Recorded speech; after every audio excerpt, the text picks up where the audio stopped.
We live, we early, but we live. What's up, Jerry? What's down with it? Hey, scarfing already. Scarfing already. Let me put the link in the chat.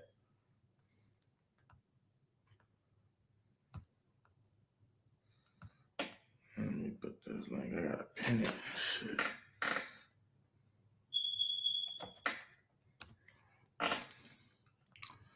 Let me go pin this link. Let me go pin this link real quick.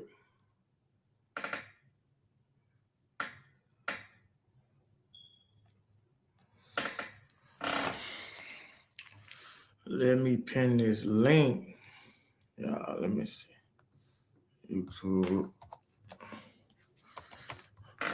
Let me pin this link, y'all. My bad. I should have been pinned it. Let me pin it. We here to talk some shit, man. We here to talk some shit. Yeah. Don't talk our shit.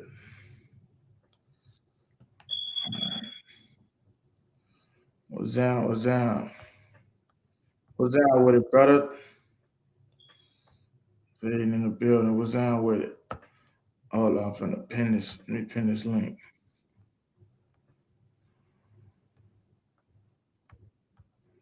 Come on, man. This bullshit.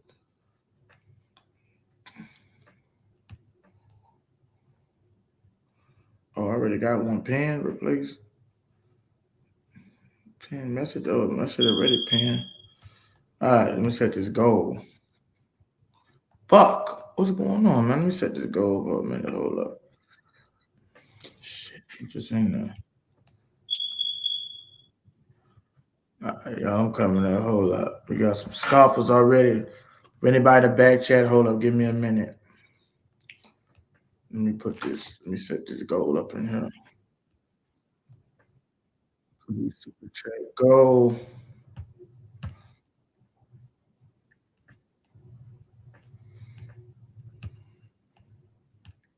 We're gonna talk. We're gonna talk our shit today. Our OTA is going on. We're gonna still talk our shit.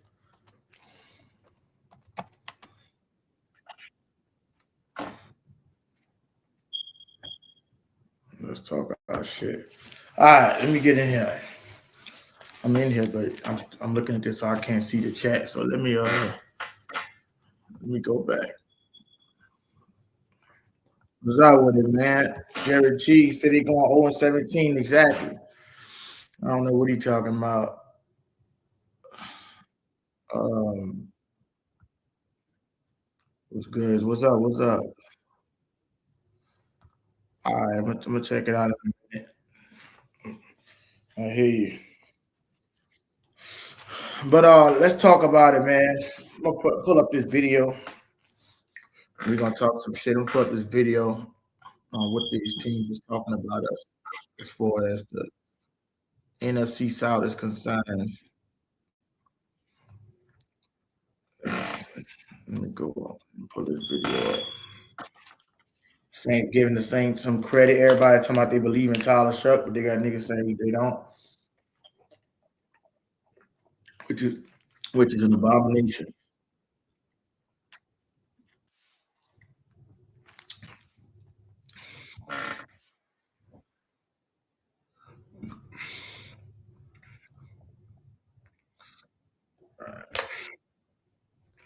All this bullshit in there, man.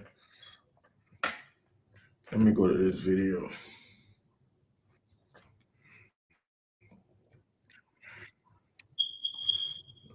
This fucking video should be right here, man. It's crazy. I hate when they do stupid shit like this, man. I know fucking well I was just watching that video and I just disappeared. It was CBS Sports.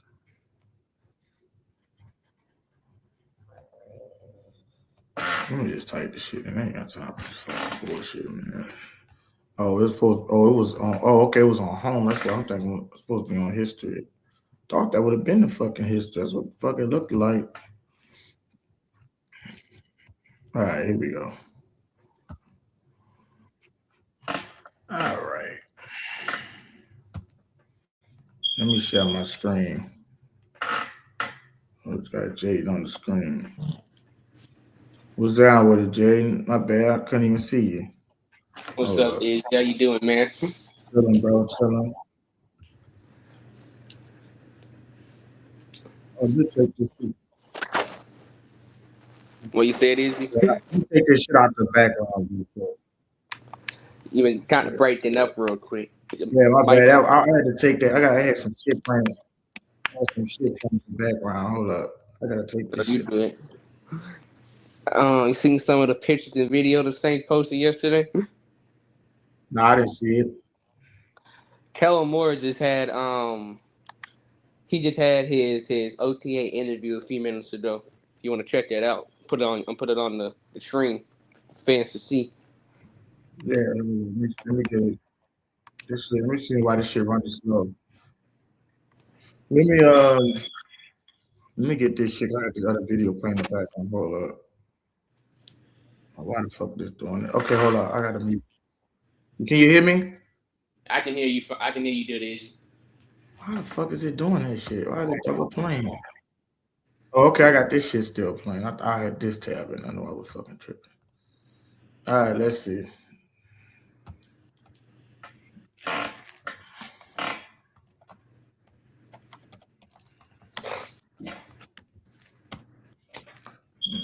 Press influence.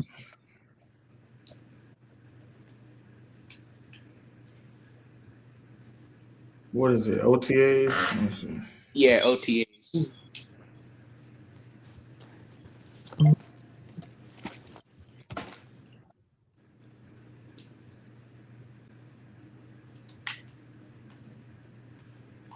Wait 20-second. Why the fuck am I on Google? Why the fuck these niggas got me on Google? I'm probably on fucking YouTube. Google, bullshit. Yeah, definitely in the 22nd. OTA started a while. Yeah, OTA, we ain't started the 22nd. We started yesterday on 27th. let me see something.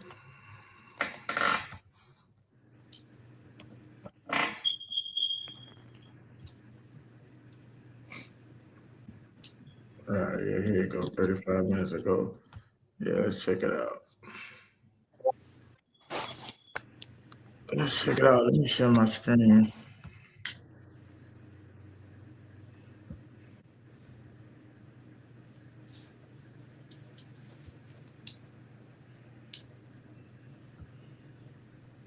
And also there should be some other videos posted in about an hour or two later with some players giving their thoughts about their first couple of days. But it won't be live. They're gonna be posting videos about some other players later on. Right. All right. I appreciate that, bro. No problem. If I see the video, I'm gonna let you know. You can put it on your screen.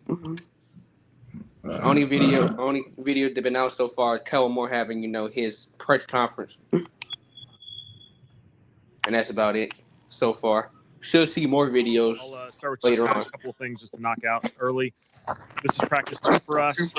Yesterday we had a good practice. It's more of a first and second down introductory day. That's kind of the focus here. OTAs in general, just from a philosophical approach, really scheme install, fundamentals, a ton of fundamental work, and then getting into some of the physical conditioning. We just viewed OTAs as a ramp up right into training camp. And so we're trying to get these guys in really good football shape and just keep building as we go. So a couple guys who won't be here today, just kind of I'm doing this before practice. Shep won't be here. Ryan Wright won't be here. Alvin won't be here. And Zach Wilson won't be here for just various little personal things. And then as far as player participation in practice, obviously you'll see a lot of guys that we're kind of managing just their load from a rep or participation standpoint. So there's plenty of guys in that category there, especially rookie class. A lot of these guys, like Jordan, like Christian, Lorenzo, these guys come in and we just want to build them up the right way. And so we just got them in the building a few weeks ago. And so we're going to build these guys as we go. So those come a couple of highlights as we go into particularly OTAs, and I'll open up for questions. The 4 veterans you listed at first, none of them are injury related? No. Again. Not in practice. Shep, Ryan, Alvin, Zach. Save you guys the, looking around trying to figure out who's here, who's not here. Chris done a really good job. He's, I mean, our group in general, our participation right now has just been incredible. And, you know, when you have Chris here and the work that he's been putting in each and every day and the preparation he's had, we can tell he's done, you know, from a body standpoint, as far as strengthening himself, getting better this offseason. I mean, it's been awesome. Does it mean something to you that, you know, with him being in contract negotiations, that he is here, that he is participating with all that going on? I'm going with your mic. Certainly, What's up, Mike? it's certainly you recognize, you know, not everyone goes down, you know, that path in that situation, because there's a business side to this that we all understand and respect, and you know that's part of this thing for everyone that's a part of the NFL. And he has done an awesome job all offseason. He's prepared really, really well. I mean, he looks really, really good. And you know, that group spent a lot of time, you know, certainly in the back end of last year with Tyler, and then this whole offseason, you can just see the continuity that these guys are creating. How's Jalen Pope looking so far? Finally was on the field. It was fun. Feel like I've seen Jalen so much this whole past almost calendar year now. And so it was great to see him out there. I mean, you know, obviously we thought really highly of him, being able to acquire him from New England. It's been a great exposure, and I'm excited for him. How important is it during this OTA session and the offseason to get guys like Jalen and Chris acclimated with the new receivers you drafted and stuff? Yeah.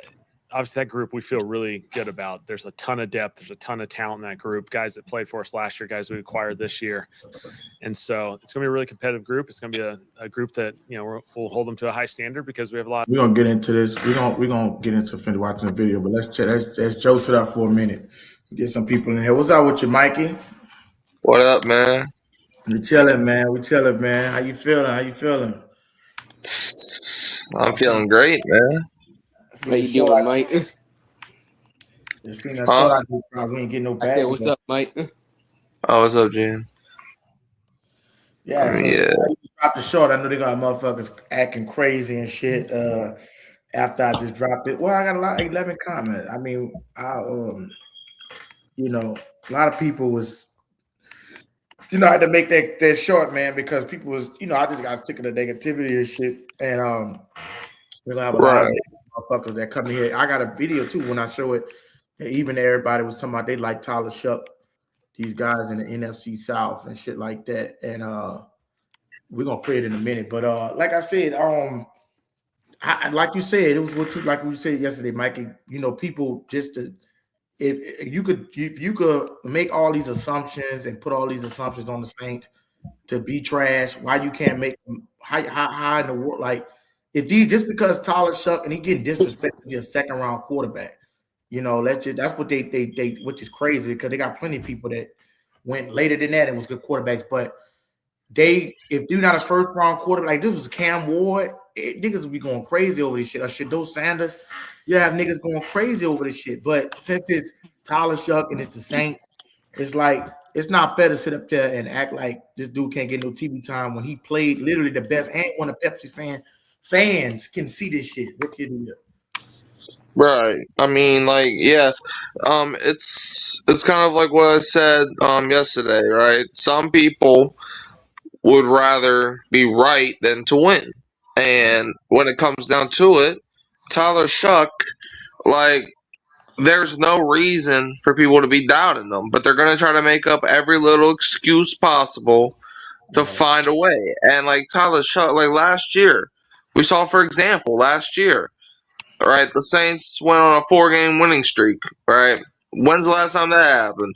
Like the New Orleans Saints last year, where everybody thought, and it was true at the time, everybody, you know, could collectively agree the Saints had no business winning more than 3 games last year. That's what a lot of people thought. A lot of people said that the Saints last year, you know, were one of the worst teams in the NFL. We were so bad at one point that we had the first overall pick at one point during the year.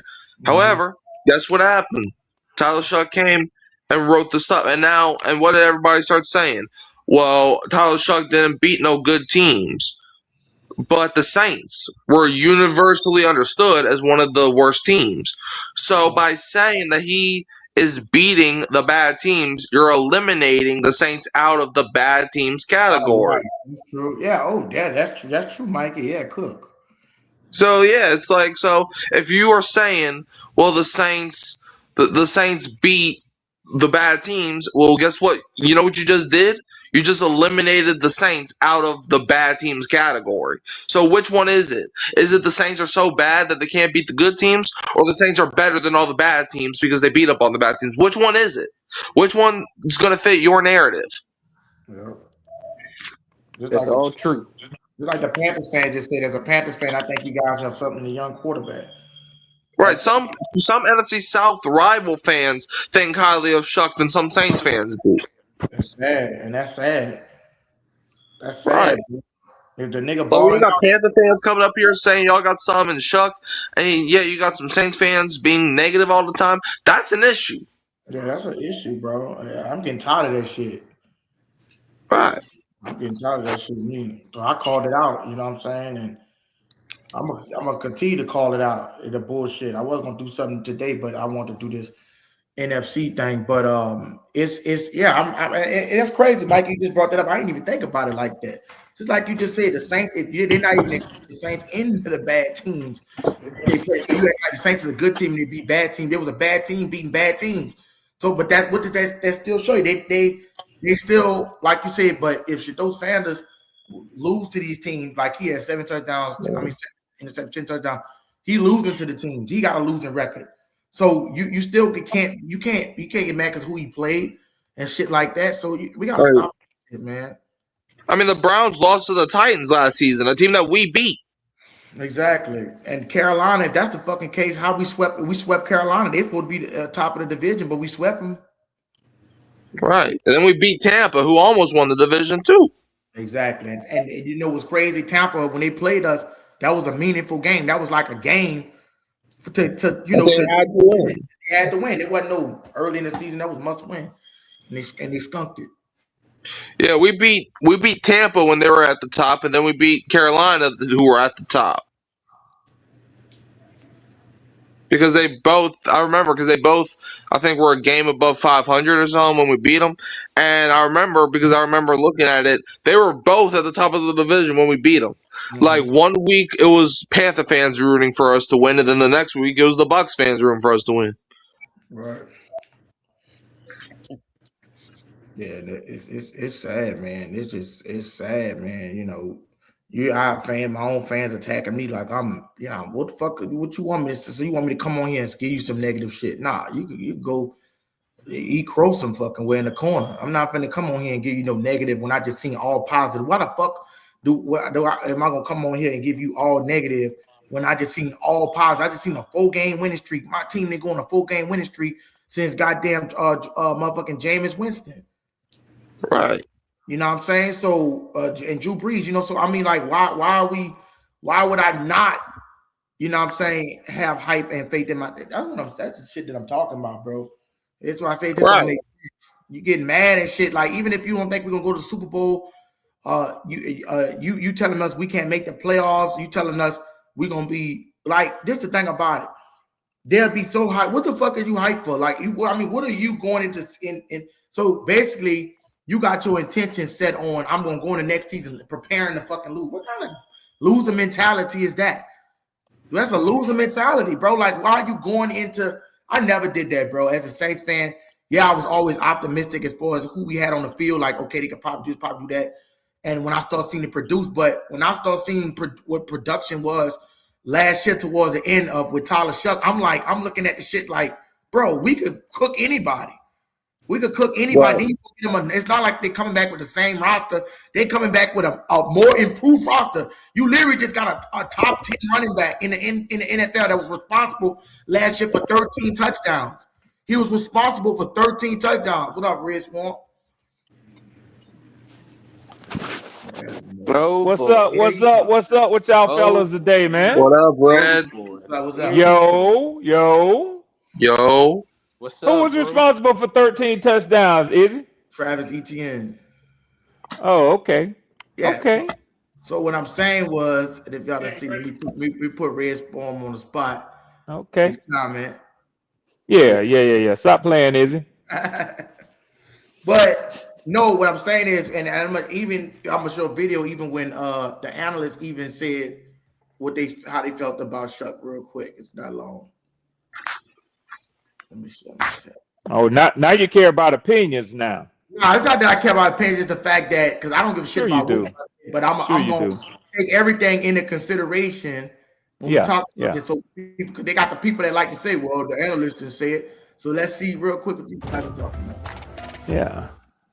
All right, Rand, we're talking NFC South, which, as we go through this process and going back to some of the comments you made pre-draft, this get into being a pretty interesting division. And let's start in New Orleans with your guy and my guy. I'm hopping on the Tyler Shuck bandwagon. Hold up. I could just pause it right here. You heard him? He said he going to hop on the what? The Tyler Shuck bandwagon. But I think this is a fair question. Because last year I mentioned before the break, the Panthers won the division at 8-9.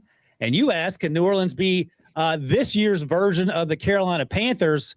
I would go so far as to say that they could and actually do it with a winning record. Is that too crazy? No, it's not, because I agree. I think they can. I mean, you look at what they've been able to add. We talk about Jordan Tyson, adding him to the group, getting an Oscar Delp in the third round. But then you look at this defense, and they've signed Caden Ellis, who I think is very, very underrated in his ability to make plays. You put him there in the middle next to a Pete Werner, and then just what they've been able to do up front. You draft Christian Miller in the second round. The big thing for me is going to come, will these pass rushers be able to generate enough pass rush to help? Right there, we're not finna, because I'm not finna watch. You want to turn the negative stuff off? Okay, go ahead. Go ahead. I see you like candy. And ice cream. You're gonna get cavities like that, sir. No, you got to eat the vegetables sometimes. But go ahead. I'm just not gonna play because I don't want to play the hard. We could be up here. We understand. We understand why you're not gonna play it. What I'm saying is the defense. We know defense gonna be straight. We top 10 pass and all that. He was still giving Caden Ellis his credit. Just skip all the negative stuff. We get it. We know where we at.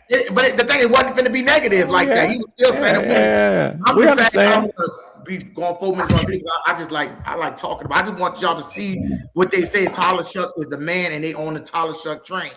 You know what really helps to develop wisdom, like they talk about when you get wise, when you can hear yourself think out loud. So you just acted on what you were thinking. I don't want to hear that bullshit. So you acted on what you was thinking. But if you really want to develop wisdom, you'll listen to the whole thing. But I don't need. I can listen to the whole thing. But come on, listen to it. It ain't nothing negative, bro. In the long run, right? And so that's my one big question for this team. But just the structure of the offense, and having a second-year Tyler Shuck, who should be better in the offense, adding a Trevor Etienne, signing a. Hold up, let me ask Red a question. You ever heard of bitter and water fall out the same fucking fountain?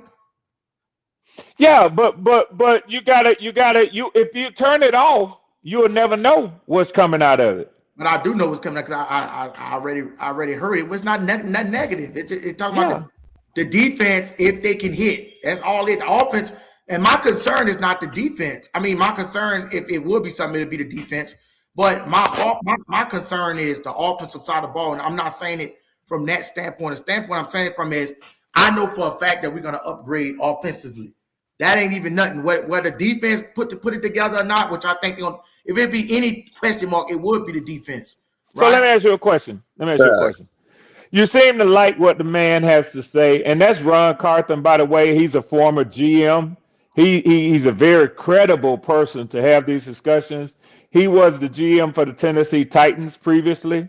Very familiar with him. I follow him a lot. I like his football takes. I respect his football takes. Seems that you like him too and respect him. He has some positive things to say about your quarterback.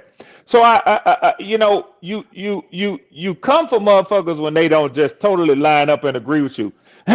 Did he sort of agree with you along the lines that he think the Saints is gonna be something like 15-2, 14-3, 12-5? Nah, but we don't know what he got to because he didn't get to it. I don't give a fuck if he agree with me. Because I'm gonna go with what I think. I know the Saints gonna win above 10 wins. 10 wins is not. But you like that he agree with you about Tyler Shuck though. You do give a fuck about that. I give credit for that. But what I'm saying is, if the Saints get 10 wins this year, I will be disappointed.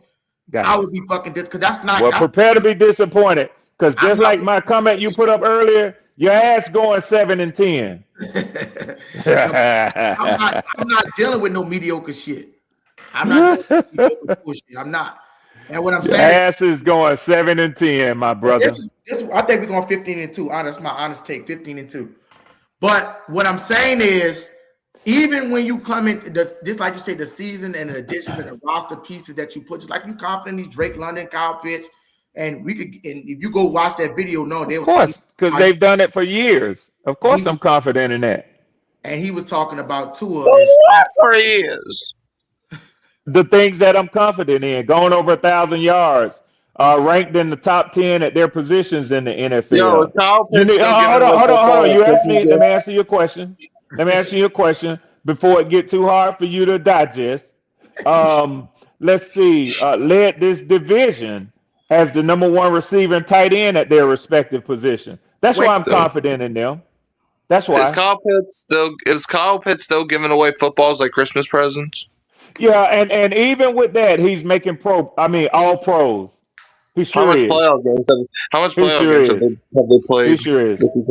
How many playoff games has Tyler Shuck won? Oh, you're gonna see a lot after this year. Oh, okay. Well, guess what? I get to say the same thing. You're gonna get to see a lot from Kyle Pitts. Something to go off of. If we're predicting the future, you're gonna see a lot from Kyle Pitts. I could do the same thing you could do, sir. But you see, Kyle Pitts is trash though, so it's like you see, Tyler Shuck is trash though. But you see, I know Tyler Shuck not trash, but I do know Kyle Pitts is and I know Kyle Pitts, who made the All-Pro team, is not trash. I know this. No, he's trash. Yeah. He made All-Pro. Second team All-Pro. Yeah, not Pro Bowl, because I don't fuck with Pro Bowls. Yeah, me either. That Pro Bowl. Too many people. It's like 60-something people make the Pro Bowl. I rock with all pros. Yeah, I fuck with all too. Yeah. I mean, get that hate out your heart, man. It'll kill you at a young age, Mikey. All right. Look, Kyle Pitts is not trash, but he's like nowhere near the top of the list. Yeah. He's top of the list in the NFC South, and right now that's what we're talking maybe in about. the NFC, sure, maybe in the NFC, but like if we're talking about the NFL tight ends, oh god, like he might be top 15 at most. Yeah, he hit that. I don't know if he can hit the stride. He can hit that second gear. He was rejected. Like he might be on the brink of top 10, but he needs to be more consistent with it. He gotta be more consistent. Yeah, he definitely gotta be more consistent. Same thing I say about Shuck. This is not me hating. I said the same thing more of it. Yeah, but you gotta. Same thing I say about Tyler Shuck. We do agree as football evaluators. You need to see it consistently. But the difference between, because I know what you like to do, so the difference between your consistency and Shuck consistency is your consistency is based on 4-5 years of like 4-5 years. I didn't say that. But I'm saying I didn't say how long. But I'm saying Kyle Pitts been in the league for like what, 4-5 years, 6 years? Let me ask you a question. What's the definition of consistency? It all depends. You got short-term consistency. No. I'm finna look up the definition. I don't think it depends. But it does, because you can't really say consistent when a player in their first. You got to give them a year or 2 or 3 to show consistency. Have to happen over a period of time. Like you can't have this. I agree. 5 games. He didn't play it long enough. I agree. But if he did over a period of time, consistency. We didn't see a horrible game like a fucking where he got a pass rate of a 22. He just throwing picks all over like a Bryce Young. That type of game. You know what I'm saying? But like Tyler Shuck was not inconsistent last year. Like that's the thing. Like Tyler Shuck. Like yes, was Tyler Shuck? Did he play a lot of games last year? No. But guess what? I don't know if y'all know or not, but he was a freaking rookie. Of course, we already knew that was going to, like, he was a rookie. Like, we can't punish a guy for being drafted in the year that he did. And secondly, with Tyler Shuck, he played, like, yes, he didn't, like, what would you rather? Quantity or quality? Yep. Because yes, the quantity. It depends. If you're talking about money, give me quantity. I'm not talking about that. If you're talking about quality, give me food.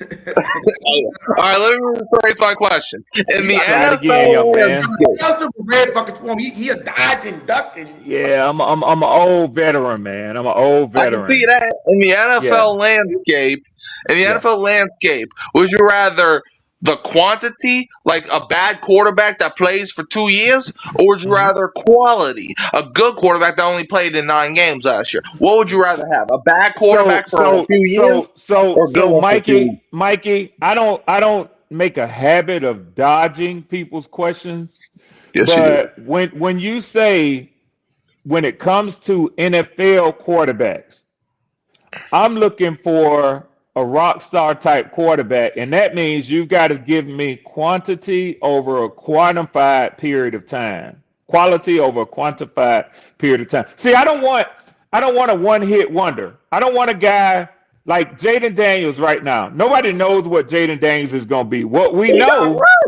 hold on. What we know is that he gave us an awesome first year. Same with CJ Stroud. But as of late, CJ Stroud is not playing at the level that he did his rookie year. He's not trash. He's not trash, but he ain't what he was. He's not giving you, as Mikey says, the quality that he did his freshman year.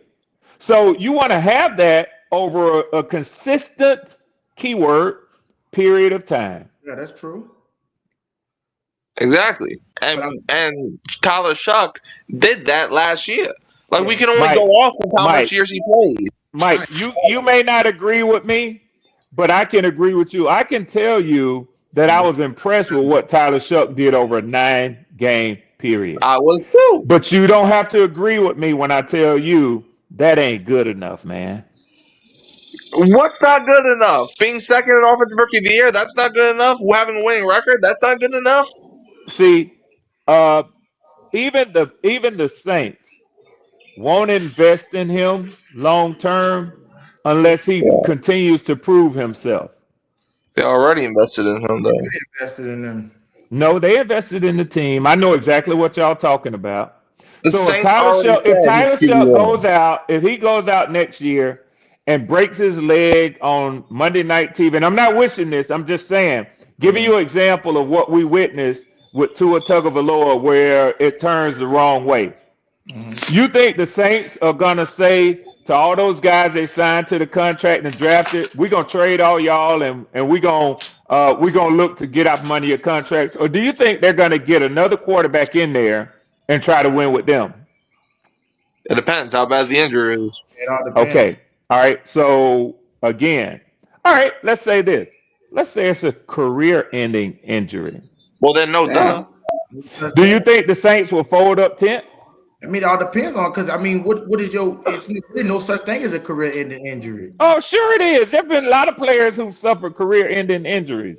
I'm saying the play after the, like, because Drew Brees was supposed to suffer that shoulder when he told. Well, I'm not talking about somebody who was supposed to have. I'm talking about players who actually suffered, like Fran Tarkenton and Alex Smith. Players who actually did suffer career-ending injuries. It happened. Alex Smith came back from his injury. Yeah, but Mikey, Fran Tarkenton didn't. But what I'm saying is, was he ever able to play? Was he ever able to play at a level that says he came back from that injury? I don't know. Okay. I'm not his doctor. Hey, y'all go ahead. I mean, I pulled up. And J-Line, let me say this today, Izzy, if you don't mind. I don't give a damn. And I'm asking you, I ain't telling you, I'm asking you. I don't give a damn how long you and G Honda been partners. I don't give a damn how hard y'all go at each other. G Honda is not allowed to come up here today and start conversation about them funky ass Pittsburgh Steelers. If he do, he must hit the cash out with a $4 super chat every time he say Steelers. Yeah. All right. We talking the NFC South today. Yeah, that's cool. I was gonna have something where I put in the chat. If anybody want to change the topic, then you might. It'll be $10. Yeah, you got to pay for it. Yeah, because I mean, sometimes we be in these. It is. Like, I understand. I do understand what you're saying, because it can go towards something else. Because they only got what 2-3 Steelers fans. We trying to talk about this. It's mainly predicated the Saints fade, but it's mainly predicated around NFC South teams coming and talk shit. That's kind of what this I want this to envision. Like, Hey, you like lost me and J Live yesterday with that Steelers shit. I ain't gonna tell you no lie. Hey, J Live, let's be real grown men about this. Am I right or am I lying? Man, look, I can only take so much Pittsburgh talk. Shit. There you go. There you go. You know what I mean? I Fuck. mean, yeah. I I mean, don't look, and I respect Hamdi. He come on here talking shit about his team, but you know, it's kind of like when we go on other platforms. I like to talk my shit about my teams, but I'm respectful of not overdoing it. And know what? Yeah. I had to learn that shit. Shit. Me too. You know, you gotta understand where you're at. You know what I mean? Like, yeah, it's okay to talk your shit, but you don't want to overdo it. Where y'all talking about another team, and because he has an audience. You feel me? So yeah. You want to make sure you respect the audience and definitely respect the topic. Right. Yeah. All I'm saying, when you want to keep the Pittsburgh Steelers conversation going, hit that motherfucking Cash App or that Super Chat. And Izzy will run it all day for you. 20 Pittsburgh shit. Man, I tell you what though.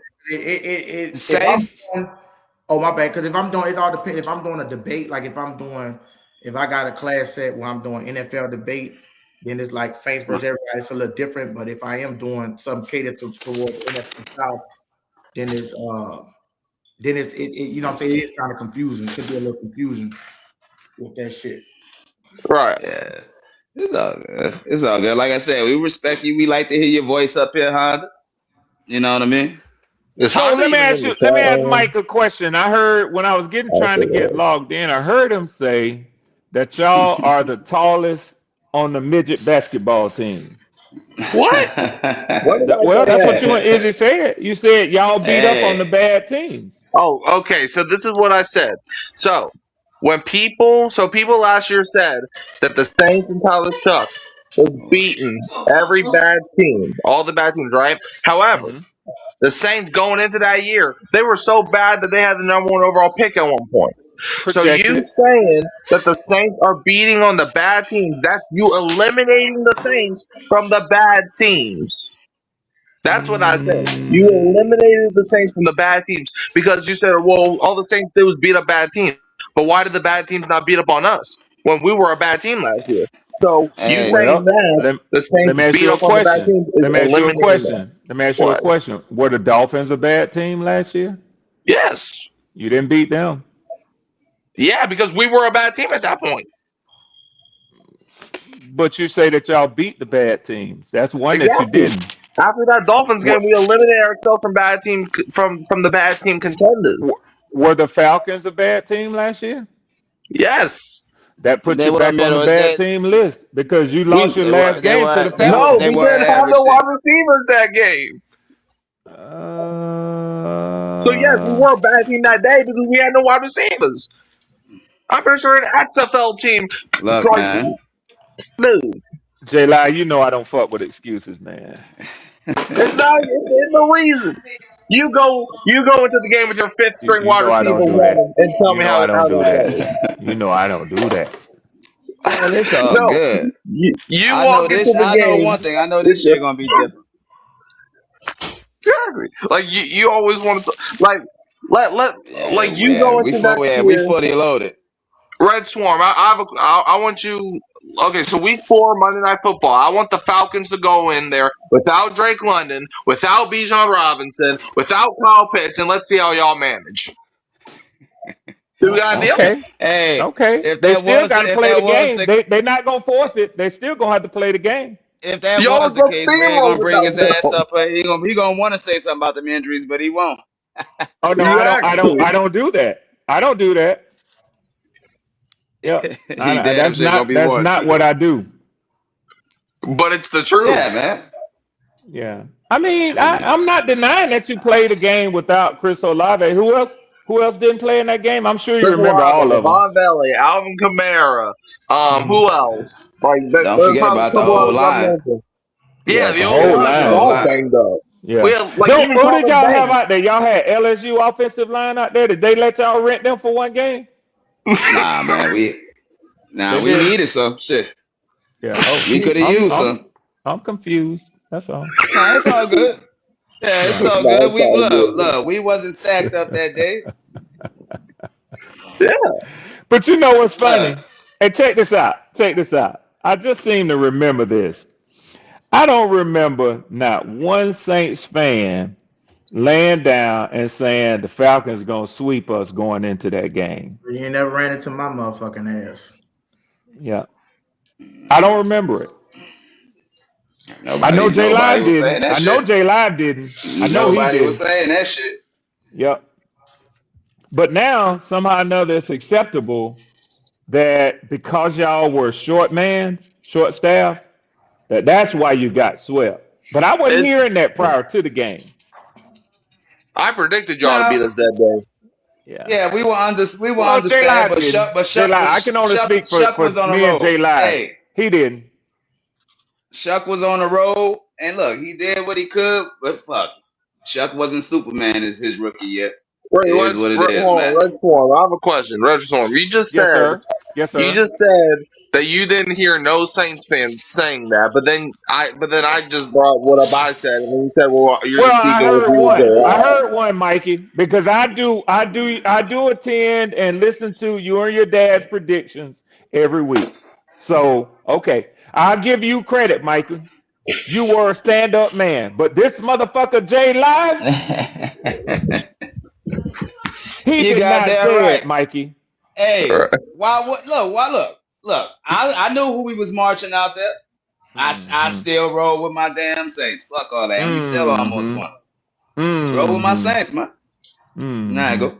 Hey, you win some, you lose some, Red. That's why you play the I game. won't be the first. I won't be the last.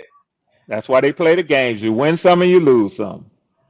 And sometimes you lose some without anybody playing football. That's right. And Fuck sometimes yeah. you win some that people don't predict you to win. Just like in 2021. Yep. And sometimes you get Yeah. close, like in horseshoes. I'm coming back. Ah, boy. So what they saying about Penix in training camp right now, Red? Oh yeah, did you arrive in the structure yet? I can tell you quickly. He's not cleared to participate in 11 on 11s, which means that all of the action is running away from him. He's in 7 on 7s. Nobody's coming towards him. So they're trying to protect his knee, which makes sense. But as a result of that, he's not getting a chance to run full packages like Tua is. So the social media has been all over comments that Kevin Stefanski made yesterday in his pre Impressive. OTA news conference. He said that the number one how did he put it? The number one quality of a quarterback, of a great quarterback, is accuracy. And so then he started talking about some players, some quarterbacks have it just possess it naturally. Others have to be, taught how to when to turn their hips, how to throw, change their throwing motion, how to line their feet up. And he says, but now I guess he caught himself realizing he was describing how people talk about Penix's mechanics is bad. Yeah. So then he said, now all of our quarterbacks, have possessed the ability to be accurate and put the ball where it needs to be. Like when they release the ball, they know where it's going. Then he finished it off by saying, but Tua has a God-given innate ability to be accurate that he seems to have born with. So they was all over that shit, saying that he was really kind of saying it looks like Tua is his guy. Right. So Tua was looking sharp out there. I ain't gonna lie. I saw some footage. Tua was looking sharp out there. yeah. And he's still gonna get picked off though, but yeah, he was looking straight. Yeah. Well, that's what they practice for. Get that timing down. And you got rookie cornerbacks and safeties who are trying to, make it look like they belong in the NFL. So they run the play one time. He might not be in position. They run it 2 times. He might say, okay, they're going to run the same motherfucking thing. The 3rd time, he jumped the route and get an interception. So, but the coaches know better than that bullshit. So, just because it get caught on film, it don't mean it was a good play or a bad play.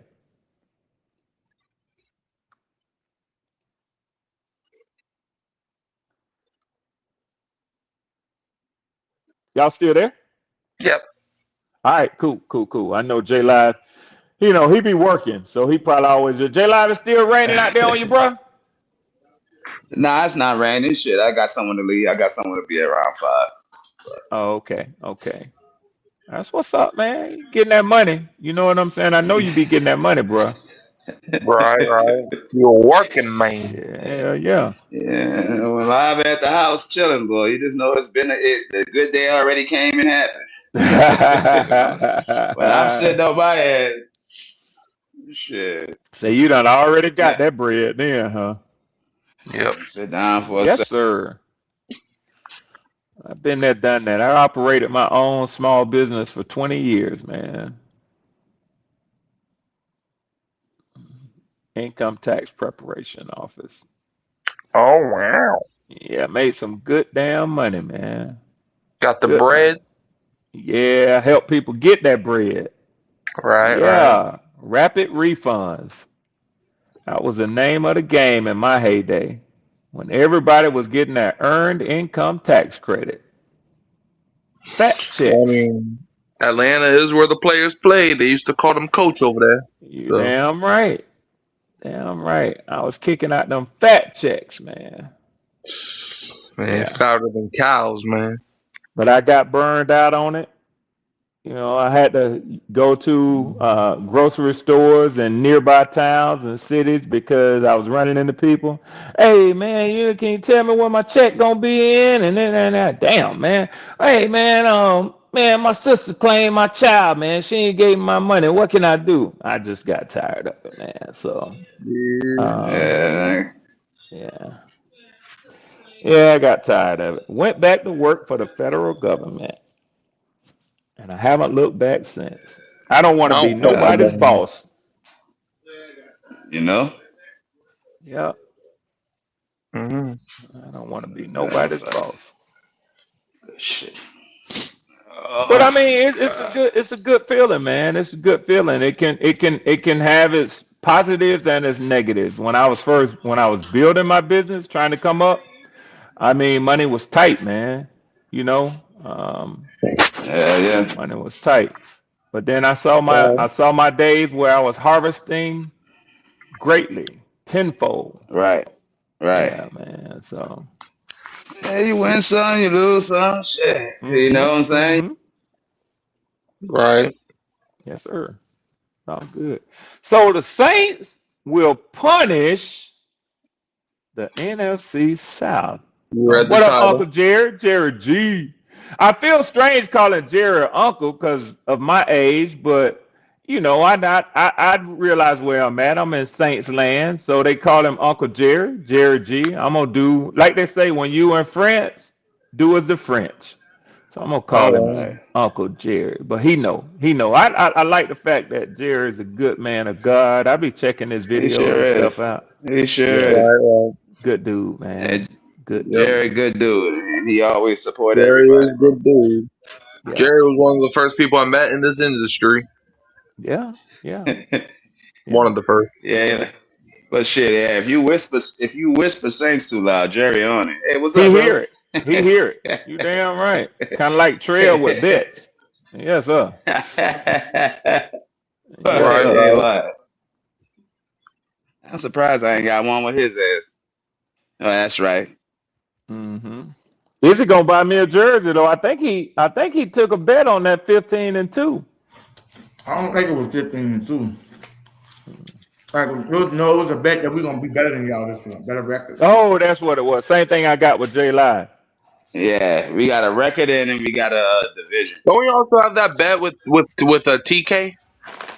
That bitch ain't gonna pay up. Right? Nobody want that. I'm gonna probably forget most of that stuff because I don't have. We got somebody over there on the Panthers podcast who records all the bets.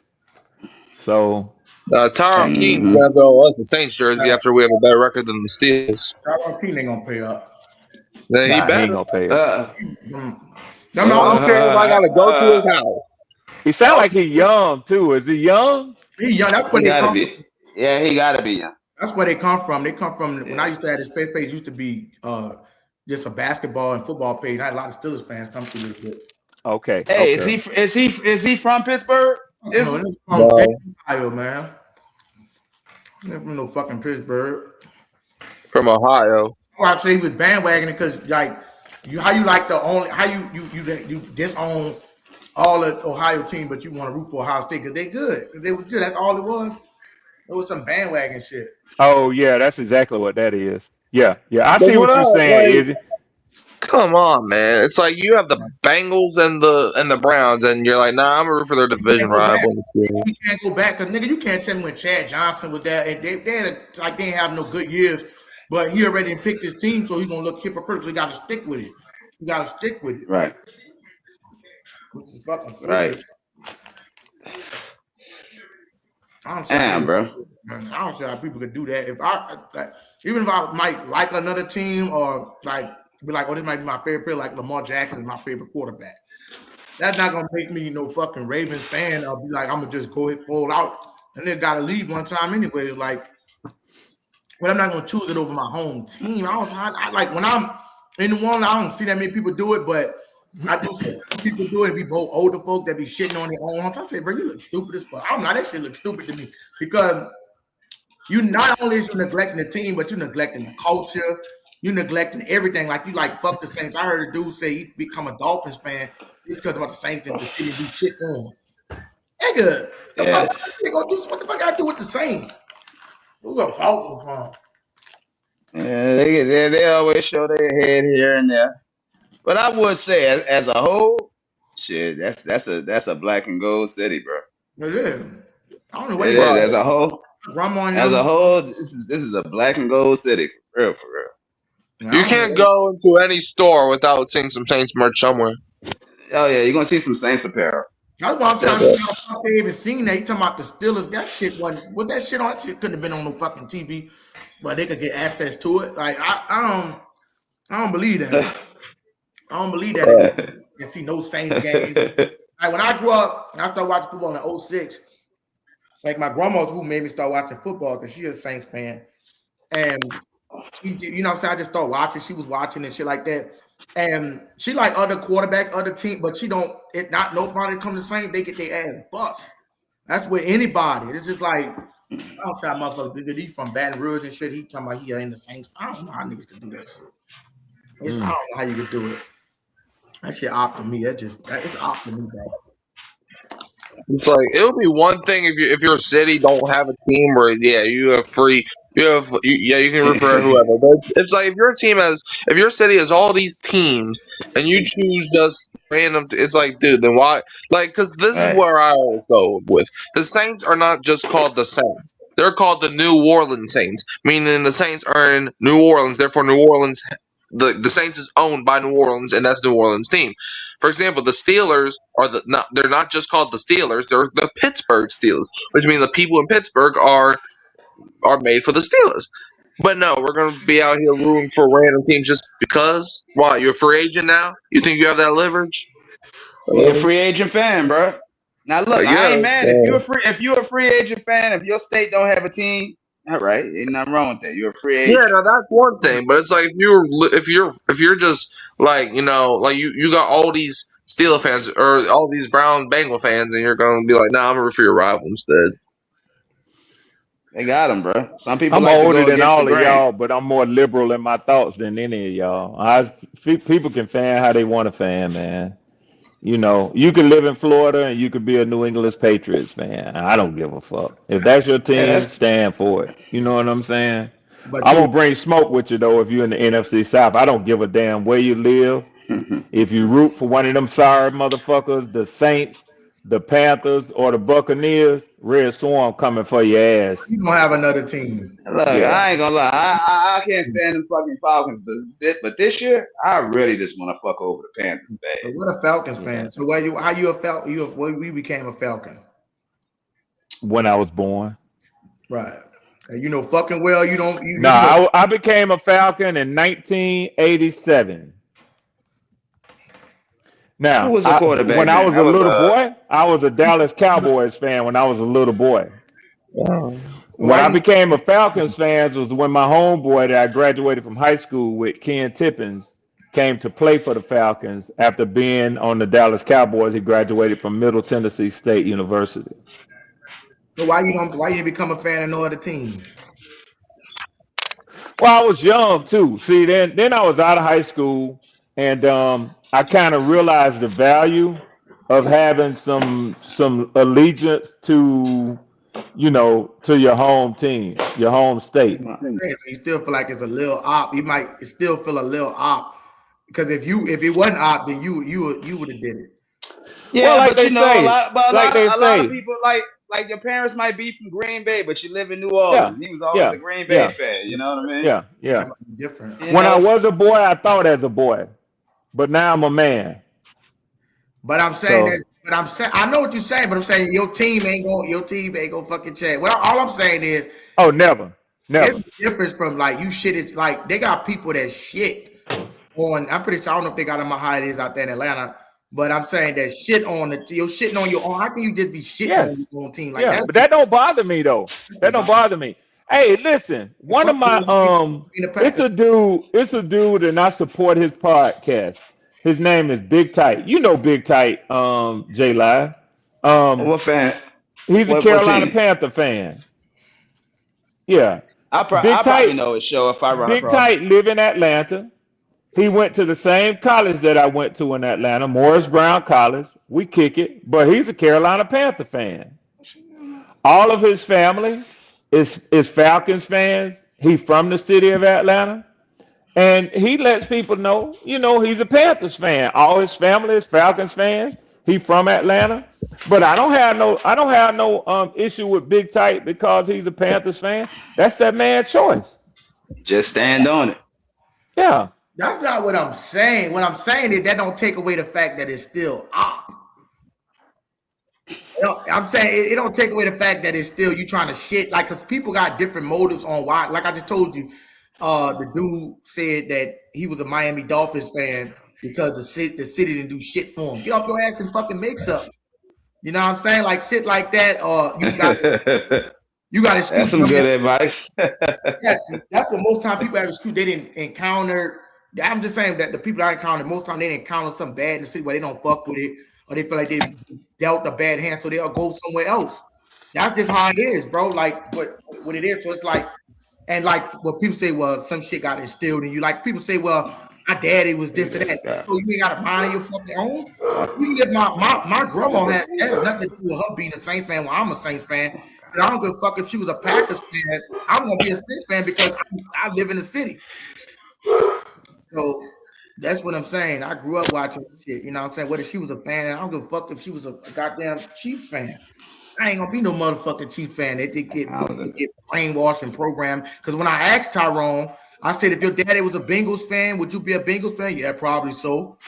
So it's like it's still brainwashing to an extent. You can't really just pick your team, or you can't really. It's because somebody. Yeah, most fans are brainwashed though.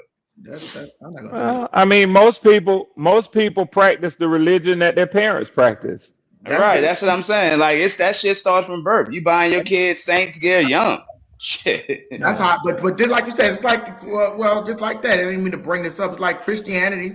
I started off in Christianity, then I went to the Hebrew shit. I went from that, then went to what I believe in now, spirituality shit. Well, I mean, you start picking up, but that's kind of like more on a different kind of. Because that's there you go. Life. There you go. Life shit.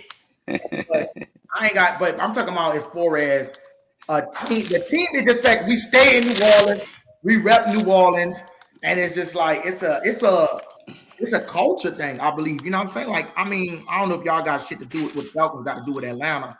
I don't know if that's something tied to it or whatever. Is it? Huh? Like the Falcons? Is that y'all got Falcons or some shit in y'all city? They just pick. What he asked is it a deep part of y'all culture up there in Atlanta? Yeah. I guess our state bird. No, that's not our state bird. If that's what you're saying, yeah, no. Like yeah. Oh, they go Stillmatic in the building. T Honda That's not our state bird. Hit the Steelers shit today, G. You gonna go? They don't want to. What is y'all state bird anyway? A brown thrasher. That's crazy. The Saints can represent this and that. Now, G-Honda in the building looking for y'all. What's y'all state bird? A fucking pelican. That trash. Yeah, black pelican or brown pelican, whatever. Okay. Pelicans should have they name. That shit don't represent them. It's still like. So that name, but that's y'all basketball team, right? Yeah. Yeah. Wasn't the Saints around before the basketball team? Because y'all ain't got no Saints in the city of New Orleans. I mean, the Pelicans used to be the Hornets and the Jazz. Saints in the city of New Orleans. And you love it, Brand. Be quiet. Well, New Orleans, you know, like but we got a French, but we were settled by the French. If you want to say semi-brand, because what I'm saying is that is against you. I'm saying if you young and somebody say, well, you got to be this fan. You like some people say you can't be in the house unless you this fan type shit. That is a form of brainwashing. But I'm saying against your will, it's brainwashing, bro. Brainwashing don't just mean it could be against your will. Not brainwashing. You ever heard of the thing Stockholm syndrome? Yeah. You know, the people that fucked over them or press or anything, how you want to put it. But so that's not really against their will in the sense they just feel the need to do that because that's what they've been accustomed to. So they feel like they go outside that guideline, they could get fucked up. That's the same way with religion and everything. So I mean, yeah, brother, what are you, a fucking Bucks fan? You be talking a lot of shit up in this motherfucker. Are you a fan? Who ready for the Pittsburgh? Y'all ready for it? You got the name. Red Swan. You ready for Pittsburgh? Red Swan, please don't come to bomb the G-Honda's apartment or wherever. Belzo is a Panthers fan. That's a Panther fan. That's your boy. Me and J Live know him. He go by Bloody Knuckles. Yeah, and the nigga walk around with a black cloud over his You gonna let that nigga say that shit, Bloody? You goddamn right, nigga. Nigga get brave when he get home, Bloody. Nigga get brave when he get home. It's a nice day today. Well, shit. All niggas could think it's a nice day. It's gonna rain at 2, so I'm gonna be in the house. $10. Anybody want to change the topic? It's $10. Man, fuck that. Pull up, G Honda. You got to talk NFC South shit. Nobody want to hear nothing about no motherfucker Steelers 2 days in a row. And your old ass, decrepit ass quarterback. Hell yeah, nobody want to hear that shit. Man, their quarterback is older than time itself, man. Boy, they got Rodgers around that bitch in a long black dress, showing with a split, showing a little leg, and them motherfuckers salivating. Their quarterback has been playing longer than I've been alive. So at the end of the building. What's up, brother? Bro, what's happening? Bloody ass. Yeah, what's happening, Bloody? Nah, fuck you, J Live. You been baiting and fishing since yesterday, nigga. Goddamn right, nigga. You been baiting and fishing since yesterday, nigga. I'm just sitting there trying to, you know what I'm saying, have a little fun in the chat, see what this side be like, and you over here talking shit. Yeah, you know what I mean? The negative got a black cloud over there. Yeah. Fuck, nigga. Hey, you ain't digging no ditches in your background, nigga. Yeah, we going. I don't think we doing no more than 5 and 12. Yeah, I said it. Shit, I see us winning no more than 5 and 6, and I'ma stand on that shit. Hey, you right, Bloody. We got a number one schedule. It's tough. We got the team to do it, but do I believe in our quarterback? No, I don't. I say it over there where I'm from, and I'm gonna say it on this side too. Mr. Swarm noted. That's right. Hey, Bloody, watch this. You want to hear some bullshit? What's that? Watch this. Easy. What's our record gonna be this year? 15-2. Oh, so that shit was true. I heard on my side. 15-2, huh? He's stronger than PPP. He's stronger than PPP. Well, listen, I do believe that y'all do got a good quarterback. I'm gonna say that. Now he only been around for seven games. He still got more to prove, but he played from what I saw, but yeah. Look at him. He set y'all up. Oh yeah, so this nigga still don't know math. He just showing you it was shit. 7-9. So who gives a fuck? So now, oh yeah, because 8 and 9, we all finished the same record. Yeah, but you already know, Izzy, that when bro get tape on him, it's gonna be different. Did they get tape? So go to state. Get tape on Joe Burrow? Was he different? But see, the difference between y'all boy Joe Burrow is he got his little boo thing up there. Plus, he got my boy T. Higgins from the real Tigers, and he look good up there. Wait, And what you plus, just say? Joe Burrow was the Hey, number but one draft pick. bloody. What But you what just you say? need to understand is that the Oh, glad playbook he is said that. So changing in the world. what about your nigga Travis Etienne that come from Clemson too? Because we got. Oh yeah, we took him from out y'all backyard. Thank you. Yeah, we Hey, should have what been he running ran- against what- y'all what did he- motherfuckers in that dome of yours, but I'm gonna leave that for another day. Hey, Can you what name did who I Travis? named What after did Travis championship? Etienne? Yeah, what did he do on y'all last year, man? How many yards he ran for? Listen, I already know anytime we play Travis, for some reason, he go for a long stretch. He did that shit when I went down to Jayville, and he did that shit on our ass. So, yeah, I know. But listen, we got a he trashed the linebacker Panthers now. last year. So Travis is not going to do this shit two times a But I'm year on asking, us. that one linebacker is supposed to shut every fucking thing down. It's not going to be just that one linebacker. Our defense is different, J-Live. It's better. y'all- It's going to be, I'll put it like this, J-Live. It's going to be better than that top 10 defense y'all had last year. How about that? You would put some money on it, nigga? You want to put some money on it, nigga? You want to put some money on it? Nah, fuck that. Yeah, You said it, nigga. You said that shit with confidence too. Put some fucking money on it, nigga. You talking to the same nigga that got $1,500 that he supposed to give Mr. Swarm at the end of the season, and now you want to try to see him bet me now. It's $1,000. It's $1,000. And then when other people try to sit here and try to bet you, nah, man, I ain't. I'm just talking shit. It depends on what the bet is. Now it depends on what the bet is. I'll take that. I'll take that. Now you'll take that, nigga. You know I don't do no betting, nigga. That's all you know I don't do no nigga. betting, and your ass That's is all I baiting want and to fishing. hear, nigga. Come over here talking big talk and shit. Bro, you know I always talk shit. Shut the hell up, Live. That's just what you be doing. Raising chaos everywhere you go. 15-2. Boy, I like to fill out my chair when I heard that Getting shit, back man. to the matter at hand, I know y'all got the weakest schedule out of all four of us, but what really makes you think y'all gonna win in 15 games, bro? College game, Chuck. The same reason that when the Patriots won 4 games and they turned it around and they won 14 of them bitches. Boy. So the New Orleans Saints gonna ride the New Orleans Patriots wave. I got you. No, it's not the wave. I'm just going off when you look at prior history, right? Because put motherfuckers up, oh yeah, you tripping. I go TK in the chat, y'all.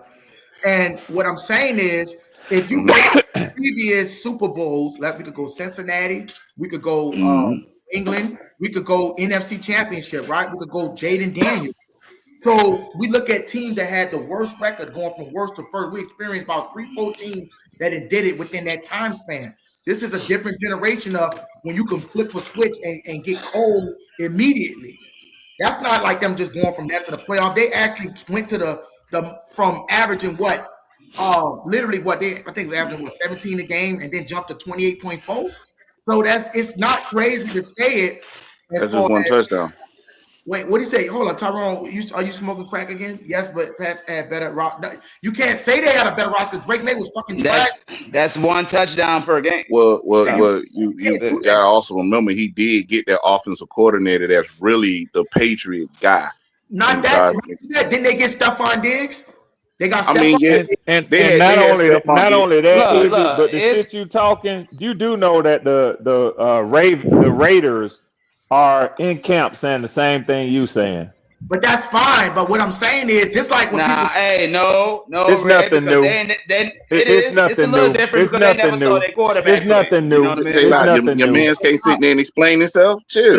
No, I'm saying, but it's a little different because Shuck played last year. We never saw Mendoza throw anything. Like we just seen. Carolina didn't win. I could use the example of Carolina. They didn't win 5 years in a row, 6-7 years. They got Ted McMillan. They put them over to the division. It was enough to get them over.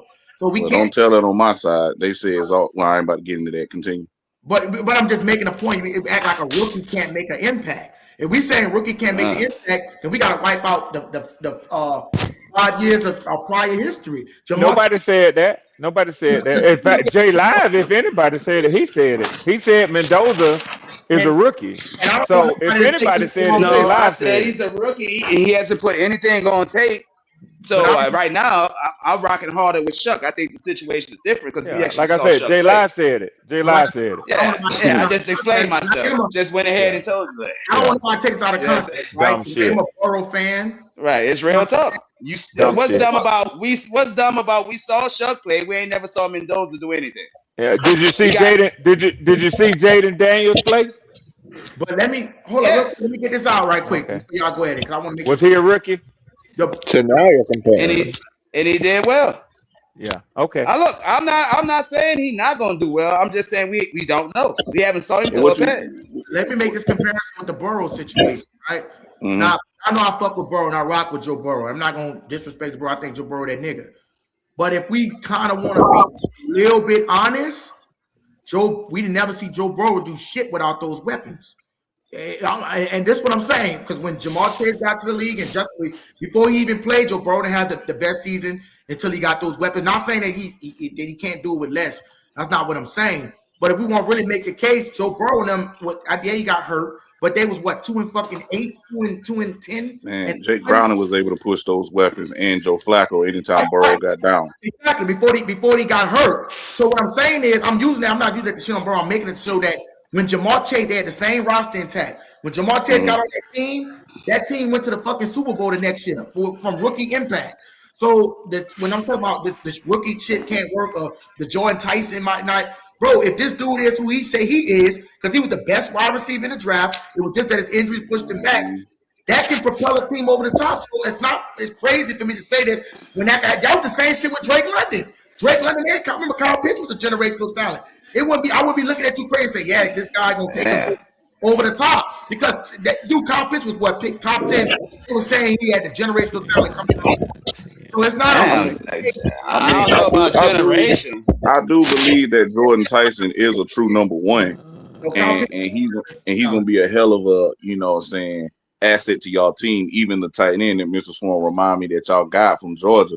So y'all got some good pieces on that offensive side, but that defense, bro, y'all gonna have to get a lot of turnovers for that offense to really burn up that scoreboard. I'm gonna be honest with you, because if y'all can't get turnovers, y'all gonna get ran on, bro. But Bloody, but we addressed that D line, bro. Yeah, bro, we got 1, 2, 3. We got 3 new players. We got 2 D tackles, and we got we got 4.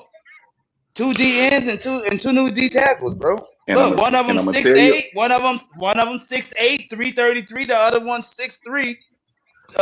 3. What was he? 3. A 6'8" defensive tackle, bro. 350 from Ole Miss. Yeah. That sound more like more like a left tackle than a D tackle, bro. Bro, he in Ole Miss. He's Ole Miss. He was he was ranked guy. He was ranked in the 60s, top 60s out of everybody coming out the draft, bro. But we got him undrafted. Old Piss don't really produce no interior lineman, but okay. Hey, I hear you, dog. But I'm just saying, we coming with some new shit on our D line. We ain't the same old team that got ran on last on this side, like I tell you on my side. We got some bodies. We got some bodies with some weight behind them this year. That's good. I'm gonna tell you on this side, like I say on my side, all that got matriculate during the off season, training camp to week 1. Guys gonna get hurt. So all this saying we got bodies and he this and that and he built for the Arnold Classic is cool. But you just better hope the motherfuckers don't go down. That's it. Hey, but I can say that same shit when it comes down to your new linebacker you just got. If Devin Lloyd, I tell my side that all the time, and they damn sure don't want to hear it from me. In trouble. Y'all in the same position y'all was last year, probably worse. How we in the worst position than we was last year? Didn't y'all lose a linebacker this year? They lost a running back too, Rico Dowd. Only person we probably lost was what? Roseboom? Rico. Yeah, him. And he was starting. Now you can shit on Roseboom all you want, but not too many of them other linebackers behind him got a lot of starter experience. I'm not gonna shit on Roseboom. That's what I mean. You'll be in the worst. He's more of a downhill linebacker, but he kept getting smoked in coverage. That's how y'all killed it. That's how J-Bill killed us. That's how a lot of people killed us. God damn it. But hey, y'all did sweep the Falcons last year. Yeah, I mean, on that. it was cool. It was cool doing that. You know what I'm saying? No disrespect to Mr. Swarm, but it's no disrespect. I'm on the platform of the fans that we swept. It's no disrespect. But to be the team, it's all great for discussion. But to be the team, I don't know why he would even bring that shit up. Oh, well, Mike, I don't know. But to be the team that a lot of people on my side want to be, it got to be more than sweeping the Falcons. To me, we got to beat y'all. I've been said week 1, I want to face y'all to get over that Saints hump. Because if we can get over that hump, then things can go positive. But to me, that's what I think we got to focus on. So what you saying? The Saints should Super Bowl? Nigga, I'm going to say this one more time. We need to get over that Saints hump to be the team that people on my side feel like we can beat. That's all I'm saying. Hey, Bloody, somebody said, come on, Bloody. They scared of them. Wallace is hurt as well. One of your Panther partners. Can't you hear the man trying to talk? I mean, shit, if bro hurt, so it won't make no significant injury. Shit, bro can come back, but we still need some help on that linebacker core. I'm not gonna lie. What lies you got to tell now, lie? No, that's Red. Go ahead, Bloody. What? Talking about that's Red. You ain't shit. Go ahead, Bloody. Nah, bro, but for real though, you know, like, look, all I gotta say is when it comes down to them Panthers, bro, what y'all put up, what y'all brought in for free agents, it's a good linebacker. I would say that y'all brought in a linebacker that was better than anybody y'all had. But other than that, if only thing y'all can hang y'all hat on with Peters is pressure. And I don't even know how to fucking take that because sometimes that pressure don't do nothing but piss you off. Like, nigga, finish. Yeah. You know what I mean? Like, finish. Get there.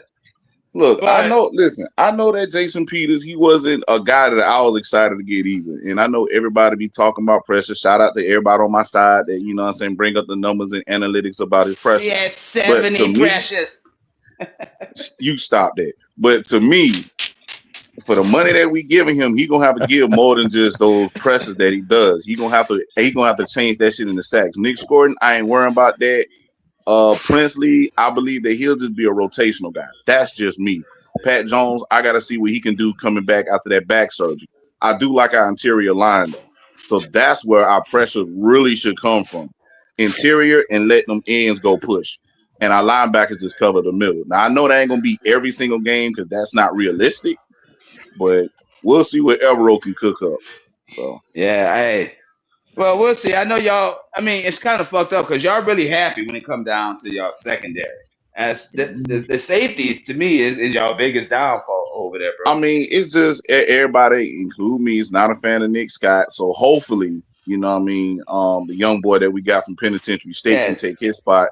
Morig and Ransom, them boys gonna do their thing. So I'm not really concerned about the strong side. And our corners, we do got the best duo in our NFC South until the brothers start to step up. And I think they'll be second best. Now, look, I'll give y'all that. I mean, fuck. Then both of them making Pro Bowl or something? Alternate or some shit? What's still? It's a good tandem. Of course, it's a good tandem back there. It's the best in the NFC South right now. But they got to prove it again this year. I agree. You know what I'm saying? Every year is a new year. So. Yeah, we're gonna see, and they definitely got some high competition coming their way when we come down there. I mean, yeah, we got some high competition throughout the whole schedule, but I don't think so. With the Saints. Not Red. Now you know the Saints in Atlanta pretty much has a comparable tight end to one another. I thought you were talking about corners. I thought you was talking about corners. My bad. No, I was at that time. I changed the subject. I was moving on. You talking about with Kool-Aid McKinstry in it? No. I didn't say that. No. You're right. I'm talking about tight ends. Oh, okay. I'm talking about tight ends now. I moved on.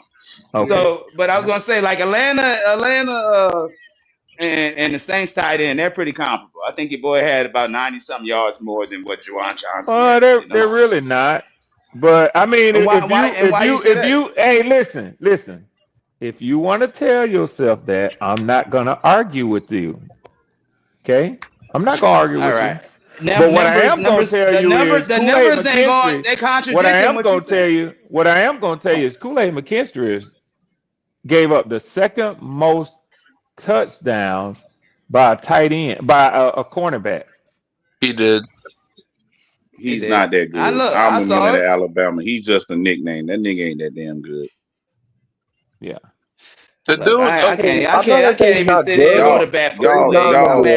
The corner that y'all really need to develop is the boy from my city. It's Riley, Louisville. Is Quincy. That's the boy y'all really need to develop. I've been saying that's that dude. No, that dude stepped in his rookie year like in their history. So he might have had a nice cover grade. He higher than fucking Alante, trash ass. It's like Mikey said. Would you rather have quantity or quality? He might have had the best cover. Hey, but he gave up a damn touchdown. It's looking like we're moving Sanka down to that spot where Alante was holding. That's what it's looking like because they want Blackman to play. They do. So they're gonna move Reed and they're gonna move Blackman and Reed to hold down the safety spot, and they're gonna use Sanka as the nickel. I thought they was, but what about Lorenzo Styles? You don't think he could beat him nickel fast as he is? I mean, he is, but he's a rookie. He's a rookie. He don't got too much tape. I'm pretty sure they're gonna see what he can and can't do in tape. But right now, after watching Sanka play, you want that guy on the field. If you move Sanka, I mean, like if you move Sanka from safety, you know what I'm saying, to nickel, everybody don't run a nickel every time. Like sometimes they might have a 2 tight end set, they might run a pro set. So I don't really, 3 wide receivers be on the field, but sometimes they might just 2 receivers, 2 tight ends. They playing all running. I ain't mean to interrupt you, bro. I gotta take this call. I'll be back, fellas. All right, bloody. All right, bro. I'm saying, I'd rather put him at if you're gonna move him down from a position that he excelled at, why not put him at an outside corner? But we could probably move Kool-Aid to the fucking nickel. Damn. Like, because I'm saying, look, if you got better, I don't want to play with my outsides. But I'm saying outsides and be more dangerous than because most of the time, not in all cases, most time your slot is your number 3 receiver. You see what I'm saying? Yeah, but they use that slot a lot. That's why that nickel cornerback is so important. Like teams love going over the middle because that's the biggest opening on the field, bro. Yeah. So it all depends on who you got covered, who you got. Because I'm saying most time that slot is not your number 1. That's what I'm saying. No, he's not your number 1, but they definitely incorporate it in the game plan. Yeah. I mean, like heavy. I mean, shit. Every game we play, we see a shitload of passes to the slot receiver. And whoever in that slot got to be a special type of receiver. Yeah, that's true. Yeah, because if you get a nigga get burned, just say they put somebody fast in the fucking slot or right, bro. And the slot can go so many ways. You can have a big slot receiver. You can have a small, shifty, fast wide receiver like they did with Wes Welker. They check the tight ends too. So in New England, they got to check the tight ends too. So. And shit, Miss Pammy in here. Tell Miss Pammy, what's up, Miss Pammy? Hey, Pammy. Hey, Miss Pammy, what you looking forward to seeing in these OTAs? Because just judging by what Kellen Moore saying, it don't look like we're gonna see too much of Jordan Tyson.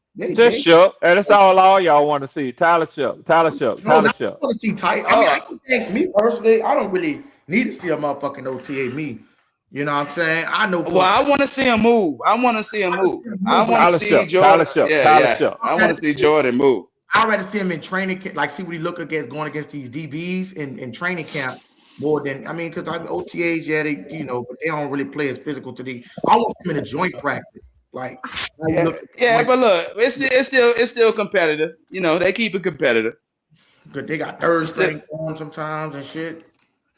That was mini camp. Yeah, man. Look. I'm a lot of people say they don't like this time. They don't like watching pre. I like watching it all. I love watching.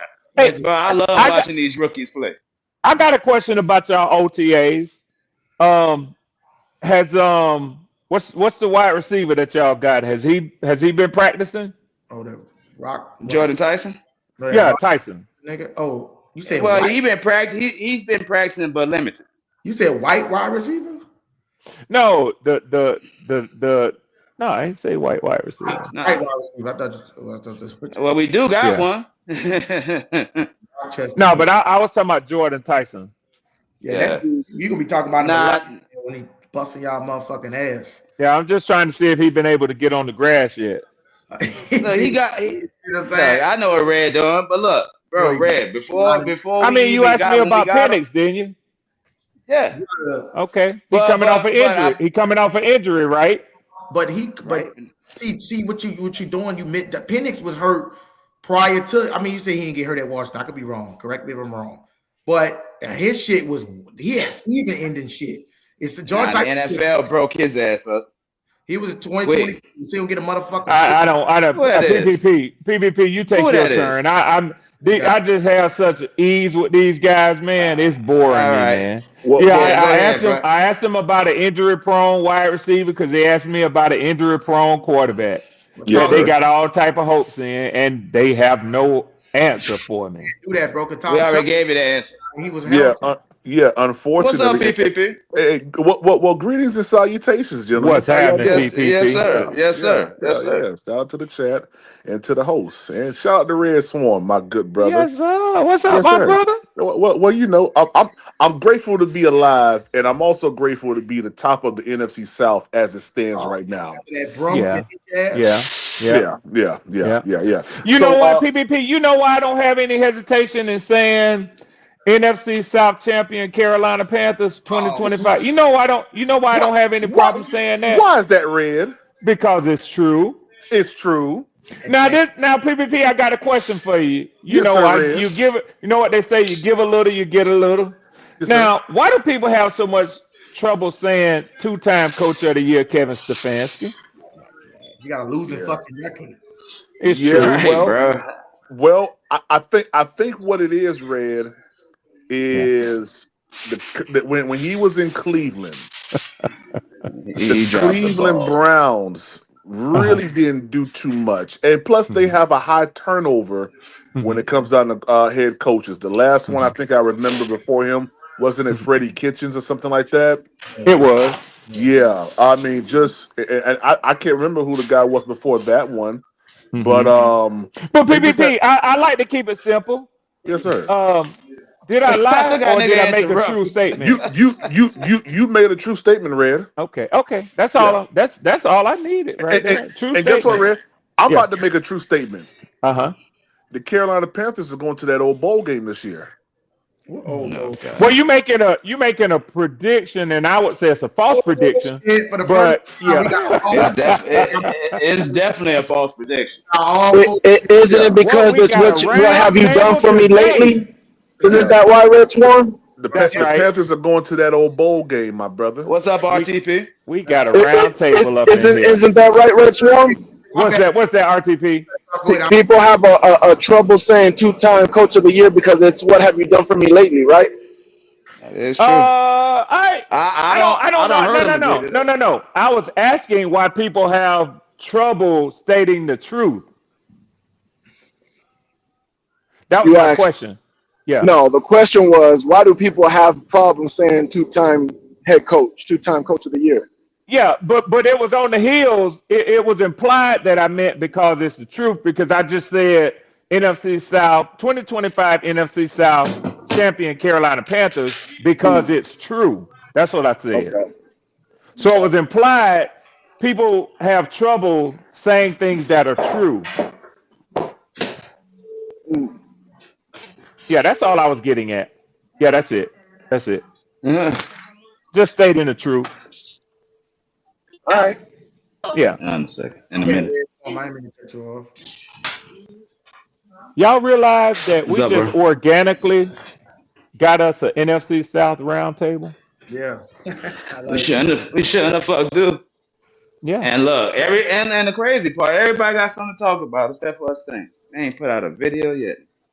Yeah, that's crazy. Yeah, well, you guys are typically the worst when it comes down to media. So, I mean, your stadium is cold, dark, wet, and stank. You know, it ain't. All right. Calm down, PPP. Because I will say this. Stadium. Emeka You go to Egbuka. your stadium and get rained on, motherfucker. I will say this. That highlight circulating about Emeka Egbuka out there. That boy look fine, man. That's all I'm gonna say. I'm not a Bucks fan, but I do watch things that come across my television screen and across my computer. He got a high upside. Yeah, he a good wide receiver. I don't know if that's enough to get them over that hump because it's not. losing Mike Mike Evans is big. That's a big target. Yeah. A big proven target. You know what I mean? So yeah. They're gonna hurt from that. I don't care what nobody Todd Bowles getting fired this year. Y'all. He definitely is. And I'm predicting that Todd Bowles will not make it the rest of the season. And I hear you on that. And that Mike Tomlin will be the head coach of the Tampa Bay Buccaneers next year. Now, look, Miss Pammy said, I'm going to cut you off, but Miss Pammy said, I'm different. I want to see a special teams, especially punter and field goal kicker competition. She said everything else is going to play out on its own. I hear you on that, baby. Yeah. Now, who said something about a Mike? Yeah, I could see that. I mean, I know he started with Tampa, but he going to have a mediocre as fuck anyway, so he can't develop. I don't see that. I don't see that. He can't develop. No, you can't develop a quarterback. No, I don't see Ibuka becoming mediocre. I don't see that. I didn't say Ibuka said. Because he's gonna get more targets. He's gonna be the focal point. But who your number two? Then we come down to not having a number two. We got the best 1-2. Godwin's the number 2. We got the best 1-2. No, sir. Actually, the Carolina Panthers does. No, sir. Man, stop, bro. Nobody's worrying about. Well, let me look at it. That's interesting. That's an interesting discussion. Let's look at it. Let's look at it. Kyle Pitts is a tight end. I mean, you could say that I'll go Atlanta next, and then Chris Godwin that played 3-4 fucking games. Like, I mean, you say Carolina. Who's y'all number one outside Tech? Yes, sir. One named Jalen Coker, who hasn't dropped not one pass thrown to him. Stop it, bro. Now he also hasn't had over 500 yards in a season. That's true. Right. Trash. Yeah. Well, he ain't trash. He ain't trash. But he's no one to worry about. But that's only because in both seasons he's had injuries. Trash. So how about it's because of your quarterback? Well, the best ability is availability. So and guess what? And guess what? For that. And guess what, Red? We took the same swing at one J.C. Horn, who in his career only played about 37 to 40% of his whole rookie and turned it around. But my thing is, there was no question that once J.C. Horn started making complete seasons due to not getting injured, with his being what draft pick was he? Number 8, I think. Yeah, he was drafted high. He was right before Pat Surtain, if I'm not mistaken. Yeah, being a top 10 draft pick, that's what he would be. Right now, Coker is outplaying what people thought, and I think it's largely because y'all haven't had the type of receivers to keep him off the field. To me now, this is my observation. It's not just that he's that dynamic NFL wise, and that he's that significant of a contributor. It's just that y'all haven't had the type receivers, and I'm not going to turn this into a quarterback discussion. Yeah, but y'all haven't had the sort of play at the receiver position, and that's why I say it's definitely not y'all with the best 1-2 combination. It's not. Oh, my bad. Go ahead. And it ain't y'all either, because Jalen had 461 as the number 3. You want to talk about Jordan Tyson, and he hasn't even hit the field. So you can't put him in there. I don't care if he hit the field because I guarantee you was talking the same shit about Drake London before he hit the field. No, I wasn't. I wasn't. I never give a rookie who hasn't played one snap in the NFL any credit over any player who has. I'm sorry, sir. I don't do that. Now I'm finna hold on real quick. Let me get this out. Now I'm finna kill his old argument and smash everything. Do you realize the last couple rookies that got drafted in the first round, they all hit? Jackson Smith-Jigma, Emeka Ibuka, Jamal Chase. I could go down a fucking list.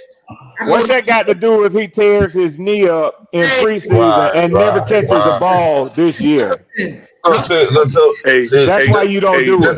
Hey, Izzy, I just want to say this real quick. It sounds like your microphone. It's like we're hearing you from your computer more than your mic. Yeah, let me cut this down. Because it's breaking up. I just want you to be heard, bro. I'm hearing some background noise. False statement that I made. Can y'all hear me now? I'm hearing some background noise. Okay, so I'm asking, is that a false statement that I made? They lie, you ain't shit. Is that a false statement I made? 'Cause I could go around the table. Ted McMillan, first round, right? Ted McMillan, first round. Yes, sir. Produce, right? Kyle Pitts and Drake London, do they produce? Red Swan? Yes. They first round niggas? Are they first round niggas? Yes. Okay. Perez is Mike Evans and Mike Evans ain't there no more. I know they ain't not that more. I'm just making it fun. Were they first round? Abuka is the first round. Okay, first round, right? So my point making, you can't even. I guarantee you, I read Swan talking that shit. I guarantee he can't name me no first round in the past 5 years that didn't produce. You can't name first round wide receiver. Watch this. Hold on. Yeah, that was a bad I'm finna give you one. I'm finna give you one and show you how unbiased I am. Hold on, sir. We ain't got to yell over each other. So that we don't have to do this. And he's on my team. His name is Jahan Dotson. Name 5 of them. Oh, now you want me to give you 5? Go ahead, sir. Man, listen to me with that. I'm not saying that nobody didn't produce. I ain't playing no games. First round bust. But what I ain't playing no games. The probability of like nobody know who the fuck that was even coming out of college. Probably every one of our teams done had one, as a matter of fact. What I'm saying is they produce more than they don't produce. So the rate that we going in, we know that this nigga going. This is an offensive league and offensive mind. So what I'm saying is, and let's be honest, we got the most stablest coaching in this. If you want to be 100%, you have the most stablest coaches. Yes, I'm gonna tell you my God, PPT, it's crazy over here. PPT, oh my God, it's crazy. Let me get out. This is the NFC South Peak State Swarm. That's what that is over here. That's all it is. That's all it is. RCP. Okay, go ahead. My bad. Is it? Go ahead. Who in y'all fucking division besides Ty Bowles that actually fucking won something? Let's be real. We know why his ass on the hot seat because he ain't got Brady fucking playbook. We did this shit yesterday. So if Kellen Moore is the only fucking proven coach that call his own plays from that start with Dallas, starting from the Eagles that won the Super Bowl, and to us. So you keep trying to shit on Kellen Moore. Can I ask you one question? Wait. I thought y'all were talking about wide receivers. Now y'all talking about head coach. We talking about wide receivers. No, we going along with the host. I just got one question for you. Go ahead. I don't know what to go with. How many years has Kellen Moore been a head coach, sir? I don't know. You tell me. That don't matter. He don't want to answer your question, PPP, because he realizes he's been challenged on this before, and he's been told that as a 1 year, I'll answer it. 1 regardless year. of what he did as a coordinator, he has a losing record. Wait a minute. He has a losing record. Oh, watch this. You said as a head coach. Hold on, Taylor. Watch this. How many times has Kellen Moore called his own plays?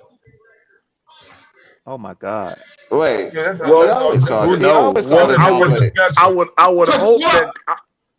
I would hope that Kellen Moore does call his own plays, but that doesn't answer my question. That doesn't answer my question as to how has he been a head coach. Bro, we gotta do one at a time. Hold up. What I'm showing you is even in the OC. Do you know why Kellen Moore got fired when he was with because him and Mike McCarthy got into it? Because he wanted to call his own player. Mike McCarthy. Yeah, they're my thoughts. Oh, okay. Wait, what? Right now, we're talking about head coaches. We're not talking about offensive coordinators. Can we stick to the topic? Head coaches. Yeah, we stick it. But bro, come on, bro. Don't do that. You trying to pigeonhole. No. You said the most proven head coach in this division. But what I'm saying is, you even brought up Todd Bowles. Bro, stop it. We talking about coaching in general. We talking about we're talking about head coaches. Either way, it's still Todd Bowles. Either way, whether you talking about coordinator or you talking about head coach, it's Todd Bowles. I'm talking about Todd Bowles. Let me rephrase my question because he want to play these fucking games. I'm talking about in general, coordinator or anything. He's won at the highest fucking level, and everywhere he left, they got shittier. He's not a head coach. He was an OC. It don't matter about head coach. Was he the head coach though, sir? Nope. Brother, Nick Sirianni called his own fucking plays. I answered it for him, PPP, since he can't bring himself to the answer. Nick Sirianni called his own plays. No. We gotta stay on track. Who called the fucking plays in Philadelphia? PPP, I beat him up with this fact every day. He was a coordinator, just like Raheem Morris on 2 Super Bowl winning teams. Yeah. He was not the head coach. So if we want to be truthful, the real top dog, and I have to be honest, is really Tampa Bay with Todd Bowles. Yes. It's all right. It's all right to give it up. It's all right to give it up. My thing is, bro, we got to prove it. No, we do. We got to show it. You won 6 games against bad teams last year. Our squad is new. I get you on. No, listen, bro. It's easy pickings over here too, PPP. It's easy pickings. No, it's not. Rich, this is why I'm about to demolish you. I get shit off. This dude even called his own plays. Watch this. Hold up. I always say to have the best coaching staff. This is why I say I want to share my screen, right? Now look, I do like our coaching staff better than everybody's. It says clearly on there, offensive coordinator. Listen, this is what we gotta stop doing. We gotta stop doing it. Says clearly offensive coordinator. You heard? We're talking about head coaches. We gotta stop doing this, bro. Like we got to stop doing this media shit.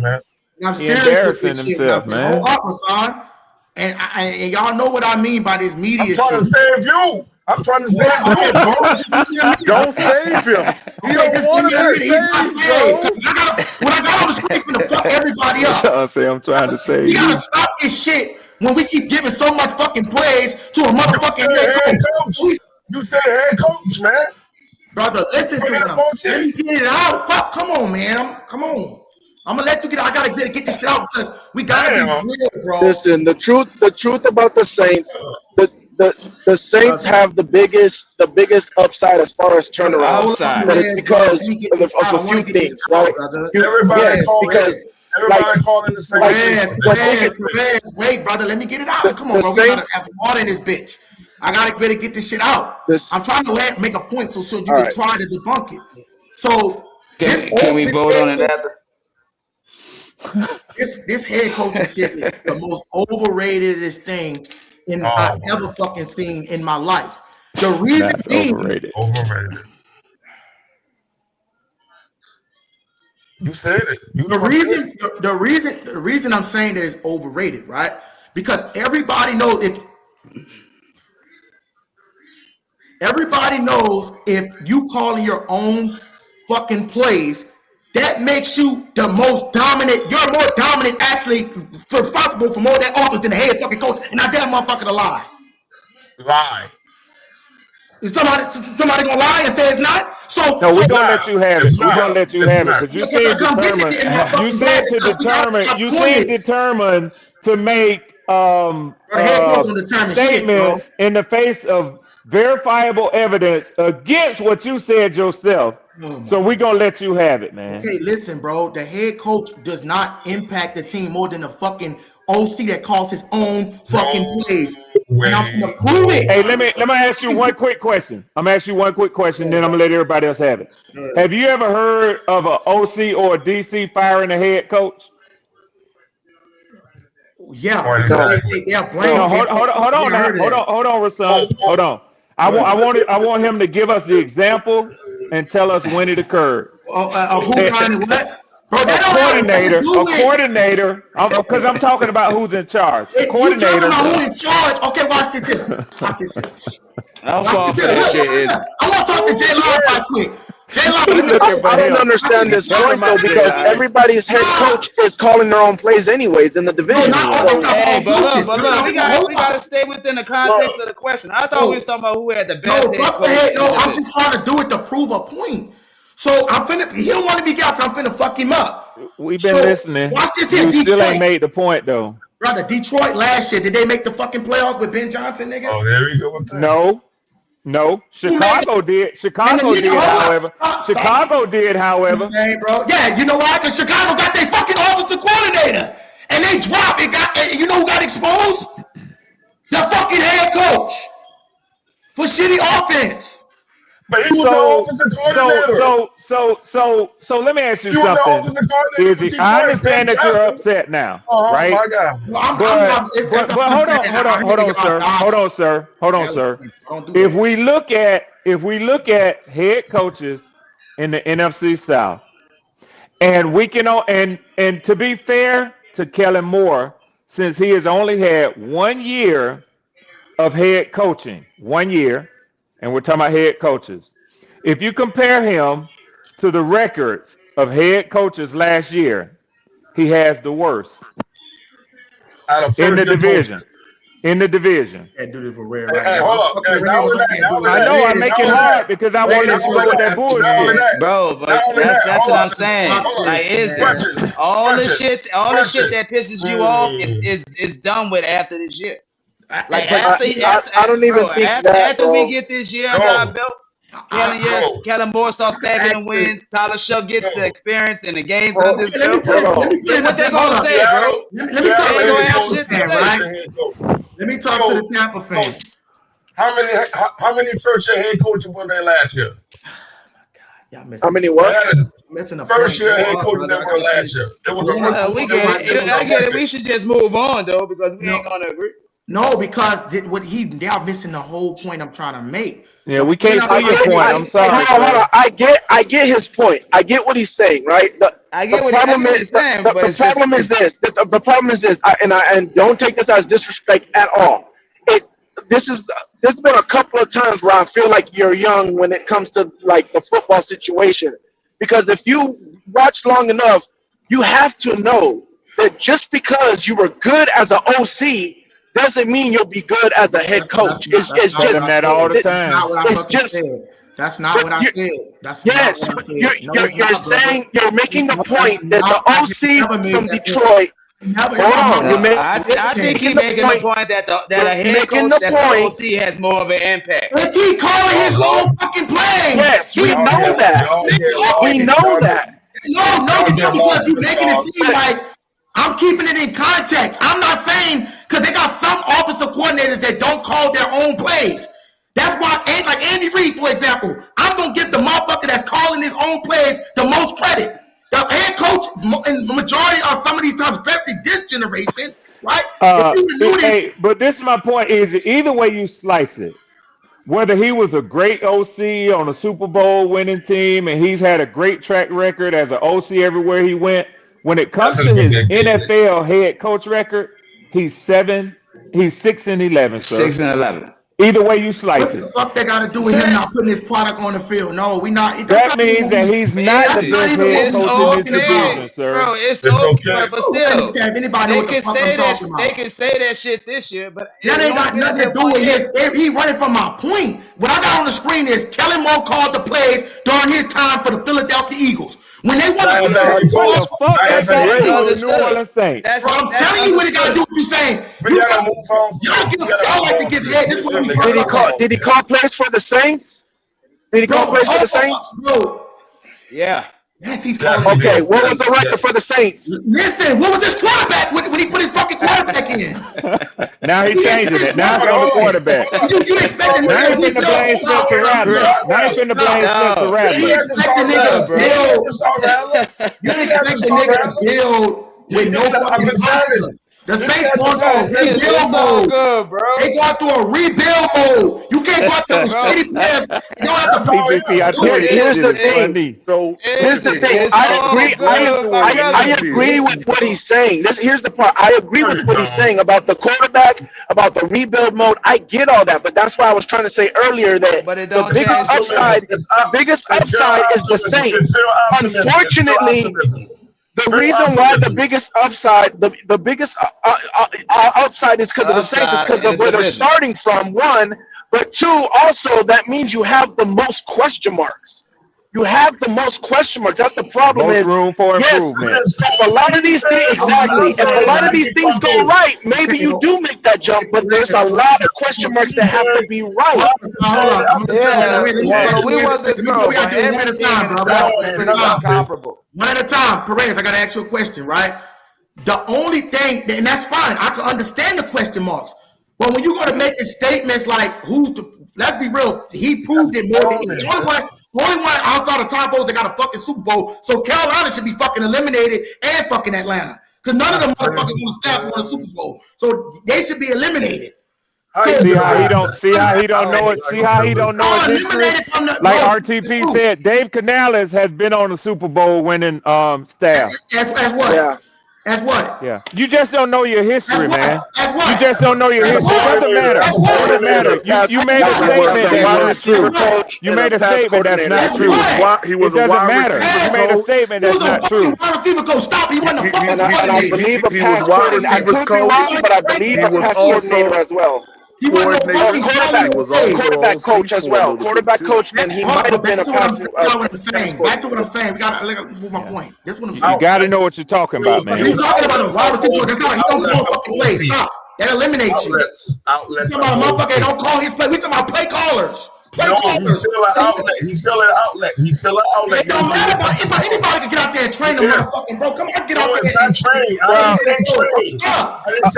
Again, I do get what he's saying by a play caller. Yeah, stop agreeing with him. Stop agreeing with him, RTP. You're only making it worse. I'm not gonna lie. I told you before, bro. I'm not gonna lie just to lie. Like if I see what he's saying, I'm gonna. We call it feeding the animals at the zoo. He talked about some motherfucker that didn't even make that. Still doesn't make sense of why they're gonna be good. I'm just saying I understand what he's trying to say. Is what I'm saying. So and to go further on what I'm saying, that eliminates them. Now you got Tampa, bro. Come on, Rashawn. Let me talk to him right quick. Let me give it to you, bro. And then let him talk, cause he ain't gonna stop. No, cause I'm debunking your whole statement is bullshit. Oh no, you ain't debunking my statement. I done left it alone because you can't combat my statement. So I done left it alone. The comebacks are so weak that you're making because you that comeback don't come from one side of the fucking field. If I got a comeback and we both got two logical points, you gonna dismiss my whole fucking point like my theory can't be fucking proven. I have to at some point when you get them repeatedly wrong. I have to dismiss it. Can you dismiss this? Watch this. And was Detroit a better team last year than it was without Ben Johnson? Yes. What does that got to do with Kellen Moore? Stop. Did Ben Johnson, when he took over at the Bears, did he not propel over the Lions and then expose Dan Campbell, bitch ass? Let me see what Ben Johnson record was last year. Bro, they won a division and the Lions didn't even make the playoffs. They got exposed. Let me see what his record was and what Kellen Moore's record was. And I think you can say that. But I do think in reality there's more to that context. Okay, but hold up. No, it's not. They're the same. But to make your point, I think you. But I'm listening to what I'm saying. I'm going to make another. Yeah, we also got to understand it's two different teams. But hold on. What I'm saying is it's still. It's not just that. The Detroit Lions went through a lot of shit last year too. Bro, listen, they had the same. That's what I'm saying. It's two different teams. They had all the niggas that they brought back. Yeah. Hold on. I can make another point. My other point is. It's a difference when you got what I'm saying is when you got a person that's actually calling their fucking plays.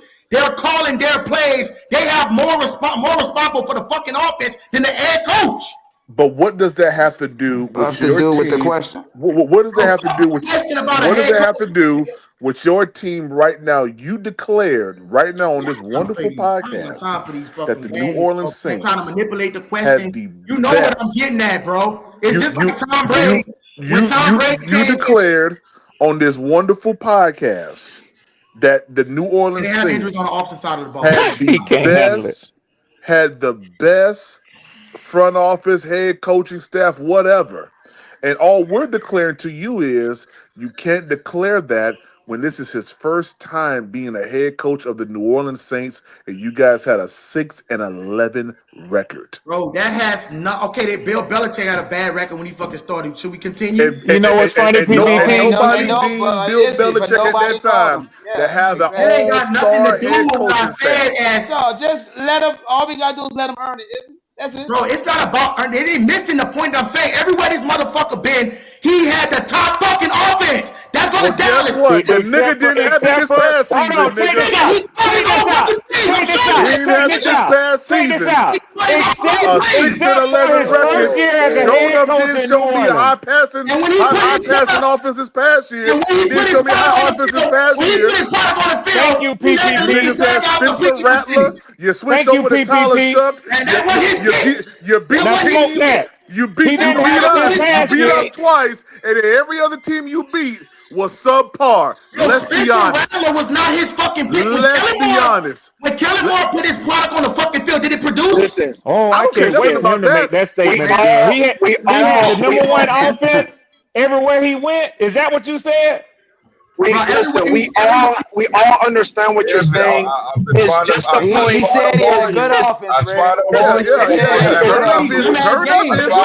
Everywhere he went. That means last year too, right? That we've gone through enough seasons of thinking that matters and finding out that it doesn't matter yet. That's all that's going on right now. You can't say it doesn't matter. You can't say it doesn't matter. We're going to pop a goddamn grapefruit out that nigga's name. Let's go. You think we ain't PPP? Yeah, we're going to pop a whole grapefruit out this nigga. Let's go. Hey, he getting introduced to the South now. He getting introduced. Into the question, Perez, what I'm saying is, I'm going to give Kellen Moore more credit for that team. Don't you save him, Jay. We understand that. I got to look out for my boy, Ray. You be quiet, Jay. Don't you say that, Jay. I even agree with you. I give Ben Johnson more credit because he was the OC for Detroit. He goes to the Bears, and the Bears end up taking the division. You got to give him the credit. I understand that. I understand that. What we're saying is, you can give Kellen Moore all the credit for Philadelphia. You can give him all the credit for Dallas. With giving him all the credit there, him coming to the Saints and being a head coach, or even if he wasn't a head coach, whatever he's doing with the Saints, it don't matter because now he's with the Saints. I never said that. He hasn't shown nothing with the Saints. He's done nothing. I said when he was calling his own plays, he was successful. Either way. But he can have all the credit for Philadelphia. It's funny that he brought up Ben Johnson. Let's look at coordinators turned into head coaches. Yes, sir. Go ahead. It's funny that he brought up Ben Johnson. Yeah. Both of them in their first year as rookie head coaches, former high-power offensive coordinators, right? Mm-hmm. Rookie. Both offenses that they left struggled. Rookie. The next year, which would have been last year. But what did the teams that they go to do? The exact opposite of each other. The Bears went 11-6. The Saints went 6-11. Bro, stop it with that, bro. Stop, bro. You gotta stop. You can't do that, bro. I know it's hurting. I'll stop. I can tell when it's hurting. That's the facts, though. That's the facts. He had fucking Caleb Williams. After you stop trying to do it, Tyler Shuck and Spencer Rattler. Hold on, wait a second. Wait a goddamn second. Wait a second. Hold up. Did Tyler Shuck come in the middle of the season? Yes or no? Yes. The nigga was here the whole y'all drafted the nigga. What the fuck? Y'all drafted him. That's Kellen Moore's fault that he didn't put that nigga out there. You can't say that, PPP. You can't say that, PPP. You can't say that. That's his fault. Yes, he can. Yes, he can say it. Yeah, no, he can't. He can't. Yes, he can. Was it Patrick Mahomes? No, because you can also say if Tyler Shuck was that good, he would have been starting over Rattler. But that's the point. You can't say that he was that good. Maybe Kellen Moore knew he needed more time, and he put him in at the right time. So you can't say that. He because he just declared that Kellen Moore is the best head coaching staff or head coach in the NFC South. When Andy Reid, because you made a stupid ass statement. I'm getting a headache. When you said Andy Reid don't give a fuck. I need a gooder. When you said Andy Reid, nobody give a fuck, bro. I know that's right. Look like Andy Reid was throwing his own plays, bro. Andy Reid. Why are we talking about Andy Reid? Because you gotta make a fucking point, bro. Damn, bro. Andy Reid ain't nowhere near New Orleans. Nowhere near the NFC South. I'm making a see that y'all let the motherfucker make a point. Bro. All right, go ahead. You're right. My bad. My point is, bro, you listen what I'm saying. It's not the fact that I'm disagreeing that the opposite can't happen, but what y'all are trying to imply that the shit can't happen. You're telling me the shit can't happen. What we're saying is it didn't No, happen. we're not. It hasn't happened. Not that it can't happen. That's what we're saying. Context. You got to keep it in context. That's bro. why you should have said it differently. What you should have said was, I believe that this is what he's gonna be. Not that he is that already. Well, it sounds like the young man is pre-ejaculating to me. He's trying to hit it too soon. Slow down. Take your time. Ain't got no wet washcloth to wipe himself. None, PPP. Can't bring the woman a hot rag or nothing. He just out here just She ain't got no orange juice. Only thing different kill him more. And an OC is that the head coach hires his fucking talent. Kill him more. I'm sorry, Rasan. He asked for it. I got to give it to him. Bro, you're not making no fucking point. Red, You know I tried to warn him about that, right? You did. You tried to save him. Hold up, bro. Come on, man. What I'm saying is, let me finish prove my I've been saying that for the longest. I always get shit on all the time. Bro, stop. We know you do what you gonna do, bro. Stop. See, now he taking shots. Now he taking shots. That is boy. Y'all care more about proving a fucking point than you can be my homie. You can be my ex. I'm not saying nothing that's unfucking true. Yes, you are. Hey, don't say nothing. Don't say nothing. I like when Saints fans fight each other. I like this. Yeah. I'm trying to warn you about that. I'm trying to warn you. I try to warn you about that. I like this. The reason I'm getting pissed off because motherfuckers trying to make it seem like I'm saying that wasn't J-Line. That was J-Line. I'm saying nothing that's untrue. So let me finish making it sense, bro. You gotta give me 2 minutes. I'm gonna give y'all the floor. I promise. Yes, sir. Yes, sir. I don't see anybody can debunk anything I'm saying. Yes, sir. So Patrick Mahomes. He said he made a statement out of his mouth and said he couldn't scout, make it look like Kellen Moore couldn't scout the fucking talent. I have to say the same thing about Andy Reid when Alex Smith, when they dropped Patrick Mahomes and Alex Smith was the same motherfucker. He couldn't see that Patrick Mahomes was gonna thrive like that. But they great Patrick Mahomes. But they both put him in and they started killing. So what I'm saying is, towards the end of the season, before Kellen Moore put his product on the field. Before he put his product on the field, when his product got on the field with the same niggas, he started elevating the offense. So what I'm saying is, he's not the bro. When he put his product on the field, that's his fucking big. Boy, they laughing at you like it's a joke. They're taking you for a joke, bro. Who gives a fuck? You don't know shit you talking about, nigga. They don't want laughing. I ain't the one laughing. They don't want laughing at you. They don't want laughing at you. I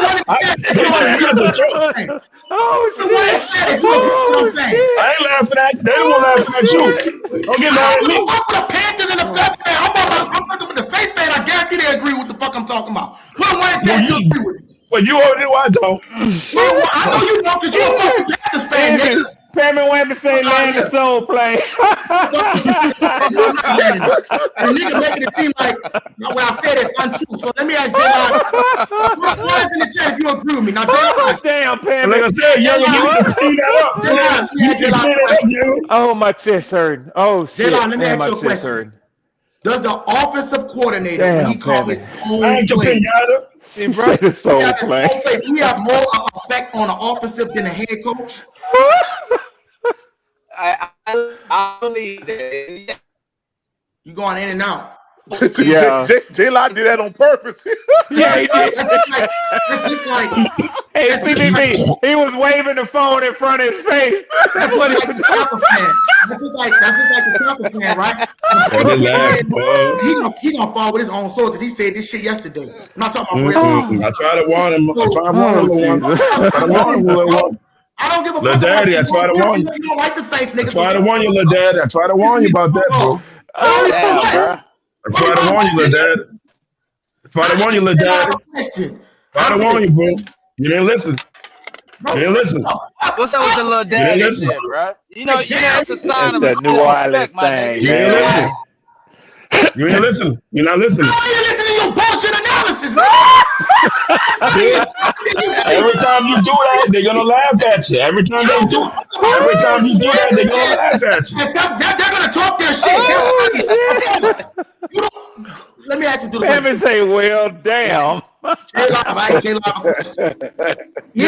want to laugh at you. So, don't get mad at me. What I'm saying is, what they doing. What I'm saying that's is, all we saying, Ant. Vibing with that. That's all we saying. Give it time, man. Offensive coordinator, you making it look like same thing Perez was saying, right? Perez said, let that go. Bro, come on, bro. Let me motherfucking get it out, nigga. Damn. So, like I was saying, when he was Perez, we had this whole statement. That's why I said this nigga contradicting himself right now. When Perez had a whole long ass argument about Tom Brady calling his own fucking plays. When Bruce Arians was calling that shitty ass fucking play with them niggas was trash. And then when Brady came in, whether it's a player or fucking OC, he had plays designed to him. So basically, Brady was calling the fucking offense. It was a whole different offense. So that's what I'm saying. You can't moving the goalpost too much. I'm not moving the goalpost. I'm saying that goalpost all the way in Gulfport, Mississippi right now, man. That nigga don't know what's over at the Pee-wee League field by now. Goalpost went up high 10. Got on out. When he plays. What's the difference from that and the fucking head coach that call his plays? Well, the only reason why I say that is because we don't went from Patrick Mahomes. We went all around the world. We done went to Kansas City. And then we went down to Tampa Bay. We stopped a little bit in Detroit just to talk about the 6 and 11 Saints. Too many niggas, bro. We gotta calm this shit down and that's what I'm saying is. He said we gotta calm it down. We know what this. You the man was screaming on him. We know because you pissing me the fuck off through your spirit. You doing it to yourself, man. He couldn't wait for Carolina Panthers fans to come up so he could jump a Saints fan. Fuck up. Oh my God. Bro. You couldn't wait for this. That's lame. That's lame what you're doing, bro. Mad because I'm talking about Kellen Moore, and you trying to say mad. What I'm mad for? What I'm mad for? You don't want mad. You don't want screaming. Bro, you coming out here talking about some and all this bullshit, and I'm trying to. You don't want screaming. I'm not the one laughing at you. They laughing at you. Bro, and I don't mind them laughing at me. There are other fans of other teams. Because they saying that you don't know what you're talking about. And you know the fuck you talking about, nigga. I ain't saying shit. I try to get you to move on and move on. Flying by. I'm fucking mouth. You don't believe me? You're a Broncos fan. Bro, what? No, man, I don't want to hear what you. Say it again. Making me mad. You're a Broncos fan. Okay, and guess what? I told niggas that 3 weeks ago. If you were in New Orleans, if you were born in New Orleans after they before the New Orleans, this New Orleans, the old New Orleans, you had 2 teams all the time because we had paper bags in our head. I remember when you said that. It's not my fault you didn't live that ever. You know what I'm saying? That don't got nothing to do with the point that I'm making. You didn't live that ever, so you don't know nothing about them hard times about that. So you don't know shit about football. Oh shit. Because what you're saying is delusional. No, I ain't gonna agree with that. I'm gonna stand up for Rasan. Rasan knows football now. Man, you don't know shit. You don't know more football than me. You don't know shit. You overthink the fuck out of I ain't say he know more than you. I said he know his football though. I didn't say that. Look, I'll have a debate with Izzy any day. Any day. I'll kill it. I'll kill him. Oh shit. That's a fact. You'll kill that rat in your fucking closet, nigga? You gonna kill shit up here, nigga. You kill a motherfucker, nigga. I'm talking about a whole debate. I have done that countless of times, lining up. You can do it right now. You can do it right now. I'm so mad right now. You don't want to say in your own platform, you don't give a fuck about the history of the Saints. Bro, that ain't got nothing to do. I'm just talking about the bullshit that's coming out your mouth. So how can you know more about football more than me? How can you know more football about me? Please give me another Saints fan to come up here, dog. Like, got it. I'm not pissed off at what they say because they're Panthers fans and Carolina. You only seen the glory days.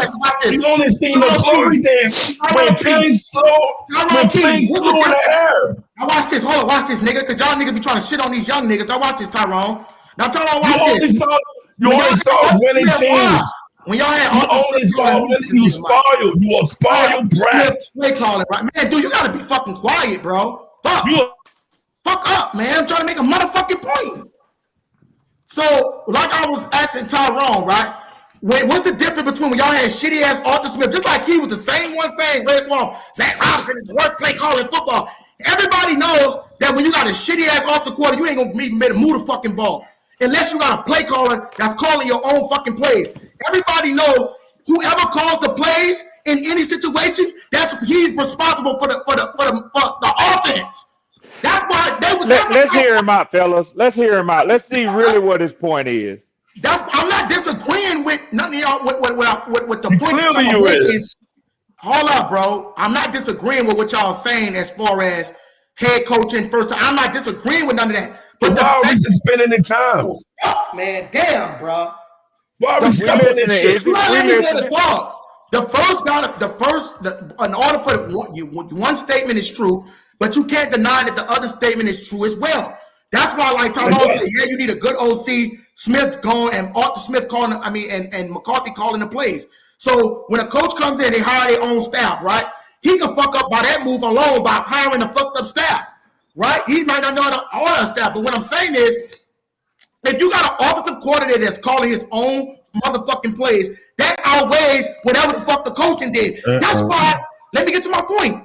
That's why the Eagles brought back the same roster, not damn motherfucker alive. Saquon came back. Jalen Hurts came back. A.J. Brown came back. Devontae Smith came back. That defense came back. You know why they got bounced in the first round? When Kellen Moore left, that defense went to fucking So is it? If I could, I'm gonna be like RTT. I'm gonna somewhat agree with you. And it's up to each of these men up here for to state their own opinion. Now I agree with you that Kellen Moore has been one of the top offensive coordinators the last 10 years. He did good things in Dallas. He did good things in Philadelphia. He did not so good things with the Chargers. But for the most part, he has run prolific offenses as an offensive coordinator. I don't know if you're hearing us. We're not arguing that point with you. We're arguing what he did as a head coach with the Saints. And Izzy, you have to agree that he was the offensive coordinator of the same team with the Saints. Yeah, okay. What is Kellen Moore philosophy? What is his philosophy? I'm going to address Red Swarm thing. Red Swarm, I'm not disagreeing with what you're saying. I want you to hear out the full statement. It's levels to being a head coach. When you're a head coach, you're in charge of hiring your DC, you hiring your OC, right? You got to hire a whole other side of the ball. You can fuck up on that side of the ball as a head coach as far as that side because you're hiring and you got to make sure everything is addressed. I'm talking specifically offense. That's why I say okay. And you know who can talk to you better about that? The Panthers fans on here. Because their head coach just gave up play calling so he could focus on head coaching. Are you saying that perhaps doing both was too much for Kellen Moore? No, it all depends on what the scenario is because, like you said, some coaches call their own plays and some of them let the OC call them, bitch. Like Zach, like for example, like I was telling about Tyrone. You had Arthur Smith. We know one of the sorriest fucking play callers in history, right? And now Mike McCarthy is calling his own plays. Mike Tomlin didn't call his own plays. I'm talking strategically on one side of the ball. On that offensive side of the ball. Because Mike Tomlin was the CEO coach. Is Kellen Moore calling he ran the team like a CEO. What's up, Poppin'? You understand what I'm saying is I'm not disagreeing. What up, Pop? What's happening, Poppin'? What I'm specifically stating, whether you want to say everything incorporated, like because he don't know defense, I can agree to that. Everybody, I can agree to that but I'm talking about specifically one side of the ball. I'm talking about having a top offense because he didn't have that. So why y'all only won 6 games? And you didn't have a top offense. His product was not on the field. He didn't have the personnel. But you believe that right now y'all have the best 1-2 combo for wide receiver right now. I can't do it with this dude, bro. I can't. You're making excuses too much, man. I can't do it. Somebody got to get up here. I can't deal with this shit. I can't do this shit. I can't do no. I'm not going to be up in there talking about I'm making excuses. No, he's making excuses. If I do it, I get cream. I can't do it, bro. I can't do it because you up here. I don't know why the fuck you up here trying to combat the fuck I'm saying. So no, I'm trying to tell you, bro. They made their point. You made your point. Everybody disagree with your point. I don't get everybody disagree with my point, but the motherfuckers on the stage who disagree with my point. You're not landing your points. If you agree with my point, put one in the chat. You're not grounded on your point. I'm telling you, the offensive side of the ball is a coach. Whoever, I don't give a fuck if it's the special teams coordinator, whoever is calling those plays, right, for the offense, just like when Terrell Austin came out in the press conference and said, I called the plays, the shit is on me. So what I'm saying is, whoever's calling those plays, right, is responsible for that side of the field's production. So hold on. Wait. Let's talk offense only, and that kind of cuts right through the record because the record is offense and defense, like 6 and 11. But let's talk offensive production only. Right. In 2024, that's where I was about to go. The Philadelphia Eagles offense ranked 1, 2, 3, 4, 5, 6, 7, Don't 8, do that. and Don't 8 do that. in the NFL. You a smart man, Red. You a smart man, Red. Under Kellen Moore. In 2025, the New Orleans Saints offense ranked 23rd under Kellen Moore. I think y'all niggas is retarded. I'm serious, bro. That's not gonna work. That's not gonna work. Hold on. Izzy. What he should have said. I get it. Trust me, I get it. It's not because he didn't have his people ready. It doesn't really count.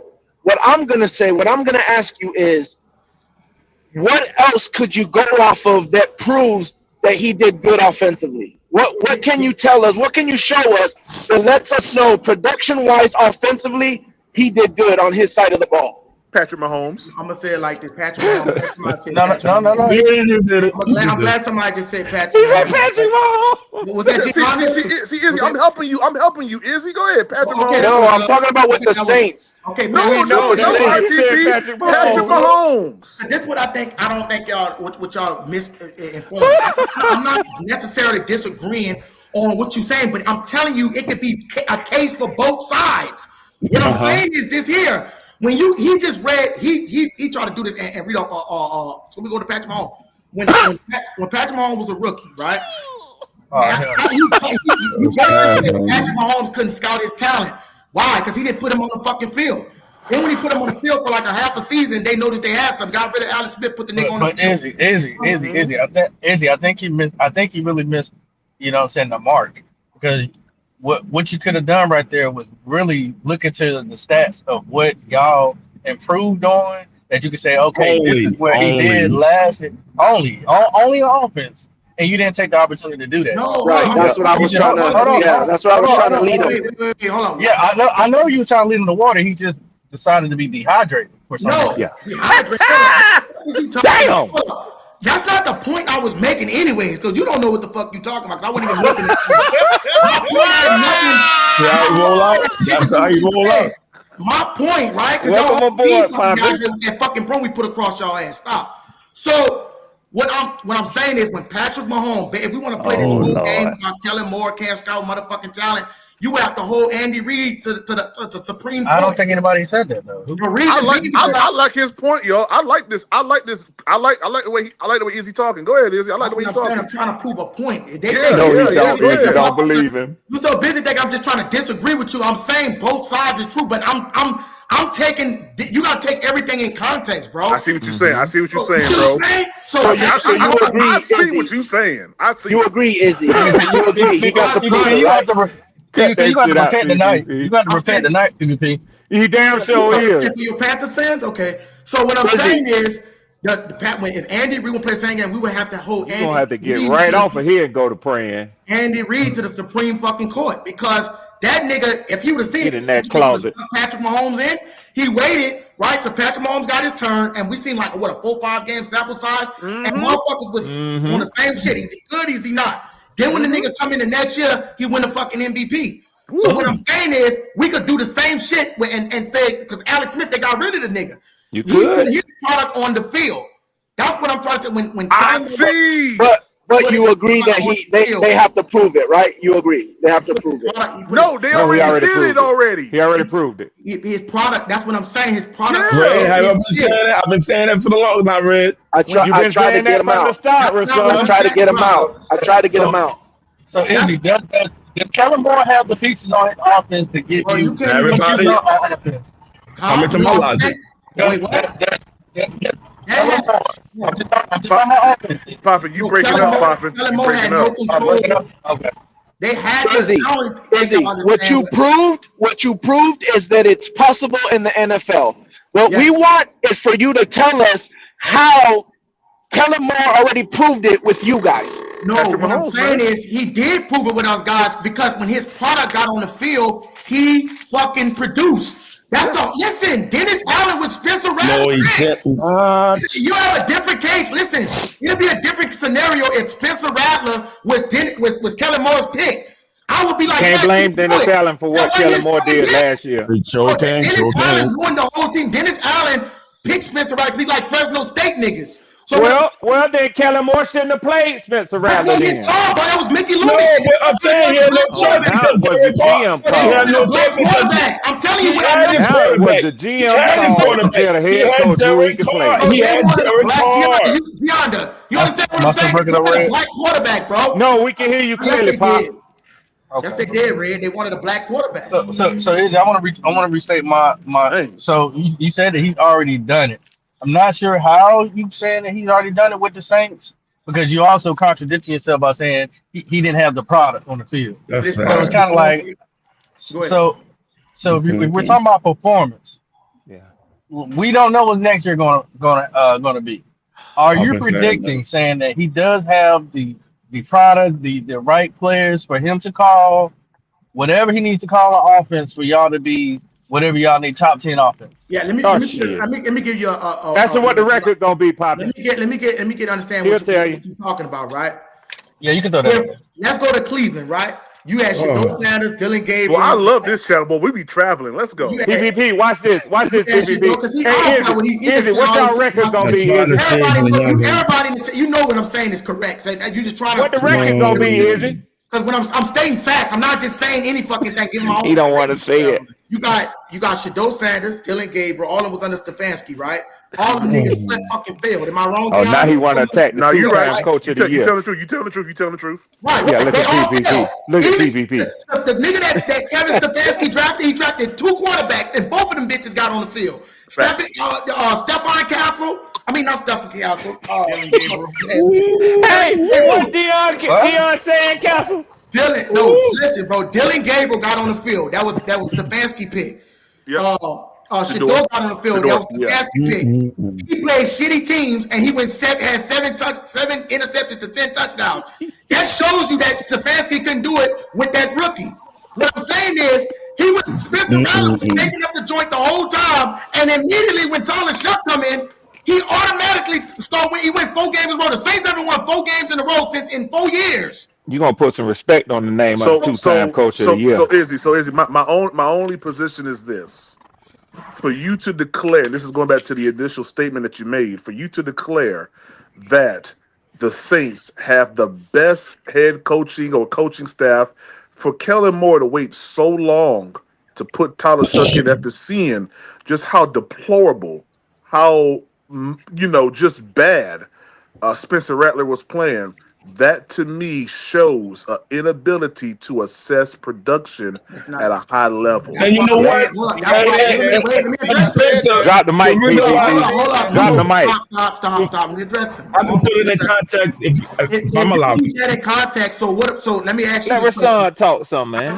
Hold up. I just explained it. Is Andy Reid a bad coach? Let me just ask him. Is Andy Reid a bad coach? No, Andy Reid is not a bad coach. So he couldn't see that Patrick Mahomes was better than Alex Smith? Yeah, but the beautiful thing about this is Andy Reid plays in Kansas City, Missouri. And coaches in Kansas City, Missouri.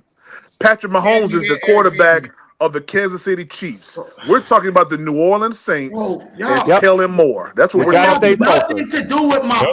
Come on, bro. We can't do this, bro. We can't just dismiss points. I can't say that just because Dave Canellis is passing on the play calling to Brad Isaac, and it may have happened in times before. That means we're going to go 17-0. Brother, that has nothing to do with no. But what you're doing is you're trying to take a scenario that happened elsewhere, and then you're trying to superimpose it over your team. Did it happen with Ben Johnson? Yeah, but you can't superimpose that over your team, though. I'm not saying I'm a superimpose. What I'm saying is I seen this shit last year when his product got on the field. You just contradicted yourself because let me tell you how you contradicted yourself. Okay. You just said you didn't even hear nothing that I just said about Patrick Mahomes. Patrick Mahomes, if you say that, then you gotta say Andy Reid don't know his fucking talent because Alex Smith, he was playing so fucking bad. Hold up, he was playing so motherfucking bad that who replaced him, DeAndre? Who replaced him, DeAndre? Can I ask you a question? Who replaced him? Hey, so you giving Andy Reid credit for Patrick Mahomes' success, or you giving Eric? It's not about giving no credit success. I'm proving a point, whether success anyways. I'm proving a point to say that if you say that he can evaluate talent. When Patrick Mahomes started for the Chiefs, once Andy Reid said, "Okay, Patrick Mahomes is my guy." Once he was his guy and he started for the Chiefs, right? Patrick Mahomes.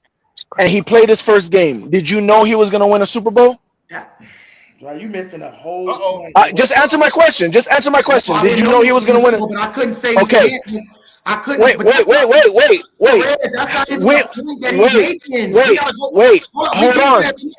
Hold on. No, just answer one more question. Answer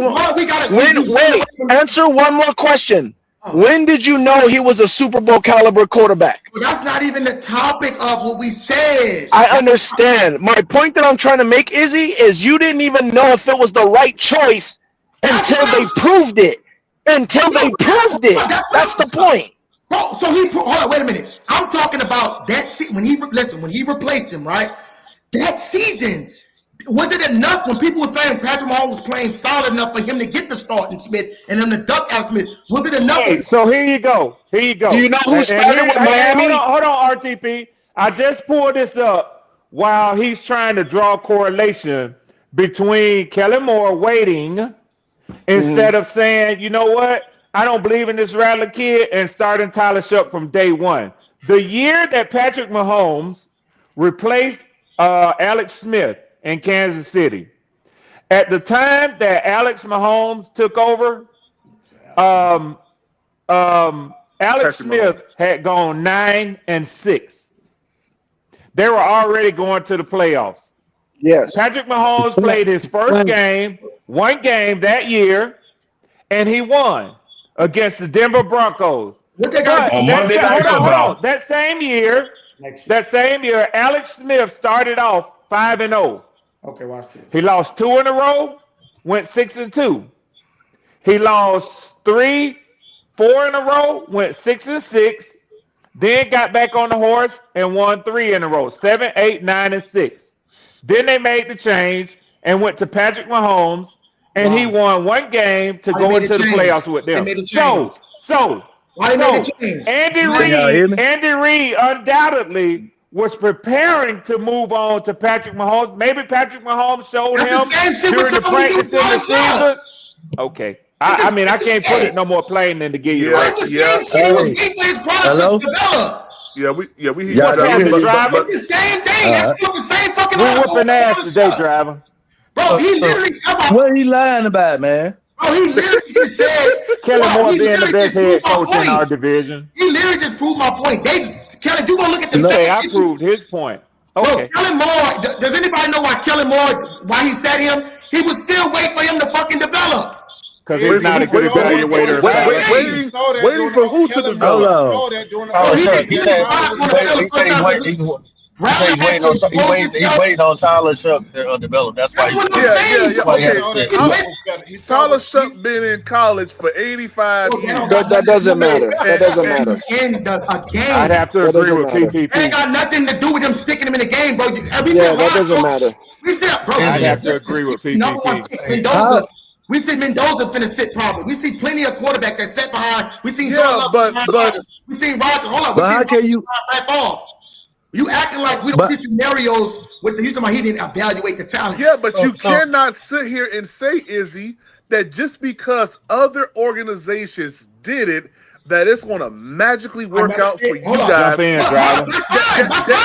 can't say that. Hold up. That's fine. But can we be 100% honest? When Tyler Shuck got in the game, was it a whole different Saints football team? No, because y'all lost to the Rams. Y'all lost to the Rams. No, you didn't see that Rams game? No, he telling the truth. He telling the truth. He wasn't. The team outside the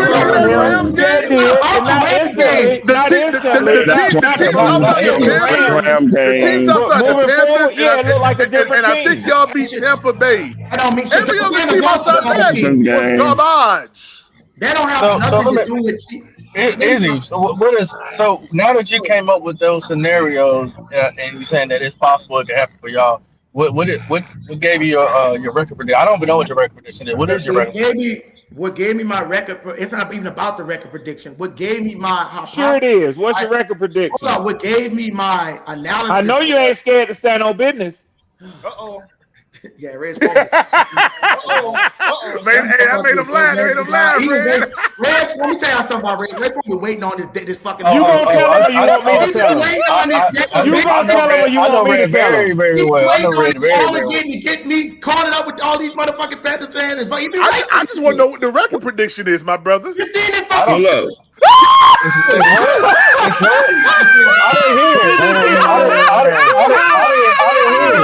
I didn't hear it. What this shit funny, man. What is that? Eat this motherfucking. I try to tell you, boy. What he said? We're calling him a crash out. Hold on, I didn't hear him. I really didn't hear him. You ain't hear him say 15-2? That's the shit that you do, bro. That's why I got to get another Saints fan. No, I didn't hear him. And that's why I said 15-2. Everybody outside here. What you do? I'm one of the most grounded Saints fans on here. It's the thing. It's all good, man. Whatever prediction. No, y'all good. I expect you said 15. You said 15-2, Izzy? Huh? You said 15-2? Yeah, 15-2. But what I'm saying is the reason that is hold on, Izzy. You want to put 100 on that? See what I'm saying? Yeah, I mean, we could put 1,000 on that bitch. Oh shit! I got. You sure you want? Can y'all hear me with your chest? We talking money. Hold on. Like, so I can't say we don't know. You're not talking money, bro. You're not talking money. Yes, RTP. If you ain't putting no money in it, please be quiet. You're not talking money. RTP. If you're not talking money, please stay out of it. We don't know. You're not talking money. I promise you, you're not talking money. I am talking money. I'm talking about my bank account. So if you're not in my bank account, he just said put 1,000 on it. I don't need you to buddy RTP. You're not my lawyer, nigga. I'm trying to help you out. Yeah, I split it with you, Poppin'. You ain't gonna pay my bill. I take 1,000. I split it with you, Poppin'. Okay, we'll do that. 4,000 with you, Izzy. Okay. I'm betting too. Hey, so I got 500. Injuries. Izzy, you want to take me and Red on that? Me and Red will split it 500 each. No, I'm not because it's going. If an injury's on it, bro, anything can happen. Injury on the season. Oh, now you're gonna bring injuries. Hold on. It's negative. It's negative when I say that. All NFL teams get hurt players. Bro, I'm not betting on no injury season. If motherfuckers get injured, that derails the whole season. Let me finish making a point that I was saying. So hold on. The only way you can get out that bet is if your quarterback Tyler Shuck gets hurt. You want to get out of that? Then I'll say, okay, cool. You got other niggas like Tyson that's gonna be a top 5 receiver. You giving him out. You giving him out. I gave you an out. I said, you giving him out. No, bro. Injuries. I'm not gonna bet on an injury game. That's crazy. So don't say 1,000. So let's not do 1,000. Did I not say what I said? I told you. I've been on this YouTube shit for longer than all y'all. Trust me. I know what I'm talking about. RTP, man. RTP, bro. When people talking money, bro, they don't need a negotiator, bro. I'm telling you, you not talking money. Ain't nothing happening, bro. Mind your business. Yeah, I try to tell him that too, love that. Mind your business. When you made that bet with Red, I wasn't jumping in and telling you not to do it. I wasn't saying no one not to do it. I'm saying you're not talking money. You still in it. You still in it. You still doing it though. Say live. I'm not telling nobody not to bet, is what I'm saying. I'm saying you not doing no bets. There's no bets happening, nigga. You're not talking money. That's what I'm telling you. Ain't shit happening. I'm talking money. You ain't talking money. Right, that's what I'm saying. Go ahead. I'm talking money. You ain't talking money. You ain't talking money. Go ahead. Yeah. I don't know what Hey, Rasan, I hear you talking about the N-word. Now, we all got difference of opinion, but I'm going to tell you something. I have a lot of Puerto Rican friends. A lot of Puerto Ricans. Puerto Ricans, for the most part, they got a lot of Afrocentrism in them. Yeah, they black. And a lot of people call them nigga too. And it's a part of their community. They say nigga to each other. Yeah, that's why we don't really fuck with people. Listen. I'm probably the most qualified to talk I ain't about gonna come at RTP for that now. I ain't gonna do that. Hey, I ain't tripping. Only thing I'm tripping on what RTP is if he ain't got nothing to do with it, stay out of it. I agree with Red. That's all I'm saying. So, Puerto Ricans, black people come from you said you don't want to do I'm that. the most qualified to talk about this. I'm from Miami. You said you don't want to. You said you don't want to do it. My people is from Puerto Rico. I had a Puerto Rican uncle. I had a whole side from Puerto Rico, and they say nigga just like I say nigga. That's your life. That's your life. But you gotta do your history. So you know that's your life. That's your life. And I got the. I fell off with me when I said that. I don't rock with nobody like that. Say what, G Honda? Izzy, let's do a smooth 100 then. What'd you say, G Honda? Yeah, you put. Come on. You got a whole year to pay. You got a whole year to pay 100. Let's get back to the football, man. That is part of football. We get back to this later, man. Why you think we got all these gambling sites? Yeah, let's get back to this now. Tyler Shuck. Wow. Tyler Shuck Thank you very much. was absolutely hideous in games that meant something. All right. Let's just be totally honest. Oh, he wasn't hideous. Told you, Red. He was average. He wasn't hideous. I look at the pass rate right now. Oh yeah, I know RTP. I know. Hideous. Yeah, I know. His lowest pass rate. You came when everybody jump in. No, he wasn't. He wasn't. His passer rate was decent. RTP, you my dog, man. His lowest passer We've rate been through it. is Tampa Bay, he ramped on the ground over like almost close to 100 yards with 2 touchdowns. So can you please tell me? Can you please tell me? Besides the games that he won against the Carolina Panthers, what were the other 4 games? The Panthers went good. Watch this. The Panthers. No. Let him finish. My question is: besides the Carolina Panthers, what were the other 4 teams that you guys won? But what made you say besides the Carolina Panthers? Because that's obvious. You guys swept us. He beat a good team and had the highest pass rate on a division rival. You guys swept us. You guys swept us, and I can't say anything about that. Kudos to y'all. You still ended up the season with 6-11. Now, did we beat a good team? Did we sweep a good team? Yeah, you swept the team that went to the playoffs, and you watched us play. He just contradicted himself. We beat a good fucking team then. Yeah. You beat us. All right. We went to the playoffs. Now I'm asking you, what were the other 4 teams besides that? Besides them? The Jets. The fucking. I can pull it up. The Jets. We beat. I got it. Launch loaded right now. Okay, cool. I can read it. I got it launch loaded right now. I can read it to you. Was Tampa not decent? I'm asking you just to name all 4 of those teams, sir. That's all. Okay. We beat Tampa Bay. We beat Tampa. I think Tampa was decent last year. Was decent. We went in Tampa. We beat the Jets. Carolina. You're not including Carolina. Okay, so the full game. And Tennessee. Okay. That's it. And with 5, yeah. So out of those 3 teams, we beat 3 teams that was decent teams. You No, still no, you didn't. Them teams weren't decent. Who? You beat Tennessee wasn't good. We already talked about the Panthers. You said 3 teams. I'm talking about Carolina twice. And the reality is, no team in the NFC South had a above 500 record. Hold on. Red. Is the Jets a good team? No, sir. Hell no. It's Tennessee a good team. Hell no. That's why I say you can't do that, bro. Because CB3 said what good teams did y'all beat? The reason I say, hold on, wait. The reason I say you can't do that is because the Jets, as bad as they was, they put 40 fucking points on Cincinnati. Oh man, they still bad. You contradict yourself. You said when it worked for you, you said then we beat a good. Hold on, Izzy. I am understanding what you said. You saying English. I understand what you're saying. Bad team, bro. You said I get that too. He trying to turn the Jets into a good team. You said Izzy. You said that's what you're the Carolina Panthers weren't that a good team? He said yes.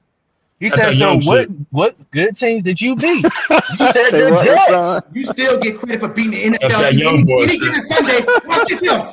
The Bills, didn't the Falcons beat the fucking Bills? And they beat the they beat the hardest fucking team to lose. So? We didn't beat the Bills. We didn't beat the Bills. We didn't beat the Bills. Y'all beat the Packers and the Rams and then lost to the motherfucking the Saints. So what are you talking about? We lost to a bad team. Bro, so we lost to a bad team, bro. Okay. Izzy, you're not answering PPP questions. He asked you what good teams did y'all beat. The Carolina Panthers was a decent team. They was a decent team. Okay, so he gave you that one. Besides Carolina, who you beat? That was decent. He only played 5 games, dude. 3 out of the 5 games he played decent teams. You only played 5 games? So Tampa. He played 9 games. He played 9 games. All right. See, he played 9 games. Well, the other game he didn't start in. We came in a half of one of them. But 9. It's 9. Let me go to who he played. The Jets. Man, this nigga talking in circles, man. This shit funny, man. No, because you don't know what the fuck you talking about. That's why I sound like that. You fucked up. Well, I'm trying. I got it lined up right here, but I'm looking dead at it. Well, name it then. Name them.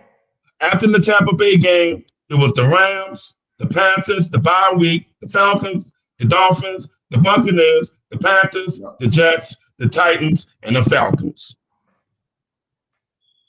That's what he out of all those teams, he's asking you, other than the Carolina, what other team was a good win? None of them. But that don't fucking matter because those Sanders lose to the bad teams. Hey, Rashawn, can you please tell me? Can you please call off the games in which Tyler Shuck was entered in as QB1? When did that start, sir? The Rams. It started with the Rams. Week 9. Now, can you please tell me those games one more time, please? The Rams, the Panthers, and the bye week. Let's go to the Falcons. Lost. Oh, so wait, you want me to call out the outcomes? Yeah. Call out the passer rating as well, because the passer rating matters. Oh my God. That's the fuck it does how good you play in the game. No. He said call out the passer ratings. Stop. The team could get blown the fuck out, defensive points, and I'm trying to answer his question. Tom Brady had 500 yards in the Super Bowl and they still fucking lost. Stop. I'm trying to answer the PPP question. That's what he wanted to know, right? Yes, sir. Yes. You wanted to know the games and the outcomes, right? Did he elevate the team? That's what the fuck is the whole conversation. Did he elevate the motherfucker? They're going to go folks blowing in the wind again. Oh, yeah. That goalpost halfway in the goddamn I'm trying to save golf. Yeah, it's down there by Mexico right now. I can't even get in there. The Saints that win 4 fucking wins in 3 years, and you talking about we clowning the nigga that broke every Saints rookie record and won the Panthers won 8 games finally. The Panthers won 8 games finally since 2000 and whatever. That don't mean nothing. Bro, that ain't got nothing to do with the quarterback. When he came in immediately, he made and what you're doing in Cleveland don't mean nothing for the game. Izzy, I got a question for you. Izzy, I got a question for you. Trying to change gears a little bit because this topic has been hot and we done exhausted it. Talk to us about the 15-2 prediction. Yeah. Hold on. No, I'm gonna get this out. What I gotta say. See, I didn't put you in that hot seat. I gotta get this out before we change the topic. What I'm saying is What I'm saying is you cannot take away that this man had a 91.3 passer rating. Shador Sanders had a 58. But they're asking you who he played against. And remember, y'all do remember where this started. This started out about Kellen Moore. You can't say he wouldn't have done it. Is what I'm saying. The nigga had a passer rating of 91. Did he do good it? NFL Did he do it? What? Did he do it? I don't care if he had a 91. Did he win the game? Watch this. Bro, it don't matter about you winning the game, about how good you played in the game. The outcome don't matter. Wait a second. I ain't never heard in my life. Wait a minute. You say it don't matter if you win the game. All that matters is if you have a high passer rating. Oh my God! Where you get this nigga from, man? That's your boy, driver. Man, that nigga ain't no Saints fan. That's your boy. Yeah, he ain't no Saints fan. He ain't no Saints fan. I ain't never heard no Saints fan say that. Gianna, was Mason Rudolph winning games for y'all?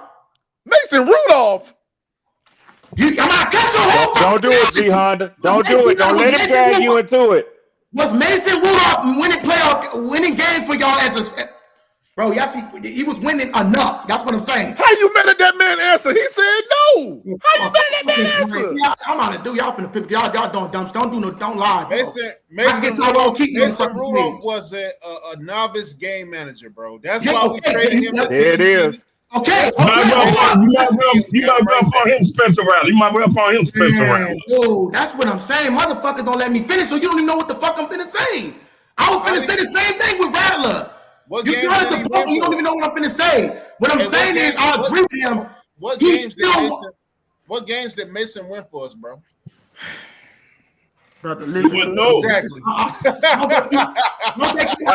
That's not his game. Brother, you're actually proving my point against the Panthers fan. That's the point. He won games because, like you said, he had a comparable thing. You can't just put all the wins as a quarterback stat.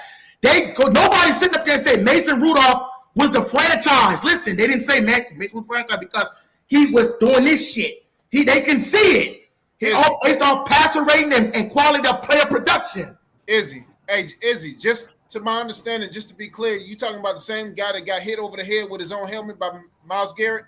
Yeah. Oh my God! For calling him what the N-word? What are you talking about? Come on, bro. I got a question for Izzy. Is the Tyler Show elite? Yeah, elite.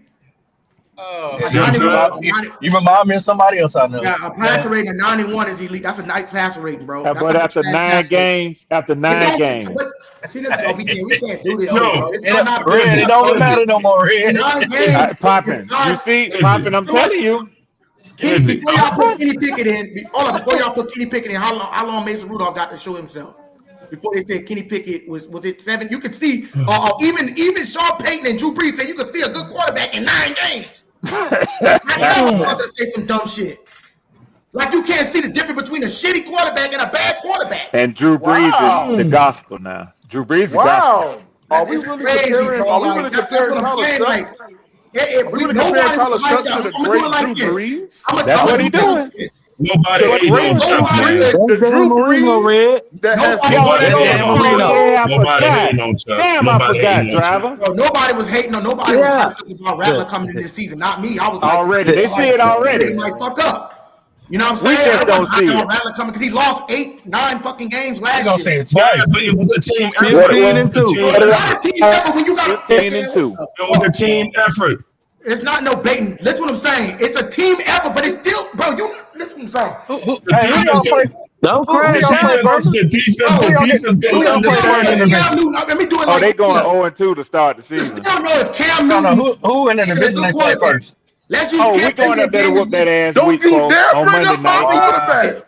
Don't you dare bring up my quarterback. Bro, I'm just saying you could tell a difference between a good quarterback and a trash quarterback. Jameis Winston, they both drafted off. This about to be a good one. They always drafted off number 1. One produced in year 1. One had 30 fucking interceptions. Not to say Jameis was that trash, but what I'm saying is you've seen the impact.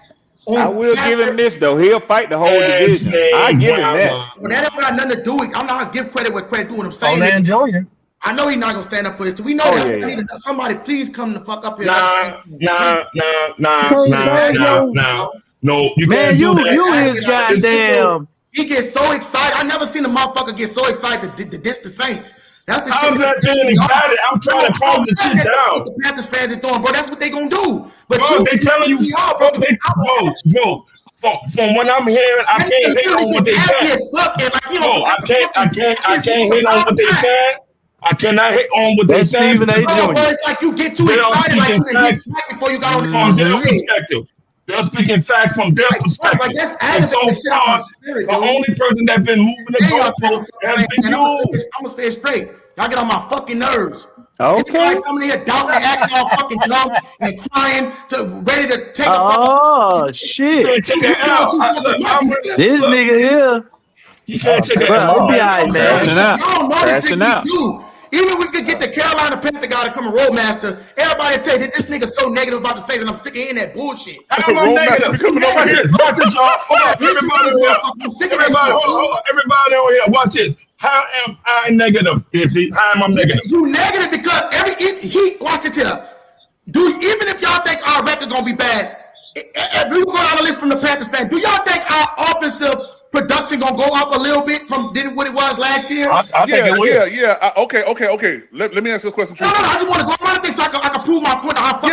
No, absolutely. I was surprised with how good Tyler Shuck played. I'm not gonna lie to you. The brother surprised me in how he played against us. So I do think that y'all listen. I have y'all actually number 2 in the division. Okay, you don't. I do. I have y'all number 2 in the division this year. All you gotta do is ask me a fair question, and I'll gladly answer it. Okay, so when now they finish, so everybody admit, like I'm not gonna say I can't admit that Bryce Young played good against a good team. That's not hard for me to admit. It's not hard for me to come on and say Rattler played like chicken shit. What I'm saying is, when you ask a nigga an obvious question, it's how you know a nigga hating. When you ask an obvious question and somebody can clearly say that we didn't get better when we got a top guard in the league, a top 15 running back, we didn't have no running game, we couldn't stop the run, we plugged with the middle, and we got a number 8 pick, and Tyler Shuck's gonna have a full season, and Rattler was responsible for 7 games, then that's when the shit started to piss me off. There's a difference between saying if he don't go Super Bowl, who gives a fuck? My team gonna go to the playoffs. I know they're gonna. Well, there's no guarantee though. There's I get what you're saying. I get your enthusiasm, but it's not guaranteed though. No guarantees. He challenging me.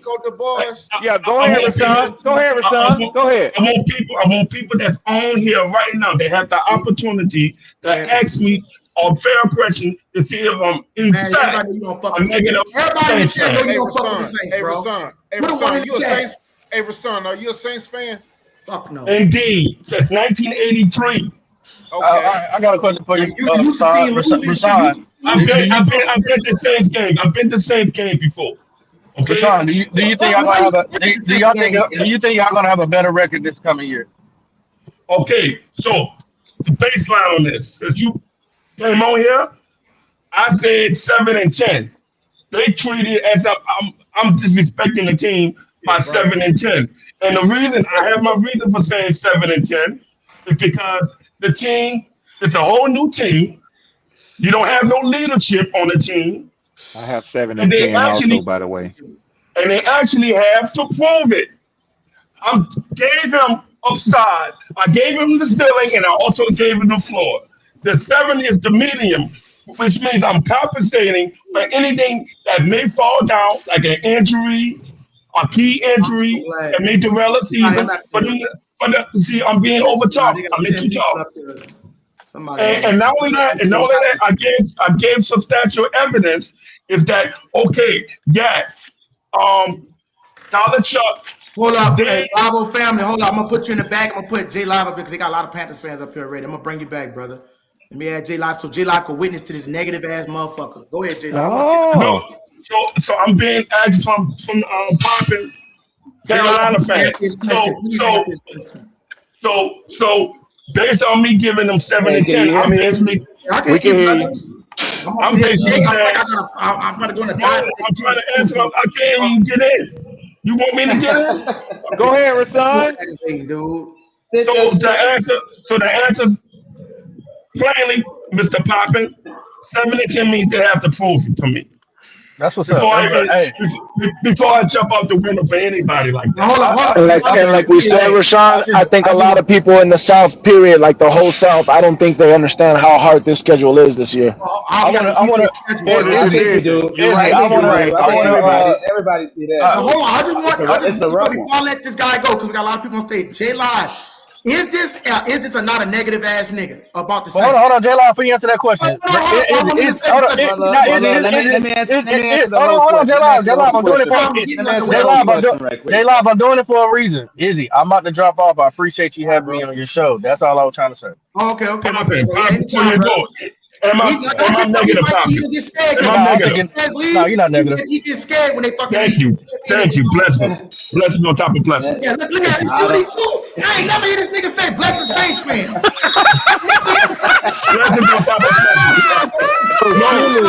Man, he know it's football. Stop that shit, nigga. Like you really pissed me off. Like I'm being real, bro. Like you every time you come on, you kill a whole fucking vibe because people telling you I'm negative. You killing the vibe. You the one killing the vibe. No, because it's like you the one calling people negative for no reason. This nigga bless no fucking body else. I say that you want bet you. Hey, bless you. All this bullshit, nigga. Because you fucking obsessed with these things. It's time for you to eat, man. It's time for you to eat. It's time for you to eat, man. I can tell when he eat, that nigga don't talk like that. Yeah, that nigga need to eat, man. That nigga home. I don't give a fuck what the Panthers fan or the person. That's what they come here to do. I don't have no problem with them. You the one say 15 and 2. Y'all see how I feel? You the one say 15. You the one say 15 and 2. If I were to say 3 wins out of how many games, that would be deal with this nigga. J Live can't do it. I'm sorry, dog. This dude. Hey, Red, I'm so glad you told me about Izzy Channel, man. I mean, this has been, I tried to tell you, man. This has been joy to my heart today, man. I ain't gonna lie to you, man. I ain't laughed so much in a long time. Izzy, check it out, right? Hey, check it out. Yeah, I'm fucking with this shit, right? And look, I see you on the uphill battling this motherfucker, right? So check it out. With your partner up there, that's a Saints fan. Trust me, we got the same kind of fans over at the Panthers side, we bro. sure do, bro. Hey, check it out. Hey, no, it gets worse. It gets worse. That's why I wanted y'all to peep it, cause it ain't just y'all. It ain't just about. It's football, man. In fact, and that's what. Hey, Red. Hey, Big Cuz Red. Long time no hear from my boy. Yes, sir. Hey, but Izzy, listen, bro. Hey, look, bro. Get you some milk, man. Hey, you finna have a headache up here, bro. They finna give you a headache up here. What you saying, right? It can be true, but at the end of the day, I feel like, because I ain't gonna lie, my emotions get caught up in my motherfucking team. You can't let the emotions overtake the fact. So now listen. Now a lot of the stuff you were saying, yes, Kellen Moore, he could be a good offensive coordinator. I mean, a good head coach, but you can't take out the fact that he hasn't done that yet. And I think that's what J Live was trying to say to you earlier. Let him prove himself before you jump out the window for him. But that's two different things that we trying to prove, Bravo. This nigga is a different kind. This nigga might be a motherfucking. This dude might not even be. It might be UFL. He think he fucking watching. You can't be no fucking NFL team.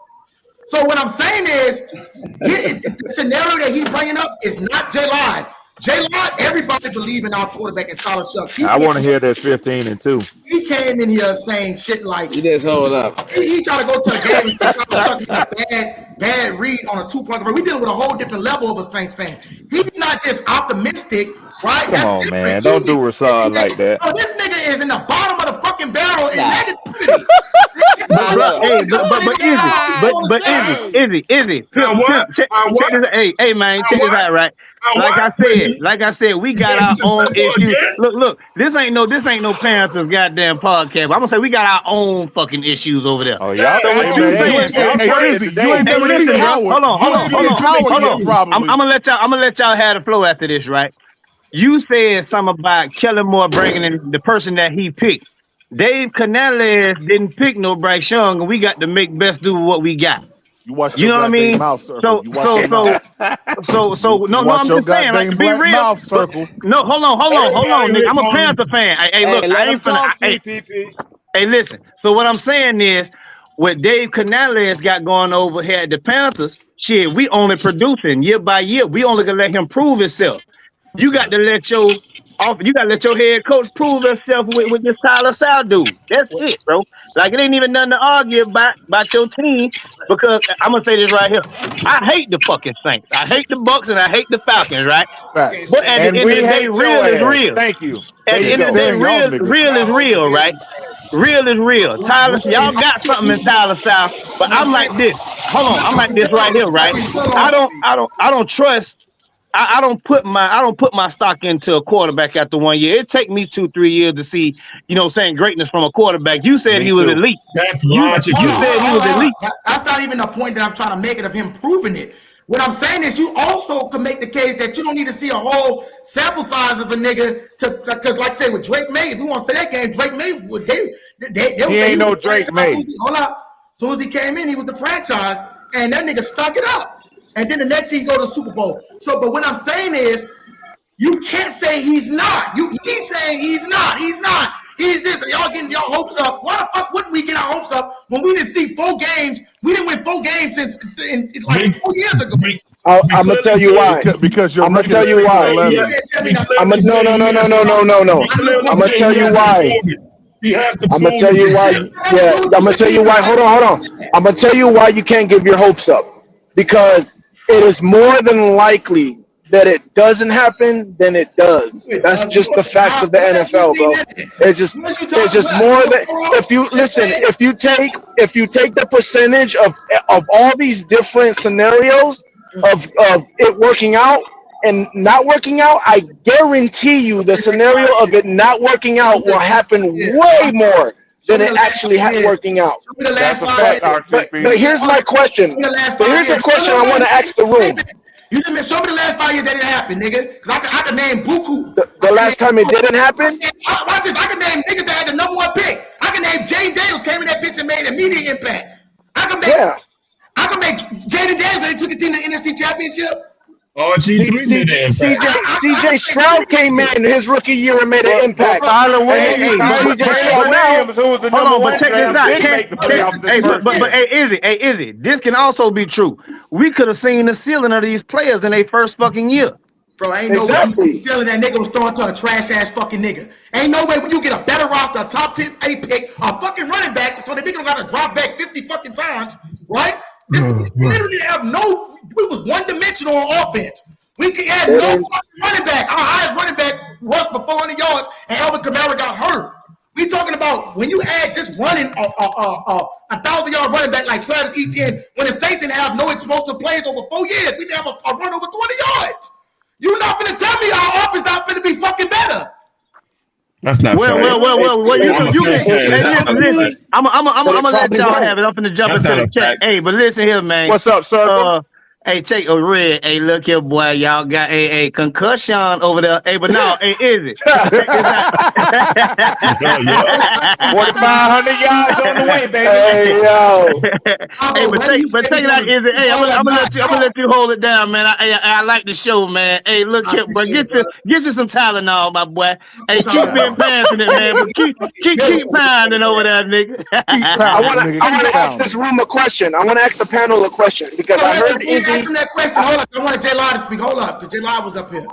Red. I'm gonna ask Red a question. What I'm saying is, okay. Everybody witnessed in every. I'm just trying to hear you from a standpoint of when you make a statement as ridiculous that he makes. Even if somebody was to say don't agree with my 15 and 2 thing, I ain't gonna drill him.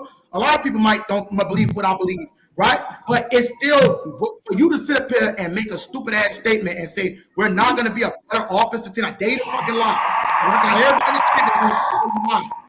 No one's saying it's impossible. We all know it's possible. The likelihood of it happening is so low that a lot of people would bet that it's not going to happen. That's why people try to make bets on it. You can sit up there and tell me when we had a running back that didn't even hit fucking 500 yards.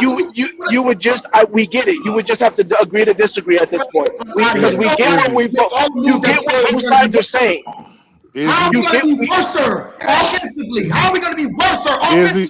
Izzy, because it hasn't been seen yet. That's all it is. That's all we're saying. As simple as that. All questions will be answered. Hand clap.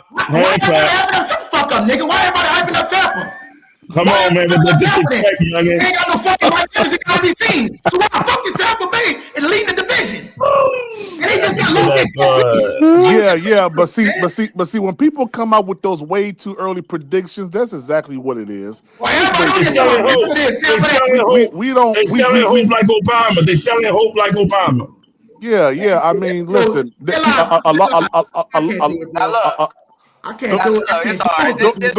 Go ahead, J-Live. That's it. Look, it's I cook that nigga. I want J-Live and them go 1-1. Go cook that nigga, dog. Look, feelings wise, Izzy, I do believe the Saints gonna have a high ass win total this year. No problem with that. I can't, but I definitely can't get mad at somebody from an outside team saying that they need to see it first. I never said I'm talking about this nigga.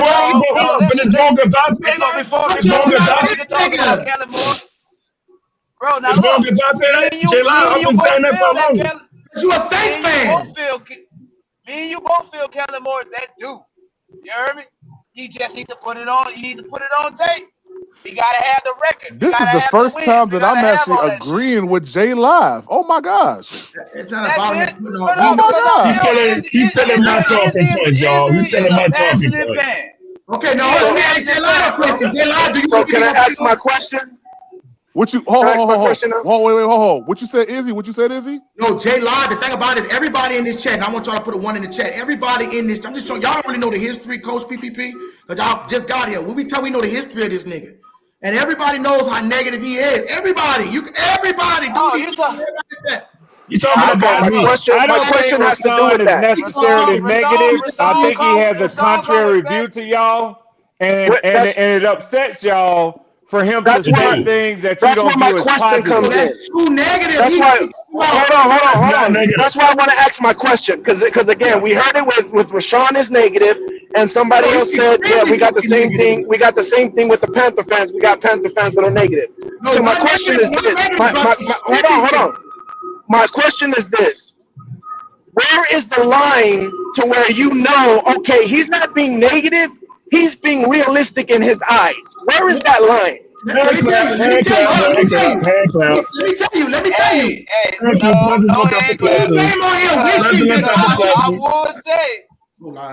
I will say that this dude don't wish my quarterback to get hurt. Thank you. And that's a fucking lie. Don't even go there. That ain't no lie. I clearly say if. I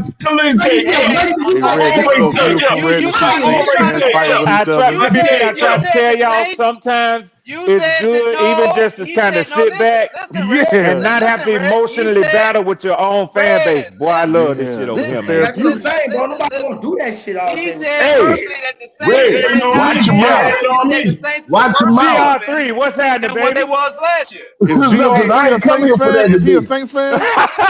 Hell yeah. Okay, we got 4 Saints fans on here. Oh, I like this. Let's go. J-Live. I want J-Live to finish saying what he's saying. Explain the negativity. I just want, because if you think it's just me, no, I want him to everybody put a 1 in the chat if y'all know that. Look. Like I said, my I ain't gonna do Rashawn like that, man. My biggest thing against Rashawn love his Saints, man. Hey, Red, that nigga Izzy fed up, man. That's a fed up. We have to say to go get him some Popeye's chicken sometime, man. I clearly say it's an opinion. It's an opinion. All right, bro. Y'all get your hand up my opinion. You gonna say how you gonna get somebody to say that we was a better offense last year than what we are right now? Again, I said Go ahead home. You and Rashawn like him live pushing high. So I'm a hater. It be I'm a hater. For you to say that. Because it don't make sense, bro. Like just looking at the skill players and the amount of weapons that we added. They can't answer the question. How am I a hater? No, we added proven NFL. Answer that main question, J Live. Whether it be the guard, whether it be the running back, we added that talent to our team. And you couldn't even say, and this wasn't a question. It was just It was just do you feel like the team got better? So because that's big, they gotta prove it. That means it's negative. So you said it got worse. Don't lie, bro. You said it got worse. No, you said they got worse, and I was like, how you gonna say that? Look, Terry, when I ain't come here for all that debate. Let him know you ain't come here for that debate. Therapeutic, Red. Would it be suffice to say that the Saints don't have no leadership on the team? God dang! Yeah, the veteran leadership is gone. Son, that's cap. Okay, that's my pet peeve with it. Okay, as I pointed out, I'm negative. But that's clearly a fact, right? Hey, I wouldn't say they don't have no leadership. What I would say is that they don't have leadership. Okay, hold on.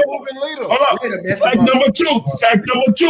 The fact that Chuck did have a small. The fact that Chuck do have a small sample size, but y'all only going by how many yards he passed, the pass rating. I can tell you his efficiencies. If I said they're gonna call me negative, did y'all know that Tyler Chuck has one of the highest sack rate in the league, playing under 18 games? That's a fact. That's a fact, right? What that says is that he's struggling making decisions and he's holding the ball too long. I'm trying to line it up. See what they're doing? Let them line it up, J Live. Let them line it up. Let me line it up. Let me line it up. I'm tired of hearing this shit. Hey, and how we had the most offensive you gonna stop this shit. You giving these motherfuckers two Atlanta and Carolina fans because you gonna stop this shit. Now, if it was all safe fans, I wouldn't have a fucking problem. You gonna come out there and talk fucking shit. It ain't gonna be there to tell you motherfuckers. He wouldn't have a problem. You hear that, PPP? I hear that. Hey, you know what, Izzy? Hey, next week, man, I'm gonna bless the channel again, man. God, boy, this, man, boy, this some good content here. They hating on me. Like, I'm tired of this shit. Rashawn, every time, bro. Every fucking day, you got your negative. For the Panthers. To be honest with you, nigga, you switched up. You negative, bro. PPP. You switched PPP, what's your record prediction for the Panthers? We got on your ass because it all started with that Tyler Chuck. I hold my conviction. He stayed better than 10-7. What happened? 10-7 for the Panthers? He asked what your record prediction was for the Panthers. I don't think he Panthers ain't making no 10-7. The motherfuckers barely can get past 9. So right now. You don't want to get it on 2020 channel. What you talking about? If they get 7, So right now, I have the Panthers winning 9+ games. I give my official record prediction in August. And that's the baseline. They can go better than that, or they can go lower than that. Everything has to fall in line. What you mean, though? What the makes you think the Panthers gonna win 10 games? Not 9+ is what I'm saying. 9+ is what I'm saying. They have the potential to swing 2 or 3 more games than that. Bro, man, you really and I'm gonna tell you why. And I'm gonna tell you why I'm saying that. And it's all built on facts. Bryce Young's first year, we were 2-15, right? Then we increased 3 games. We go to 5 games. 3 years later, we go to 8 games. You can't hear. Oh, bro, like it's just you always saying like giving these. You can't hear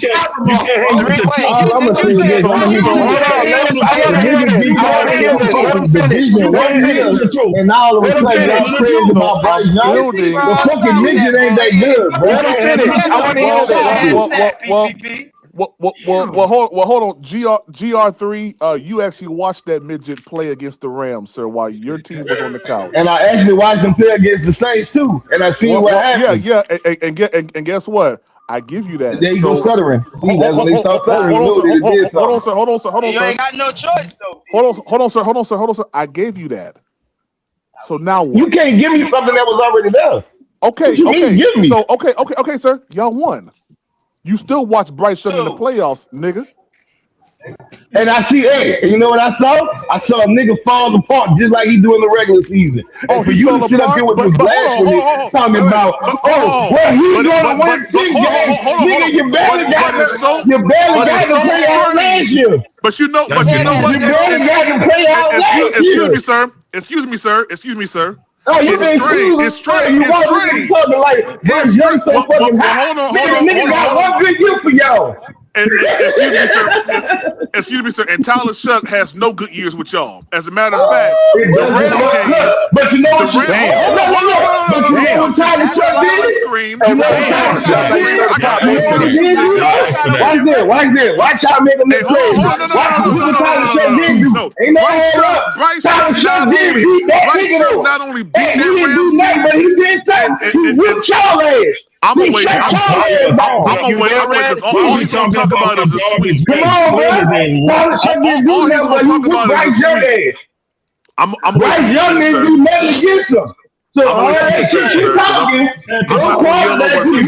I'm not gonna win. I'm not gonna yell over 6-11 fan. I'm not gonna do that. And your fucking team went to the playoffs on fucking 9 games, bro. Fuck out of here. Okay, I'm so glad. Okay. This nigga ain't like Bryce Young, the fucking best quarterback. We can't have a conversation with you. Got your ass ball. Excuse me, sir. We can't have a conversation with you yelling at me. Now, what I will say is this. Hold on. What I will say is this. Excuse me, sir. Tyler Shuck record is 2-0 against Bryce Young. Okay. Is he 2-0? Excuse me, sir. Shut up. Excuse me, sir. The game. Excuse me, sir. When Bryce Young played against the Rams team twice. I don't care about the Rams. Hold on, wait a second. I don't care what you don't care about. I'm talking facts right now. I don't care about another team. I care about the same fucking you. That same Rams team. He threw how many interceptions? How many wins did Bryce Young get against Tyler Shuck? Tyler Shuck throwing that Rams game, sir? How many? I'm asking you this. How many interceptions did he throw at Carolina? I'm trying to ask you. Don't brag on the Rams. Don't brag on the Rams, nigga. I know dude with the best. I'm telling you that right now. So we can overtalk each other the whole entire time. We can be mid. Or we can be mid and we can listen to each other and talk back and forth. What I'm not going to do with you is I'm not going to talk. I'm not going to shoot back and forth. With a 6-11 season, with a whole trying to brag on the Rams. I don't care what you did against the Rams. I know what you did against the Saints. I know what you did against the Saints. I know what you did against the Saints. I know Bryce Young is 0-2 against the Saints. I know that. But we've already said that. I know that. That's old news. We already said that. No, it ain't old. It ain't old because you shouldn't be talking it. You know why? Let's talk about something that matters. Let's talk about something that matters. Hold on. Let's talk about something that matters. What matters is, it does matter. It matters that you didn't win the Super Bowl. It matters that you. How did Tyler Shuck play against other quarterbacks? Your quarterback is 0-2 against Tyler Shuck, and you talking shit. Sir. Your quarterback that you bragging on is 0-2. Well, guess what? I'm gonna say this. I'm going to I don't care what you say. You're 0-2 while we was in the playoffs, nigga. That's all I'm gonna say. I'm going on mute. You're 0-2. And you got eliminated the first round. You're 0-2. Y'all mics right now. Hold up. One at a time because we can't really hear what's going on. I'm going to unmute GR3, answer his question, and then allow him to rebuttal. But we can't. There you go, Izzy. I don't want y'all. We just can't hear nothing that y'all say. Thank you so much. Thank you so much. You allowed the crash out to happen. My only question to this motherfucking mic, man. My only question to GR3 is this. When Tyler Shuck came into the game and played against the Rams, how did he perform? Because when I watched Bryce Young in both of those Rams games, not only was he competitive, but we actually won one of those games in which we did not have J.C. Horn. We have a full week of practice. Hold on. I don't care about that. Just like you didn't care. You didn't care about wins or losses. All you cared about was quarterback rating. So I don't care about if you don't have practice or not. You're an NFL caliber quarterback. So my question to GR3 is, how did Tyler Shuck perform against Matthew Stafford in the Rams team? That's all I want to know. Not that bad. And this is my question to you. How did he perform against Carolina? No, sir. I don't give a Don't fuck answer my about the question Rams. with a question, sir. I don't give a fuck about the Rams. I'm talking about you. Let's be truthful and honest, what you sir. want, but when I ask you questions, I don't give a fuck if you like it or not. You see what I'm saying? How did he perform against the Panthers? You see what I'm saying? This is what these niggas do. Let me tell you what he's doing. Your inability to answer that question tells me everything What about you trying to do now? It tells me everything about you. You dick ride another team when it comes to You your team. niggas I'm lost talking to the about my goddamn team. Falcons You twice, dick riding. niggas, so You shut dick up. riding the Rams. So You dick shut up. riding the Rams. On the So Rams. shut up. We didn't get You lost you. twice. What did You he do lost to you? twice He to Atlanta, stomped the so muck shut on up. y'all ass. He stomped the muck on y'all ass.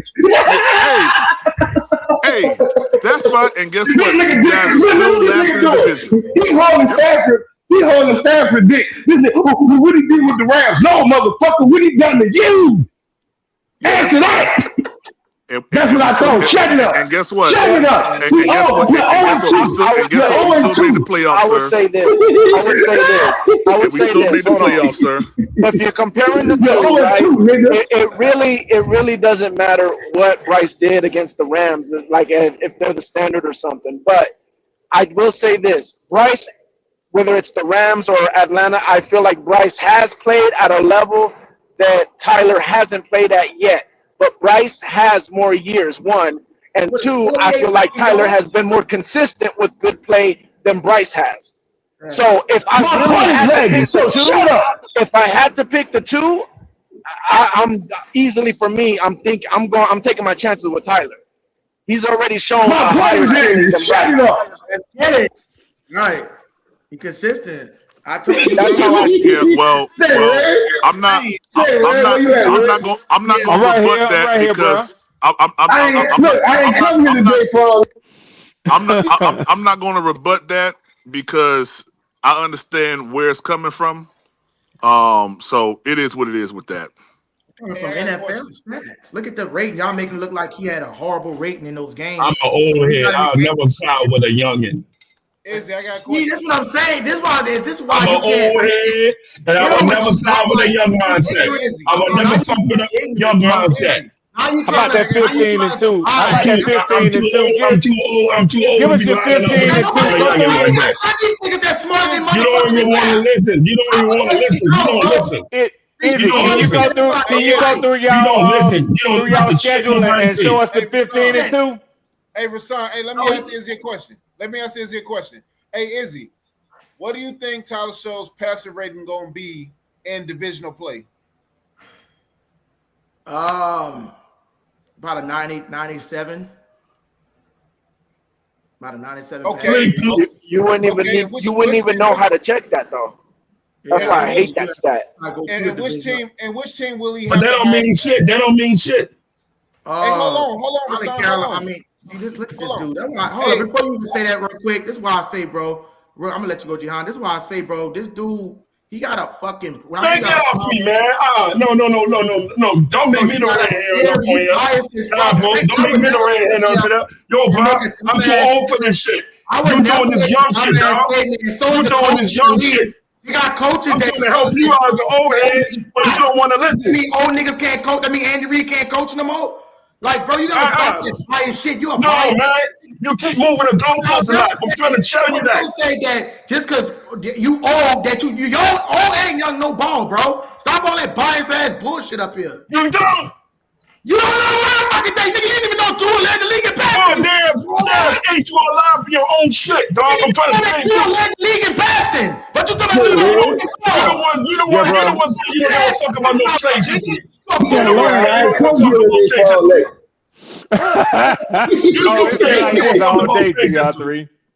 an old head. I will never line up with a young mindset. A young mindset, nigga. Pass out like you doing right now. You don't know what the fuck you're doing. You're a crash out. Your generation is a fucking crash out. And you want to validate of that right now. I'm trying to give you some logic and shit. You play up your pocket. You find every way to debunk it. You don't know what the fuck you talking about. You don't want to learn. You don't want to learn shit. Talking about. Again, you have small evidence. This and that. Don't blame that on me, bro. I just said what I had to say, bro. You know, against Tyler Sutton. You don't land your points correctly. You're not grounding on it. You always get it up. You don't even know the history. You don't even know the history. Say, you trying to blame that on me? I don't know my history. You older than me. Of course you know your fucking history. You've been born. You don't even know been crashing out the whole day. You've been crashing out the whole day. You don't want to be crashing out. Oh, Tua led the league, so shut the fuck up. Like you don't know shit. Like you know every fucking thing. Like you the motherfucker. Nobody's saying that. Yeah, bro. Nobody's saying that. You've been crashing out all day. No, I didn't do it. I didn't do it. You don't know what the fuck you're talking about. You speaking the crack language, nigga. You've been crashing out. I just said what I said and ducked out. You can't. And you know them two right there gonna go at it anyway. You can't find no. That's why I got quiet. You the man won't be calling me negative. The reason I'm like this because he is a biased. Red Swarm, he would rather be correct in his theory, and he don't give a fuck. As long as his theory is correct, he don't give a fuck. And that's not how you grade fucking football. Like if his theory not right, as far as he's a defensive-minded guy. I don't give a fuck if Joe Flacco came in that bitch and he don't give a fuck and still throwing that bitch. I'm a root for the nigga. I don't give a fuck on my defense or offense. It don't matter. I'm gonna root for my team. You know negative one on here right now. You know why he mad? He's mad because we didn't. I ain't mad. You mad? Defense. You mad? Clearly you mad. Go ahead, Honda. Hey, Izzy, can you pull up the regular season schedule? I want to see something. With who? With the Saints. We've been crashing out all day. All right. Now, look. I got a website for him to check out. It's on a back check on StreamYard. Oh, he ain't gonna do that. Yeah, but guess what? I'm gonna show them where the consensus gave the Saints praise. What I'm saying, hold on. What I'm saying is when I go to passer rating, everybody talk the Rams. You don't want to see that. You don't want to see that. Listen, I'm saying he had an 81 passer rating. That's not fucking abominable. That's not. It is. No, that's not. That's not a bad. That's not. They got passer. You know why it's bad? You know why it's bad? They got passer rating that's 15 minutes. They got passer rating that's good, and they got passer rating that's worse. Like when you get to like 30. He only played 15 minutes in the game. 81, 128, 74, 91, 65 through the air, but he had 2 touchdowns on the ground and over 100 yards. And Carolina 110, 89, 142, 85. His overall pass rate was a 91.3. He didn't play like what you talking about with this shit that you talking about. But I don't even want to talk to you, bro, because bro, your mind is fucked up. No, but that's you, bro. You don't like. You don't want to hear no logic. You don't want to hear no logic. Go ahead, you're not logical than me. I ain't gonna come back to debate that. You always crash out. You always crash out. Everybody disagreeing with you. He say you're not logical to me. Like he everybody on this panel. Well, they've been going at it. And he crashed out on all of them. And I had to sit back and watch that shit. And I had to just tell him, you need to slow that shit down. Hey, who is that keeps saying all this shit that happened until I got here, bro? What? Somebody keeps saying in the background all this shit that happened. G Honda say you brought this. He said you brought this energy in here today. Say, Honda, I'm coming Friday for you, nigga. I got it notified. I'm coming for you Friday here. Hey man, we was having a good conversation until you walked up in here, bro. We was having a good copacetic conversation until GR3 walked in. So what I did? What did I do, bro? We really can't have a fair discussion about football because you always get derailed by somebody's feelings. No, you the only nigga that's been negative. You the man who been doing that. So you no, tell me how that's your feelings. And Sean going back and forth. Negative, bro. Put a one in the chat. That's your feelings. Bro, I'm not the only one. Your feelings. You got too much ego in this shit. I said Rasad, the only guy that pulled up last year's rankings and draft in his fantasy team, and they wonder why his team stinks. That's an opinion. That's his opinion. But that's everybody's opinion. No, it's not. I got a question, Honda. Everybody on this panel right now is that fact. Honda put that up on me. Right now is that a fact. You don't want to do that because you know they'll bust it up. Look, even Mr. I've been telling y'all resign negative, but y'all said I was wrong. That's whole opinion. She's been saying that since I've been on here for the past almost a month now. Fucking ass, man. I've been on here Hey, for a shit, month. Honda. Hold up. Let me ask you a question. Is it you and Rashawn beef ain't got nothing to do with GR3, right or wrong? What you mean? No, we don't got no beef with you. Thank you. No, I'm saying they ain't got nothing to do with me with you and Rashawn now. Because see, Honda think he slick trying to throw that shit on me, talking about it was all night till I got in here. See what he did? Oh yeah.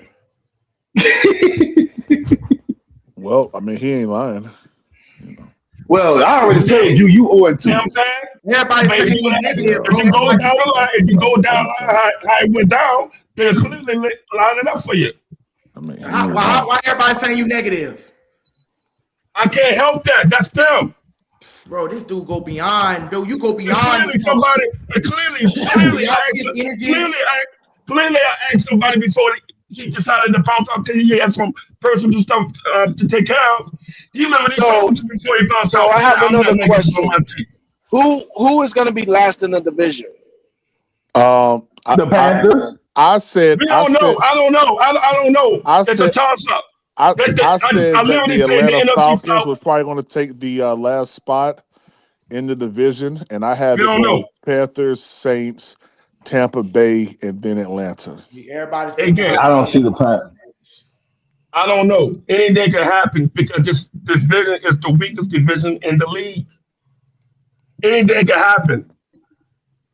So how is that negative? If I'm saying anything can happen, how is that negative? It is not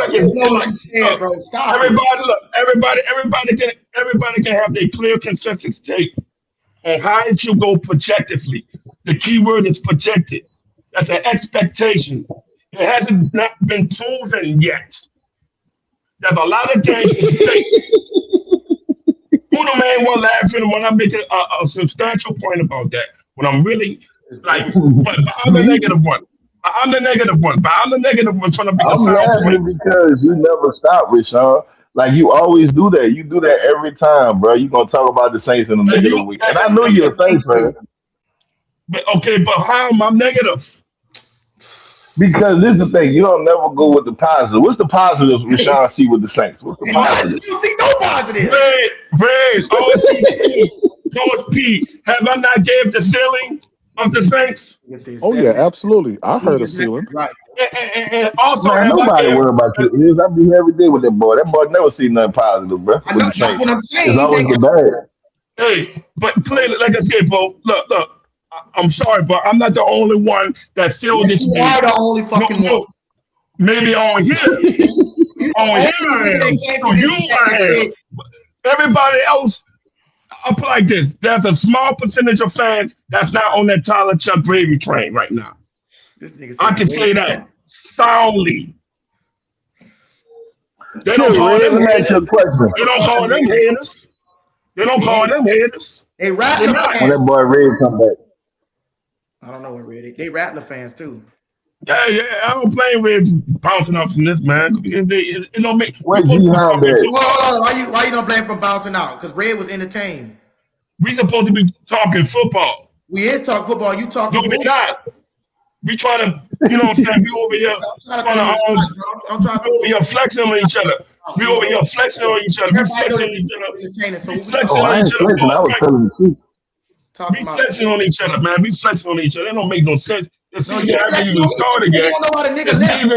We haven't even played a game yet, and we already flexing like that, man. We clearly see you crashing out again. We're clearly talking about our opinions over how the season is going to line up. It's an opinion. And if we're right, we're right. And if we're wrong, we're wrong. That's clearly what it is.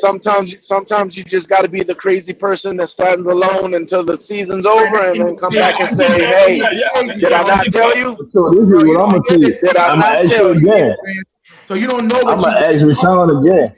I'm gonna say, what's the positive you see in the Saints? I'm gonna ask you again. What's the positive? What's the positive? Okay, the positive is Tyler Chuck passed for over 4,000 yards, 30 touchdowns, less than 10 interceptions.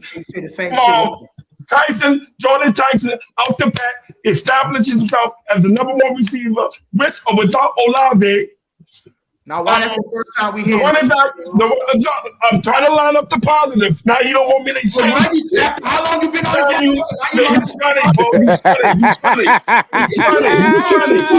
funny. I'm trying to line up the positive. You don't even want to hear it. You don't even want to hear it now. You gotta let them. You gotta let them say it. Go ahead. I'm telling you. Yeah, like Tyler Chuck had to be like off the top, straight to the top. Top 10 quarterback. He has to clean up his sack percentage. Hey, Honda, you gonna smell my cologne Friday, nigga. We gotta have 2 1,000-yard receivers. We gotta have a rushing attack that's led by Esan. He had to have roughly over 1,200 yards and literally over 500 passing receptions yards. You right. The plane never lands. You right. The offensive line has to be healthy and clean and disciplined. We already know who the weakest link in the offensive line is. Cesar Ruiz. We got to back up. So if he fuck up, plug in the rookie we drafted. If all those things line up as a goal, they'll win over 10 games. In other words, they will beat Cincinnati. They will beat Chicago on the road. They will beat teams like Baltimore and maybe speaking of win against Detroit. They will have some significant victories in this season. You don't believe it. No. See what you're doing? You believe it. I'm giving you the positive, right? So why it took you all that time? I'm giving you the positive. I'm giving you the positive. I'm giving you the positive. You fucked over. He gonna. I'm giving you the positive. That's the positive. You forced you to give you the positive. How am I being forced? How am I being forced to get positive? Bro, if I said this before. Already been saying this for the past month. Tyler Shuck gonna break his fucking leg when he come in here. That's all that shit you were saying. And I merely said 4,000 yards, 30 touchdowns, less than 10 interceptions. But that constitutes means that. What's the percentage of that shit happening? And also, see, you're over talking me. Well, I'm asking, what's the percentage of that happening? It can happen if I'm giving you the outliers. I want the percentage. We won't know the percentage until it's being played. No, that you believe. That you believe in that shit. Your percentage of you believing that will happen. So if I'm giving them 7 and 10, what that tell you? That's a losing fucking season. Hold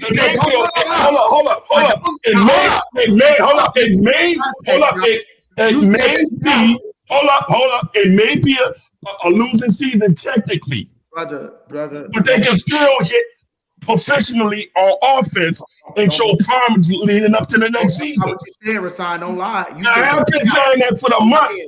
You're not listening. You said the cap was 7 and 10. You didn't say the fucking floor. What's the fucking floor? The floor is 3 wins. The ceiling is over 10 wins. Do you know the difference between that?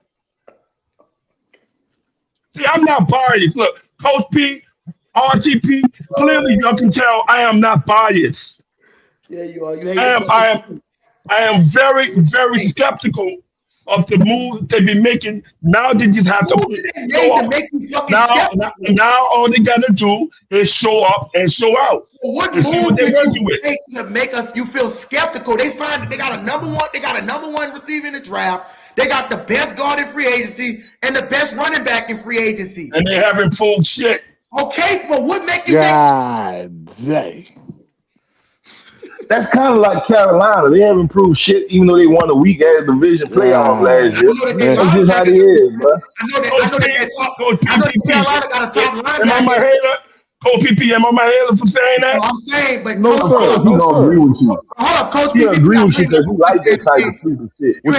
You ain't got Devin Lloyd, right? When you make the move that you made, y'all got the best linebacker that was on the market, right? You're not going to sit there and say that position is not your defense went down and not up. Well, I think at the linebacker position, we still have questions because we don't know if Trevin Wallace is going to be, okay come week 1 or if he's going to even perform well. Everybody got questions. We have questions at linebacker still. I'm saying you still be optimistic on the high side than the low. So watch this. Izzy, do we have questions to answer? Man, fuck no, not on the offense side. See, that it is. No, he's optimistic. I don't believe so. You're optimistic. You're optimistic about it. Why would I have questions on the offensive side of the ball when I just see my you crashing out now for trying to substantiate your point. I hate to see you when they lose. I see my quarterback play with these garbage motherfuckers that ain't even supposed to be on the roster. And he still wins his 4 games. I seen when another quarterback that was a piece of shit. How are they garbage in the NFL? I know the difference between a good quarterback. Do you know what it takes to get in the NFL? You know how hard it is to I'm going to be 1,000% honest. Rashawn does sound like he might be the negative Nancy of the fan base. But Izzy, you're going to have to learn to not put your neck out so far for your team because it is a lot of feelings, a lot of dreams and hopes. Who's sticking their neck out? Watch this here. When you think you can be good without Mike Evans, you're the same person that tell me you could be good without fucking Mike Evans. So that you sticking your there's a difference between. I can admit that I'm sticking my neck out saying that. Hold on. I can admit saying that I'm sticking my neck out that we're going to be good with Mike Evans. But also you're breaking up, babe. It's not bullshit when you can be messed up. Also, I'm admitting that I have some hope. No. You have hope. This nigga ain't got no fucking hope. That's the difference. Stop trying to compare it. You're not going to watch this here. What you got your team finishing in the division without Mike Evans? And guess what? RTP, man, you talked about it last night. So RTC, what you got your team finishing, brother? I knew his answer. I just wanted to see it going to change. Number 1. There's number 2. And he'll tell it. Like yesterday, that boy said Tampa Bay got the best offense in the South. There's a difference. There's a difference between like having not letting it come through. There's a difference between saying, we've already seen the offense without Mike Evans. Like those are 2 different things. Saying you're going to do something that you haven't doing something already different. And all the production did what? Now again, I could be wrong, even though we already proved it. I still could be wrong next year, and something could go wrong, and we're not the best offense. And I can admit that. That's fair. If you ask me what do I believe, I'm gonna tell you why I believe what I believe, and I have things to back it up of why I believe it. But you still are positive about your football team, are you not? Say what? Are you still positive that your football team can win the division? Yeah, only because of the division. And I got a lot of question marks myself. You can ask Red Swarm. I'm always thinking the Bucks are better, but I'm a little more confident usually. This year, we always have question marks, but they're never big question marks. This year we have big question marks. I have big question marks about Baker. I have big question marks about the offense. I have big question marks about. It's okay that everybody's already hyped about it. I still got questions about it. I still got big questions about my linebackers. Bro, that ain't got nothing to do with. That's I mean, he's concerned. He's concerned. He's concerned as this about team. concern and being overly fucking negative. You can't. You don't deal with this dude on a daily basis. Everybody in the chat knows that that's not logical. He's the person that's I don't see. So I get what you're saying. What I'm saying is you don't see no bad outcome. You two seem like they are opposites. You're too negative, bro. They polar opposites. No, he You don't took see his no. team. You're gonna have to learn to rein in your hopes and dreams. Nah, like Red And still he- got an upside. When Go Red ahead. talk, you know what I'm saying? When Red talk, Red still think they're gonna win the division. They still think they with everything he's seen, even he might be realistic. There's nothing wrong with being realistic, but the shit that he does, he I don't think give a Red fuck. thinks it's possible once again because of You the don't That's think what I that- said. Possible. He don't think Is it's possible, bro. Is Be you real. look at it?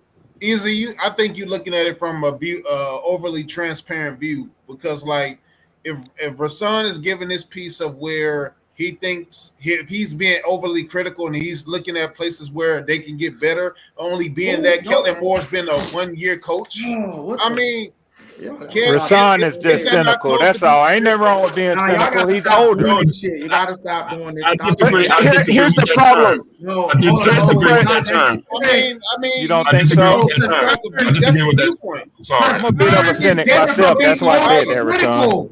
Like concern is different. I'm a bit of a cynic myself. That's why I said that.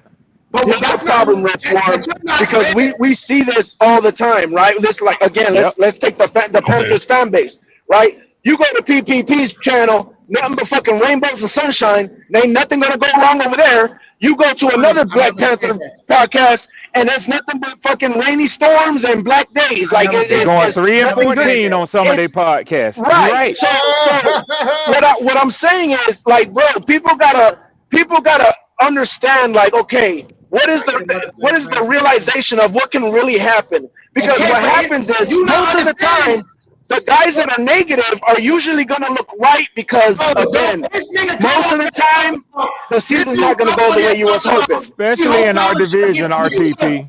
Right. Injuries, all niggas talking about we all gonna be looking. Watch when he be hurt week 4. When you start saying shit like that, you're being fucking negative. No, I get. I'm not disagreeing with you. With. Yeah, we're not disagreeing with you. We're not disagreeing with you there. We're not. That's what I'm saying. He's a little bit too much to the right. You went too much to the left. Yes. So okay, so is it? So if I know that we got one of the youngest lines in the league, and one of the oldest QBs, and one of the oldest QBs in Aaron Rodgers, that's not me biased for me being realistic, saying that okay, if a proficient line gets to Aaron Rodgers, he will most likely get injured and hurt. That ain't got I'm not going to refute that. Nothing to do. Right. That's not what he's saying. That's not what he's saying. That's not what he's saying. No, but it's equivalent to what he's saying. No, it's not, because when you see Aaron Rodgers play, except for that playoff game, he played well towards the end of the season, right? So you're gonna but Aaron Rodgers But GR is right. GR is right. It's no different than when we had Kirk Cousins over here. Number one, he had already had that injury. Number two, you know he's not that mobile to be able to escape this sort of pressure. So it's on the line. The line has to really protect him. Because chances are, if he get hit, that's why we had to go get Jackson Hunter. That ain't got nothing to do with the point that I'm making. He's talking about an injury. I'm talking about quarterback play. It's along the lines because Aaron Rodgers is 43 years old. He's 70 got to do with 50, bro. What did that got to do with my quarterback playing good toward the end of the season? No, he's saying he took a large number of sacks, and he did. There's a difference between you being optimistic and you telling me why y'all niggas so hyped. Why y'all, like, when you come in with that kind of energy, and that's like me saying somebody happy because we made some good roster additions, and I'm gonna come up there and say, y'all too hyped. Y'all getting too hyped on this, and like, why the fuck are you getting mad? Because we getting hyped on our team that we made good additions. We got a top. Relax. I'll say this. You recognize it, PPP? Rex Swarm has you recognize seen me. It happens everywhere, man. Oh yeah. Yeah, Red Swarm has seen me in several podcasts, different Miami podcasts, different podcast channels. And I say the same thing in every freaking channel. Some channels I'm the negative person, some channels I'm the positive person, but I always say the same thing. All I'm here to do, all I'm here to do is to flip the coin that you're not looking at. Flip the other side. If you guys are too negative, I'm going to flip that coin and show you the positive. If you're too positive, I'm going to flip the coin and show you the negative. That's a fact. That's a fact. One side of the fucking coin in his head. We understand, Izzy. We understand. But what I'm saying is, because I understand what you're saying about him, we're all agreeing about that. What we're saying about is that sometimes for you, sometimes you can't put so much hope and dreams and just believe it's gonna happen because it's not reality. It's just not. I don't believe in something. I don't even. That 15-2 ain't gonna happen, bro. Even on a spiritual level, I don't fucking think like that. I believe you could create your own reality. So but be real. But be real. I do have Saints winning the division though. But they could. Hold on. I want to address what he said. Right, this comment, Red Swarm, you can't doubt it. But Kellen Moore got all the pieces now. Right, you got the personnel. What I'm saying is this here: the difference between everybody on this stage, Perez, Red Swarm, Honda, and the Panthers guy. I guarantee you, as much as they can say negative, they can say positive. Right. The thing about this nigga, he only said negative. He never said anything positive until somebody forced the shit out of him. Ezzy, what's wrong with pushback, bro? We can't have no. It ain't got nothing to do with pushback. You know what this reminds me of? This reminds me of when we had Dirk Cutter, who came from the Falcons, who was lighting it up offensively, and we finally got Deshaun Jackson to take the top off, and we're like, yeah, we go, bro. We go. Here we go. We got all the pieces. This is perfect. We got our quarterback. Jameis was already showing signs of being a 4,000-yard receiver and everything. With 30 interceptions? No, he threw the most touchdowns too. Yeah, 30. Yeah, he threw 30 interceptions. No, that was he threw the most touchdowns. That wasn't. We're not talking about when Bruce Arians. We're talking about with Dirk Cutter. When he had a game against the Eagles where he threw 5 touchdowns to 5 different receivers. And we like, yeah, we got the quarterback. We got Deshaun Jackson now who can help take off the top. We got Mike Evans. We got bro, trust me, there's a lot of franchises that got that feeling of, bro, we got the missing piece. And it just doesn't come to fruition. You just got to prove it. You're not true. Let me tell you how I know that you full of shit. What was James? How James he ain't full of shit. No, watch this. Yes, he is. Because now I'm going to beat him at his own game. What was James? Because James, if we want to keep everything in context, James Winston was a dog for us. We was 5-2. He had a passer rating of 101 when we was going to go to the playoffs. And as soon as he got hurt, we lost. He had a game in Green Bay where he threw 5 touchdowns. And guess what his interception to touchdown ratio was? Anybody know? Let me see if Rasan knows. You don't fucking know. Probably close to even, because for a career, that's kind of what it's been. Hold on, wait. No. Rasan, do you know how many in that span? How much? Because he knows so much about the Saints. I don't know shit. So you tell me in that time span how many touchdowns James Winston threw to his interception ratio. I'll wait. I have no idea, bro. I have no idea. I don't know either. I gotta look it up. Of course you don't know. I gotta look it up. But you're the ultimate Saints fan, but you don't know what your quarterback was doing. I mean, nobody. Hey, everybody got to look. Are you not looking at the screen right now? No, that ain't got nothing to do with the motherfuckers saying that they know this shit and that shit, but you don't know what your quarterback's rating was. He was 14 touchdowns to 3 interceptions. Right, you on the right path. What's your point? He was playing at a fucking decent level way before. Because what the difference was, let's be honest, bro. Tampa Bay is not a good franchise when it comes down to hiring coaches. It's not. So what is the point? Let me finish. Let him go with it. I want to hear the point. Yes. Finish. Go ahead. Brady, besides when y'all had like John Gruden or whatever y'all had in the 2000s, Brady came back and stabilized y'all shit. With Brady and the weapons that he brought, Gronk, he brought AB, he brought Net, he brought all these guys, and then he called his own fucking plays. That's why he brought that trash ass shit that Bruce Arians had and made y'all relevant. Okay. So like I'm saying, when he got here under the Saints, which is more of a more stable franchise, he did better. And who was doing it? It wasn't Dennis Allen, it was Sean Payton. Jameis Winston should have never lost his fucking job in New Orleans. He got beat out by Andy Dalton because he was mad because he did that shit last year. And I mean, he was mad because they already wasn't fucking with each other. That's why he pitched the whole year. So context.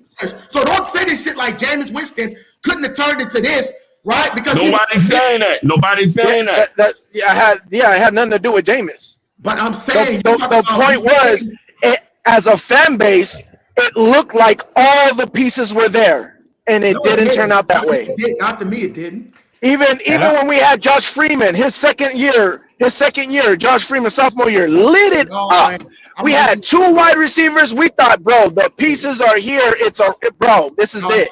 Like this happens all the time, bro. All the time. Y'all the most incompetent team more than and Izzy, I know you're gonna get mad and you're gonna have an excuse as to why this happened, but what you can't deny is the fact that it happened. Well, what I'm finna tell you. You say when Jameis came to a stable franchise. Do you know how people outside of New Orleans, they don't view y'all as a very stable franchise, because I can't think of another NFL team that had their defensive coordinator suspended for a year for Bountygate. So did why Spygate? That don't have nothing to do with. I mean, Tom Brady and them. That's not a stable and a good franchise that does shit like that. Tom Brady got caught spying on motherfuckers. Yeah, I can't say nothing about that. I'm just telling you, it ain't as stable as you make it seem, sir. Spygate. It ain't as stable as you make it seem. They literally had James Harrison literally came out, Debo, you can go look it up, and say they was literally Tampa has never suffered through anything like that. So I don't know that Jameis came to a more stable franchise. And Red, that suspension killed the momentum of the Saints. It did. Winning. It did. It only picked up. That was the beginning of the end. That was the beginning, but it picked back up. They were still a respectable team. Yeah. But they had 79 spells, but they picked up and they hit with the draft picks in 2017. That's right. Like I said, but y'all was hot, man, when that thing happened. Kyle Shanahan, y'all was semi-competent. When y'all lost him, y'all was incompetent. Y'all been incompetent. Atlanta been fucking incompetent. Y'all was picking good players, but y'all can't put the shit together because y'all got horrible. Say same thing with Carolina when they had Cam Newton. Hey, Izzy, I know we've been having some hot debate. Would you please go through your schedule and show me your 15-2? I asked you over an hour ago. Yeah, I'll go to it. I only got to lose to Cincinnati and Baltimore if. But yeah, this is kind of like Red. Like this is kind of like how I was telling the other guy. Laugh, man. Remember when I told the other guy like people, we watch the NFL all the time, and like people forget like. It always seems like that. Like, okay, all we got to do is fix this. And then you fix that, and for some reason, something else breaks during the season. Something else goes wrong. Something else goes wrong. And then all of a sudden, it's like, damn. Go ahead, John. The reason we can't do this, bro, because you're not understanding it goes both fucking way. Like, and there are other teams who are working on stuff too, sir. Okay, but that's the same shit that Perez and you were saying. I don't disagree that it can't go the way, but when you're so leaning towards the negative opposite, like the other shit can't be true, that's a problem. Just as much negative shit you say about Dirk Cutter and all these motherfuckers, you can literally say the positive. You can How's that negative? Bro, you don't say nothing. This dude don't say nothing positive about the Saints. No, I get. When you talk about him, we get it. Again, what I'm saying I'm not is talking this, about right? Rashawn, man, because he got a right to his own opinions. That's the way I feel about that. What I'm saying is this, Izzy, right? I told him yesterday. I think I was on here yesterday with you. I don't know. I think I was yesterday, but me and him had a conversation. You had left. He asked me about the Bucs. I said, me personally, I heard y'all talking. I believe that the Bucs are going to be what we thought we were supposed to be last year, which is a 13 type of win team. I think we should be a type of team that could get to the NFC Championship. But I also have a lot of questions, and there's a lot of things that can happen. And I believe we have a hard schedule. I believe the whole South has a hard schedule. So I kind of could see how we could go 8 or 9 wins. So again, I am optimistic and believe we can be a 13-2 team. Yep. But I also can see us being an 8 to 9 win team because it's a hard schedule and there's a lot of question marks. And I just got to see get answered. And RTP. Me and you had a discussion about that, right? Yeah. And you would have been very honest. And not only that, you laid out the ceiling and the floor. Did you not? Bro, that don't have nothing to do with I've never heard Rashawn. You know what? In fairness to Rashawn, I've never heard Rashawn say that y'all can't go 10-7. Watch it, Fred. Watch it. He hasn't. He's saying what the baseline is 7-10. He was forced in when he came on this motherfucker. He was negative. You muted me, man. Put a 1 in the chat if I'm lying, bro. Because Red, you weren't on from the beginning. When he came in here, we had to force him to speak positivity. We had to force him to speak this negative. Yes, it was. I don't think he can force Rashawn to do something he don't want to do. Watch this. It was, bro. It was. Okay. Fucking bad.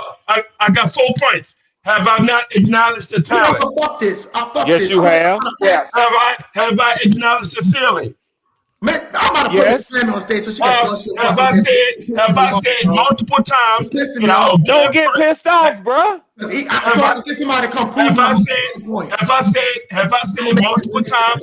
Have I said multiple times that I will give credit if they overachieve? You have.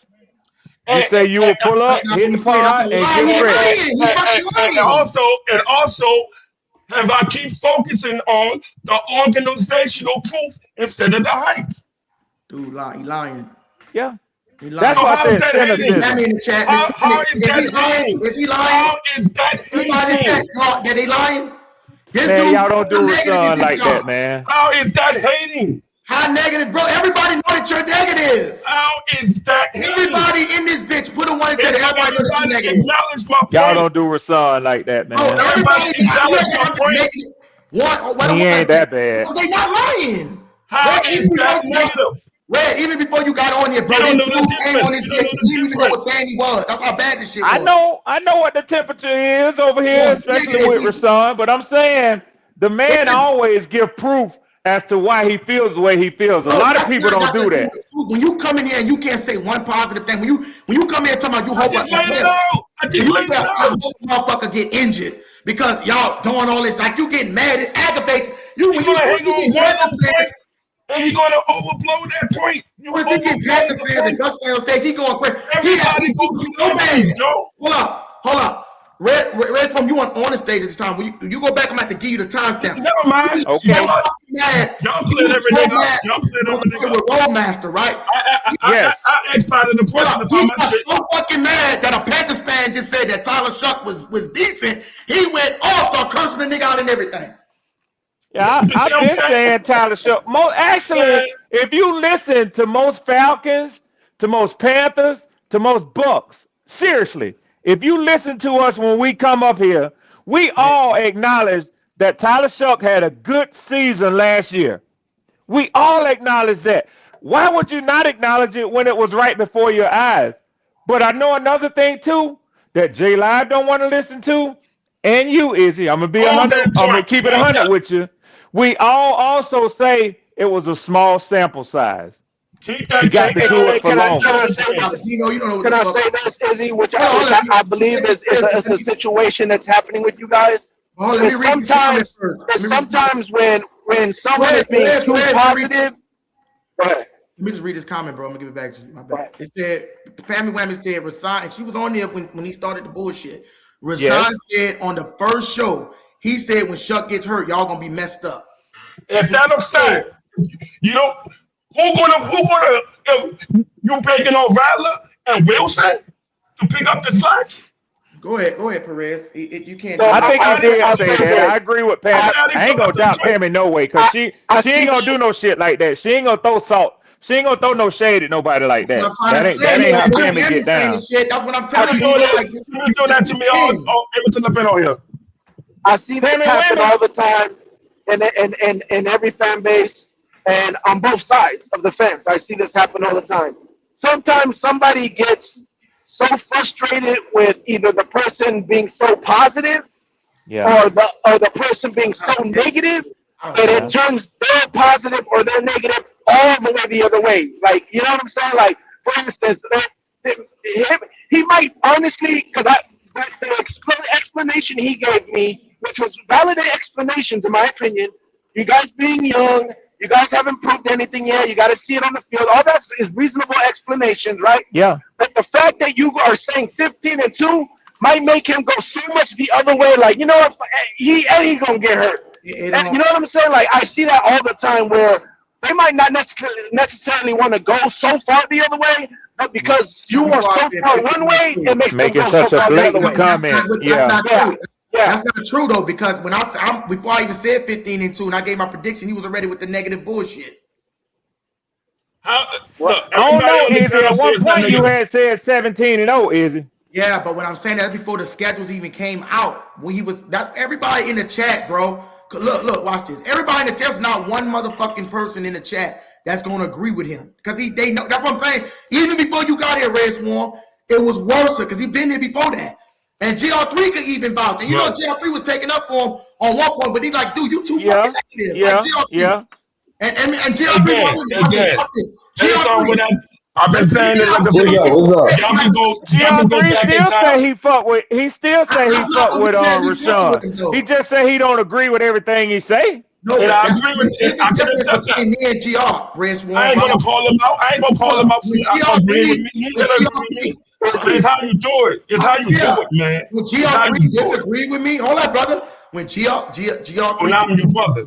Me and GR3 had a disagreement. We had a whole argument about. Now GR3 will get in anybody's ass, but I'm gonna keep it a being with you now. Just like GR came for me, he'll get in anybody's ass. But at the end of the day, GR3 gonna say, "Hey, bro, let me tell you something."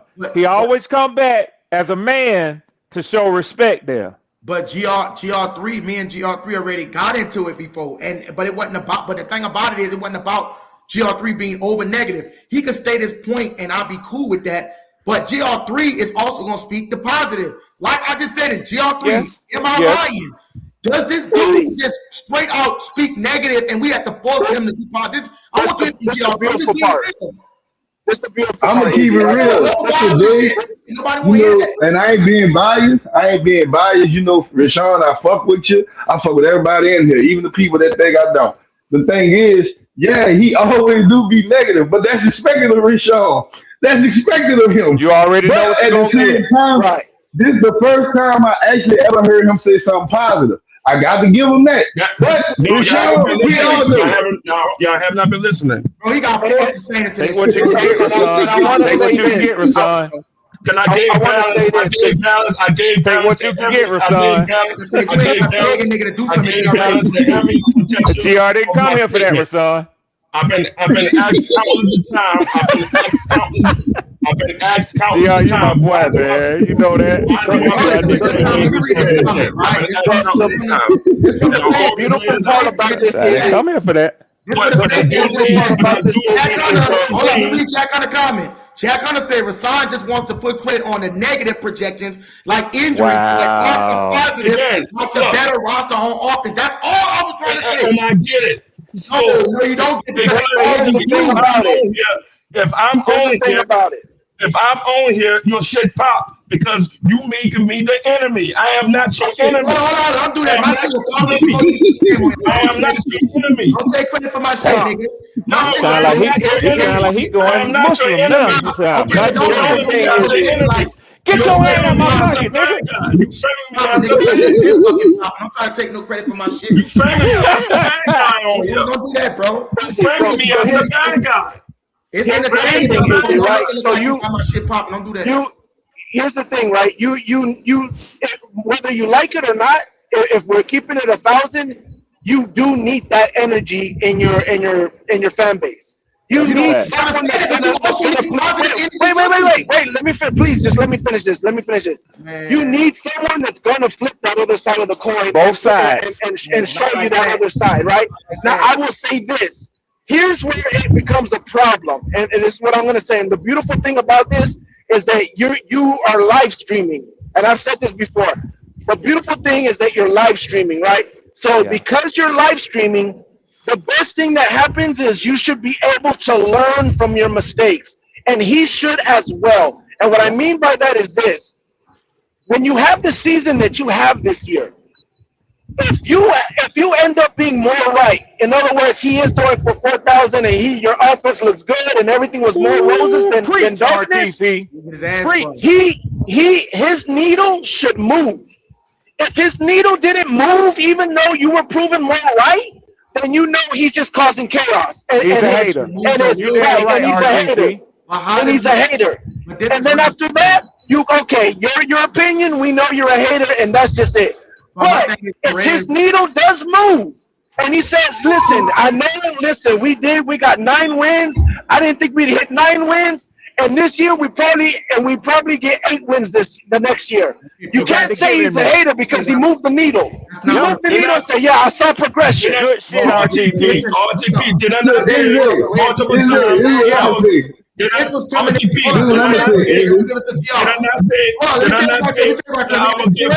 will give credit is due?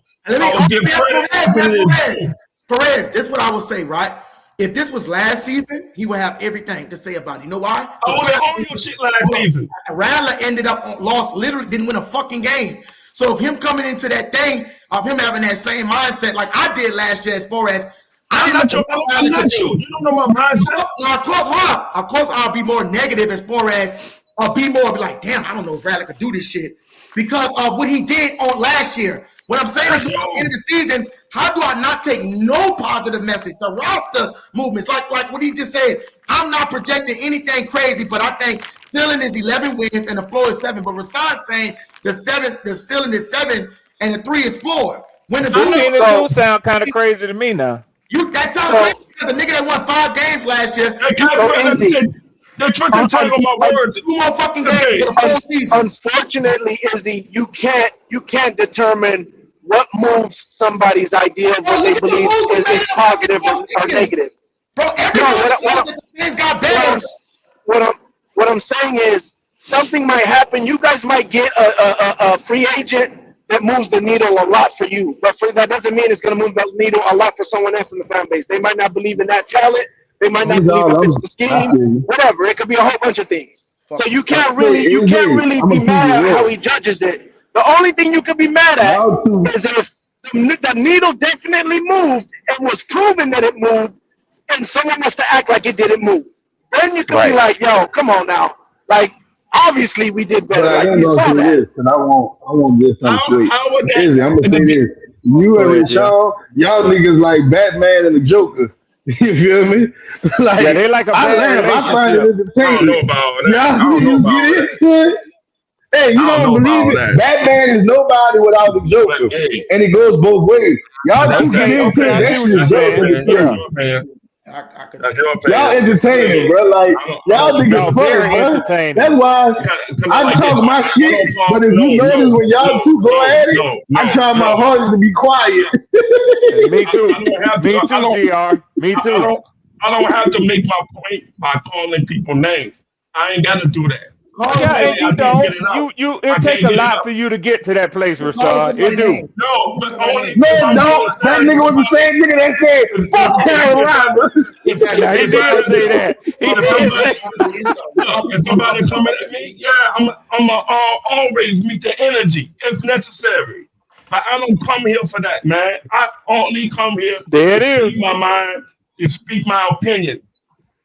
And if you ask me the fair question, I will gladly answer it. I am not going to skate away, move the goalposts. I'm going to give you my reasoning. I'm not going to talk about some other franchise. I'm going to stick to the Saints. I have not been doing that. I'll give you a perfect example. Red Swarm knows I don't think Baker's a good quarterback. Baker has the season that he was having last year up to like week 6. And he's having an MVP season, and I'm like, yo, I'm not gonna believe in him. I'm not gonna be fooled. I'm not gonna be fooled. He has the game he has with He has the game he has with San Francisco.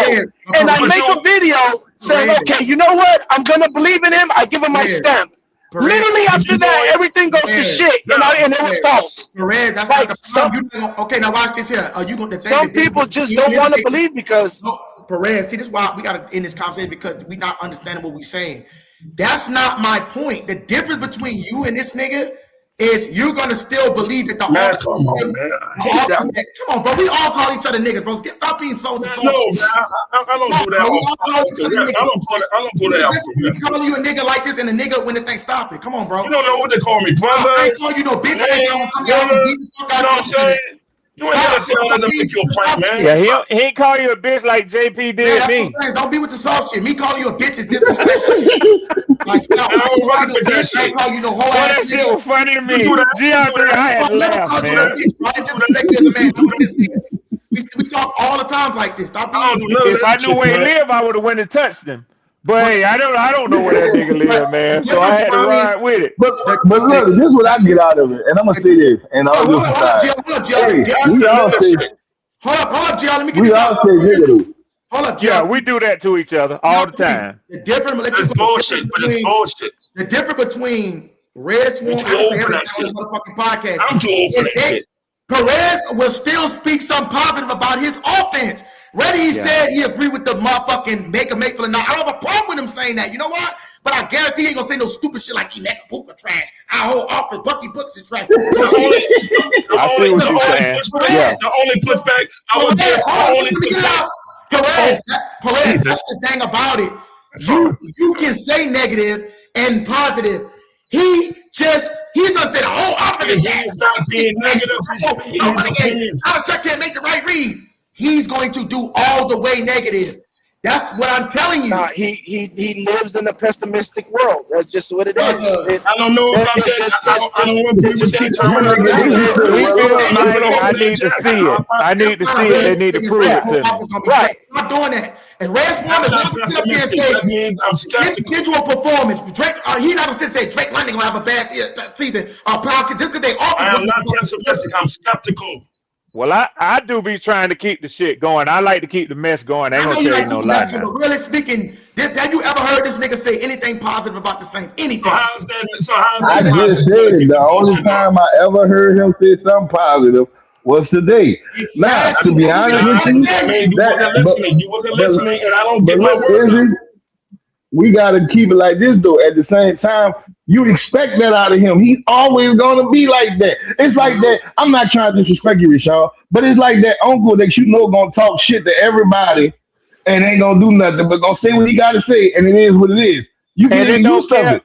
And it don't matter what your mama done said, how much she go to church. When he come over, he gonna have a pint in his back pocket. That's just how your uncle rolls.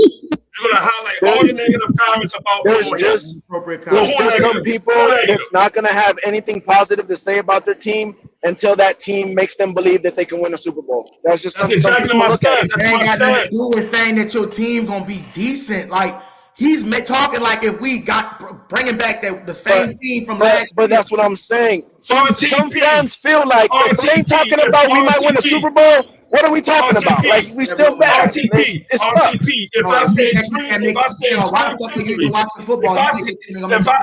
gave this team 3 victories to finish this season, that would be disrespectful. I didn't do that. I said 7. That's the floor. Negative. That's the floor. The floor meaning that injury. How do you got a floor? 3 fucking wins, bro. The floor is the impact. The floor is the major impact. We don't even know what you're talking about. The floor is the negative. The floor is the negative impact. The floor is the negative impact. I didn't go there. I told you my cap. I said 7 and 10. And I also say this. Let that shit happen. If they do win 3 games, if they don't hit my 7, if they don't hit my 7 and they do go 3, they're gonna get a quarterback. I've been saying that too. You've been saying that from the beginning. Shit like y'all, and all this shit. Who the fuck is y'all? I'm only been lining up. I gave him the top and I'm giving the floor. I'm giving him the medium. How is that negative? Bro, you know what you said when you came on this. But you want to highlight every negative comment. You want to highlight every negative comment on your shot about me. That's negative for you. The nigga won 5 games, went on a 4-game winning streak. Why you keep blowing up? Listen, we got the easiest schedule. We got the second easiest schedule in the NFL. That don't mean shit. I mean, me and RTP talked about this last night. That don't mean shit. We both agree. We got the easiest schedule. Like this is a hard schedule. He said, "Oh, Charles Chuck beat the easy teams, and we got the easiest schedule again." So you might want to not list off 5. It's not an easy schedule. It is an easy schedule. How is it an easy schedule? How is it? How is it an easy schedule? How is it an easy schedule? How is it an easy schedule when the first 2 games? You playing against Did that make the playoffs? You playing on the road. You playing on the road against the radio teams. See, I don't answer What's the PPP stand for, Coach? PPP, what that stand for? Panthers Prime Podcast. Hey, a real good dude, man. Real good dude. One of my best friends, man. Actually, he hosts a podcast over there. Check him out. PPP, Panthers Prime Podcast. And y'all follow him. Hey, he gonna do a lot to help make this an NFC rival.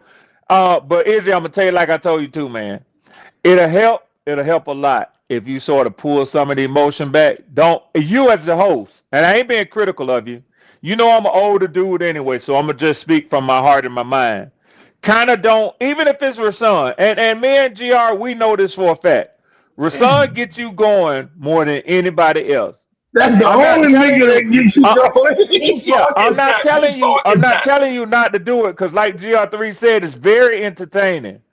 But I think Rashawn should help you too, with knowing when to peel off and let you stay with the content on the live, man. Because for the people listening, for us up here on the stage with y'all, we know when to jump in, like GRC3 said, when to fall back and let y'all go.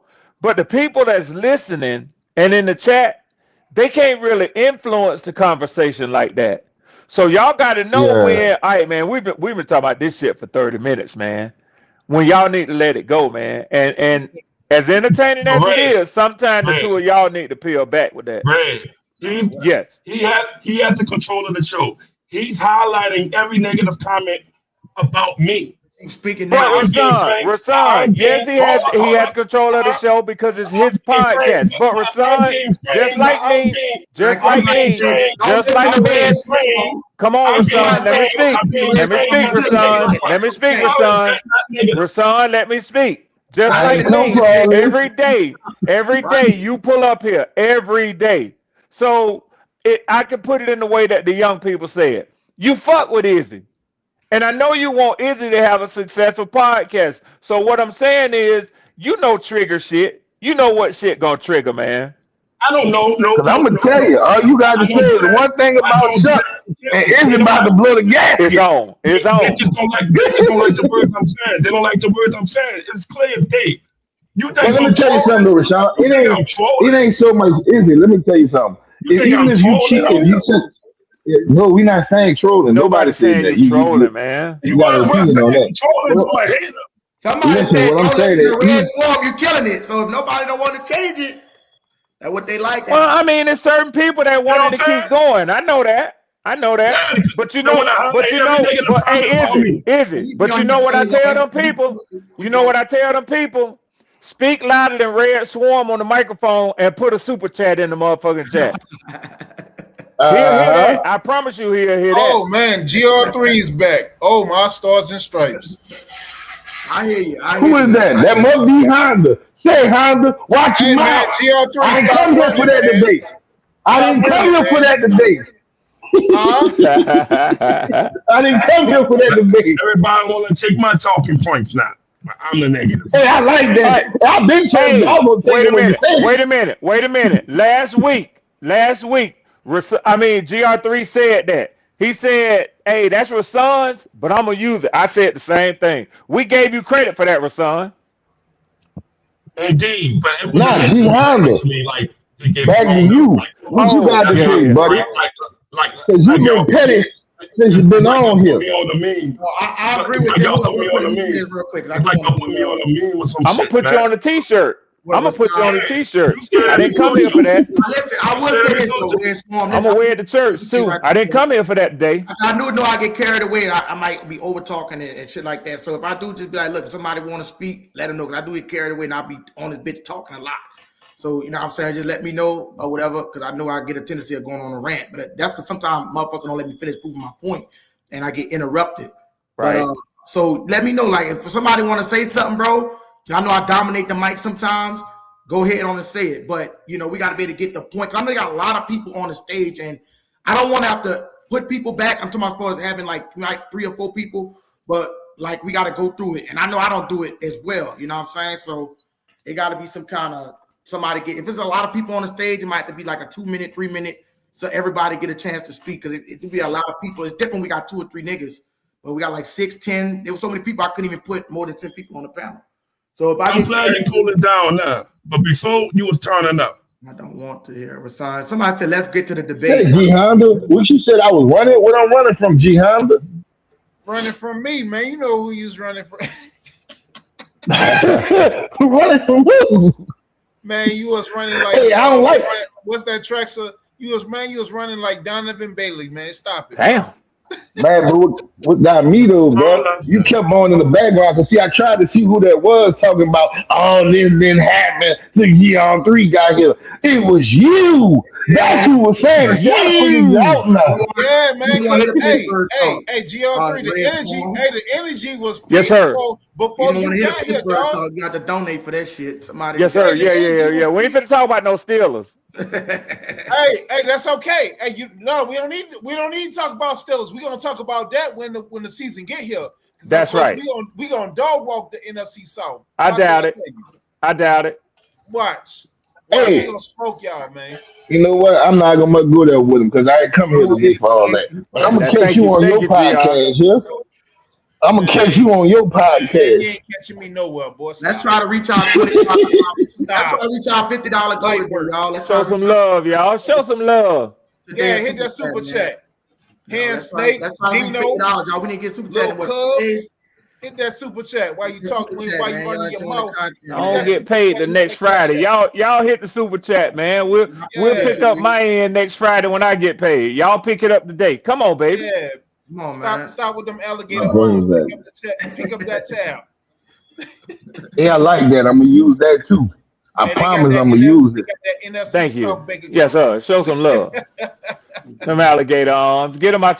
Put them on in your pocket. They'll reach down in there. I'm definitely gonna use that shit. Izzy ain't ready for that AFC North. Yes, money. Sir.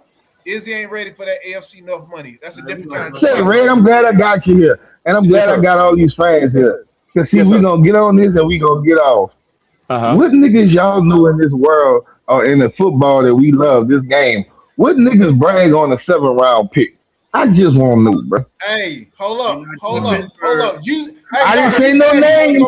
I didn't say no name. I didn't say no name. GR3, you said you don't say we can change the topic right now. Man roster. We don't want to hear the Steelers shit.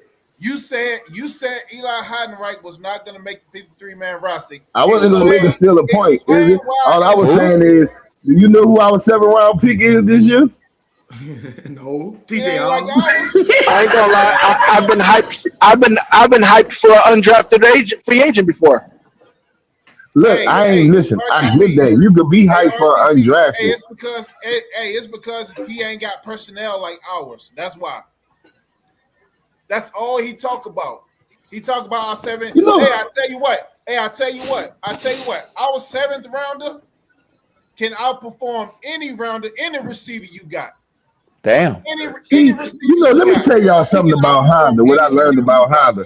The shit about Honda is the shit that he talks. It sounds like violins and pianos to his ears, but to everybody else, you know what it sounds like? Bullshit. That's exactly what it is. It's bullshit.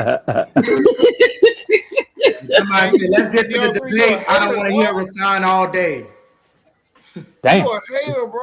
So what we talking about today? What we talking about? We talking about OTAs. We talking about division rankings. Oh, and by the way, I want to get something off my chest. I fuck with you. It's still about Rasan, still my brother at the end of the day, even though as much we get into it. It's just the shit. I just sometimes want to hear some pot. Like, the reason I got so mad, because when the Panthers fans got on the stage, he kept making sounds and shit when they was biased, bro. And it was like, dude, like, come on, bro. Like, that was some crazy ass shit to be. He's more excited about the Panthers fans getting on stage and talking shit about the Saints, and then the Saints, like I said, there we go, Tim Dunn. Tim Dunn, man, let's get it. Part out from Tim Dunn. Let's get it. Spend that money. Let's go.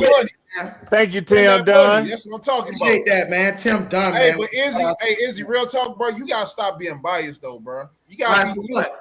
Biased. Shut up! What the hell you know about bias? Shut up! Stop being biased. He always talk. Not being negative. Everybody, hold up. We got another thing. Hold up. Let me read this comment. Say, everybody, let's send $1 each to support. It's 22 of us. That's $22. Let's do it. Let's do it. Everybody send a dollar. Hit the super chat. Everybody send a dollar if y'all can to the super chat. Super chat, Cash App, it don't matter. Let's get that going right here, right now. We should be able to reach $22. Yeah, we gotta stop being biased, man, about the same Snake. Man, I'm tired of you talking about bias, nigga. You need to shut up because at the same time, you biased about the fucking Pittsburgh Steelers. Hey, you gotta make me shut up, bro. You gotta make me shut up. I did a couple of times. You can't. Watch this. Let me get all hyped up. You can't. Watch this. Hey, hit that super chat. Do Hit something. that super chat, man. Come on, we got 24 people in. Give us $1. That's $24. Give $2. I need to send my shit to Cash App. Send some of that Appreciate West that, Bank money. man. Hand Snake, I appreciate that. Not from the West Bank. Look at him. But let's get it in, man. Let's get that rolling, man. Hey, hold up. GR3. Hey, what high school you go to, bro? You went to McDonald? You say what? What high school you go to, McDonald? Oh, no. See, when I came back from Katrina, I was living on the West Bank. I had to because most of the high schools in New Orleans were shut down, so I ended up going to West Jeff. West Jefferson? Oh, okay. The Buccaneers, the West Jeff Buccaneers. Oh, my God. Let them Pirates, let the Cannons go. And I don't mean Tampa Bay. You feel me? But anyway. Hold on. Go ahead, my bad. Go ahead, because I thought you. Go ahead, because I'm gonna answer this question after that. Because I know he said something. This all entertainment. I want to get hostile and shit. But at the end of the day, I still fuck with the brother Rasan. There's no, it's this, bro. We play a competition. Clearly not. We play a competition. No, bro, because if I was get disrespectful, I'd be like, y'all all that shit. That's disrespect. Yes, sir. Let's get it going, y'all. Let's get it, Red Swan. We get. Let's get this thing popping. It ain't hard to do, man. Red Swan said, let's follow Tim Dunley. Send whatever you can, man. Let's get it, man. There's some good content. Come on, fuck. Man, $2, $1. It all helps, man. It all, bro. Everybody pitching, it all helps, man. You know what I'm saying? But still, though, is you can't be biased with the. No, let me finish addressing them real quick, brother. Okay, go ahead. Because what I was saying was, bro, let's be real. We watching the game that's putting motherfuckers on stretches. That's cracking niggas. So you got to pick up your spirit when it comes down to we debating about football players. Somebody cry in this fucking game when they lose. So what I'm saying is it's serious when it comes down to this shit. So that's why you get into these hostile debates. But like I said, at the end of the day, ain't nobody trying to go show up at nobody's fucking house, bro. You know what I'm saying? Yeah, we ain't going that far. Context, bro. We're not going that far. I know Tyrone. That's been said. It's been said on here. No, nobody said they was. Yeah, they did. Bro, who said it was coming? What, JP? Talking about JP? I don't know. Somebody said on this panel that they was coming to your house. Somebody said it. Every fan base got him. It's a dude in Carolina Panther podcast. I mean, on Carolina, he goes around Carolina Panthers podcast. I done seen him threaten dude. I'm not kidding y'all. This dude put his actual physical address. That would make this actual physical address on the pod was daring motherfuckers to come to his house, man. You can't do that shit. Appreciate that Cash App, GR, man. GR, we ain't talking no more football after that. I'm done. That's what I'm saying. You see what I'm saying? Yeah, I appreciate that. Yeah, G Hunter, when a nigga do that, and then the host was able to go on Google Earth and pull up his crib, and the dude said, "Yeah, nigga, that's my spot. Come through here. I dare you to come to my yard." All that football shit stops. Yeah, it go too far, man. Yeah, man. They can't be that. Well, look, you know, if you pull up G Honda, you know what you're gonna see, huh? You're gonna see nothing but sugar cane. Damn. You feel me? That's what you're gonna see at his house. Damn. You knew GR3 was gonna take that shot. Dino Barber, man. Appreciate that. $2 from a Panthers fan. Yeah, Dino, let go. He said, I want to read. He said, resign for president. Damn that. Yeah, I see my kids in cash out, bro. I love that, Dino. Hey, he said resign for president. There you go, son. You got love. He like Saint on Saint Crime. That's what he said. He talking about he like the Saint on Saint Crime. It's fucking crazy, man. Hey, Good content, man. What's up, man? What's up? Somebody talking about showing up at your house for sign. Let me know. Nobody should be speaking like showing up at nobody's house and shit. Oh, I can't hear you. I can't hear you. All that shit. But you can't hear us? But within the game, no, I couldn't hear Honda. He was saying something. Oh, okay. Yeah, Honda, you might be muted. I can't hear you either. Can't hear me now? Yes, now I can hear you. Yeah. No, I was telling GR3, I was like, hey, bro, we ain't got no sugar cane in BR, man. That's Plaquemine and Bruley, man. Okay. We ain't got no sugar cane, dog. Y'all ain't that far. Y'all ain't that far. Sugar cane. Ain't never Y'all ain't on that sugar far. cane. No, that's like 2 hours outside of Baton Rouge, just opposite of Port Allen. Yeah, they ain't far. They ain't far at all. Oh, okay. I get it. Gianna, Yeah, you I ever get it. seen You them don't turn want to be sugar cane associated into with your syrup? kind. Huh? You ever seen anybody turn sugar cane into syrup? With the bullshit. Nah, bro. I ain't seen that syrup get made. Nah, bro. Yeah, my Hell granddaddy yeah, he have. them used to Yes, do he that. have. Yes, he have. Yeah. How you gonna GR3? How you gonna speak for me, bro? He gonna get on here and lie. How you gonna speak for me, man? Come on, man. Hey, nah. Hey, you said your granddad used to make Yes. Hey, Red Yeah. Swan. Yeah. You said your granddad used to make syrup out of sugar cane?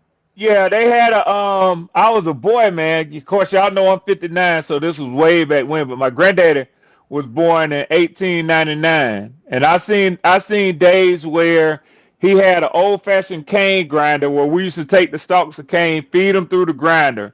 This metal looked like a socket where like on a bicycle where it turned and the wheel go across it. They squeeze the cane through that and the juice comes out in 2 barrels. They take the barrels of juice, they put them in what they call a kiln. Y'all might not know what that term is, but and it's fire. It's like a huge fire pan. Looks like what you would say a steel drum that they play in Jamaica with. Pan like, but it's real heavy, thick metal and steel, and they cook it down in that for days, man. And it turns from the sugar, the juice to cane, man, to cane syrup. So Or you could grind it into some sugar. So you I can. There's a process seen where it that. turns to sugar too. Yeah, I seen that process in Mississippi when they literally there was a processor. We drank the sugar cane. They Yep. juiced it. Yep. That's exactly what I'm talking about, Rasan. So You never like you know when you're said, talking to people what their experiences are, man. I've seen a hog, as people talk about as filthy it is, I seen but all our killing too. ancestors, that's all they was left with to eat. I've seen the process of it, turn it to sausage, to Hey, patties, to you ever heard of this dude named the stale cracker, the white boy that look like Greg the Hammer Valentine? He's I think I've popular. seen him on YouTube. Yeah. Boy, that boy that be frying and cooking everything, hogs and deer, gators. Man, turn the heck around. Shout out Nobody to wants to see Pewter. that Shout shit. out to Turn that shit RP. around. Shout out to RTP with the $2 super chat. Yes, sir, Pewter. Appreciate that, man. Look, Oh, what y'all was people, that? y'all see in the chat, man. It don't take a lot, man. Show some love, man. If you got it, that's what I'm saying. And I don't have to do this. I don't have to do this for Izzy, but I'm doing it because of Izzy. Because Izzy is kind of new. He young to this game, but man, Izzy gets on. He stays no matter how much heat comes at him. He gives good content, man. He let people speak. It's a good podcast. That's RTP right there. Pewter and Red podcast. Y'all go subscribe to his channel too, man. Yes, sir. Subscribe to my boy PPP, G Honda. All these brothers, man, they got podcasts. Show them love, man. You know, no matter how much we get into it, they love their teams. They love their teams, man. So I put it like And this: that's the thing. yeah. when we play each other, I'm a root for the Saints. Every game they play, you think I'm gonna wish them to lose a game just to line up with my theory? That would be a hater. I clearly said they gotta prove it. I'll be rooting for them each and every week, regardless of the adversity they gotta face. But if it's clear as day when the season is done and over with, it is going to be. That's when we could. I feel like this: we can grade week to week, performance-wise. I'm here for that. I'm rooting for them in every game. So, Rasan, let me ask you this. Let me ask you this, because I appreciate your transparency. Where do you have the Saints finishing this season? 7 and 10. Huh? 7 and 10. 7 and 10. How do you? Okay, so with Kellen Moore at the helm and Tyler Shutt showing what he showed in the last 6 to 8 games. How do you come to 7 and 10? Like I say, I sound like a broken record because he would have the opportunity to have a full season to prove it. To play against substantial teams. Okay. So you say that based on the fact that he's playing the AFC North or the fact that he's playing an actual full season? My bad. I don't mean to cut y'all off. But let me just shout out these super chats when they come through. So yeah, shout out to all the supporters, man. Shout out to all the supporters, man. Peter, shout out to Pewter and Red Podcast. Appreciate it. He said for not knocking me out no matter what you get. Man, who is this? This Perez? Yeah, it's me. RTP. Okay, appreciate you, bro. Okay, yeah, that's cool. He said for not knocking me out no matter what you get. Appreciate that, Perez. Well, that's what's up. Is that a Bucks page? Who else? Is that a Bucks page or Browns page? Yeah, that's the guy on the stage. Bucks. Okay, Bucks. Okay, that was Pewter and Red Podcast. Salute, brother.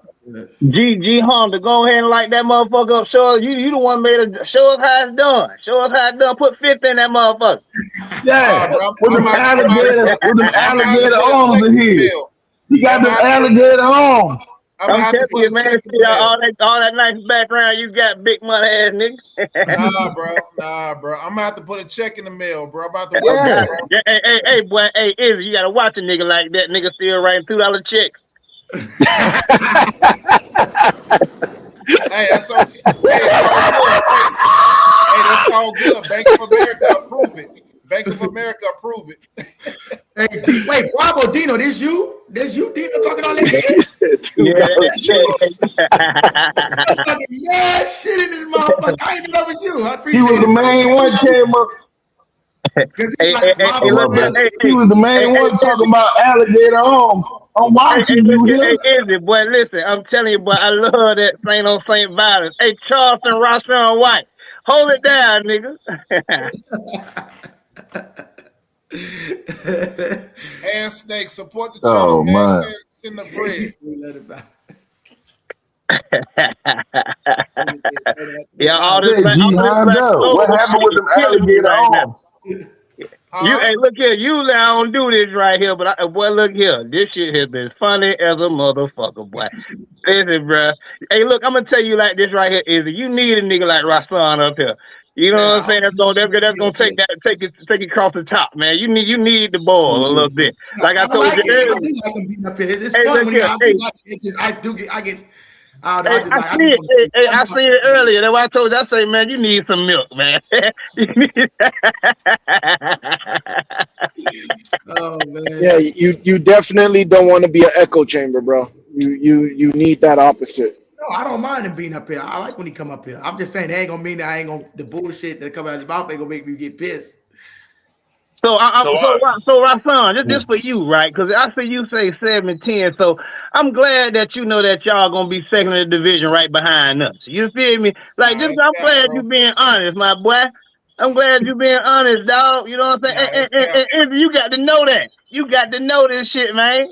That's cap, bro. Yeah, he just trying to egg it on. Yeah, that's why I voted you. Look, that's why I voted you. I'm just giving everybody my honest assessment. And it's true, but that's why I gave you Rashawn for president. That's why I made sure that shit said your name in there for president. Because you speaking facts, man. We all know that the Panthers gonna be on top of the division again this year. And I want y'all to say, just say, I want you With a midget quarterback. I want all you with a midget quarterback, they gonna be on top, bro. And dude, Bryce Young like 5'6". This shit crazy. I hate to say it, bro. No, but just give Like, me two stuff. Don't worry about it. You know, I'm gonna keep it real with these Carolina fans, is it, bro? They barely fucking made it last year, and these niggas talk like they was the top dog. Stop all that barely made it shit. Stop all that barely made it shit, nigga. In there is in there. In there is in there. I want to ask Red Swarm something. With a fucking eyelid, bro. Hey, that's all right. Hey, look here. I don't give a fuck. We tiptoed and rolled over in that motherfucker. We in there like Swim was. So just say it. Division I know you did, but y'all niggas talking like y'all unstoppable. We Watch how you niggas get quiet. Division champion Carolina Panthers. Hey, what's Bryce Young? What's Bryce Young record against Tyler? What's Bryce Young record against Tyler Shuck? Tell me that. That's all right. Then y'all get swept by the Falcons. Then y'all catch a sweep by the Falcons. Huh? Hey, look here. One thing that I think we can all agree with that the Falcons answer my question, bro. No. The one thing we can all agree with is that the Falcons ain't shit, and y'all let them steamroll y'all last year, man. I wish Red was up here to hear that. But one thing we could agree with, one thing we all could agree with, y'all bragging about being the NFC South champs, and we stomped the mud hole in y'all ass. So would that make y'all? Hey, never would have made it.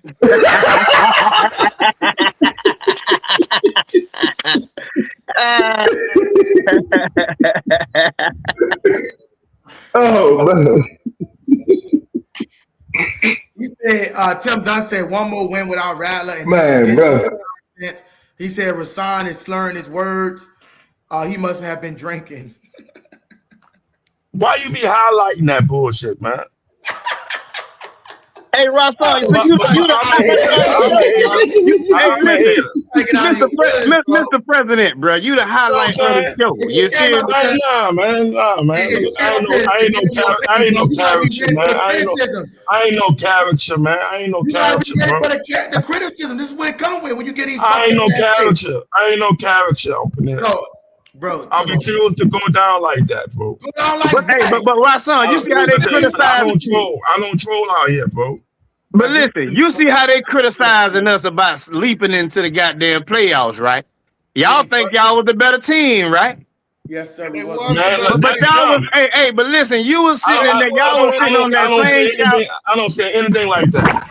I don't say what. Hey, Bravo, Saints was better than y'all last year. That's why they was. That's what I know. That's why we was in the playoffs. No, they was better than y'all. They was better than us for half the season until we got shut. Well, how about this right here, right? See, this is what get me with Bravo. You bragging, but you keep saying the Saints is where they need to belong. Then what the fuck Carolina need to be? I mean, we stomped y'all, bro. Why you can't answer that? Because the Saints not stomped y'all.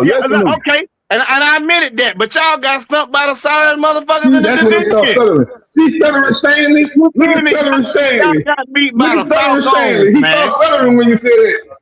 Y'all, hey, look, I said y'all whooped us, right? And we beat y'all, so y'all got beat by us. It's a y'all got beat by the Falcons. Thank you. You feel me? You feel what I'm saying?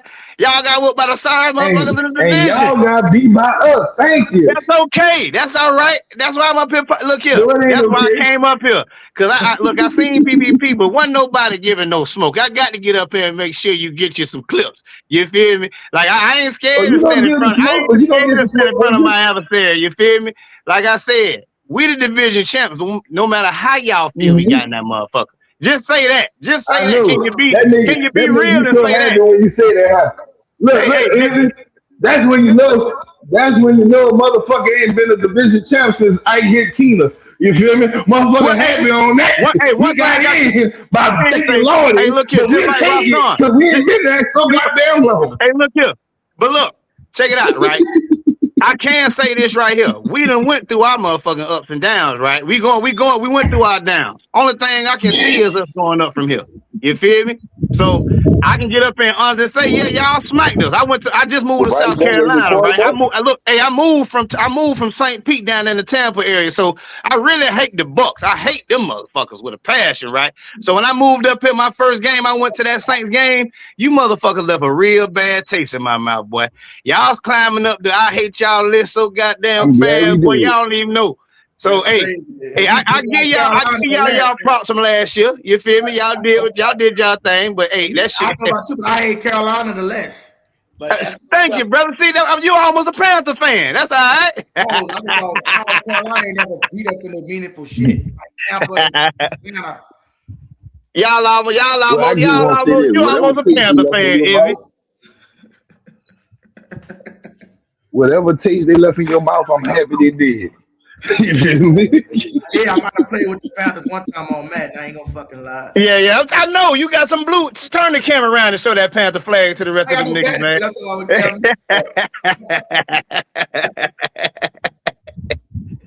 Yeah. Hey, man, I ain't gonna lie.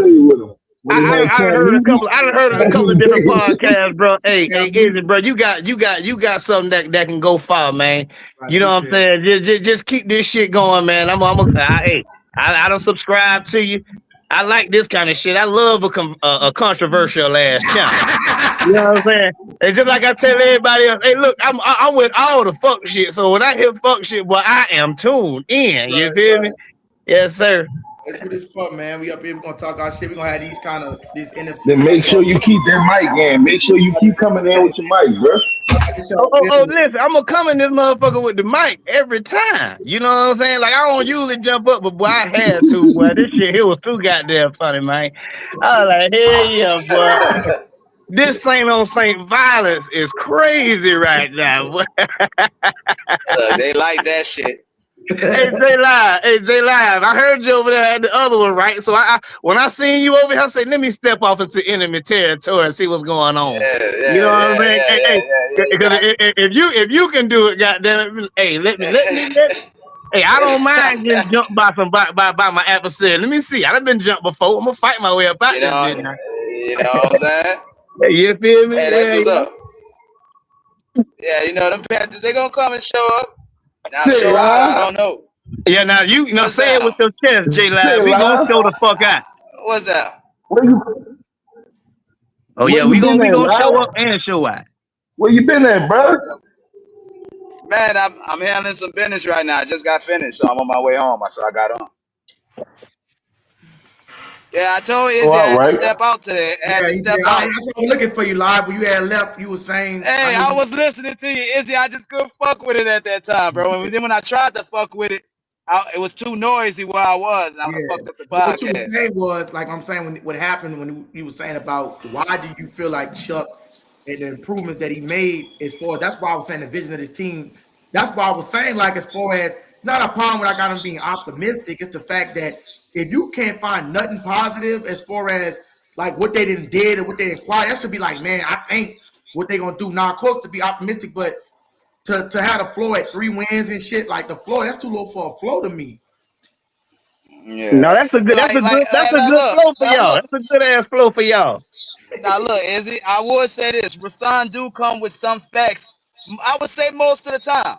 It's just in that situation when we asked him, say, bro, what do you think we got better or worse? And for him to say worse, it make you look at him sideways. Yeah. That's all, Rasan, because we added shit that should make us better. And look, what was my reason for making it worse? What was my reason for that?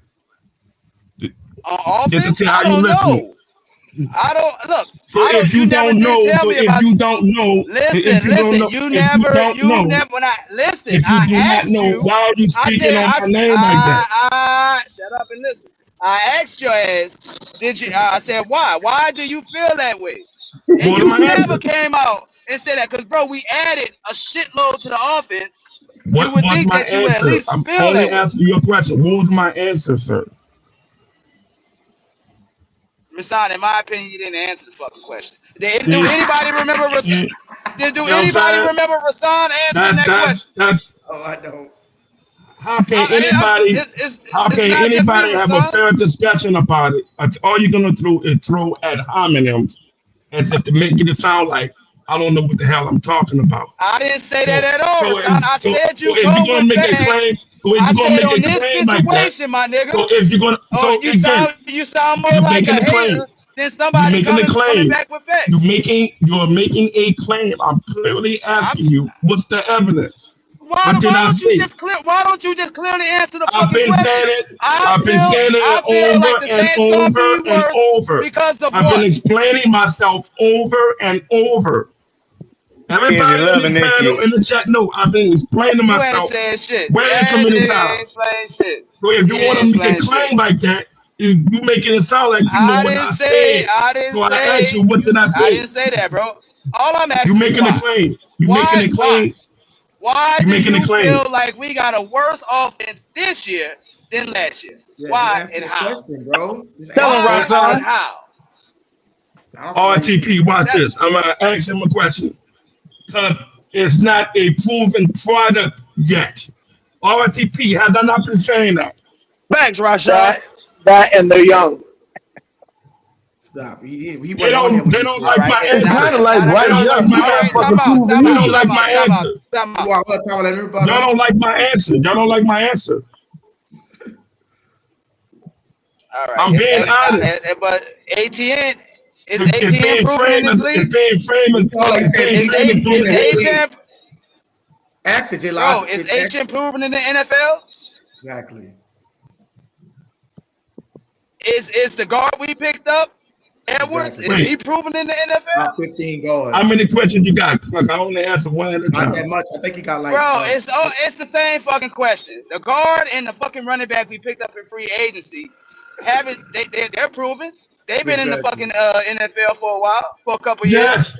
Yes, but it still don't mean a thing until they play. See, Rashawn feel like this right here. He feel like they're proven on the other team. I understand what he's saying. Here's my question. I have a great analogy. I have a great analogy. I understand where you're coming from. But that one guard is better than every fucking guard that took a snap on our team. According to his production. I have a great analogy for this. So when LeBron James said, I'm moving my talent to South Beach, everybody crowned him, right? They said when they asked LeBron and how many championships over the three? Not one, not two, not three. Let me finish my framing. I can't even get it out. I can't even get it out. But how many championships they actually won? He about to get Izzy going. Watch this. They only won 2 championships. He been to the NBA Finals every time he been to the Miami. But they should have won every year they've been in there, right? No, they can't do that. But the Spurs was a good team. But LeBron said he ain't gonna win not 1, not 2, but 3, and he only won 1. Talk that shit, Rashawn. Oh, he won 2 championships. He won 2 championships, and San Antonio was a good fucking team. Don't do that. Dwayne Wade got his legs blown out. They can't. Everybody said this team was going to fuck over the whole league. But it don't matter. They fucked over the whole league. Not only that, how many of us have gotten free agents that didn't work out, even though they worked out with the team before them? In fact, and that's what Rashawn's saying. Like, they may have been proven. Okay, watch this. Okay, when did y'all see that in football? Name it. You can't. But listen. You can't say that. You can't say that because you said the team gonna be worse. So if you can make that assumption off of not seeing, how come you can't say they're gonna be better off of not seeing? You can't have LeBron James. You can't have LeBron James. Who's on LeBron James? He's not, but he's not saying they're not going to be better. He's saying he wants to wait. Yes, he did, Perez. No, that's what he said. He said we worse. He said we worse than what we was last year. So I'm saying if you gonna go ahead and say that, you can't say they're not proven. All right, you can't have that argument and say we're gonna be worse, right? Worse. And then when we say, well, damn, why you say they're not proven? Well, that means you can't make the argument for them being worse then. Well, Rashawn, I can say this right here. Y'all LeBron James, when it comes to the Panthers, is Chris Olave. God damn it. That's the goddamn Bron. That's the Bron over there. Now, he might look like Bronny this year, But the statement Don't that he forget made about Vele, that Panther killer. No, he ain't no fucking Panther killer. He was killing y'all fucking ass. Olave, nigga, I watched that with my own 2 eyes. I ain't seen shit. But goddamn, You Olave broke leg ass. You don't remember when Vele got up? He caught that pass over the middle. No, I remember the crucial catches. What I'm saying, that was a crucial. That was a first down. The crucial first down. What are you talking about? They're gonna get worse. What's up, Josh? You can't make. Hey, what you need to be worried about, Bravo, is that Tyler Shuck is the Panther player. What you said? Hey, fuck all that. We ain't worried about no Tyler. Hey, listen, we ain't worried about no Tyler Sal with no bread no more. Y'all fucking worrying about it. Bravo, but don't fucking worrying about it. Bravo, don't act like they gonna just say it's gonna get worse. They don't want to see the Saints. No, hey, listen, hold on, Izzy. Now, one thing I can say at all. Hey, J Live, check this out, right? One thing I can't agree with is that they gonna be worse. Y'all had a fucking hell of a draft and a hell of an off season, right? I ain't gonna be biased. I'm a realist at the end of the day. But at the end of the day, y'all still coming in second in the division. That's all I'm saying. But that's not. But Bravo, that's not. I'm sorry, Bryce gonna get exposed. He goes against you got to realize. He goes against too many heavyweights. Defense. But Bravo, even that what you're saying, even if you say which I disagree, but that's not an unreasonable take. Oh, you agree? Bullshit is to sit there and say we got fucking worse. That's why we get going at it like we gonna win 3 games. Well, 1976 said 7-10. I did not say 3-14 or whatever. You said the offense is worse. You should have said 3. The offense is worse. The offense gonna be worse, bro. Yes, you did. Hey, Bravo, watch your mouth about my Saints, bro.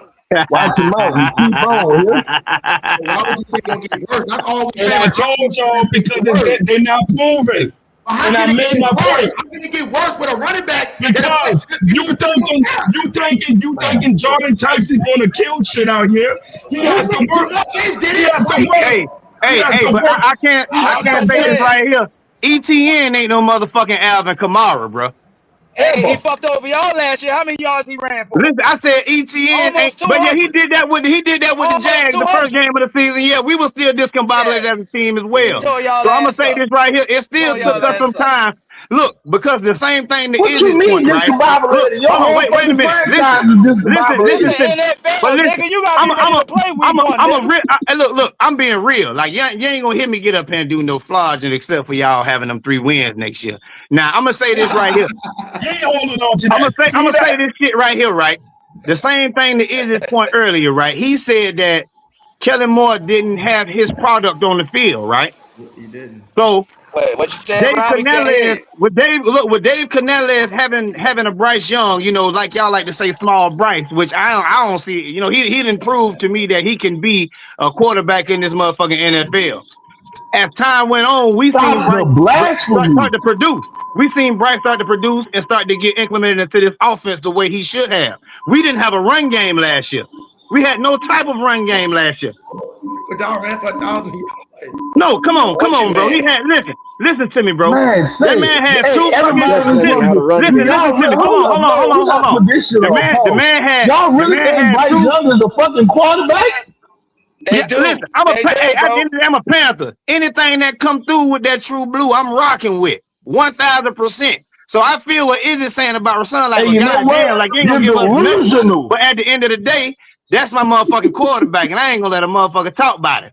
And like I said, he showed me in that motherfucking Rams game, that game that we won when we really didn't have much shit, that he can step up to the motherfucking plate and get us some motherfucking wins.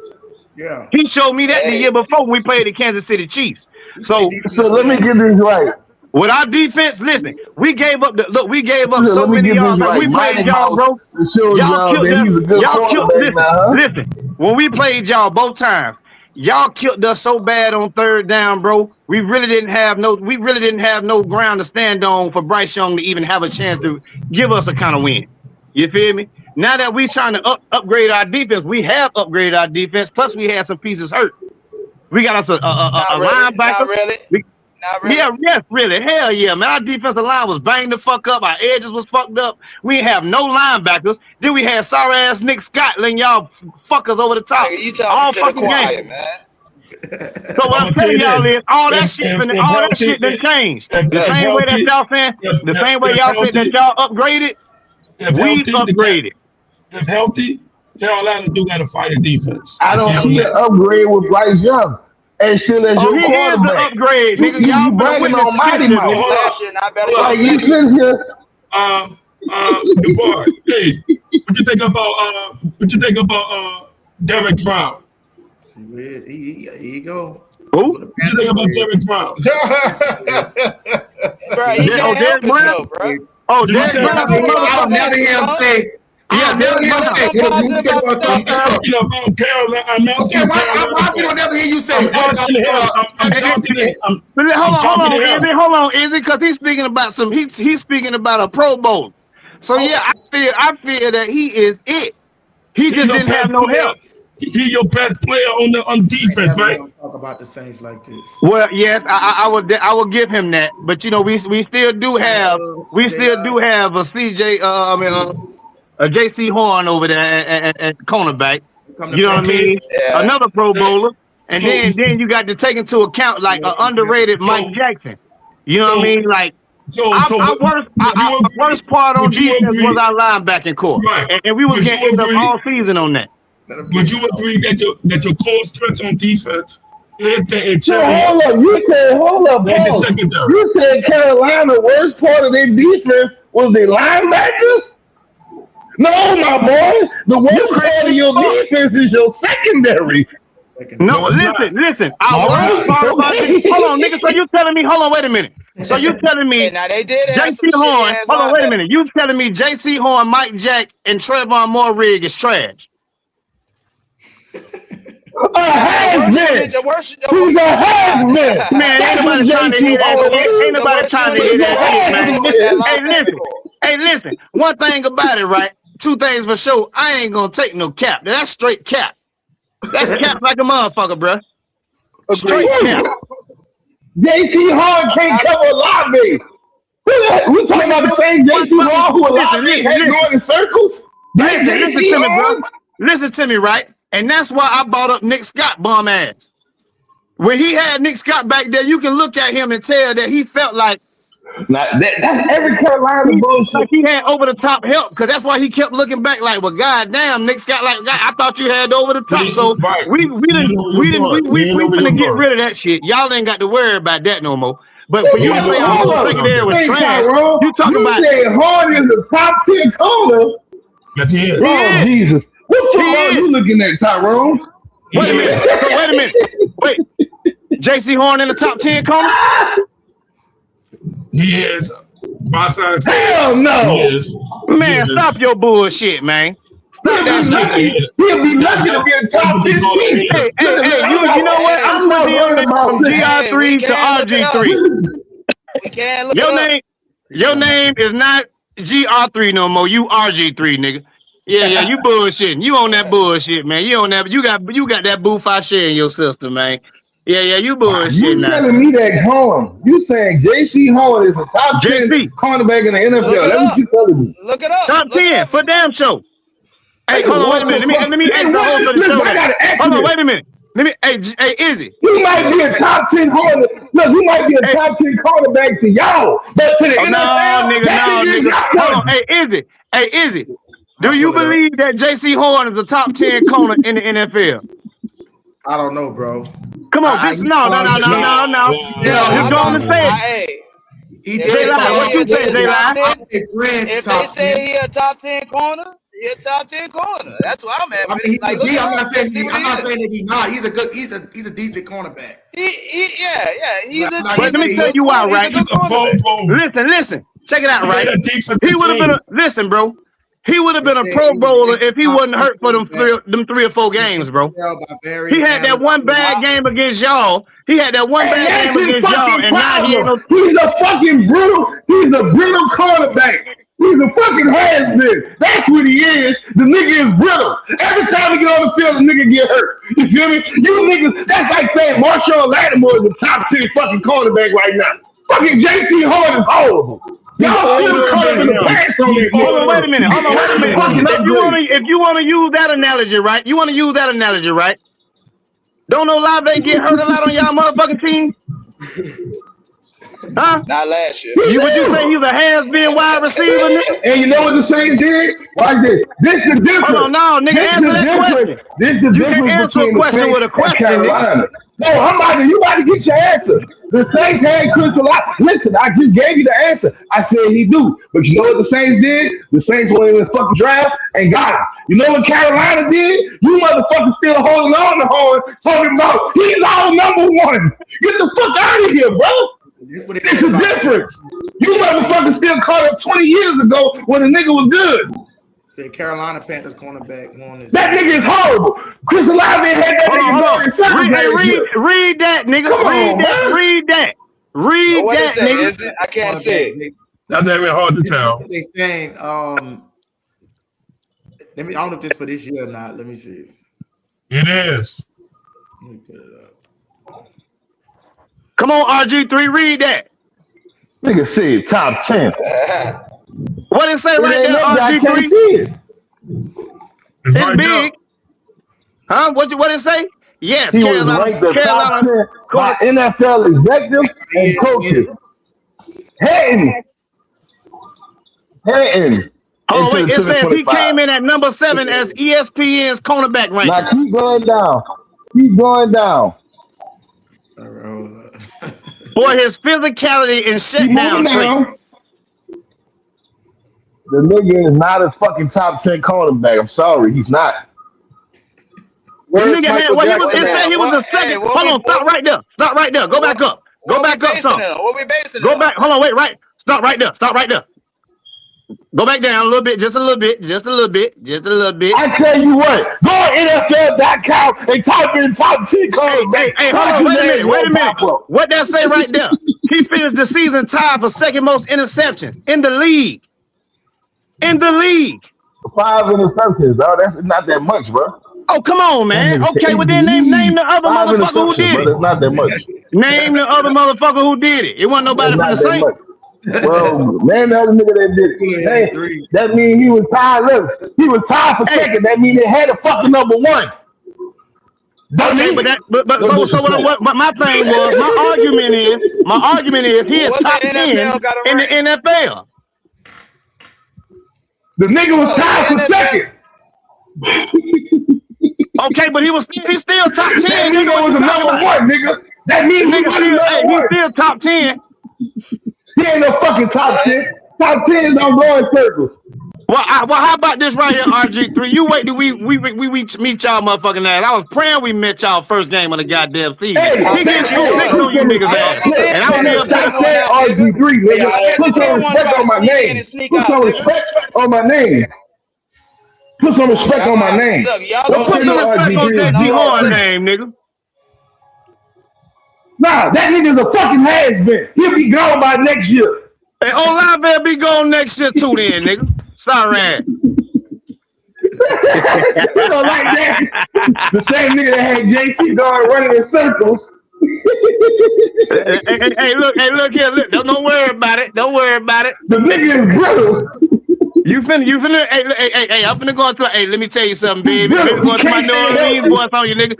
I'll go into my New Orleans boys on you, you heard me? JC Horn gonna throw 2 touchdowns on you niggas next, 2 picks on you niggas next year, you heard me? Yeah, I know, just like you did this year.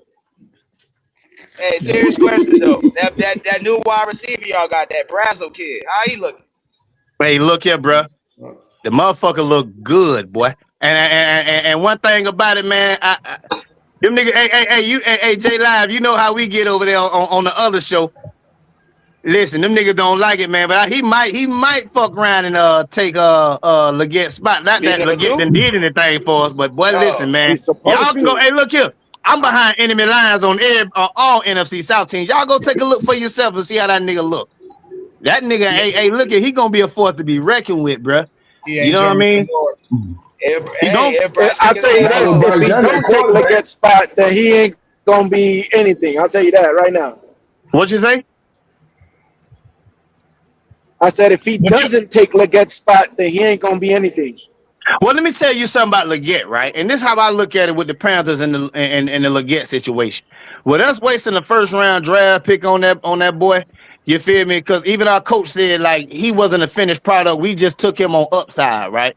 I think they'll give Legette his shot just because of that first round shit. I say like this right here: let his ass go out there and look good. I hope he look good, so we can trade his ass off and get a pick or something for his ass. Because I'm tired of him. Let me ask you a question real quick. Carolina. So hold up, you said Legette was a first round pick. That man was a second round pick. No, he was a first round pick. Nah, your first round. Technic Millie, our favorite receiver, right? What was the second? No, we jumped up from the second and got him at the 30th, 31st spot. Right. So he was a first round pick, right? Oh well, you might as well say it's a fucking second round pick. Was it unrealistic for you to have a high opinion on Ted McMillan when he came in there? Like okay, yeah, that nigga could win a rookie of the year. He could be that good. He catapult y'all offense. Listen, right? I'm gonna be honest with you, right? I didn't know that we was getting Ted McMillan. Me personally, I wanted Tyler motherfucking Warren. I felt like we should have got that goddamn tight end room straight. But Ted McMillan has came to show that he can be him. He can be him, bro. He is him. Y'all go to the playoff. Y'all make the playoff, right? So that's the whole thing I'm saying about with Jordan Tyson. You can't just sit there and say that he's not gonna make an impact. Go back to what Jay Live said, right?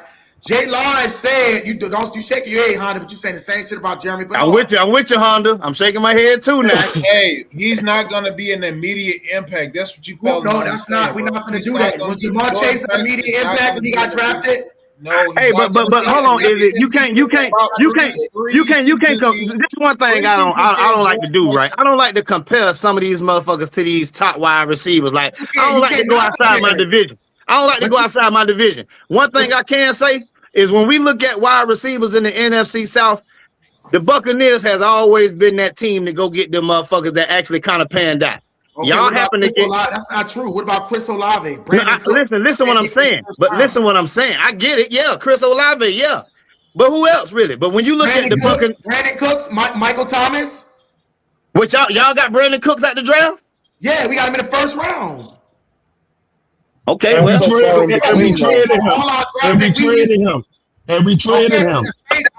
point I'm trying to make is, it's like you said, when y'all could draft at a certain position. Like y'all might be excellent in drafting at a certain position. We're excellent at drafting in wide receiver in the first round.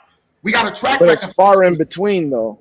But I'm saying us as when we draft those players, we have a high hit rate on our first round draft picks. Yeah, high second round. Well, like this right here, right? I'm real skeptical on drafting players that's injury prone, right? No, that's fine. That's fine to be like that. That's fine. But that's not the point. I know J Love got there. The point that I was making was you still can't act like a receiver can't. Even if we take out the receiver shit, that free agency. Even if you say Travis Etienne, the Saints haven't had an explosive run in 4 years. Like that's how likely we've been. Camaro was doing it. Camaro I was about to say, hold on, wait a minute. I was at that Panthers Saints home game. Olave didn't get off until like the fourth quarter. Camaro was fucking us up, bro. Camaro was fucking us up, bro. Camaro, that's not what I'm not saying it about Alvin Kamara. I'm talking about Camaro being hurt. Like for last year, he played 11 games, had 400-something yards. He was injured. Okay, it happens. So I'm not saying that Camaro ain't that nigga. I'm saying Camaro was at his best when we had running backs like Mark Ingram and in the backfield, Latavius Murray. Just say when y'all had Sean Payton. Y'all had Sean Payton scheming that shit up for him. Hold up, not necessarily because everybody know when Mark Ingram left, even Camaro production dropped because they was using them just like last year, using them out of position. You know how to use Camaro right. Out of position, like a fucking bell cow running them through the fucking middle. Like know how to use Camaro right. With that, what I'm saying is we got two running backs, right? Alvin Kamara is more of a receiving back. That's why he do his most damage. That you can look it up. They still run him through the middle. Bro, and that was bad for him to do it because he's not an inside zone running back. But he get yards. He bursts. He never bursts. Brother, listen.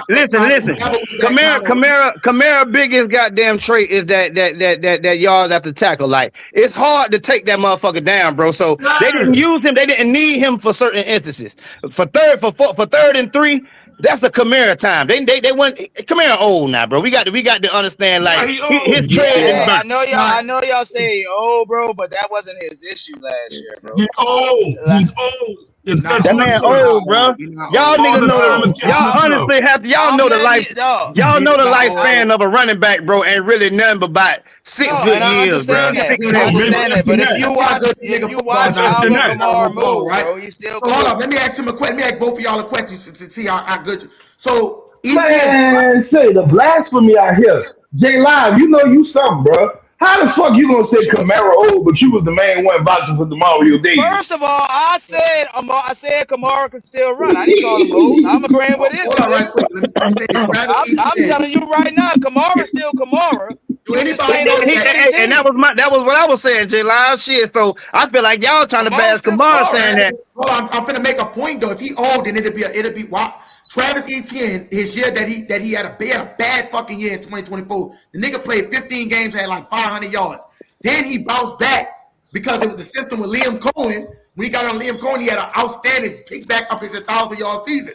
What I'm saying, and he was dealing with knick-knack injuries. So you can have a bad season and then come back and bounce back like Kamara can do. But Kamara just had 900 yards 2 years ago. They was using wrong. He got injured. They didn't even his snaps reduced. He went up from 100 snaps. Yeah, he's not a bell cow. He's not a bell cow running back. Skill. That's not he's a two-back system running back, bro. And that's what goes back to what J Live. Hold on, I'm gonna give it to you. When J Live said that you talking about it can't make an impact, but I show what we can look at some games. I've been watching games. I got asked how much you say Rico Dow. You told he trying to pull up a whole game right now. You can pull up his highlights. He made an impact. They didn't even look at Leonard Fournette. Bro, his best years when he had a sidekick. You can pull up his highlights. You hear me? Real Perez. Yeah. Was Leonard Fournette looked at as a top 10 running back when he got to y'all? No. Yeah. Was he backing up Rashad White? Yeah. Oh my God! Hold on, wait a minute. But who did the bulk of the damage for the Bucs? Let me get it out. And Rashad. No, Rashad did all the damage. You crazy, bro. Go ahead, Andy. Go ahead. Leonard Fournette wasn't even a top 15 running back. He was probably top 20. That's crazy. He was a good running back. He was struggling finding a team at the time. Crazy. But he was good on the Jaguars, right? He was solid. He was solid. He was fucking niggas. And when he got to Tampa, even if it wasn't for him, you're not winning the Super Bowl. Bro, let me get it out, bro. If I want to be 100% honest, Leonard Fournette fucking torched us in that game. When we had the third down conversion in that Bucs game when we played in the division, Leonard Fournette was the difference maker on a lot of downs because he was dumping that bitch off. So for you to sit up here and say a running back can't go and impact a team like we see running back going, what fucking running back you know they go to a team that's got an impact? There are two different running backs. Hold up. That's not gonna impact the team. Leonard Fournette, it was so much shit that they could use him, man. That nigga looked like an all fucking pro. And you fact. So I want to say this to RTP, right? Bro, I just can't look. I just moved up here from Florida, right? From St. Pete. So listen, I was at them game. My whole family Buccaneers. You ain't finna sit up here and tell me Rashad White was y'all motherfucker, bro. When Leonard Fournette, like you just said, not Rashad White. Listen, Rashad White was getting a bunch of screens, man. Leonard Fournette was doing all y'all bruising, bro. Rashad White wasn't even on the team yet. It wasn't Rashad White. Who was that? Fucking. It was Ronald Jones. Oh, that's right, Ronald Jones. Listen. Hey, so you finna, man, listen. Leonard Fournette was y'all fucking bell cow.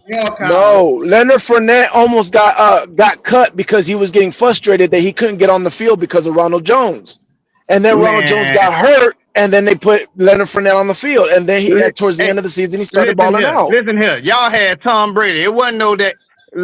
Tom Brady said, man, get him on the fucking field.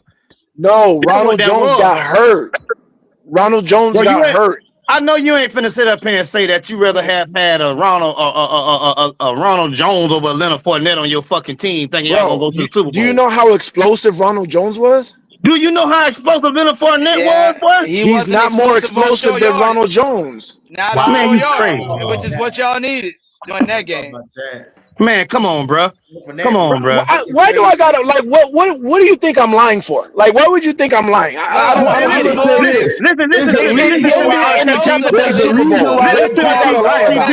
Bro, I'm living. Listen. The same way you a Bucs fan. Look, the same way you a Bucs fan, bro. I was living in the city, bro.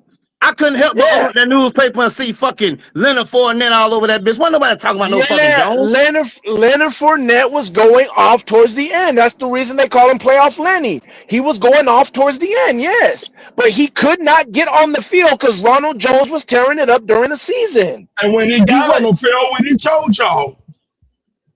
Yeah, and when he got hurt, Leonard Fournette got on the field and didn't give it back. Sound like bad coaching. Because he was eating. Because at first they were just only using Fournette for those, like the same way I was just telling them about Alvin Kamara. They was using him on that third and four. And then once they really figured out, like, bro, this guy ain't nothing but another LeGarrette Blount. Let me put him back there and let him fucking tear his goddamn grass up, bro. Yeah. That's why he couldn't find no team, because when you got rushes like that take that bruising like that, bro, they don't last in the NFL long, bro. They don't. Yeah, so you know what I'm saying? When you said he couldn't bother him to find a team, shit, Carolina was going after that nigga.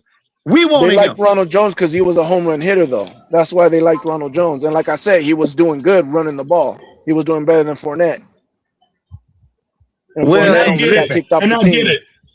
Leonard Fournette did have weight problems, but he actually cut weight and he ate, man. He cut the weight. He got on the field. And he showed improved. But see, that's the thing. When a running back get hurt like that, he's gonna gain weight. Same thing with Le'Veon Bell and any other running back who missed significant time in the season. When he's down, he's shut down. The most things that's gonna happen to a running back like that, he's not gonna make the weight. He got to get back into playing shape because he's going to be asked to carry the load. So when it was his turn to eat, he cut the weight. He showed improved.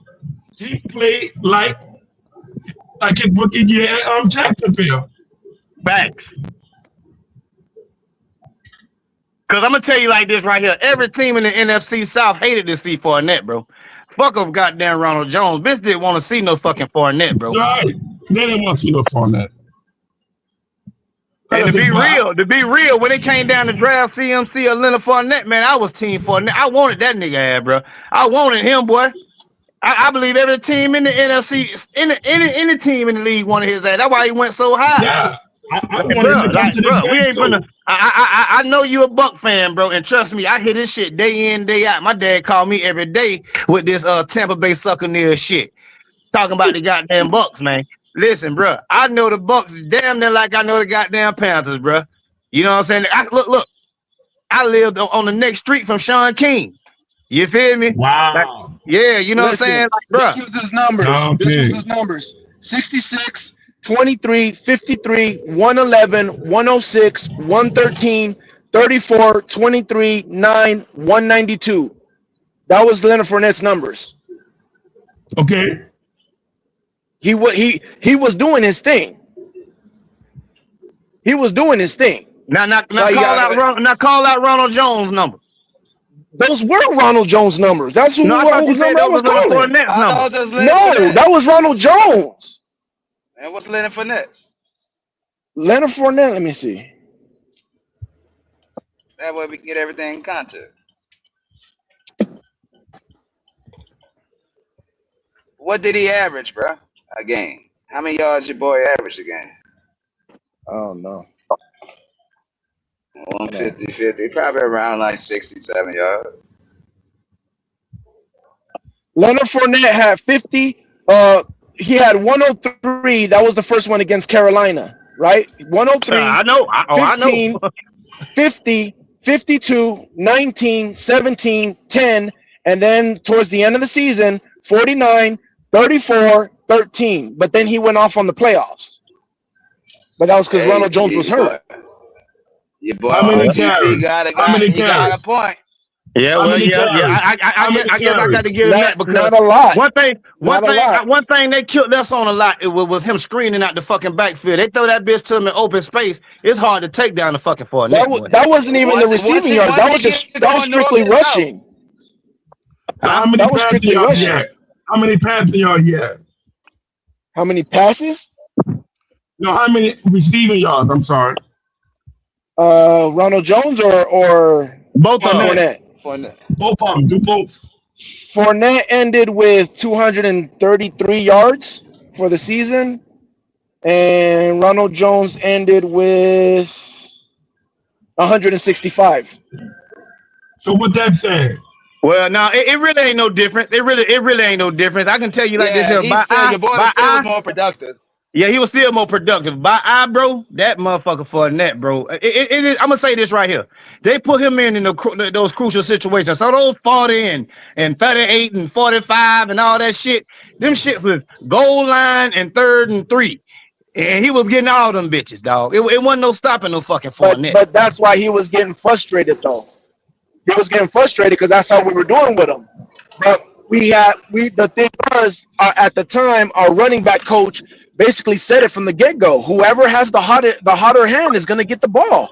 And a lot of the times, it was Ronald Jones that had the hotter hand. He was tearing it up.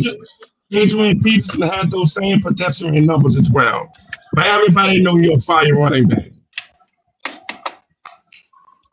Every week, a running back, if he's not included in the game plan heavily, because we already went through this yesterday, when Brady installed the Patriot way, the running game was non-existent. They used the wide receivers as the running backs. They kept flaring the ball horizontally. Wide receiver screens or checkdowns. Like I say, I've seen a lot of Tampa Bay games too.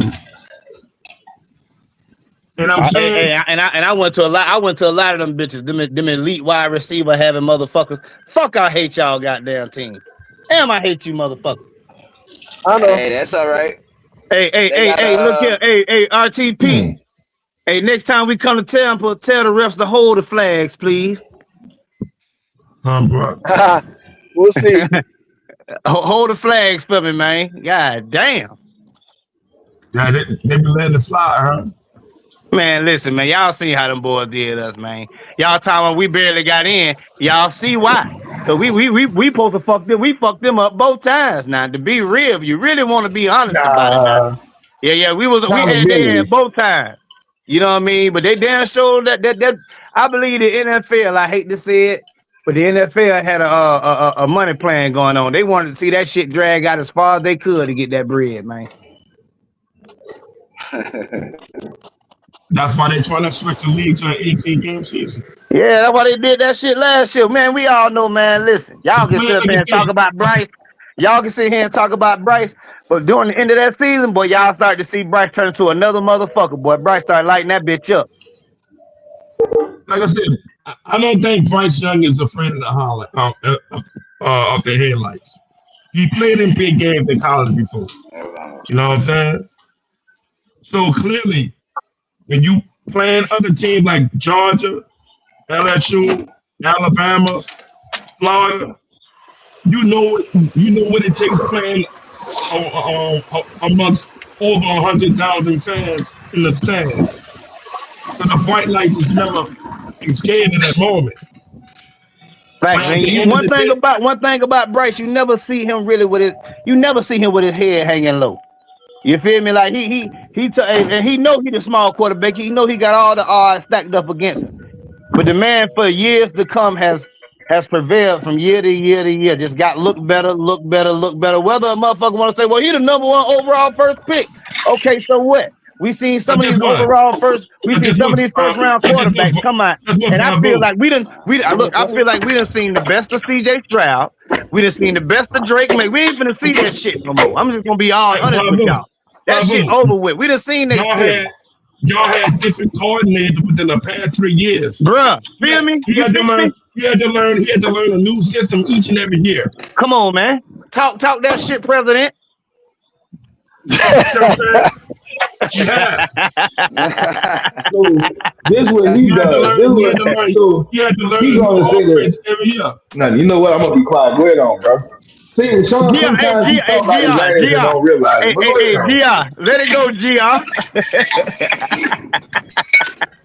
No, I ain't no shit though. Like, just he make excuses. I don't like about this nigga sometimes, bro. Like, this nigga make excuses for everybody. But the same. I'm giving it up, man. I'm done, bro. Like, hey, Gia. Hey, that's what I meant by let it go. I know you wanted to give it to that nigga. I knew where that was going. I knew where that shit was going. so I can't. Like, this nigga really sit here and say, well, he had 2 different offensive coordinators. But you know what you don't hear the nigga say? You don't hear the nigga say this. Well, Tyler Shuck had a bad fucking team last year, and then the nigga, you don't hear that shit. But you know what you hear? Man, the nigga had 2 offensive coordinators. But hold on, wait. Hey, Ruslan, hold on. Is that not a fact though? Is that not a fact though? Just be real. Like, is that not a fact? Is it not a fact that the Saints didn't have a fucking offense last year? Keep it real. Did they have wide receivers last year? Hold on, wait a minute. Hey, G. That's not a fact. Come on, hey, watch it right here, G. We ain't gonna do that. Hey, G. Against us, y'all did. Goddamn it. Fuck you talking about, nigga? Y'all look goddamn excellent against us. Shit, bro, nah, bro. Like, I'm fucking tired of this, dog. Like, I'm seeing where Izzy coming from, and I try to be nice with this shit. What the fuck you talking about, bro? Bravo. Here's what they don't talk about, and this is what I said. I gave the credit to the defense as the reason why they made the stretches. I can line it up and show y'all the defense improvement week to week when they started winning them games. The defense had actually improved. Flip the field, give the ball back to the offense with the turnovers. Man, I'm done with this. But nobody talking about our defense. Nobody talking about our defense. All they want to talk about is Tyler Shuck. Hey, J Live, you ain't shit, man. nobody talked about the production Chase Young did. Nobody talked about the production Cam Johnson did. We don't mention Chase. We don't mention Chase. Y'all are heavily focused on the quarterback play. That's all y'all focus on. Y'all ain't show no love to the defense. Man, I'm done with this shit. Y'all don't show no love to the defense. I'm going. Hey, bro, we hang our hat on us saying they're the top 10 defense. Which is why they got made the top 10 defense. So let me ask you this, Ruslan, for you Saints fans. Do you got anything good to say about y'all offense? Do you see anything good about y'all offense? I don't know why I keep falling back to that when I play. I've been saying this over. No, well, maybe the people, maybe they ain't hearing it because it seems like when you say something about that, you say something good about the offense, you throw a backhand to kind of throw everything back off. So what? I ain't hear it. I ain't heard it. Like this is my first day up there. What? Go ahead, son. I want to hear this shit. Bro, like, no. You know what? I finally get it. I get it. I'm trying to. Hey, I'm trying to tell you. I'm trying to tell you, TR3. I'm trying to keep it level. Cause look, he do come with some facts most of the time. But sometimes he says some shit that make you look at that nigga like, what? It's just like this. He was saying some shit good earlier, but then he started shitting on him in the same breath. So I'm trying to figure out like, I said, what you got going on? So the thing is, nobody show love to the defense. I think we have show love. Y'all don't. Y'all been talking about Tyler Shuck this. We hang our hat on our top 10 defense. Nobody mentioned the defense like I do. You a damn lot. We mentioned the damn defense. No, y'all don't. Well, bro, we don't. We have expressed before that we are happy that we got a top 10 defense. Now this was y'all talk. Look, that's the only thing y'all can hang your head on, but you don't know the context because y'all only give credit to Chuck. Y'all only give credit to Chuck when clearly I've been giving credit. It's a team thing. Hey, first of all, Tyler Shuck deserved the fucking credit. A lot. He deserved a lot of defense. What are we talking about? Brandon Staley defense deserved the credit. Do you not see? I'm not saying, bro. If I have to give more credit, I give more credit to fucking Tyler Shuck. I'm gonna let y'all have y'all Saints on Saints violence battle, man. Hey, you know what? Before I leave, I want to say this right here. Rosson, you right, man. Tyler Shuck sucked like a motherfucker. His ass trash. Hey, one love to y'all niggas, man. But he whooped your ass twice. Hey, don't worry about it. I got my notification bell on. I'm gonna be up here fucking this shit up all the time now. Y'all, I done found me a home. He beat your ass twice. Hey, that's all right. Hey, that's all right. Before you leave, I just got one question. If Tyler Shuck sucked, then what Bryce Young is? MVP, nigga. MVP, nigga. You gotta laugh when you say that. You don't believe that shit yourself. Oh, no, I believe that shit yourself. Oh, I believe it, nigga. I believe. Let me put a face with it. I believe it, nigga. I believe it. Oh, fuck yeah, nigga. Lying ass. I put hey, TR3. I know you believe it. That's a lying ass. I put a face with it. Lying ass. That nigga look like a liar. Stop lying. My point is right. Yeah. Look like NFC South champions, nigga. Hey, keep pounding, nigga. You look like a person that got stomped by the Saints twice last year, nigga. You got stomped last year twice, nigga. Hey, dude. He trying to hit the button. I don't get this. Like, these Carolina fans, these niggas ain't been in the NFC South Division champs in so long. They like motherfucking. I told you them bitches was pumping their chest, bro. They been pumping their fucking chests out, bro. That's why I said I want to keep their ass more than anybody. Man, I don't get it, Jay. When the last time these niggas been? I just want to know when the last time these motherfuckers was relevant. Bro, like these niggas act like they been stomping niggas for the last 4-5 years. It was like 8 to 10 years before last year. Come on, man. Some shit. Sad, bro. Like, I'm tired of this shit. Sad. These niggas coming out like everywhere. Fucking hey, like I said, hey, I get it, bro. All they can say. Y'all have high expectations. And I never say y'all wrong. You can hold that.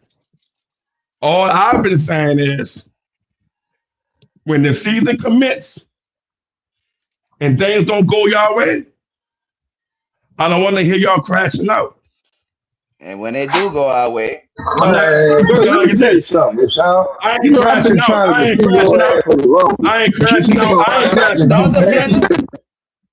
crashing out for nothing because at the end of the day, TR3, now you see the fucking light, huh? I see this as well. Like I said, Mickey Loomis. Man, no, you know what pissed me off, bro? Mickey Loomis. When I said Bryce Young, Mickey Loomis. When I said this nigga Bryce Young is fucking horrible, you know what this nigga said? This nigga said, well, you gotta understand, he had 2 offensive coordinators, and he's going through a lot of different playbooks. But when you talk about the Saints, the nigga got no fucking excuses. Come on, bro. Who you rocking with? Hey, GR3. That's what I be saying. He do some haterish type shit. Y'all falling into the trap. Y'all falling into the trap. Haterish ass shit. Y'all falling into the trap. You don't even see it. That's exactly what the organization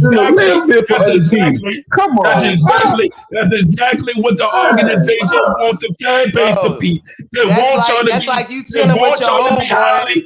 They want y'all to be highly. They want y'all to be highly optimistic. That you're not even much his fucking friend. Oh, they want y'all to be highly optimistic. I see the play. I know the play. That kind of talking point y'all do each and every day, yeah, they feed off that. They love to hear that. But they don't like to hear somebody who's critical like me. But when are you going to sell? You're not critical. You're only critical when it's negative. You're never critical when it's positive. The other nigga that was like that was Buddy D, and they call him negative. Nigga, you ain't no Buddy D, nigga. Now you might as well say I am. I'm being muted. I'm being talked over. As usual, shit. Y'all calling me a hater when I'm giving straight context. Bro, you be doing some haterish ass shit. Again, y'all don't not know the difference. So I know the difference, nigga. You don't. You don't know what to say. I do. You got so much blood. I told your ass you come with some motherfucking you got so much blood. You can't see but it. you got some shit with you where you only defend other teams. You only are critical and negative of the Saints. You can't say nothing good about this fucking team that you so-called say that you a fan of. You can't see it. And you jump too much with the fucking enemy, nigga. You can't see it. That's what you do. That's what you like. You want to so wait a minute. So if a Panther fan and I have hold on. If a Panther that's fan, not what I'm saying. Or a Buccaneer fan, or a Steeler fan, state facts. I'm gonna show love and say, yeah, y'all facts. Y'all got facts. I get you on that. But I don't need you finding stats. I don't need you finding stats to help another fucking team. You want me to hate? You want me to hate y'all? You want me to hate them for giving a fair assessment? No, nigga. No, that's what you saying.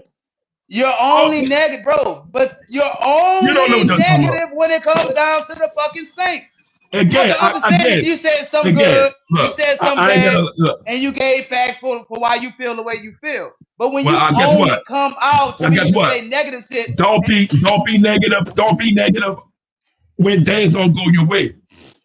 How you know they won't? You say 15-2, right? You say 15-2, right? It sound like you wish. I didn't say 15-2, right? I didn't say 15-2. You might as well say it. So you need to listen to what I said. I already said what my prediction gonna be. Why don't you go back and check it? I'm not repeating myself. You know what I'm saying? That stupid shit you be saying, nigga. You said 10-11 victories.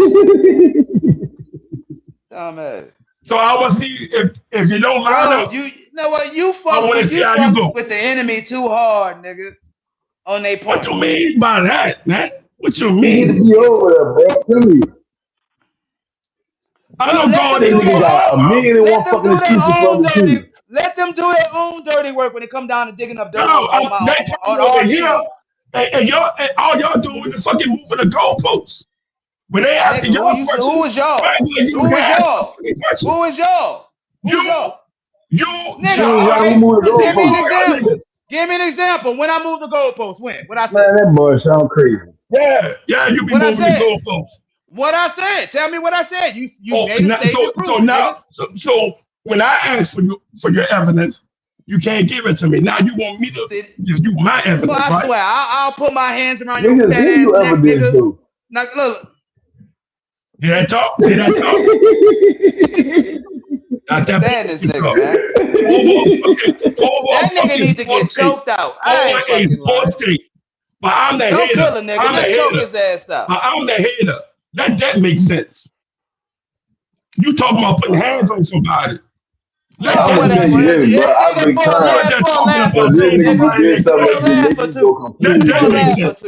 don't say anything like that. Y'all come up with that bullshit. You ever got jumped before? I know you ain't go with that. I know them niggas jumped your ass early and often, nigga. That nigga said, "Oh, well, right, John got excuse. You had to go to the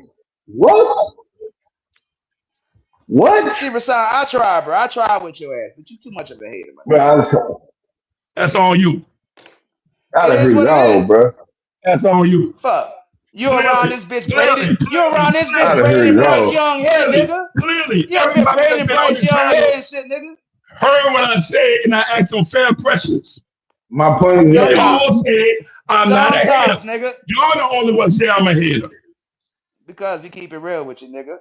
Them other niggas like to hear you talk and shit on your team. Them other niggas want to hear you talking shit on your team, nigga. They be egging your ass on. What you think Red be doing? Laughing at your stupid big neck ass. Bro, them days is over with. We don't have no Sean Payton. We don't have no Drew Brees. Look, they not laughing with them, they laughing at them. Them days are over. You don't understand that. This is a new fucking team. They got to prove it. Who's here? Oh, all right, babe. I'm sorry, babe. These niggas got me getting upset. Got my baby coming in and talking about daddy, you live. You always up. Well, normally I got my little cage. I'm not about to entertain it. All I heard is today I done heard something that I never fucking heard, and I'm gonna say it again. Rashawn, you say what you want, nigga.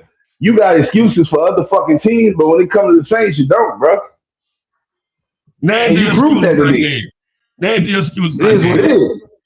Name the excuses I have given. You can't even do it. When the nigga said Bryce Young is shitty, you know what you said? Watch this. You know what you said? You know what you said? What's up, brother? That's a divisional winning quarterback. What's up? What I said? That nigga told me this. He said, well, the reason Bryce Young having problems is because he had to go through different offensive coordinators. He had to do this. He had to do that. What the fuck? He always make excuses for these other teams. Is that a fact or not? Is that a fact or not? No, the nigga was trash coming. Is it? You need to stop putting these niggas in jail. So watch this. Is it a fact? Since you want, hold on. Since you want to play the fact game, since you want to play the fact or not, is it a fact? Is it a fact that Tyler Shuck last year didn't have fucking good wide receivers? Is it a fact or not? Right. That's true. My point is that some of those games. Wait. Which games are you referring to? I'm trying to answer your question. Is it a fact that Tyler Shuck had plumbers and electricians on the team, right? But they still won. Plumbers and electricians. Plumbers and electricians. Yeah, he played with him. But they still won. Who? Plumbers and mechanics playing wide receiver. And electricians. But they still won, right? They still won with those players.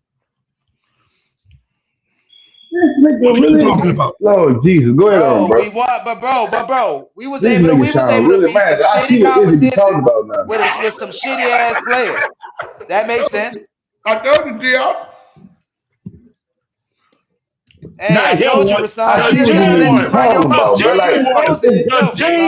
The team. You exposing yourself. Not him. The team won the game, not Tyler Shuck. The team won the game.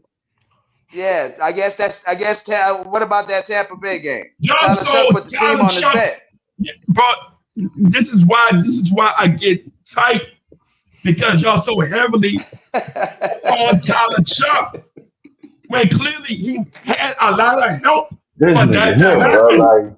Man, I ain't never seen nothing like this, bro. Like, this shit really making my ass itch. If the defense make the stop, get exposed. Okay, Ray Sean, but who helped him on offense though? Exactly. Like this nigga say stuff, and I don't think he even hear what he say sometimes, bro. Answer the question. They playing with Like plumbers this nigga say, and electricians and mechanics and warehouse managers. But they still won the game because it was a collective effort. Because we played bullshit ass this team. man told me. It was because the team won. I said Bryce Young is shit. That boy said, well, Bryce Young got an excuse. The reason Bryce Young got an excuse is because he had to go through two different offensive coordinators. Y'all the one focus on You swear to God, a Panther fan says shit like that. And all these Panther, y'all, it's about the team, man. Man, bro, like this nigga really don't know. I'm not about to get my pressure high over this nigga, bro. Like this nigga really just say shit just to say shit. I don't even listen. All you gotta do is watch your own game. That nigga GR, all you gotta do is just watch your own game. You don't want to do that. I don't know why you don't want to do it. Show the game that they won. Show how they won the game. Man, hey, do you think Rattler a better quarterback? You think Rattler a better quarterback? Sometimes he like getting himself caught. Damn, bro, like this nigga say some crazy shit. And y'all ask the same loaded questions that don't make no sense. Because when Rattler was the quarterback, everybody say, I believe in Rattler. But as soon as they made the switch, we rocking with Tyler Chuck. He played better. With plumbers, electricians, and warehouse managers. Hey, but Rattler had the same niggas. He had better niggas. Exactly. He had. Y'all the one say the Saints had garbage receivers. Y'all the one say that, but they still won the game. Rattler ain't win shit but one. Y'all the one said they had garbage receivers. On one game. One game. Y'all the one said we had garbage receivers, but we still win the game. And I said, y'all very selective with y'all framing who you want to pinpoint the hater and all that kind of stuff. I get it. But real recognize real. And that shit wasn't real, Rasan. I get it. No, that wasn't real. Real recognize real. That wasn't real what you did. Y'all regardless if you agree with it or not, that's on you. Y'all made an embarrassment of the Saints fan. Oh my God, Rasan, shut up and stop saying y'all, because you can't say one thing. All right, so what did live?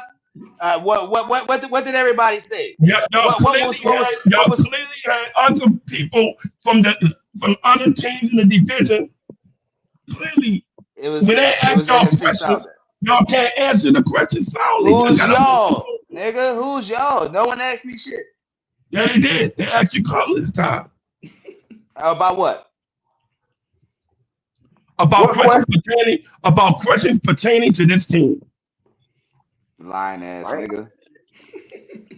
See what I'm saying? But y'all can't really sometimes. We run it. Like I know Indiana the one to be like making the videos unavailable. It's right there. All you gotta do is pull it up. Yeah. If I want to watch some hate, if I want to watch somebody sit up there and self-hate, all I gotta do is scroll back a little bit and listen to your ass talking to these Panther fans. You right, Red. I tried to save him. Oh, Lord have mercy. I tried to save him, ass nigga. Op, dog. That nigga up. Man, bro. Like you keep telling y'all, that's why it's hard for me. I keep telling myself I'm trying to chill out on Rasan.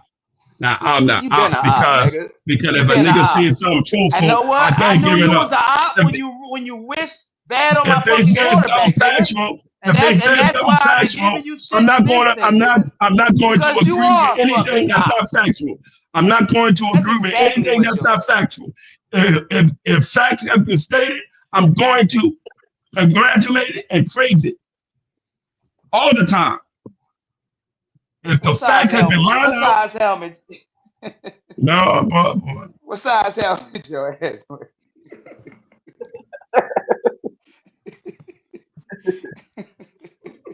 But see, this what y'all want. This what y'all want. No, bro, cut off. This what y'all want. Whatever. Hey, let's just move on. Y'all don't want to spend almost an hour going back and forth. Y'all don't want to go back and forth about Pittsburgh Steelers and Saints. I think niggas get on you a lot, bro, because you give all the credit to the defense, and you don't say shit good about the offense. No, he don't say shit. He don't say shit good about the Saints. He's a defensive guy. Y'all the one that say they had garbage receivers. Y'all the one say that. Not I. No. Y'all the one say that. We did have some trash ass receivers. Y'all the ones that they got trash receivers. I didn't say that. We did. They got, look what they did in the draft. So who the hater? If you still won the game with the trash receivers, Why not actually be satisfied with this shit? That's because Why not be satisfied? motherfuckers know I love my team, nigga. No Why question. not be satisfied with the fact that you won the game despite quote unquote trash receivers? So when I'm saying something like that, it's just because that's that collective. That's what we all believe. We all know we had some trash ass receivers, especially at the end of the year, bro. Yeah, it just is what it is. But it's not saying. But it's not saying. It's not saying with no hate in my heart, my nigga. They still had a 4-game winning streak. Yeah, because of Tyler Shuck. No, it was the team. It was the team. It wasn't because of him. It was because of the team. Because of Tyler Shuck. The defense has something to say. What about that Tennessee game when the defense gave up 29? But they also scored a touchdown on defense. But they also scored a touchdown on defense. Without that touchdown from the defense, it's a tie game. That's still 25 points. Regardless, you take away the defensive output, it's a tie game going to overtime. You still dismissing what Shuck did. He upgraded that team, bro. Defense. How is the fucking steal? Hey. So did Shuck elevate the team? Did you see that? The offense. Did he elevate the offense when he came in? The fucking defense falls up from the 20 what's the fucking to the top 10 defense. They the one making that improvement. They made the improvements. What was the fucking question, nigga? And I repeat when Shuck get in the fucking game. The only unit that improved was the defense. Wow. What? You're pretty fucking sad. This is pretty fucking sad. Bro, you got it. Look at the stats. They finished at the top 10 overall defense. Let me just look it up on Google. The Saints. Hey, how many yards? And y'all only talk about offense. Y'all only talk about offense. But y'all never want to trust the defense. You brought it up, nigga. Bro. And I have said this defense has fallen off because they have no leadership. Well, you hear. They're going to have to prove. Educate them. Yet they're going to have to prove. They're going to have to prove week to week. Don't start your shit, Hans. You've been on good behavior all this time, nigga. Stay on good behavior. I don't think I'm going to let you cook. But hey, Rasan ain't capping, J Live. He capping, bro. He ain't capping, man. Hold up. Hey, can y'all see my he screen? Capping, bro. He's from Louisiana. He's from Louisiana. Hey, Ain't he not? Hey, he's not from Louisiana. Rasan, you read the screen. Yeah, I'm away from my screen. What it say? Read it. I'm away from my screen. It says, yes, the Saints' offense significantly improved when Tyler Shuck entered the game and eventually took over as the permanent starting quarterback. Bro. Here we go. Keep reading. The immediate impact of the quarterback change. The shit bullshit impact. Nigga says sparks of offense. Nigga. Read. Explosive. It says after struggling to move the ball with Spencer Rattler, who averaged just 81 net yards of offense in a 23-3 loss against Tampa Bay, head coach Kellen Moore brought Shuck in as a spark. Shuck immediately injected life into a unit that previously ranked near the bottom of the league in total offense. They like to say definite unit. They was trash. Bro, the question has been answered. Now, Rasan, you say the defense held them down, but what now that you don't saw it, and we all watch the games, we know the offense looked better instantly when Tyler Shuck came in. The same game, too. Even that, look, if you keep reading this. Wait, Melvin. Hold on. How did they improve when they trailed every game? I'm reading it to you. They trailed every game. Just because you trailing doesn't mean that you trailed every game, which means the defense had to hold on to the offense to wake the fuck up. They had to hold on. So they fucking lying then. They have the defense. The defense had to hold on to allow the offense to wake the fuck up. Because they always start slow. They can't have that no more. They can't do this year. They can't be trailing in most of the game. Because if they are trailing in most of the game, they're going to have a bad outcome. Hey, Rasan do got a valid point, though. He do got a valid point. What's his point? Okay, so listen at this, Izzy. Now, y'all playing the AFC North. Now, I would honestly tell you, it's some teams that I wouldn't want to play from behind with. That ain't got nothing to do with what he playing, bro. We playing from behind. Hold on. You know what I'm here with? Stay with me. Fucking receivers and no running This back. what I'm saying. This what I'm saying. Like with Kellen Moore and Tyler Shope, it's not a lot of quarterbacks you want to play from behind because it's not like that. Like you got firepower like that. Okay, let me ask you a question, Honda. Respectfully, he's decent, but he ain't damn Honda, let me ask you a question. Now I'm gonna cut Honda with his own division. Honda, what was Joe Burrow on them record when they didn't have no receivers or nothing? What was their record? And what was their record before Burrow? Pull it up. Pull it up. Chase. I don't have to pull it up. They won 2 fucking games. And what happened? Hold up. What happened when they got a rookie and they made immediate impact? They had T. Higgins. Remember T. Higgins was day one. So you comparing Joe Burrow to Tyler Shough? Brother, I'm not comparing Joe Burrow to Tyler Shough. I'm telling you the weapons that Joe Burrow can do without weapons. If we want to be you got to stop using these. If we want to be 100% honest, and this, I said this earlier, I don't know if he was on here. And if anybody in the fan, don't feel no type of way when I say this about Joe Burrow. Joe Burrow is an excellent quarterback, but I forget that people give him a lot of extra credit when he had 2 primary receivers. You see what Jamar Chase and Justin Jefferson is doing in the league right now. And when he got that motherfucking weapon, even LSU, Joe Burrow wasn't that nigga that the year before. He wasn't that nigga. Then when he got Jamar Chase upgraded and got a star spot next to Justin, what happened? He threw for 60 touchdowns, and Justin, your boy, won a Balintikoff for winning award. So don't act like a rookie impact. That the reason we was playing from behind is because we had no offensive elevation. You should know this, bro. Before we had Clyde that we left from LSU. He averaged about 4 more points more than Rattler. That's what I'm saying. Izzy, I'm speaking from a hypothetical standpoint. Izzy, I'm speaking. If I'm playing against a contending quarterback, yes, I want to win time of possession, and yes, I would not want to play from behind. That's all I'm saying. It's not speaking of what Tyler can or can't do. Of course, going forward, he's going to get better under Kellen Moore. Okay, that's why I asked you the question. Wasn't Cincinnati playing from behind the year before they got Jamar Chase? 1 year can change everything just off a draft, bro. Just off a draft and a wide receiver, you can change the whole fucking franchise. Sure. You don't think Kellen Moore also learned from his first season? I don't think we're gonna be trailing from behind as often as we would this season. Wasn't that Zach Taylor first year too? I think he's gonna learn from his mistakes. If he don't, we doing the thing, but I doubt it's gonna happen. Yeah, because he showed us last year. He didn't make the same mistakes twice. And we saw not only the team blow, we saw the head coach grow. The defense all said and done, he's gonna be better than Sean. I promise you. Most definitely. Kellen bro, Moore we got a better line. And bro, what they not talking about, and I know we don't mention it here on this show, but we gonna be using the shit out of our tight ends, bro. Yeah.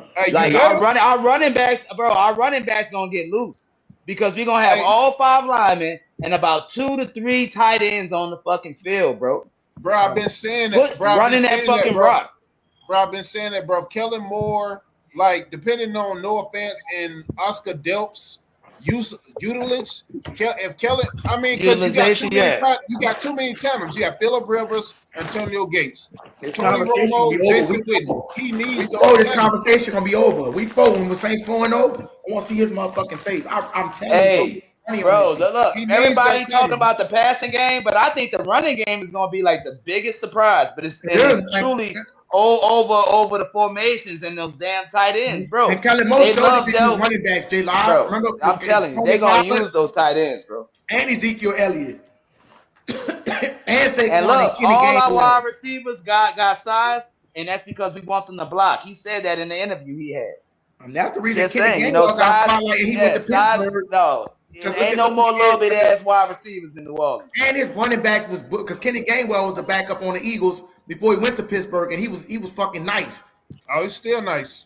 and he makes even the running backs like. So that's what I'm trying to say about with his track record. What I was saying was they kept trying to make the point about an OC and all this shit, and the whole point I was trying to make was if you got a player like Kellen Moore, they're giving Nick Sirianni all the credit, right? Now you can give him credit because he did hire his staff, but you can't give him full-blown credit for the offense because of, and y'all should know this. You as Steelers fan, remember when Terrell Austin went and locked up y'all lost? I think y'all lost to I believe it was Green Bay. I do look like that. And he was like, that shit all on me. I call the fucking plays. He called a defensive play. That when you're an OC and call your own shit, you getting that credit. I'm sorry. That's just like you can't say it's gonna take a step back because he called his plays when they won the Super Bowl. He was the play caller. Nick Sirianni wasn't calling no fucking plays. So I'm saying you could basically say he had the duty of a head coach, bro, if you calling your own plays, bro. Well, it's different, Izzy, because the OC has his job and the head coach has his job. That's why a lot of the motherfuckers, when they do try to do both, you normally see a drop off. Hence, fucking Dennis Allen. You know what I'm saying? And when they go back to just doing what they doing. But look, bro, and look, Izzy, I'm telling you, bro, we ain't gonna, no. I don't want you to get frustrated like you got frustrated earlier. Know why I say that, bro? Because after this year, nobody will be able to tell us shit. Right, you right. Yeah, I'm serious. Like all the way shut up. All the shit, all the way that you feel, you'll have shit to back it up with. Yep. Actual tape. That's if they of Kellen Moore and Shuck handling their fucking business. They only giving us shit, and the only reason all they talking is they saying like Kellen Moore got the worst fucking record. Bro, after this year, is Cano gonna have the worst record? It's gonna be Stefanski. It's gonna be Stefanski. He's barely beating Kellen Moore right now. He 0.4 something winning percentage too. Like after this season, it's gonna be Stefanski, so he ain't gonna be able to use that point no more. No, it's all we need is 1 year. Is it? Let the niggas talk. My bad, Jen. I'm gonna cut you off. No, go ahead. Just like he said, Tyrone Keith said, you need a running game to set up the play action. Exactly, you can do more. You can expand people. And he said, Rashawn, gotta realize this ain't the same offense last year. That's what I'm trying to tell him. This is not the same offense. You can't judge somebody off the previous fucking record. That's the case. Nobody will win the fucking division. The Steelers didn't win the division last year. That was the Ravens. And then the year before that, 2 years before that was Cincinnati. So if you're going in with the same mindset every season and you acting like we didn't make no upgrade, your time to be negative is when we came into this season with Spencer Rattler because we already seen the motherfucker lose, 8 games in a row? You know what I'm saying? So that was your time to be like negative, and I'd be like, okay, that nigga probably right because we was horrible. But how can you be like that when you see what Chuck did with those weapons? And if you get him better weapons, bro, it's different, bro. Like you can't sit up here and say that the Saints offense is not gonna be productive. It's his second year, same system. And bro, what they're not talking about the Saints team is more, man. Bro, look at all these coaches that had a chance to lead this team, and none of our coaches left. We didn't lose nobody, bro, except for who we wanted to go. You know what I'm saying? Like, bro, this is one cohesive unit, bro. And we building, and this shit gonna happen fast. Like this year 2 jump is gonna be a jump. Yep. Fuck a jump. It's gonna be a leap. It's gonna be a big jump. That's why Tyrone said Steelers offense didn't improve by getting Pittman. But no, they got a wide receiver number 2, a wide receiver number 3, and a solid running back, and Rico Dowdle, and they drafted the whole line. You act like they didn't move, that they didn't do shit. Like Etienne is a name. Everybody knew who the fuck Travis Etienne is, bro. That's a name. Everybody know who motherfucking but David Edwards was the best guard. We improved, so I can sit there and say that. Yeah, he was the best guard in free agency. Yeah, bro. Like you speaking on the offense, real negative, bro. Look, just adding Achen and David Edwards without even looking at our unproven rookies, right? Thank you. No. And we bought in the number 4 punter in the league last year. Yeah. And everybody you're talking about the punter. Yes, we're talking about the fucking punter. That was an issue last year that needs to be addressed. So, look, man, Saints dog, them niggas talking that shit because all they could talk about is last year's shit. They can't talk about this year. And every single last one of these other divisions got their eye on one fucking team in particular, and that's the Saints. Even Adam Scheffler said that the Saints is the steepest peak to make the NFC championship. We got motherfuckers nervous, bro. Yeah, we do, bro. Them motherfuckers watching anything coming out of Saints camp. Fuck, if somebody got injured, they'll know before us. I'm telling you. I'm telling you, bro. Like them motherfuckers are on they looking at everything we got going on. But it's just because we handling our business. Every move we made is a calculated move. I'm telling you, I can't wait, bro. Hey, they came out with some news on this shit. What you were saying, Ron? What you were saying? You're live. Yeah, I'm listening. I can hear you, bro. Can you hear me? Yeah. Is it? Bro, I had muted. I was eating these chips. I don't make too much noise. Oh, okay. I know. We see you loud. You see your fucking ass.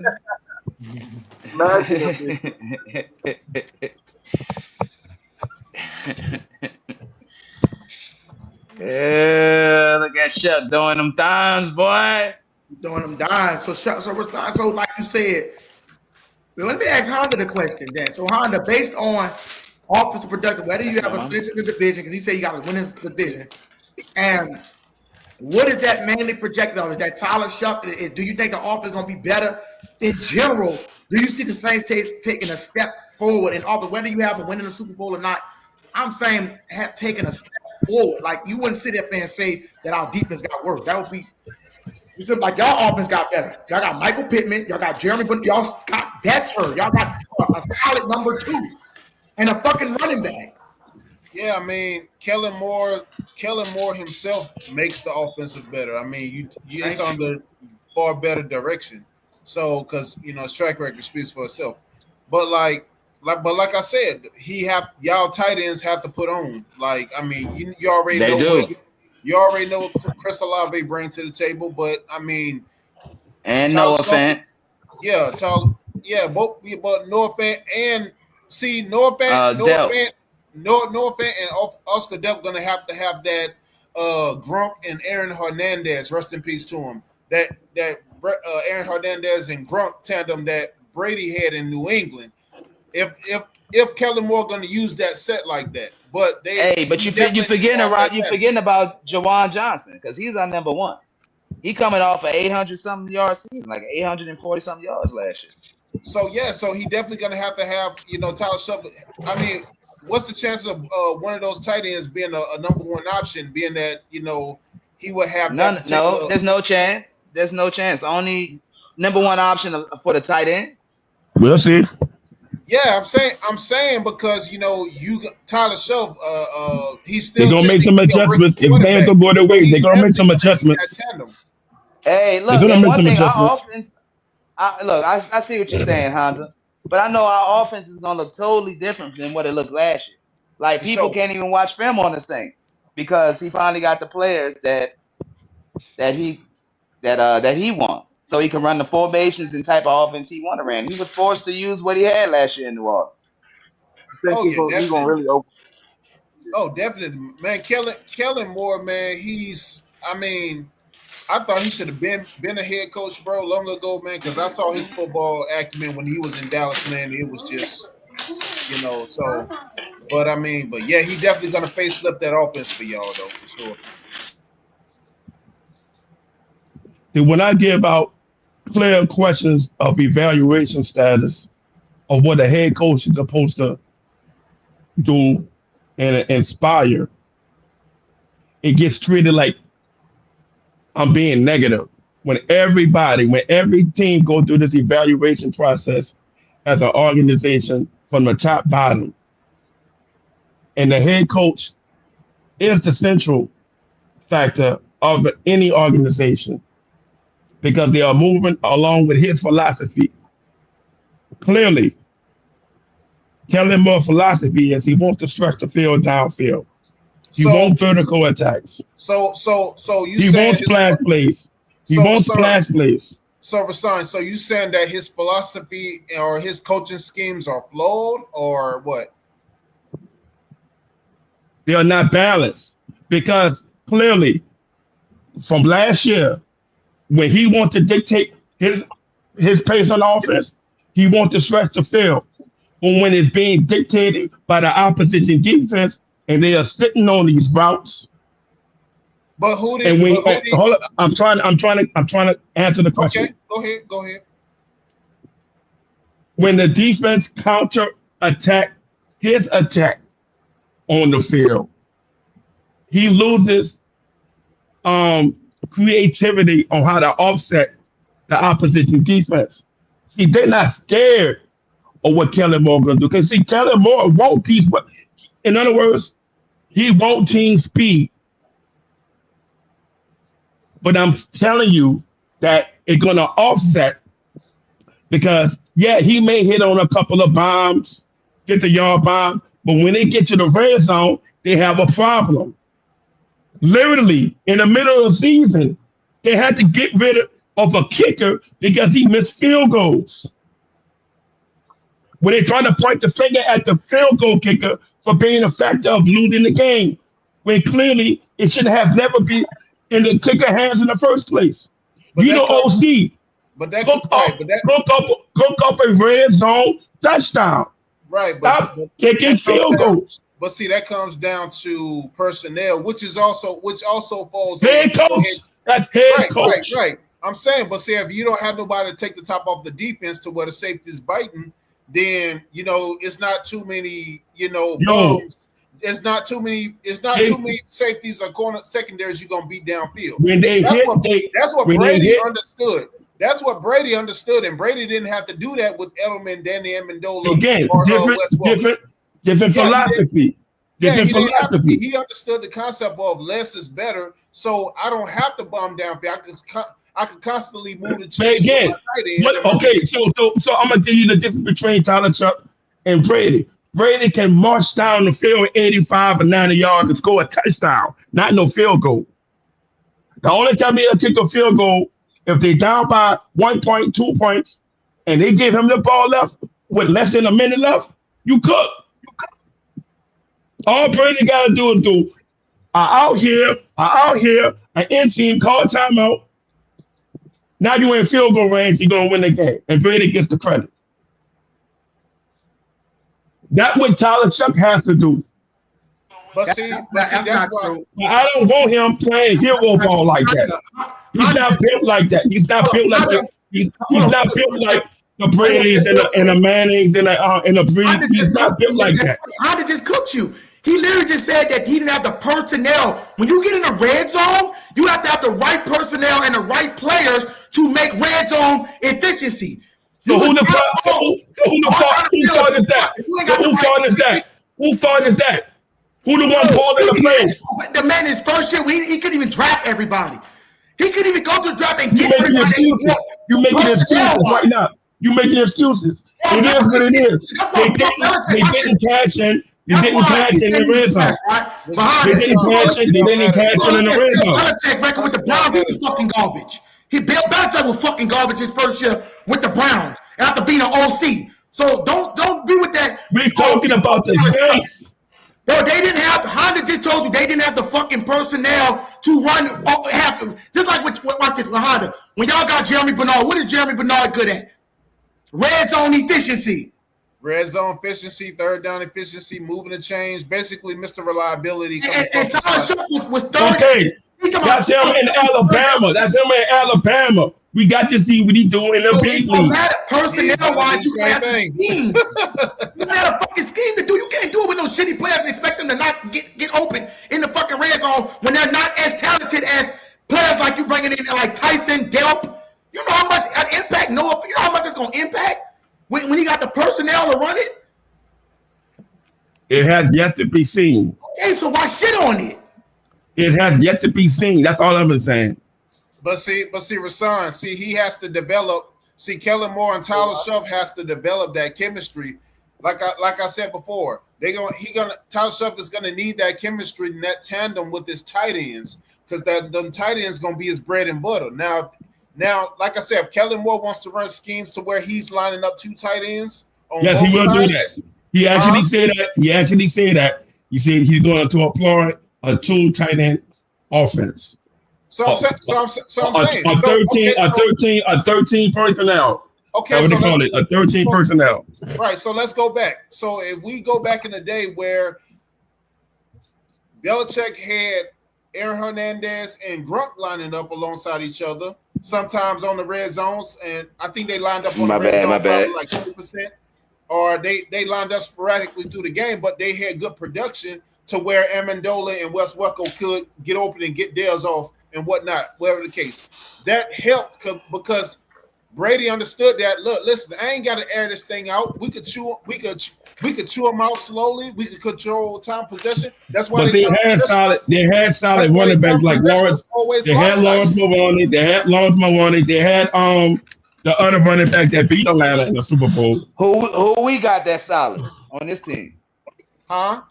We supposed to have a solid running back in the name of A-Shine. But we're going to have to see what he do in this offense. This is a new offense he's under. Y'all thinking? Would you not? Y'all thinking?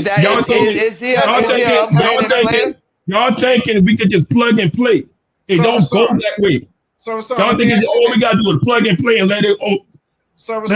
Actually, running back like is one of those. Running back, one of the positions that you can plug and play. So, Rasan, let me ask you this, Rasan. Has not Kellen Moore showed you over the course of his career that he has what it takes via his resume, that he can? As an offensive coordinator, I would give him that. As a head coach, he has made some questionable. He has to make some questionable decisions in some games, in most games this last season. He's still a play caller. He still have to clean up a lot of shit.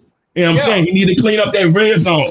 If you solve that problem, the red zone efficiency, and make sure Tyler Chump is sitting upright, and so he can be able to deliver only. And Tyler Chump got to deliver good balls and make sure that they're intercepted and all that. All that got to work out. Did he throw any interceptions in the goal line situation last year? Mm-hmm. Where? The Dolphin game when Kirkpatrick took it for a 2-point, a pick 2. Remember they scored a touchdown with Valet. You're right. They try to go back to Valet up the middle. But look, even with that, I ask you a question? Yes, but even with that being said, it's still a low percentage. He showed that he could protect the ball in the red zone, bro. Real talk. He did a good job at that. He did a good job at protecting that ball. But when they had to actually have the opportunity to tie the game, he threw a pick 2. But not only that, he also dropped the dime. He also dropped the dime in Olave's hands. They still had the opportunity to win that game, but Olave dropped the ball in the end zone. Right. The defense gave the ball right back to them. Right after that pick 2, the defense held forward and gave the ball back so they can have that opportunity. All right. But still. Nobody want to highlight that. No, but look, Tyler Shuck did what he had to do too. He delivered the nice fucking ball that should have been the fucking touchdown that got dropped. He made some errors. You trying to make it sound like he didn't make no errors. Bro, no. Like he's a flawed quarterback.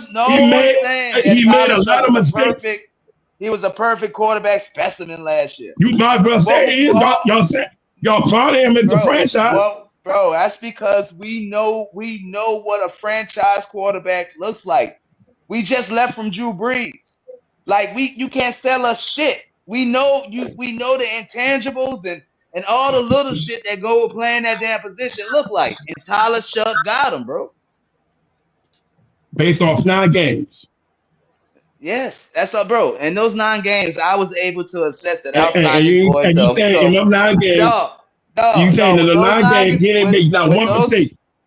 I didn't say that at all. Yes, he made mistakes. Why are you saying it like that? Why are you phrasing shit like that? No one's saying that. I'm just saying you showed me enough that I can ride with this motherfucker for 5 years. If he played flawless ball, then I would have a higher Nobody plays flawless ball. Nobody plays flawless ball. Y'all the one are this framing. flawless nigga Y'all the one framing based on the 9 games that he improved the offense. That's what y'all said. Instantly.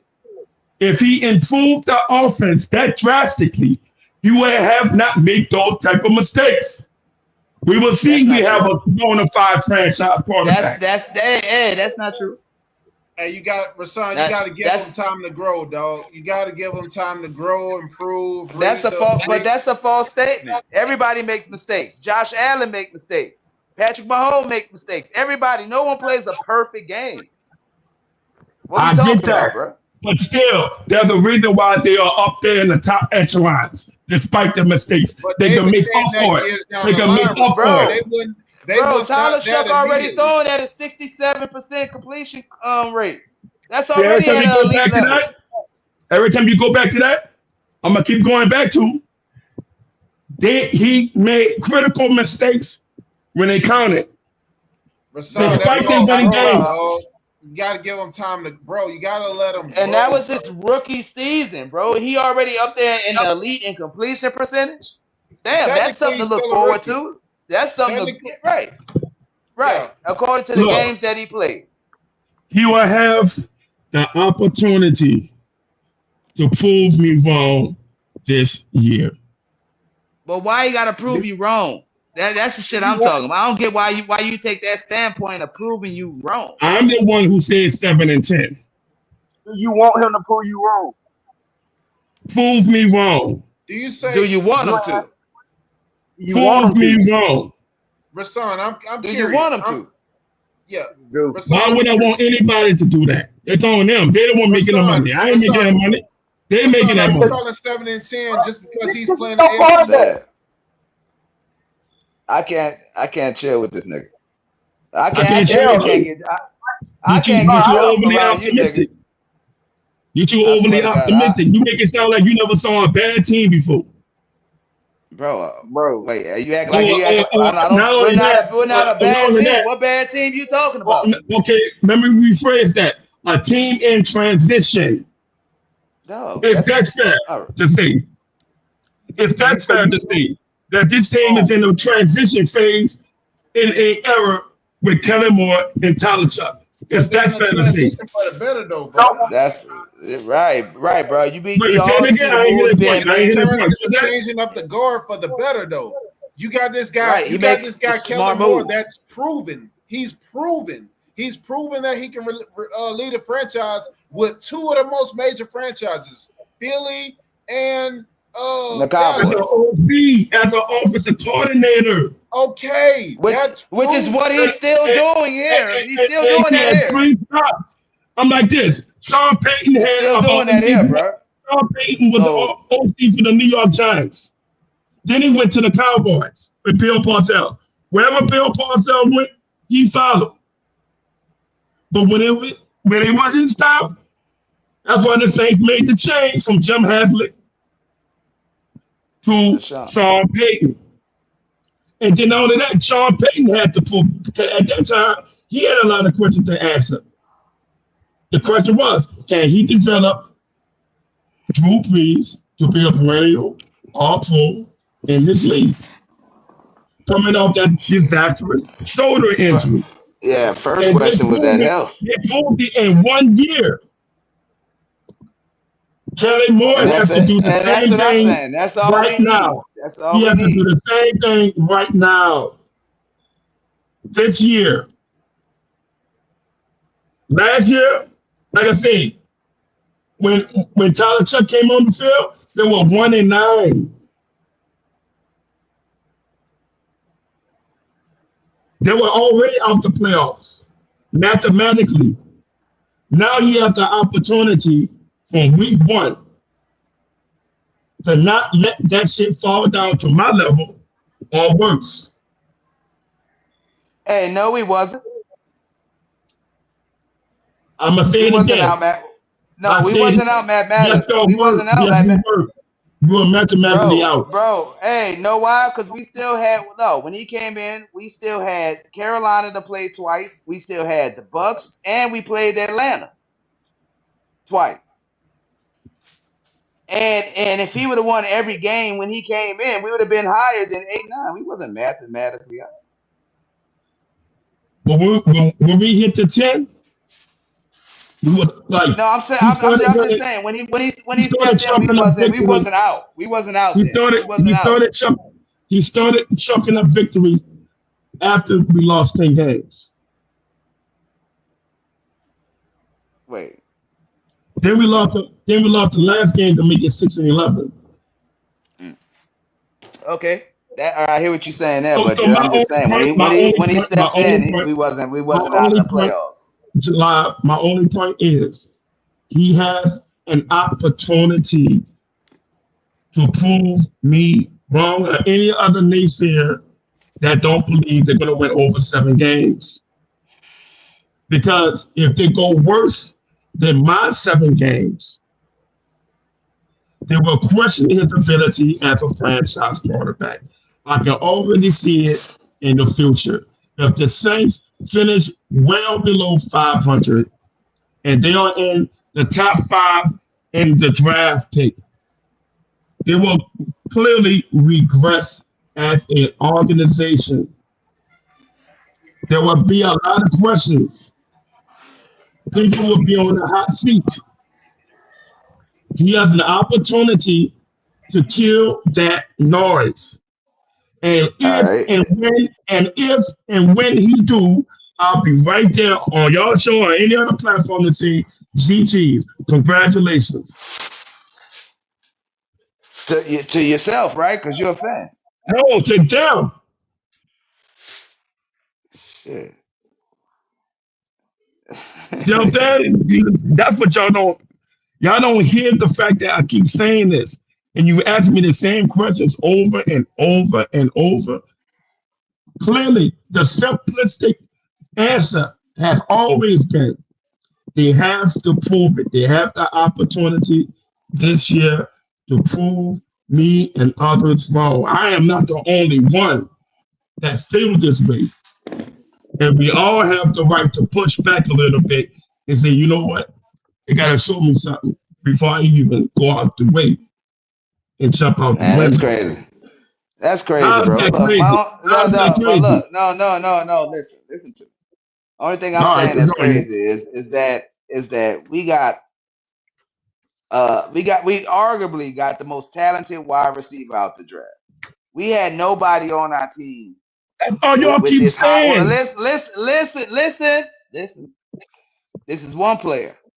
We had nobody on our team who has a ceiling as high as Jordan Tyson, right? Last year.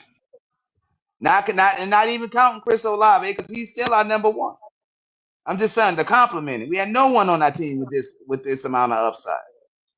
So then we moved to the free agents. We brought in Travis Etienne, right? This dude is great running in between the tackles. Definite improvement from what we had to use last year, including Kamara, right? Then we bring in Edwards. As far as what we had at our left guard position, bro, this dude was definitely better. And that's just going on the production. And his football IQ, his football IQ as far as knowing every position on the line is ridiculous. Everybody rips and raves about this dude. Listen, it's a great addition to the line. Wait, I'm talking about David Edwards. That which is another free agent we pulled in. And then we also got a punter, which we struggle with, dog. At times, I think in like 2 games, we kicked like 32-yard punts. It was horrible to punt last year. We addressed that. Now we got the number 4 punter, at least as far as ranked last year, right? In the NFL on our team. So now we flipping field position. All I'm saying, bro, is that with the additions that we added, we're in a much better place than what we was last year. Again. And that's not even include. Listen. Listen. These guys are proven NFL players. I can see you going and taking that route. You know what I'm saying? I know that each system is different. I know they can have a lesser production or more production in a certain system. I understand where you're going with that. But just as far as the player and the talent that's in the building, there's no question that we're in a better spot to succeed this year than what we was last year. Watch this. It's just more. It's just more talent. I'm gonna read this to you, and let me know if you agree with this in regards to Jordan Tyson. You ready? Jordan Tyson fits the vertical playmaker archetype with a secondary specialty as a red zone threat. You agree with that statement?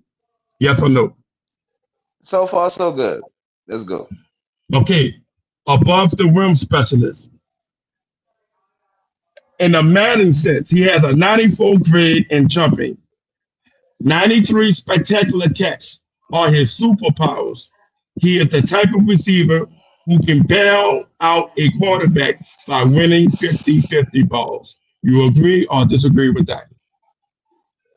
I agree. Let's go. Fluidity over raw speed. While he have a 90 speed, it's good. It's 92 acceleration and 91 agility make him dangerous in and out of breaks. He isn't a track star like Tyreek Hill, but he is football fast. Do you agree with that? Yes or no? Yes. The durability risk. He has a 74 grade and the injury reflects the real world scouting concerns about his durability and inconsistency. He might miss a few games, but when he's on the field, he's a game changer. You agree with that? Yes or no? That sounds fair. This is the first time I had the opportunity to read this to you. This is what I have cooked up. And if I was given the opportunity to state this, would that line up to me as being a hater? Wait a minute. Now all you did was state basically his draft profile. Now you didn't give an opinion. No, his projection, his NFL projection. He haven't played a snap yet. That's a projection. All right. Well, I don't see nothing wrong with it. That all sounds good. If that's fair to say, I'm not a hater by stating that. That's all right. Yeah, but you also didn't form an opinion on it either. But continue. No. I'm giving you his raw abilities, projected. Right. The only thing, like I said, like this. Yeah. Watch this. I'm gonna read this to you. Let me know if you agree with this. For Tyson to pop to reach the elite tier like Justin Jefferson, Devontae Adams, and Jamar Chase, Tyson needs to improve his release, which is rated as a 79, to beat the press coverage more consistently, and his injury to prove he can handle the 17-game NFL ground. Brian, if he stays healthy, he is a perennial Pro Bowl talent. You agree with that? Yes or no? No, I don't think he has a real big problem beating men off the line. I watched every fucking snap that dude took, and I didn't come away with ever saying, not even a question in my mind, can he get off the line in man coverage? So I don't know where they get that from. Is he on Justin Jefferson level? I don't know. Ooh. Nobody knows. Nobody knows. That's my main answer. So if you don't know, how can you crown him as he's going to be the top receiver in the league? Well, one, I think he's the wide receiver in the best position out of all these top-notch wide receivers that went to these other teams. Tyler Shuck is the one quarterback that can air that bitch out, and like Tyler Shuck gonna throw for 4,000 plus. There's no question. He's gonna throw for 4,000 plus. He gonna push that fucking ball. and he can get though. We're gonna have 2 1,000-yard seasons. 1,000-yard wide receivers or tight ends or whatever. But 2 players gonna have 1,000 yards. I guarantee you that. Like Shuck air that ball out, bro. He pushed that ball. So you saying you guarantee it? See, I didn't make no guarantees. I didn't make no guarantees. You ain't look. As long as Shuck is healthy, I didn't make no guarantees. But y'all making guarantees. You ain't got to. That's a bet. That's a bet. I'll put some money. Would you be mad if I bring it up if they don't reach that goal? Not at all. But I know we are. But we'll see. We'll see about that. Wait, make sure you mention it when you're wrong, though. Yeah. Yeah. I know y'all gonna do it when I'm wrong. You ain't lying. I know y'all gonna do it when I'm wrong. Yeah, and like I said, I'm here for it. Like I said, I'm going for this thing every week of the way, from week 1 to week 17. I'm going for them. I have black and gold in my blood since '83. The good times and the bad times. Bro, I don't know about that black and gold shit. All I want to hear is when things don't go the way, y'all make a fair assessment of what went wrong in these games. But it's just hard for me. This is why I say it's hard for me, right? Because J. Live made a good point, even when he said about the free agents that we got. Like, just going off the free agency, we upgraded at guard. These are not scrubs. These are not no-name motherfuckers, right? These are actual people. And the reason you don't hear about proven players in this league. Even with Dallas, right? Dallas then got some shitty-ass players in the offseason, but everybody talking about it because it's Dallas. But when the Saints go out and sign actual players, like David Edwards is a top 10 guard in this league. Travis Etienne, if what do you want to say, French top 10, he's definitely top 15 in his league. He can top 15. And when you add that to the element of Shuck, bro, Shuck ain't even got to drop back 50 times. He's going to be in a balanced offense, just like it was something that he said. Okay, I'm gonna point that out when they ain't gonna go their way. I'm gonna point that out too. See what I'm saying? If I'm wrong, I'm gonna point it out when I'm wrong. All right, so Rasan, so what you're saying is that you don't think it's gonna go that way? I just said before it took the mic. I say I'm going for them every step of the way, but when they don't reach the goal, y'all will be mad if I bring it up. I understand. So y'all not will be at all. mad. But I'm I said not at all. But what I'm asking you is, what do you want? Do you want them to reach that goal, or do you want to? Not even want to. Do you think they're going to reach the goal that we're saying? They have to prove it. What do you think? It's like I want your opinion. That's the same answer you gave. I want your opinion. That's the same answer you gave when I asked you a question. I want your opinion. I don't want back. I said, what do you think? Do you when think? I asked you the same question about a certain texture, what's wrong with your opinion? What's wrong with your opinion? You don't know. You see what I'm saying, bro? You too standoffish, bro.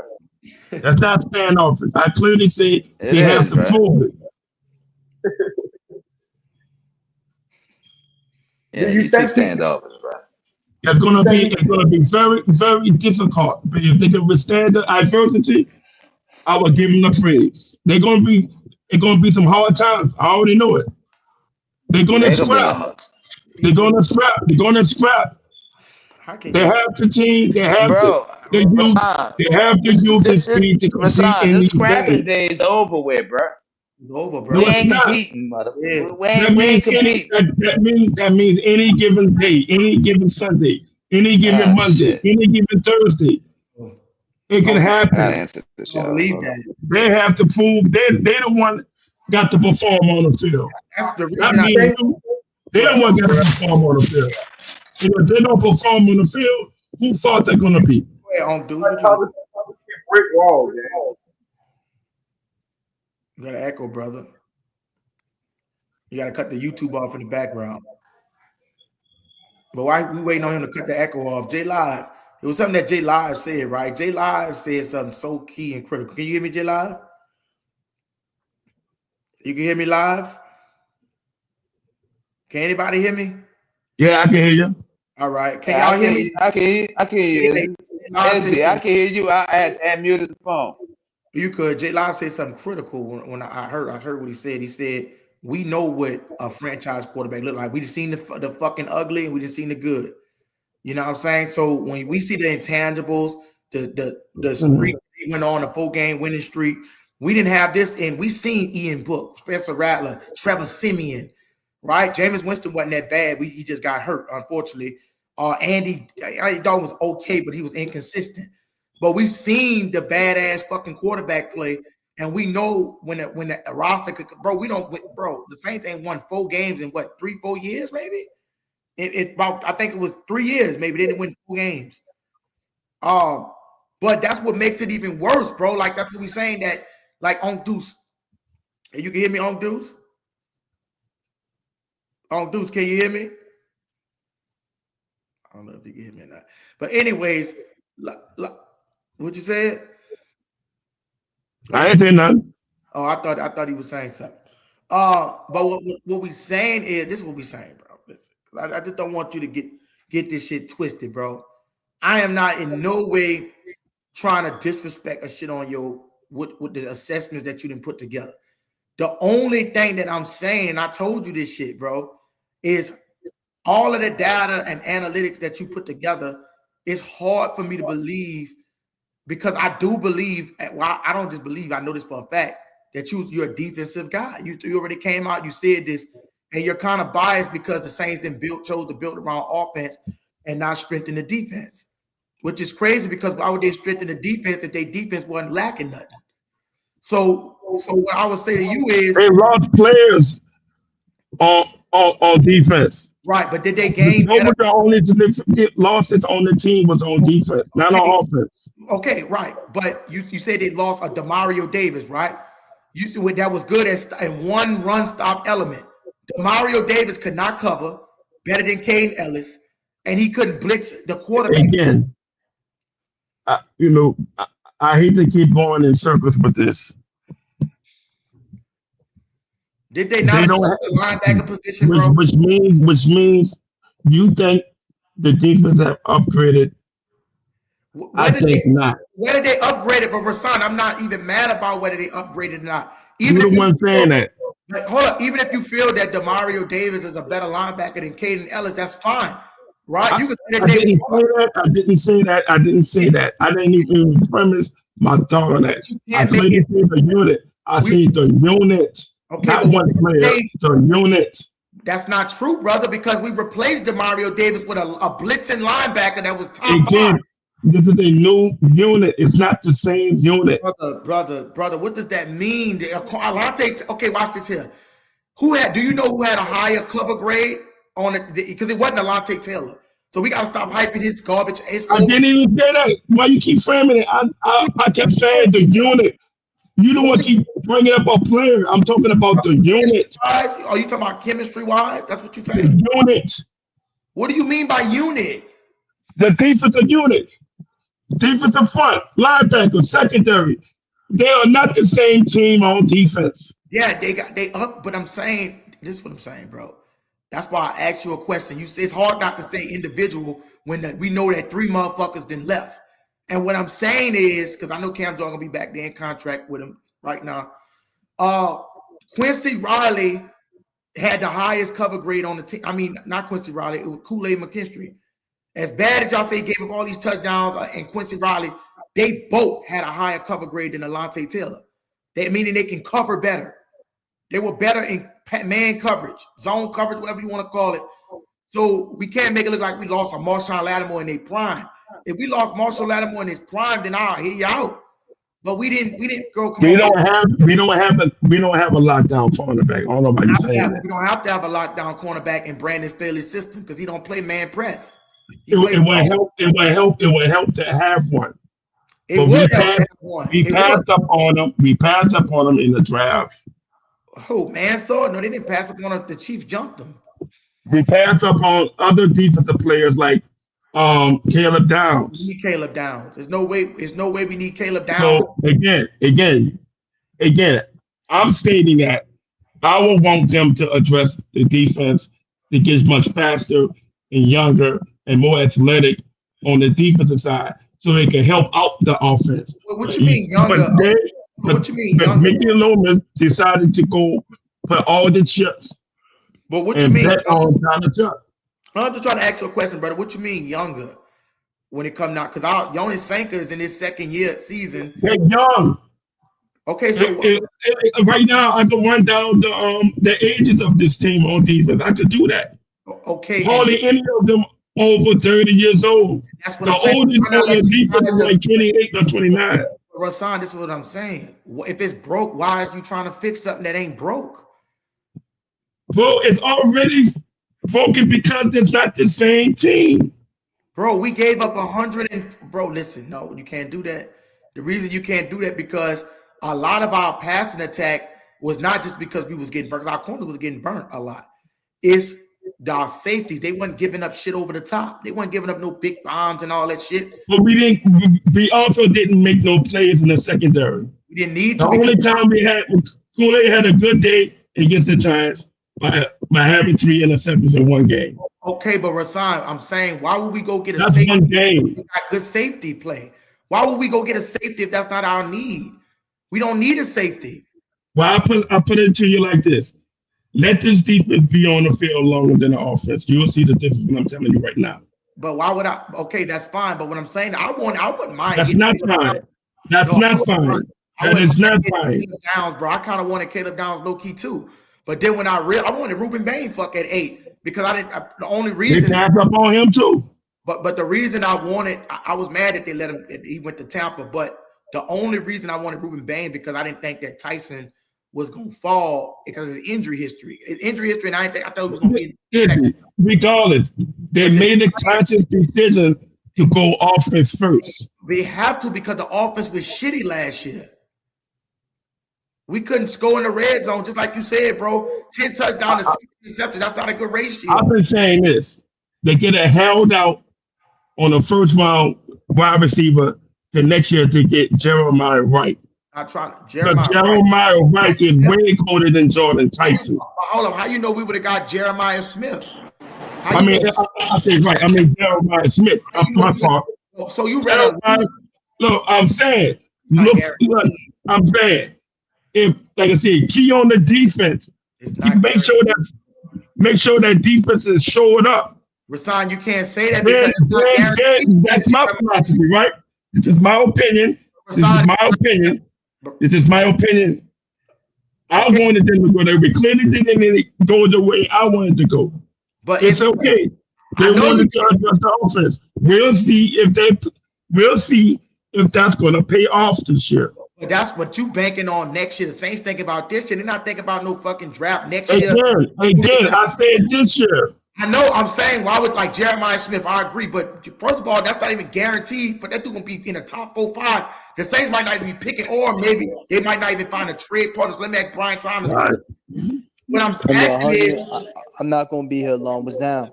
What's down, bro? All I'm saying is, say this. Tyler Shucker's our quarterback, bro. I mean, I understand a lot of the fan base is still trying to get it wrapped around they mental, but here's the thing. We were 28th in the league in offensive progress per drive.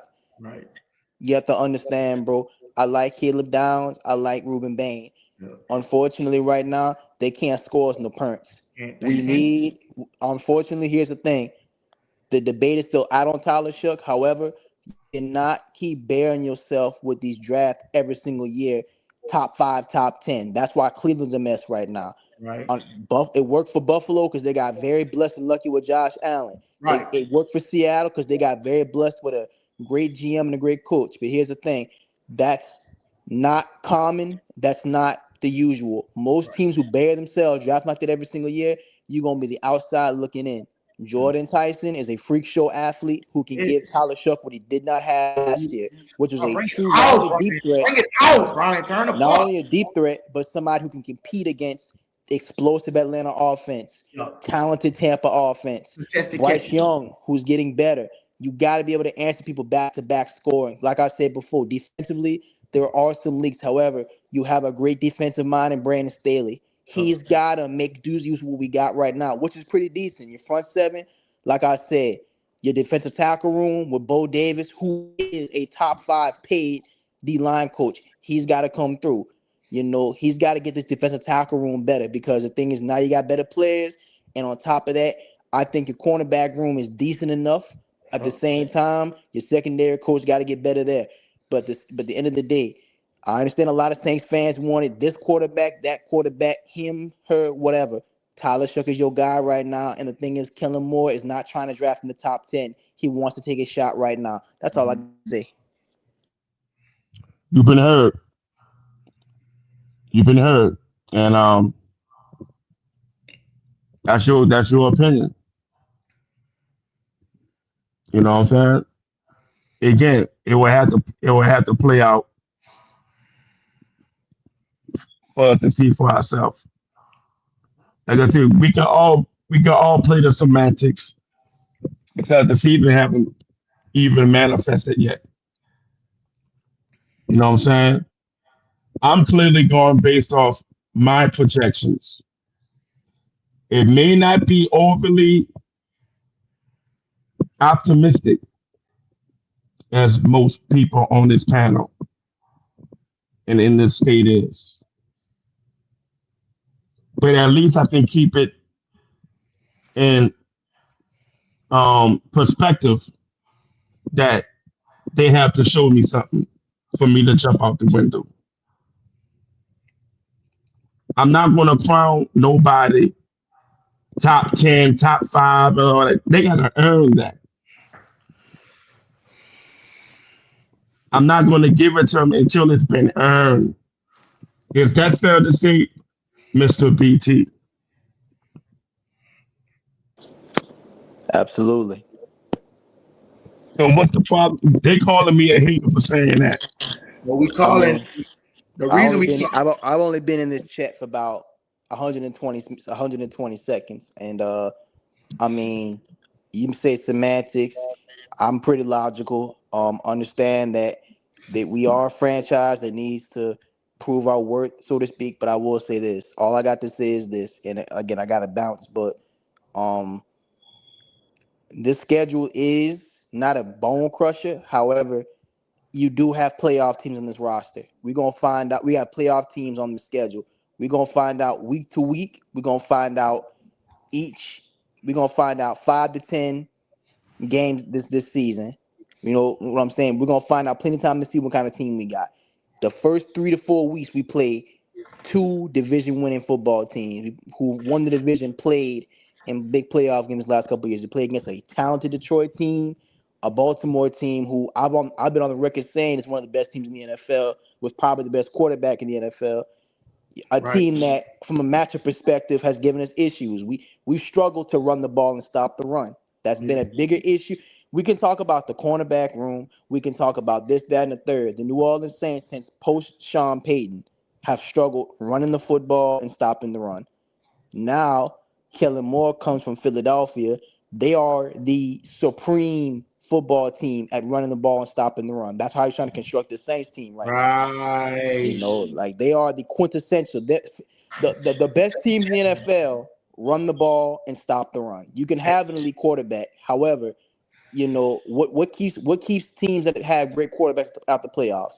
Averaging 98 yards rushing a game and getting up 150 rushing a game. That's what kept us out the playoffs the last couple of years. But you know, I like I said, there's 2 coaches on the staff right now who, right now, to me, are on the chopping block.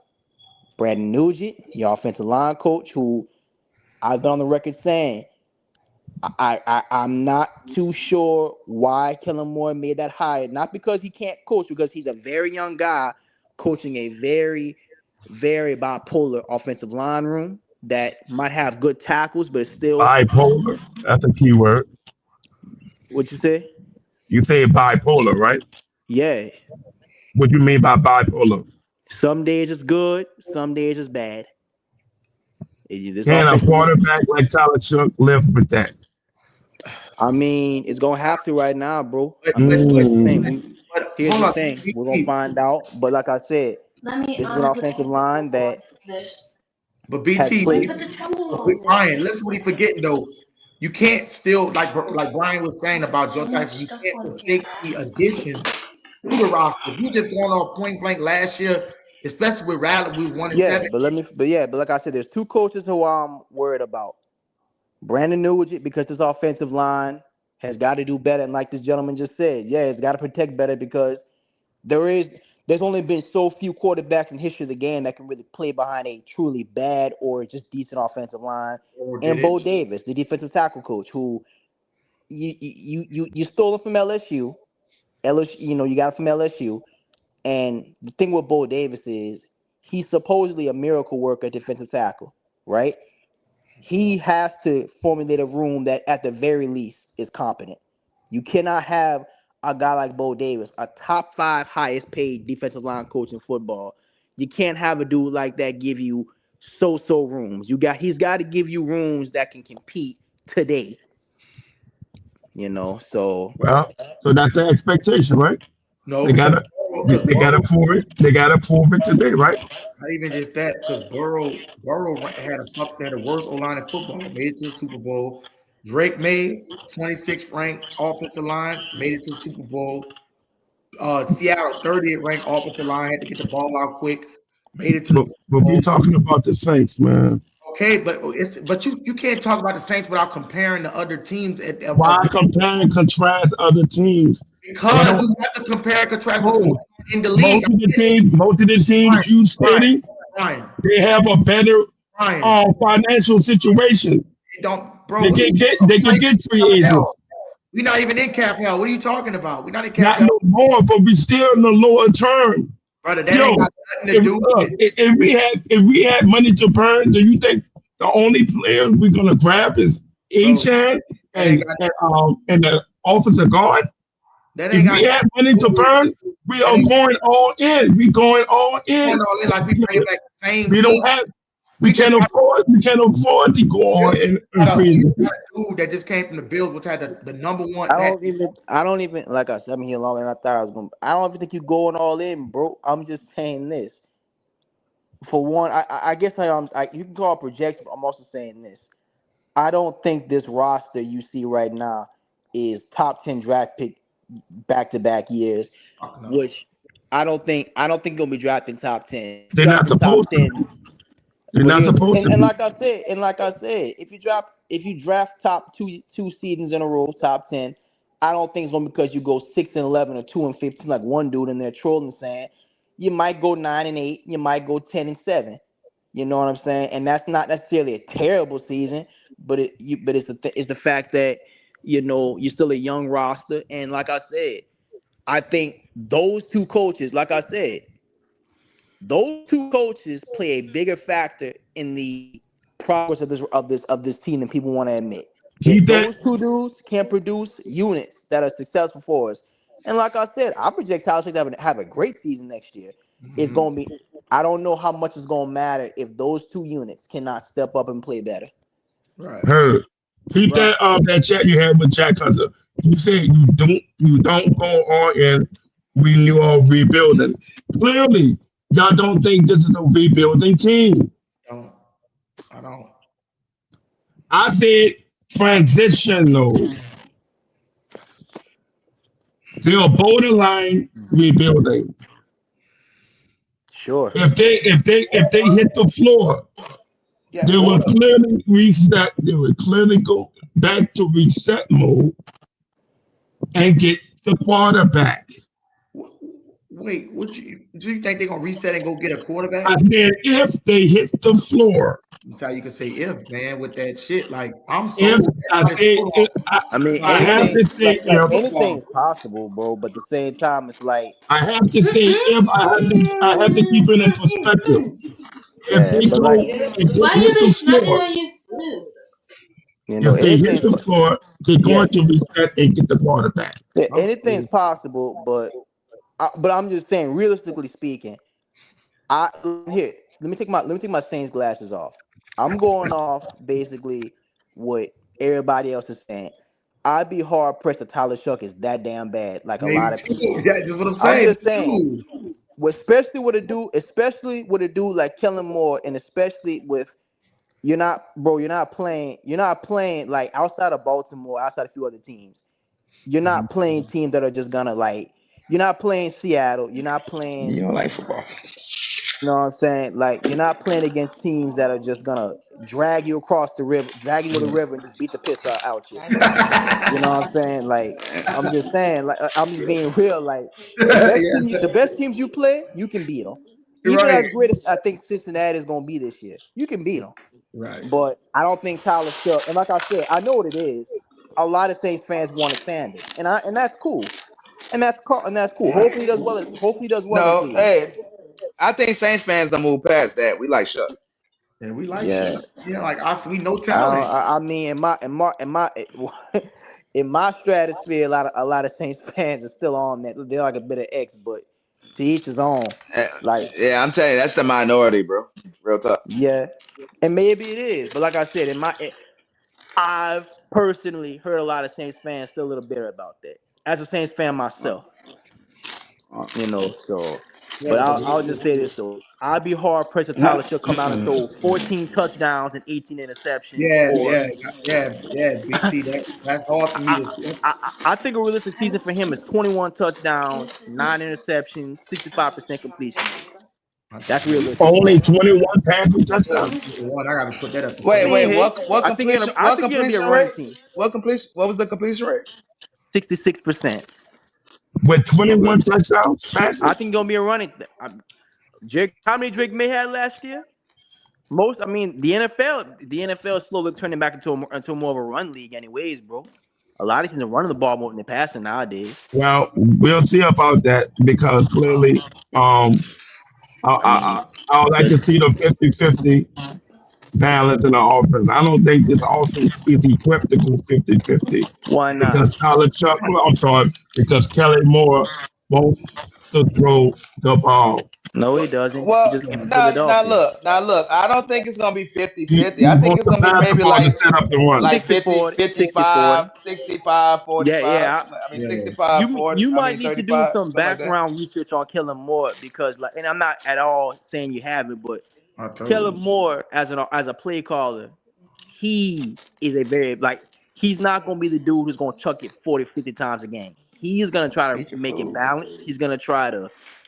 He reminds you a lot of like a Marty Schottenheimer, so to speak. No. Yeah, it's like a Marty Schottenheimer. I'm not. Marty Schottenheimer is a defensive coach. I'm just saying the kind of offense is Marty Schottenheimer had. Not as far as his folks. But he had Kevin Mack and Ernie Biner, but he had but I'm just saying Bernie Kosar. He had Bernie Kosar to compensate that. Right, but it was clear it's not Marty Schottenheimer. The better unit on that team. He'll be kind of like how Mike Bobo is, bro. Like he's gonna be a run balance team. They're gonna use the run game as a way of setting up the pass game. Basically, this is gonna be a true pro style offense. I don't predict he's gonna get back there and force Tyler to throw 40 times a game because it's unnecessary. Yeah, that's right. It's not necessary. It's not. We'll see if he employs it. He's a run. He like we say Ezekiel Elliott, Tony Pollard. That's who he had in Dallas. He went there. Saquon. I think he's too greedy with the passing. I mean, that's my opinion. Like I said, that's your advantage. That's my opinion. Kellen Moore is more of a run balance coach. Let's just say he was greedy with the passing, right? How is that a true statement when you seen Saquon Barkley rush for 2,000 under that nigga, and he won the Super Bowl with a balanced roster? And guess who was bitching on the sideline? AJ Brown. For heaven's sake, he was reading a book in the sidelines. He was so tuned out. Yeah, not being involved in the offense. Shout out to AJ Brown, but he complained. Shout out to AJ Brown, but I'm pretty familiar with him. I'm an LSU fan. I've watched him for a while, and I can tell you he complains. He complains a lot. I'll put it to you like that. Not great dude, but he complains a lot. So I think if he was the leading receiver in football, he still complain. And that's when he had Saquon Barkley with Kellen Moore. Sure, he didn't like that direction. I mean, he was not getting fed. Okay, but so why are you trying to put it all on the passing when he clearly? Let me read this comment first. Jack Hunter said, "I was waiting to see Shuck last year. But the way he finished the season, I'm sold on him. I'm optimistic about this season. He has weapons and a better running back and O-line. That's true. So, like I said, I know people don't like stats, but I pulled up the stats for Kellen Moore. So Kellen Moore's been an offensive coordinator and we could talk about he's been blessed with. Who the hell is that? Anyways, I just looked up Kellen Moore rushing offensive rank. Y'all gonna leave my dogs alone, man. I'm just playing with you, bro. But no, check it out. We could talk about Kellen Moore's had some talented teams, and that's true. But let's look at Kellen Moore's rushing offensive rank since he's been an offensive coordinator since 2018. Since 2018, Kellen Moore's Kellen Moore's rushing offenses have ranked. Let me see. They've ranked 5th, 10th, 9th. He had a bad year with the Chargers, 25th. Number 1 with Philadelphia. And yeah. Damn, he was number 1 with Philadelphia? Number 1, that's crazy. He was number 1 with Philadelphia. So going by that track record. That's what I'm saying. Mr. PT. Oh, bro. Go ahead. Y'all clearly making it sound like he's a genius in play calling. He is not on the level. Nobody said that, bro. He is not. When did I say that, team? I said y'all making it seem like I didn't say verbatimly. I didn't say verbatimly, word for word. I said y'all making it sound like you didn't say that shit. No, he's not on the level. He's not on the level. He's not on the level. You didn't say that shit, bro. You didn't say that shit at all. He's reading the stats of when he was offensive coordinator. No, bro. All he's doing is showing you that everywhere he pretty much went. Let me finish my thought. He had a top-notch running game. Please let me finish my thought. Well, I hope you acknowledge that fact. Where you from, bro? He is not on the level of Sean Payton. Get the fuck out of here. Nigga from Lake Sean Payton had top 5, top 10 offenses for the past 15 years with the Saints. He just read that he had as a head coach. And he sold some of them games too in the playoffs, like the Rams. And guess what? At least he have the hardware to prove it. He had the hardware to prove it. The offensive line was stellar. The offensive line was all world. He was a good coach, bro. Great coach. Great coach. Okay, I can't finish my thought. Great coaches, because you be talking. Great coaches don't go to the years to win Super Bowl, bro. Yeah, and honestly, the line wasn't even all world. Come on, bro. Exactly. Again, it's Drew Brees had one of the quickest releases ever in the NFL. It's all we had one great offensive line. No. We did have a good. No, I ain't gonna shit on the O line like we did. No, we can't deny with Drew Brees back there, bro. How many linemen got paid with Drew Brees? We had Carnage, it was fire. He got rid of that ball too quick. He had to. That was his style of play, bro. But no, but also they gave him a clean pocket. They gave him a clean pocket.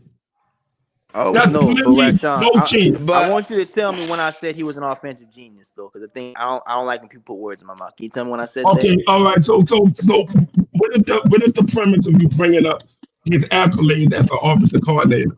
What are you trying to say? Well, sir. Showing his track record, bro. Well, sir, I was only trying to say, I mentioned earlier before that he's a great offensive line as far as running the ball, and that's all you wanted me to say. But running the ball. Yeah. If this offense do not become a top 10 offense and lead the league. Not only just lead the league. You don't even have to lead the league. That, sir. They could be among the top 5 teams in scoring points.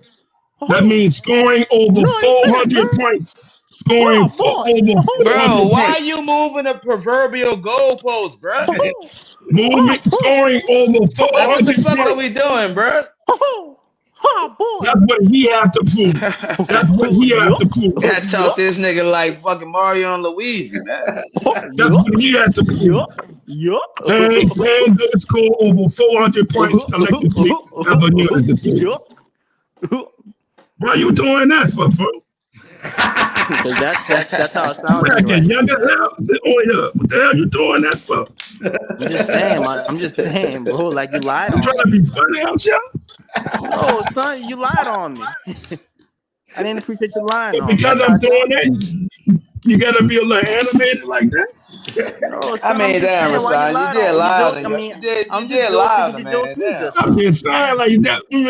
Like. For real? Because the thing is, you've been here just this whole time, and it's like, bro, at this point, it just seems like you just don't take this seriously. So they've been piling on me all day because of my take. They don't want to hear my take. I get it. Takes, bro. But I'm always stand 10 toes down on my take. It's not your take. It's your hate.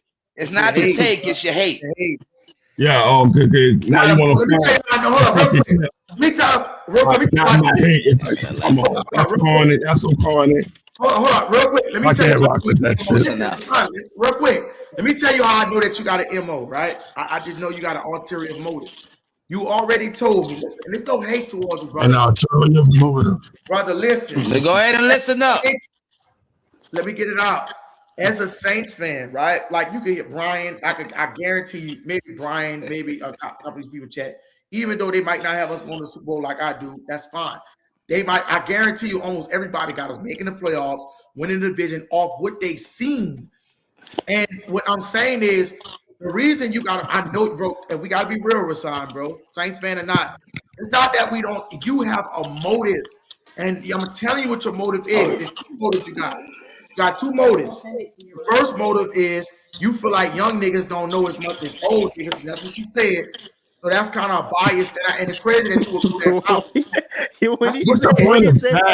said that shit. Everybody heard it. He said young niggas don't know shit, and I think you kind of. Why is that being framed as an alternative motive? I'm telling you why it's an alternative motive because this is like what the older folks like to do, and there's no shock. Some of them, not everybody. The answer is, you just throwing it out there because it's been said. No, I can back that up, but you're gonna go with you want to say. Back it up because most of the league is moving into a younger generation that's offense, and that Mike Tomlin shit is out the door. Niggas not winning the game 10-3 no more. So I feel like you so mad because football. I'm not mad. I'm really not. Y'all the one mad. Y'all the one mad. Got a motive. Why would I be mad for? Why would I be mad for? I don't even know you got a motive, but you got a motive because you would rather your theory be right. And this is what I truly believe. I don't think he just know you hate on the Saints. I never say that. I never say that. I say they gotta prove it. Can I get it out? No. I didn't say guarantee. I didn't say guarantee. I never said guarantee. Let me get it out. You can't put that jacket on me. I'm gonna give you the floor, and I ain't gonna interrupt you. I promise. But let me prove you got an ulterior motive. If y'all can recall, it was about 20-30 minutes ago. He was saying, what if, right? But he wasn't saying that shit when he was talking about getting Ruben Bain or Caleb Downs. He was immediately putting his stamp on the game. No, listen to me. Hold up. Well, he did. That's why everybody that you heard, you were saying if we'd have got Ruben Bain, got Caleb Downs, he could have improved the offense, the defense. But then when you go on the offensive side of the ball, he had like the motherfucker gotta see him to play. But he wasn't saying that about Ruben Bain. He wasn't saying that about. You're framing it wrong. You want this team to build how you want them to build. Yeah, Brian Thomas heard you because he came in here. And I also said that Mickey Loomis is going to do whatever he wants to do with the team, regardless of what I said, regardless of what anybody said on this panel. Right, but that ain't what we talking about. I've been lining up for the longest. Been on here for the past month. He don't care about this take. He liked this back and forth shit. At the end of the day, that's why I'm not a hater at all. That's your feeling. And that's why. What you just said isn't a fact. That's your feeling. I'm not mad. I'm not mad either because I can care less. I can care less. I know you're not. No, don't do that. You can't. I can care less. You can care less. So much stuff going on in the world right now. Gonna worry about Man, how I don't many give a games fuck they're about gonna all win. that, bro. We talking about Saints Now you football don't give a on fuck this about channel, that. bro. Let's be I'm just No, we letting you know. talking about Saints I'm football just on this stating channel. my We know they opinion. got a I'm shitload of just shit stating going my on in this opinion. world, son. I'm just stating my opinion, and y'all just sitting on their opinion. That's all y'all doing. Yes. right? All right. So just pipe down for a second. Let's just be 100% honest, Rasan. Let's just be real, bro. You wanted. Y'all gotta be real. Hold on, wait. You wanted that next Darren Sharper. That's what the fuck you wanted. You've been craving that shit. You come on, you talk about Roman Harper. And why? Did I tell you why? Yes, I told you why I wanted it. There's nothing wrong with that. And it's the fact that you don't, when you go to the ear doctor, you don't go to the ear doctor when you got a fucking foot infection. You don't change what's not broke. Shut up. Strengthen it, but bro, the Saints was scoring 18 points per game, and they was horrible on the offensive side. But even with Shuck, they still had bad numbers. They was better than but they was, why would the fuck would they skip over a top wide receiver to address a need that's not as reasonable as not putting up points? Let me ask you this: were they other receivers? Were they other sounded and grounded receivers taken in the second day? Project receivers. That's why they was going in the second round. Were they project receivers? Yes. If they was that good, they would be. This is what I'm saying. If they was that protected, Okay. We will see how that line out. We will see how that line out. Bro, listen to because don't let a secondary receiver outshine the number one receiver. Don't let that happen. Hold on, when the Saints were picking up at 42, right? You got like niggas like Elijah Surratt, all these dudes that was maybe they could something. Maybe there wasn't no guarantee like, oh, we know this nigga. Like Cornell Tate, Mekhi Lemon, and Jordan Tyson. These niggas was the only niggas that was talked about that could be number ones and shit like that, like almost a generational talent. That I'm not. Why would they go take a chance and be like, okay, maybe we could go get Chris Bell, maybe we could, bro? They not trying to think of that shit. Like Brian was saying, they trying to hit this shit now. They not gonna pass up. You gotta think about it. Kellen Moore's an offensive minded. We'll see if it work out. We'll see if it work out. That's all we doing for it. If it work out. That settles the whole debate. Basically, it's about we'll see. It's not about whose opinion is the strongest. It's about we'll see. We believe that Kellen Moore is trying to build a roster right now to compete. The gentleman here is basically saying, he don't think it's gonna work. At the end of the day, we got what 100 days to see if it's gonna work or not. I'm gonna just say this though. I read to you the numbers. Kellen Moore is a balanced coach. Everywhere he's been at, his offenses have gotten better. Now he's running the show. Now he's running the show, and now he has an opportunity to show everyone that he is truly one of the I can clap for that. I can clap for that because that's what I've been saying for the longest. He has to show it. He has the opportunity to show it this season. Brian already said it's gonna be good, bro. He already has the opportunity. He has the opportunity to show it this season. It's all on him.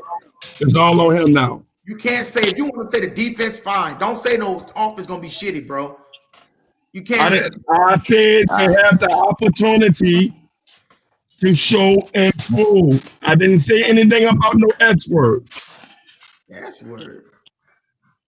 I think he meant shit, but anyways, you just say shit. Part of my foot, but I had to stop cussing too. But no, it's hard to be worse than what we was last year. We're talking about an offense that was 28th in points per drive, an offense that was the last ranked offense in the NFL to start the season.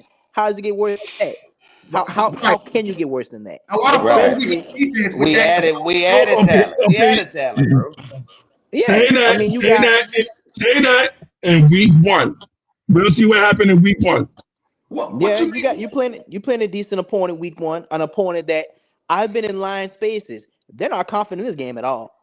And that's with Dan Campbell. That's with old boy at running back. That's with a quality top 10 defensive line. They're not confident in this game at all. Got Ty Montgomery no more anyways. He went to Chicago. So I mean we don't know what that shit gonna look like. They're gonna make a good game. It's gonna be a good game. They running back. It's gonna be look, I'm going like this. This is my opinion on it. It's gonna be a close game, but they have the opportunity to not make any mistakes. If they make any kind of mistakes in that game, they're going to get blown wide open.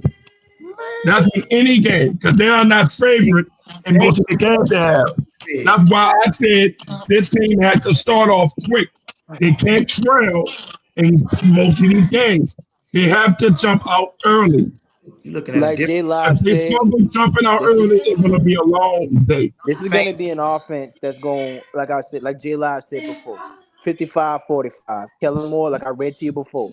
But since he's been an offensive coordinator, 55-45? Absolutely. 55% passing, 45% running.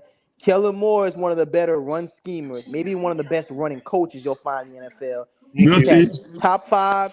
He's had twice. He's had top 5. No, 3 times that top 5, including the number 1 rushing attack. So I'm saying, if he drop back over 35 times a game, it's going to be a problem. Not necessarily. I mean, it's just the fact he prefers to run. But like you said, man, pessimism is the death of a lot of Don't let him reach the 50 attempt mark. You already know. Majority of them yards will be garbage yards because everybody knows they're trailing from behind when he's racking up the numbers. I don't want that to happen. I don't want that to happen. I want them to jump out. I want them to jump on the front. If they can't do that, it's going to be a long season. That's my opinion. Cool. Bro, listen. That's what I'm listening, bro. Okay, so J-Live, you had something? Give me a second, Izzy. I'm sorry, bro. I gotta finish this shit, but I'm here. This is what I was saying. I want to ask Brian this, right? You can hear me, Brian? Yeah. So, like the thing that I was trying to make, just like I'm glad that you brought some points about Kellen Moore, right? What I was trying to show him was even to add more fuel to your fire, Nick Sirianni did not call those fucking plays for Philadelphia. It was all Kellen Moore. So that's why I think sometimes we get hung up a lot on saying, "Oh, this guy's not an HC or he's not a rah, rah, rah." We clearly see that if you call your own plays, that's your fucking offense. I don't give a fuck. Head coach don't have all the head coach got to do is sign off on the plays and all this shit and choose who he hires. If you got to check this out, check this out, bro. 3 years ago, Kellen Moore was considered the number 1 offensive coordinator in the sport of football. You know what I'm saying, bro? 3 years ago, in fact, prior to that season he had in the Chargers when they had an absolute, that Chargers offense I read to you, there's only bad offense coaching. That offense was a disaster because everyone got injured. Justin Herbert got injured. This is a young dude in Kellen Moore. They were calling the best young offensive mind as far as an OC in football, along with Ben Johnson. So I get we got a lot of short-term memory people. People forget that, Kellen Moore was a candidate to be our head coach a couple years prior to this. We were very blessed and fortunate to get him to the dog. Could you imagine Kellen Moore went to damn Atlanta with Bijan Robinson? Man, he would tore our ass up. Come on, bro. Like what? Again, Kellen Moore, like watch this, y'all. Like with Lane Kiffin, right? I got something for you to. I got something for you to read. You keep talking about the Philadelphia Eagles. Go ahead. You ready for this? Go ahead. I asked Gemini. Who the fuck is that? That's the AI.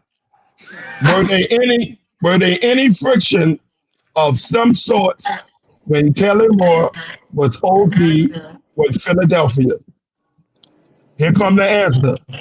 Yes, there were some notable philosophical clashes and growing pains during Kellen Moore's 1 year stint as the offensive coordinator for the Philadelphia Eagles. Here's the sources. Play calling authority. Head coach Nick Sirianni, whose offense previously starred leading up to Moore's hire, maintained a heavy and hands-on presence. There were visible reports of Sirianni directly interjecting and occasionally asking Kellen Moore to alter the game plan or run the ball. Shut the fuck up. You know where he was going, and he won a Super Bowl. Why is we having this? Let me finish reading. Philosophy and identity. Sirianni is a former wide receivers coach who generally prefers a heavy reliance on the passing game, whereas Moore wanted to establish a more balanced, one heavy attack. This caused occasional friction as they tried to blend their two different playbooks and timing principles. Stagnant passing output, despite an explosive run game with Saquon Barkley, the passing game looked shaky at times. Moore's play calling was frequently questioned by the media and frustrated by key receivers like A.J. Brown, who saw dips in the target shares during certain games. Despite the schematic and control issues, the offense eventually found its rhythm by the end of the season, culminating in a Super Bowl victory, beating the Kansas City Chiefs in the Superdome. So check this out. You got Gemini. In your face, you can look it up yourself. You making it sound like everything was Moses and dream, and it wasn't. All right, let me get it out. He Hey, said, I got Gemini too. Let me tell you what Gemini just told me. I asked, hey Gemini, did Kellen Moore and Nick Sirianni get along? Gemini's reply is yes. Kellen Moore and Nick Sirianni got along very well. They formed a strong collaborative bond with working together with Philadelphia Eagles. Their working relationship was highly successful, culminating in an explosive offense and a victory in the Super Bowl. In fact, Nick Sirianni asked Kellen Moore, and I quote, "Let's run this shit back." Come on, bro. Stop it. Preach, nigga. And again, what did we learn today? And again, when it comes down to AI is a powerful tool, when it comes to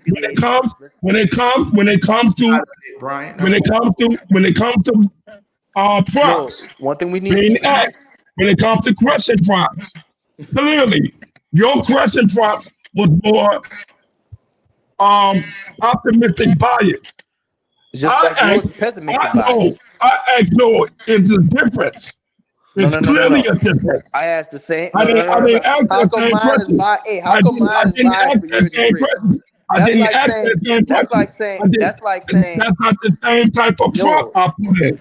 That's like you read the same book, but the way I read the same prop. Yes, it is. It's not. My prop was, were there any friction of some sort when Kellen Moore was coaching with Philadelphia? Your prop was, did Kellen Moore and Sirianni get along? That was your prop. If me and Izzy became friends today, we could be friends 90% of the time, and 10% of the time, me and him at each other. It's a different prop. That's just how it works, right? Prop. Bro, me and Izzy become partners today. Check it out, bro. Me and Izzy become partners today. Guess what? We gonna have issues every once in a while. It's called being a man. This shit happens all the time. The bias of your prop is not the same as mine. But your bias is totally different question. Not just that, bro. How do I know you didn't proctor that question? That's why people don't use AI. See how I use AI? All right. My point was basically saying it don't matter what you put in. Put it like this. Put it in. Put it in like I put it. Put it in I'm like not doing that. You're not engaged. I'm not doing that. If you would do it, then you would see for yourself. No, I don't feel like it. I told you. Watch this. Watch this. Watch this. No, I don't want to watch anything. I'm gonna catch you later. God bless. All right, bro. Yeah, I'm gonna do the same thing he did. Oh my God. I'm gonna do the same thing he did. Did Kellen Moore and Nick Sirianni get along? Let me read this comment while you get it. He said, that's how he posted. What the fuck is he? Oh, I'm gonna let you get it. Let me read this. What the fuck is he talking about? Kellen Moore got the promotion based off his own. You know what I'm saying? He did. They're gonna say exactly like that because it's the way you frame the fucking product. They're gonna say yes, Kellen Moore and Nick Sirianni got along exceptionally. The same thing he just read. They got along exceptionally well during their time together with Philadelphia, despite Sirianni's usual hands-on approach. He famously stepped back and let Moore direct the offense and call plays. That's a different prompt. Yeah, Jack Hunt. That is more optimistic bias. They won a Super Bowl together. If there was friction, then they would have taken play calling duties away. And that's the whole thing I was trying to My prop is totally different. I clearly asked, were there any friction of any sorts during that 1 year tenureship. That is not the same as saying, did they get along?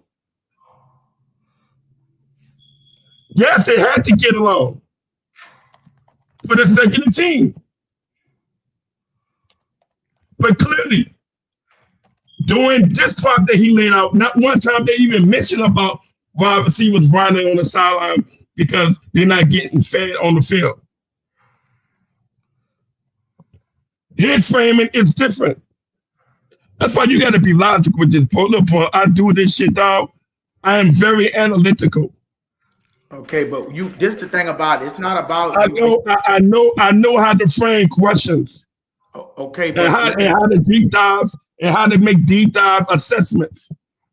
Brother, but let me. I am not going to ask an optimistic bias type of question because you're going to get what you're going to get what you receive. Okay, but let me ask you this question, bro. Let's just talk, right? This is what I'm saying. I don't think you understand what's going on. I understand. Listen, bro. It's not the fact. Okay, listen. Let me just start off with it's certain things that I can agree with you on, certain things I can't agree with you, right?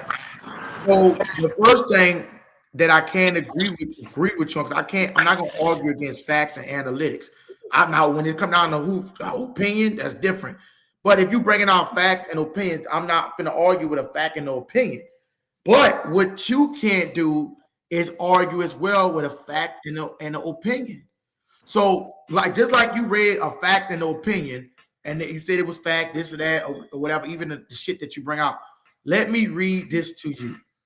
When Kellen Moore, 2024, the Philadelphia Eagles boasted the NFL's 8th-ranked total offense, 8th ranked, so they were top 10, averaging 7th in scoring with 463 points, featuring a dynamic record-setting rushing attack. After Moore left to become the Saints head coach, the Eagles' 2025 passing and overall success rates plummeted, struggling significantly to find their previous record. Moore arrived, completely overhauled the offense, bringing approximately 95% new inventory and simplifying the system to make it easier for everyone. His impact was immediate. The offense was ranked second in the league in rushing heavily, featuring historical great ground game that elevated pressure on Jalen Hurts. Alleviated pressure on Jalen Hurts. Philadelphia finished 7th in scoring and 8th in offense. Rather than forcing players to rigid scheme, Moore tailored the system to the talent on hand, beholding his concepts and what made the roster better. Without Kellen Moore, before arrival after his departure, the Eagles consistently battled systematic offensive inconsistencies and periods of stagnation. Under former coordinators, the offense often became stale as defenses adjusted to their staple RPO concepts. Right? I'm not gonna read all this shit. But the point that I'm trying to make is this here, and I've been trying to say this shit for the longest. When you're a head coach, right, you have a certain duty. Certain head coaches like Andy Reid, Sean Payton, right, and the list of other guys, they call their own plays. Other play callers like Zach Taylor, they don't even call the plays. Like Joe Burrow call the fucking plays over there in the shots. So my thing is you not understanding when I say you saying, why did Kellen Moore do it as an HC? Why he do it as HC? You don't have to do it as an HC as for or what happened because I think you're getting this confused when I say HC. The HC job is not as it's kind of like let's use it on a regular job, right? And I'm gonna use it on a regular terminology, right? If anybody goes to a job, you got your manager, you got a working manager, and you got a manager that don't do shit, right? If you ever been on a job before, you got a working manager and you got a manager that don't do a motherfucking thing. He just check around, right? See if everything is in place. But you got some managers that'll be on spot helping. You feel me? What I'm saying? I want you to get what I'm saying, Rasan. When you can't compare Kellen Moore as just a regular OC because like certain regular OCs like Zach Taylor and certain people don't call their own plays. My position is if you call your own fucking plays, you're running that fucking offense. And when you get to your destination, I can see if he gave up play calling. Then we'll be talking about two different things. He did not give up play calling. he's going to be calling the same plays. Meaning we're going to see that same Kellen Moore system. That's what I'm trying to tell you. That's why when you say, is he successful as a head coach? I have to know if he's going to be successful as a head coach because I know his offense. Now, if you want to say Kellen Moore defense, well, he might hire somebody fucked up. I'm with that. You can say maybe on the defensive side of the ball, we seen what he could do. He might not be as stable, but you cannot use that same logic for the offensive side of the ball because our offense, if he was calling Nick Sirianni plays and Nick Sirianni wasn't doing shit, he basically was the fucking head coach for the offense. In Philadelphia. Yes.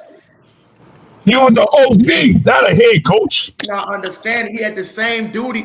I know. I'm glad my logic is outstanding. That's all. That's been I'm trying to get him this whole point. If he want to fight with me, Rasan, listen, bro. I'm not trying to argue with you. Let me ask you. Hold on. Let me ask you this question. What do Kellen Moore have to work on this year? Do you know? He got to work on some things, red zone scoring, but that's going to be changed with personnel. What else? Clock management. Okay, what else? I don't know what else because the personnel going to clean that shit up. Talent can override some shit. So okay. Name a few. Well, but not one time you highlighted this. Rasan, I'm gonna let you go. Until you was asked. Because you didn't ask me. Until you was asked is when you named it. But he has to work on the late game clock management. He has to work on in-game management. There's a lot of things he has to work on. But with talent, sometimes you can't even call the right fucking play because you just don't got the personnel to get it done. But now we don't have that excuse no more. No, I'm saying like let's just say John. We don't have that excuse no more. Let's just say if John Harbaugh struggled this year, we don't have that excuse no more, right? No. I agree. You don't. If Kellen Moore go out there and go, let's just say he went 5 games. I want to get rid of the motherfucker. I'm with you. The reason and guess what? All I'm saying is when that happened, you better not say get rid of him. What you mean when it happened? It's not gonna happen. I say if that happened, you better not say get rid of him. Because if you riding with him now, you're riding with him not. Hold on to that. Hold up. What I'm saying is let's just say, for example, the Saints would have. Now you want to double back on that. If they hit the flow, now you want to kick them out, right? They're not gonna hit. No, I'm not doubling. You were clearly saying before they're not going to hit the flow. They're not gonna hit the flow, bro. But I'm saying if. Even if they hit the flow, you already know the inevitable presence. I'm just saying hypothetically. But make y'all bandwagon. Jay. And make y'all bandwagon. Let me get into the conversation here. Go ahead, bro. Man.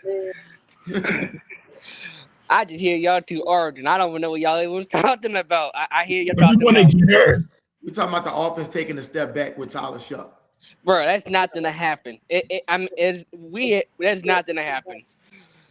Tyler Shuck is not gonna take a step back. He taking 5 steps forward, not 10 steps back. We go, brother. Even the young boy. Hype it up. But you just said if he go up and go 5 games.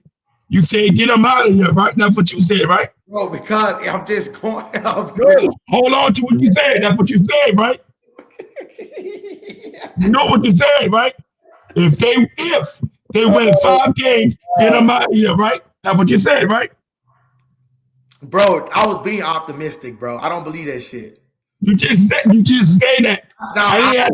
I didn't have to force you to say it. You said it on your own. You said if he win 5 games, get the motherfucker up out of here. Did you not say that?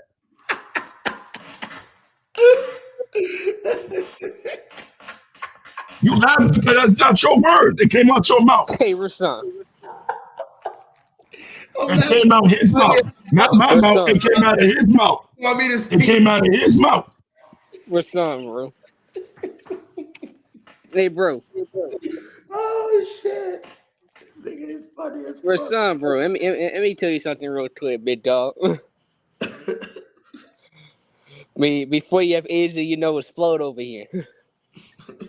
Izzy, you take the little break. I'm gonna talk to him for a moment. All right, I'm gonna let the young bull handle this shit.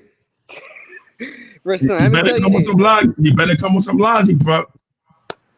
Before, let me tell you this: and when the Saints get to the playoffs and they win a bunch of games and they make the run, Izzy, what did boy then I have to do when we win a bunch of games? I'm not gonna say we're done to no Super Bowl. I'm not gonna say that, Izzy. But when we get to the playoffs and we win a couple of games, I want you to say we're gonna just shut the night 50,000 times until we say stop. You have to say, Izzy, hey Izzy, you was actually right. I did say about everything he said. I did say it go to show you wasn't listening.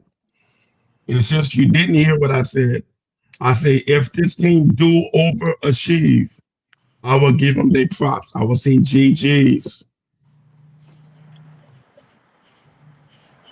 If you run it back from the time I've been asked that question, I always say if the team actually pop, I will congratulate them and say they proved me wrong. GG's, I was wrong. What's wrong with that? There's nothing wrong with that. That means I'm being a man about it, right? Yes, sir, you are, bro. I can accept an L when I'm wrong. And I'm not going to make no excuses. I said, if me and Izzy wrong, I'm gonna admit I was like, if we somehow do not play good and we win like 5, 6, 7 games, what I don't think won't happen. What I don't think will not happen. But if it do happen, I'll come out here and say I was wrong too. I'll be a man of my word too.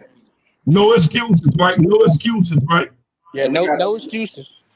Yeah, we gotta. I mean, like that's. We'll see when it line up.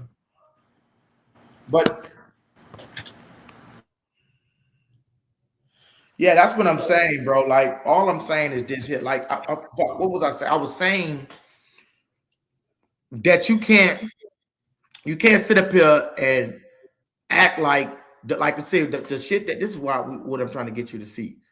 Everything that you line up, the metrics. I don't have a problem with that. You thinking I got a problem with what you saying? I don't. I really haven't gone into that deep with it. You know what I'm saying? I just gave you a small sample size. But you know what I'm saying? Because I know it's not going to be received greatly because it may not go into that. It's not a big. I already tried it and never get honored. I know what I was saying. The defense, right?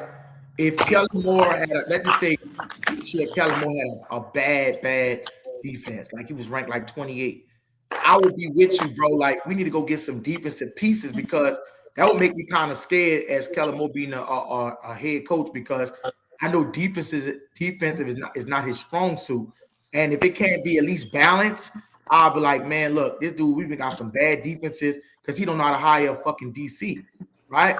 But what I'm saying is. The defense wasn't the problem last year. That's why I have no issue saying it. Like for example, Mike Tomlin was the defensive coordinator, not the defensive coordinator, but he was the DC.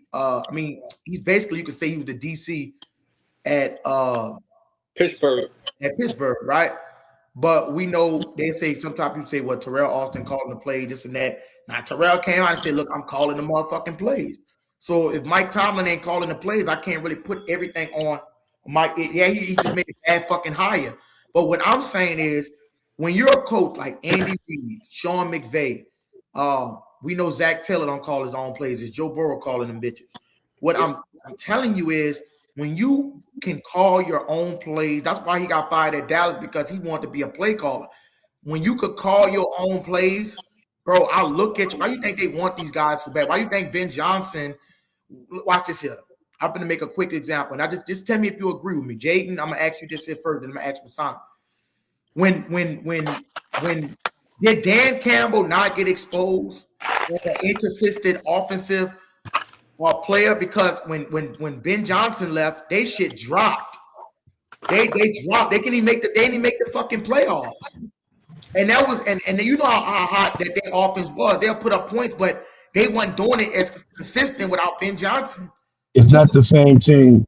But I don't. I'm making a point that they numbers dropped. Just but like they got the same niggas. They got the same niggas like Philadelphia, right? Philadelphia went from winning the Super Bowl to get bounced out in the first round with offensive play calling, bad offense.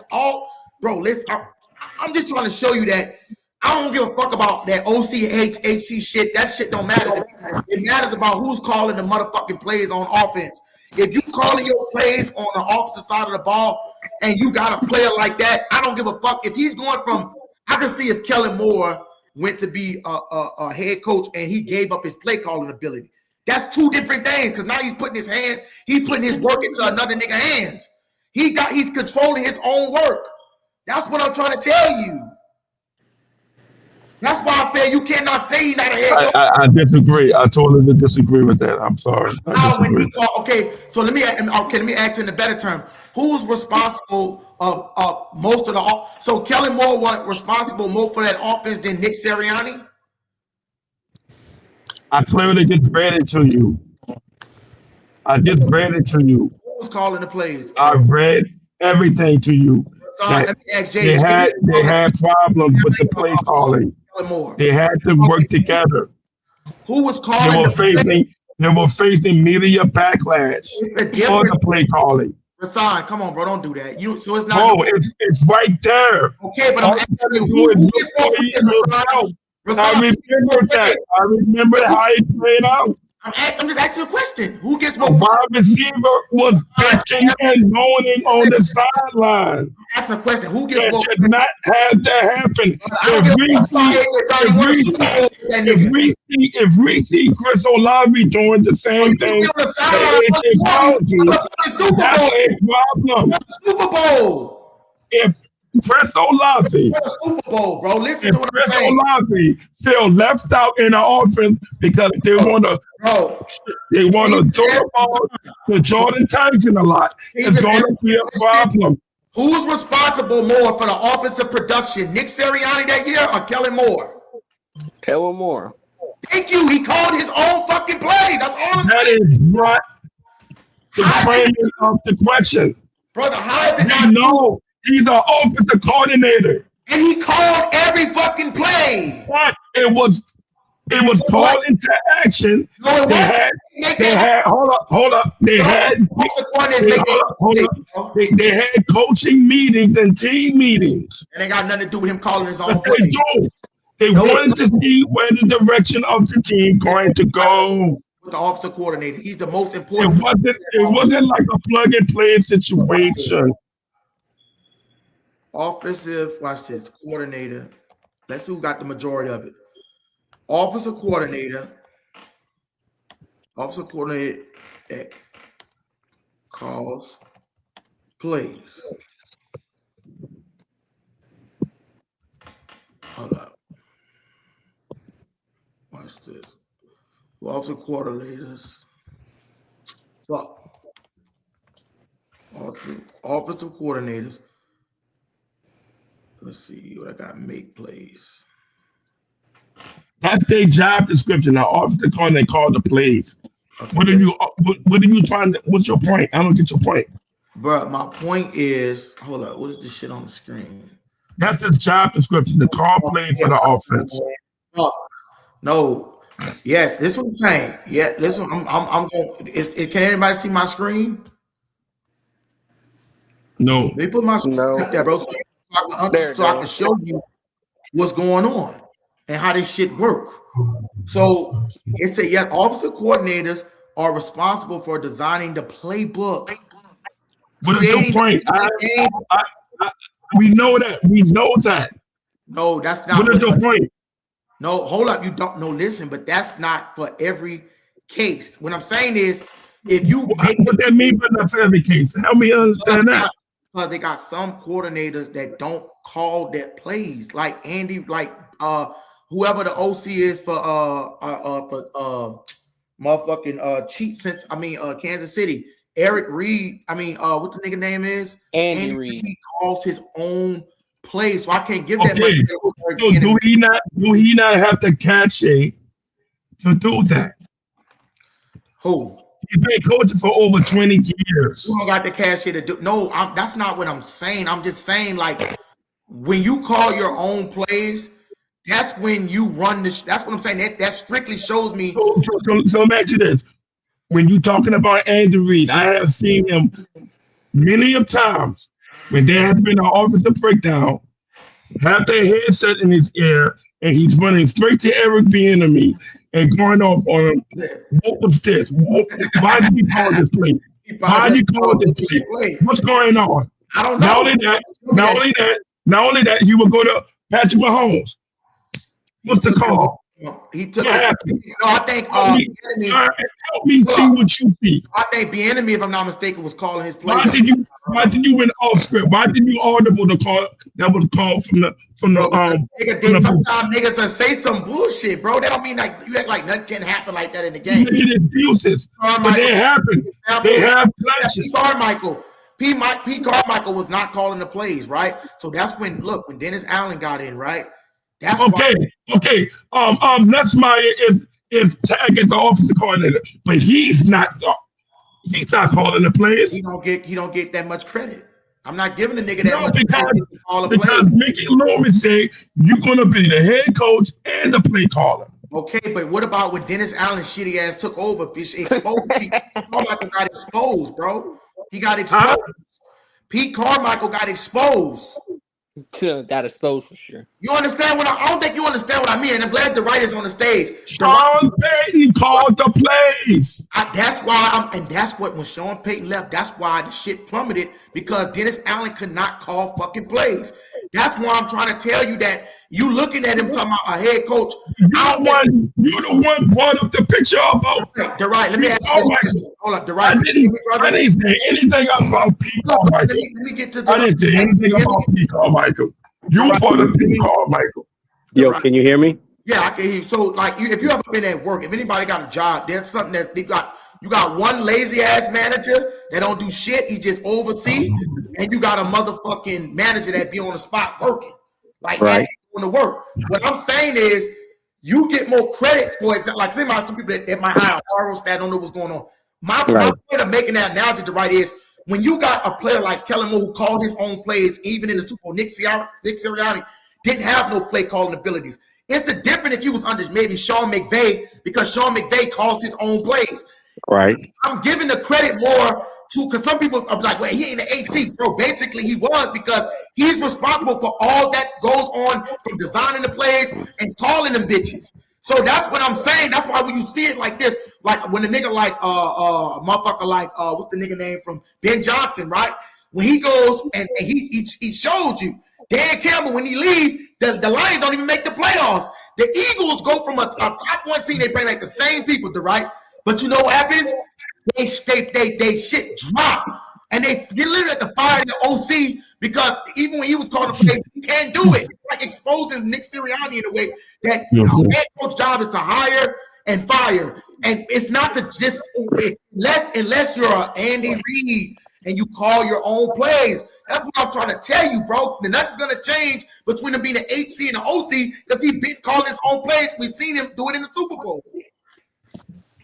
All right. Let me see if I can understand. Rue, what is the premise of your argument so I can understand? Who is Rue? Rashawn, what's the premise of your argument? That, okay, he started off by talking about Philadelphia's success under Kellen Moore. Okay. I clearly put in the prompt. Were there any friction of any sorts between Kellen Moore as the OC and Nick Sirianni as the head coach? It came back to me by saying that, yes, they had philosophical differences, but they worked it out to make a stretch going to the Super Bowl. But they also had an identity crisis, because Saquon Barkley was the focal point of the offense, right? Which led to AJ Brown getting the dip in the performance. AJ Brown was the one pouting on the sideline and reading the book on the sideline, being disinterested, being away from the tape. I'm answering the man question. I'm answering the man question. And what with Kellen Moore? You lying and shit. You killed everything. He asked me the question. Oh, he read the book last year, bro. Not that. So, it was last year and this year. So it came back to me that Kellen Moore and Nick Sirianni had philosophical differences, but they worked it out. Right. But they had several team meetings to line up about, okay, where should this offense be focused on? Because clearly the defense is doing their job. You're not going to point the finger on defense because the defense was a beast. We need to figure out how we're going to win these games offensively. Jalen Hurts brought in, Saquon Barkley brought in, and Devontae Smith brought in. The only one didn't brought in was A.J. Brown. So when they did win the Super Bowl, Sirianni said, let's run it back. Kellen Moore didn't want to go back. He had an opportunity to be a head coach. If I'm him, I'm taking that opportunity as well, regardless of the situation. If I'm being handed with extra responsibilities, and I'm very confident I could do the job, I'm going to bet on myself. And take the head coaching job. What that? I'm saying you say all that. So now it comes back around about he's saying what he did in Philadelphia is going to actually translate to what he's doing in New Orleans. All his own. And all I'm saying is it has yet to be proven yet. Brother, that's been my whole stance throughout since I've been on this man panel for a month now. They're right. All right. Well, let me ask you. All right. So go ahead. I'm assuming what you're saying, because both of you, and let me just say this, both of you are right in your premise, because like you said, it has yet to be proven, because now Kellen Moore has his quarterback that he wants, and he's putting together the team that he wants. He's not playing with Dennis Allen's team. He's not playing with Sean Payton's team. He's playing with his team. That's why, if you look at the team last year, we were the second oldest team in the NFL. Well, now we're not.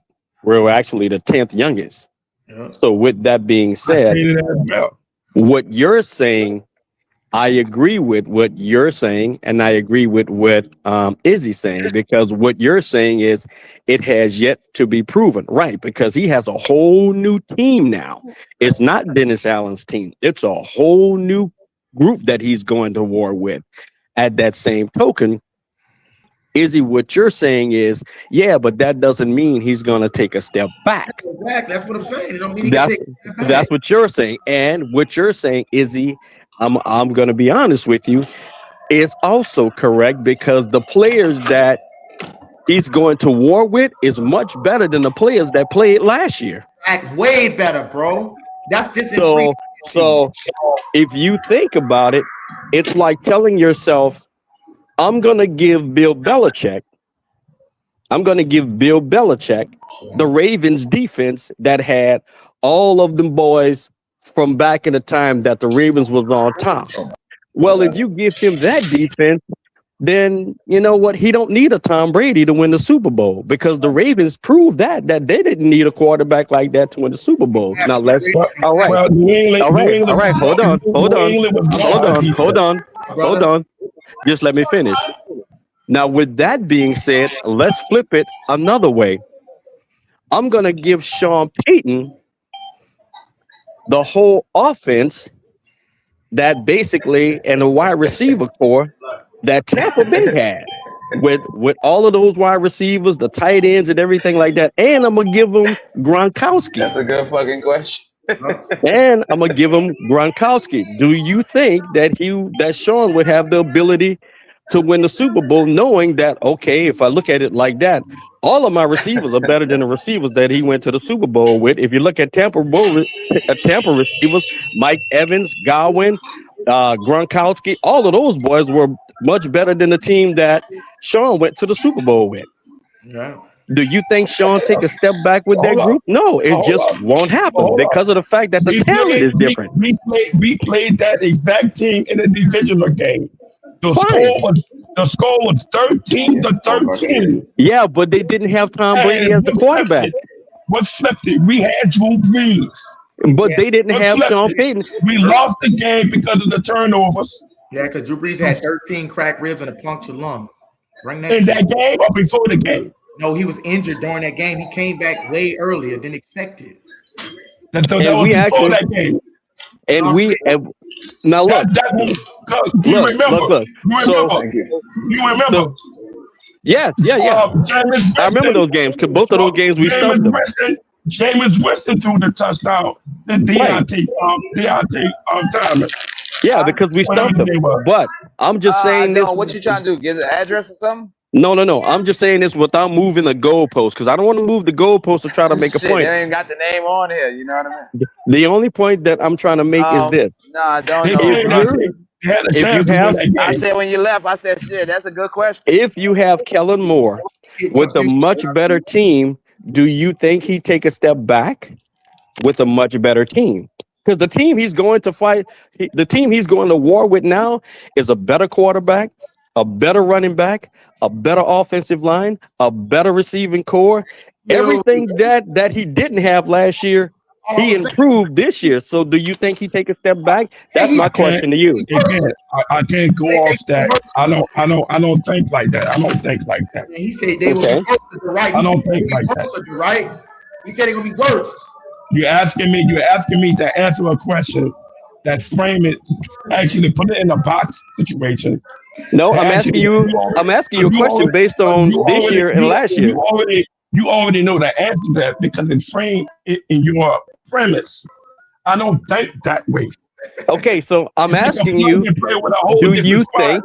I mean, you either when we played the team that had Gronkowski, Antonio Brown, Godwin, and Mike Evans, we had an opportunity to beat this team 3 times. Yeah. We already beat them 2 times in a regular season. But that was just but that was an example. I'm not on that example. Not only that, we had home field advantage. All right, but that example is over with. I'm not talking about that example. I asked you a question. My question was to you because I've heard you many times say that there is no way I can give this up-and-coming team credit, even though what we playing with now is much better than what we had last year. This is a young, new team. You just say that. Yeah, but it's better than we had last year. On paper. And no, their A-Chain is better than Alvin Kamara. They just exact team what they got right now. Do this team right now. They did win. They did beat the Lions yet. Okay, but let me ask you this. No. Okay, I got where you're going. You're going to the place that it hasn't happened yet. I get that. But let me ask you this. If you gave me this young team that I have right now with Kellen Moore, and you take that defense that we had 2 years ago with Dennis Allen and with Derek Carr, Kellen Moore was stumped Dennis Allen. Exactly. Kellen Moore, what he have right now, was stumped Dennis Allen. The reason being is because the offense that he had. Listen to me. The offense that Dennis Allen had was the offense from last year. The offense that Dennis Allen played with was the offense from last year. And if you gave Kellen Moore his talent that he has right now, and you played Dennis Allen 2 years ago with that offense. Now remember, this the same Kellen Moore that went to the Super Bowl that stumped the Kansas City Chiefs that had the top 5 defense. Yup. Bring it out, and they got whipped, and then what happened when he left? And Kellen Moore has only been there a year and a half, 2 years. So you're taking the same Kellen Moore with that same offense, and you're saying to yourself, I'm telling you, I will take Kellen Moore any day and play against Dennis Allen 2 years ago, and I bet you the score would be probably 35-7. Because guess what? That offense you played with last year, That was Dennis Allen's offense. Thank you. And that offense you played with 2 years ago. You made that point already. You kept making that so same point. for you to think to yourself that Kellen's going to take a step back is actually asinine, because you asking me to go to war with. You're telling me I can go to war with what I had last year, because last year is your proven. See, remember, I'm taking for what you're saying, and last year is your proven. Last year, you're holding all of that from last year. That's your proven. So if that's your proven, and you're proven I can take 2 years ago and come all the way up to par and say, okay, that was Dennis Allen's offense, versus a brainiac like Kellen Moore that actually designed plays in the game. This is the dude that designed plays during the game. He designed during the game. Give me what I have right now, and now with everything that Dennis Allen had. Give me what I got right now, and I will let you put your money where your mouth is. And I bet you this group will stomp everything you had last year, the year before last, and the year before that. Well, guess what? We actually played against a Dennis Allen-led defense. No, I said his offense. His offense was trash. You saw it last year. Please let me finish. I heard what you said. We played Dennis Allen-led defense last year when we had Spencer Rattler at the quarterback. That was Dennis Allen's offense he played. He played against his own offense. Please let me finish. Despite that, we had a chance to win that game. He had no. Remember what you're asking. You're asking me to play Dennis Allen with no line, no running back, and no receivers. I haven't cut you off when you were starting. Over that part, right? You're gonna skip that part. I haven't cut you off when you were starting. We got a Seattle Seahawks fan on the stage. I got to ask you I'm trying to line up. Okay, go ahead.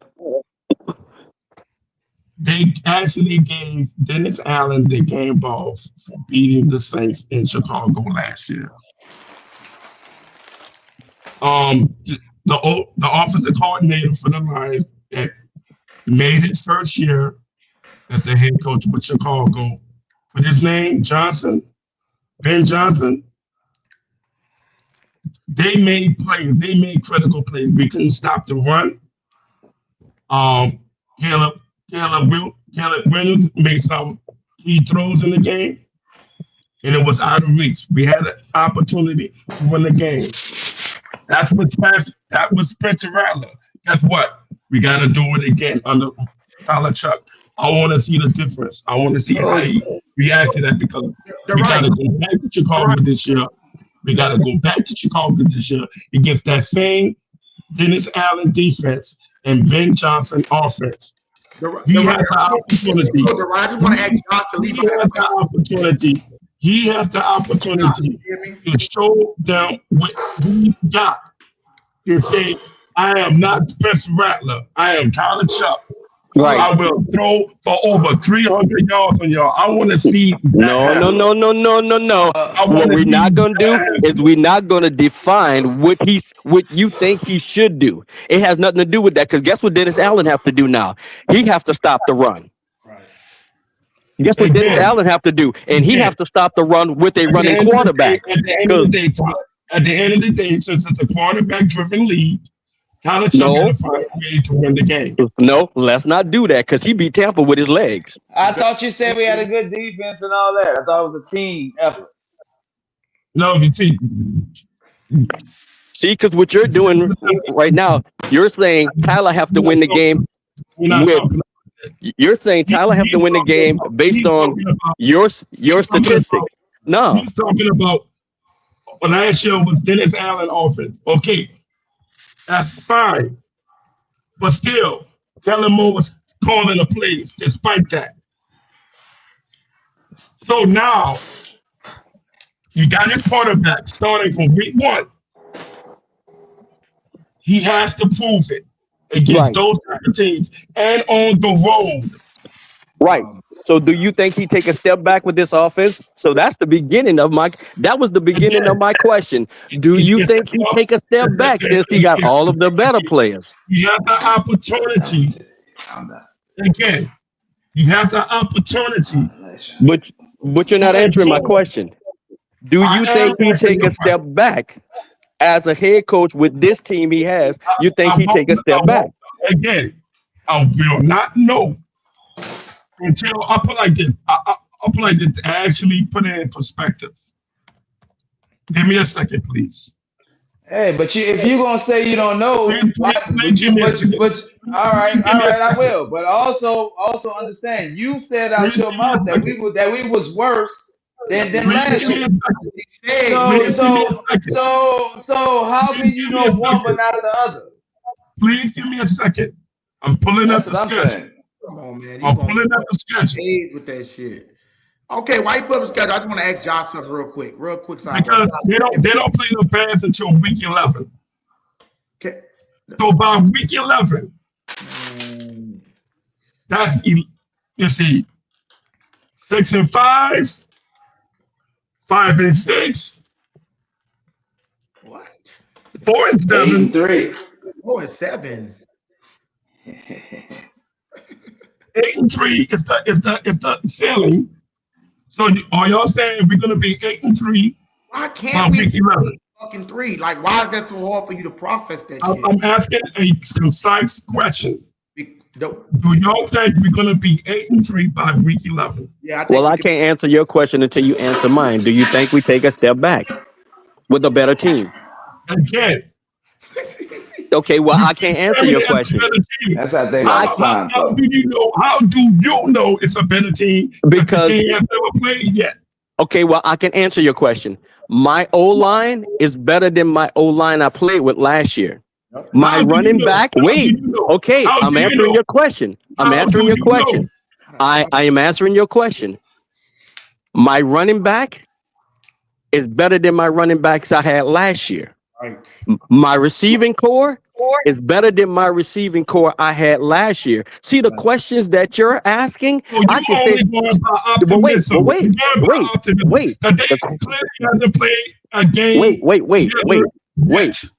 The questions that you're asking me, I can say the same thing. I cannot answer the question because it's incomplete. But the thing about it is, but you see, I ask you a question and you said I can't answer that question. Then you can't say I'm gonna be better. Oh, then you don't have no premise to stand on with me being better or being worse because I ask you the question and you say I really can't answer that because I really don't know. Well, guess what? Why don't you stay in the middle and say that you don't know? Which is why I gave him a 7-10 record. That's why but how could you do that if you don't know? Exactly. Thank you. That's what I'm saying, bro. See, up the right. He said the same shit. Y'all don't know how to ask the questions. Y'all don't know how to ask the questions fairly. If I'm giving you the baseline at 7-10, right? Okay. I would respect. I would respect your 7-10 if you respect the fact that you really don't know. You clearly don't know. You don't either. That's the point. You have no idea. So you can't really make a 7-10 judgment if you don't know. That's what I'm saying. Right. And that's going by your opinion. By your logic, you can't. It's called an opinion. Y'all the ones stamping shit. So I'm asking. When I ask you your opinion on other shit, you can't answer it. So you can't stamp. So you can't stamp yours either. That don't make sense. You can't stamp 7-10. Why? You don't know. That's my opinion. But you still don't know, so you might as well just say to yourself, you don't know either. You don't know either. Yeah, but you the one holding on to 7-10. You can't hold on to that. Why? You don't know. They can go 1-17. I am not the one stamping this team, making them certified contenders. Yes, you did. So if you would have asked me fairly, is this team a contending playoff team? Yes or no? And I will tell you, no, they are not a playoff contending team. So is this team better than? No, I'm not going to ask that because that's what you want. I'm going to ask you this question. No. That is a clear, concise baseline. Opinion. is this team a contender or not? Well, I'm gonna ask you, is this team a contender or not? Okay, well, I need you to do this. Answer this question because you have yet to answer. Are they going to take a step back or not?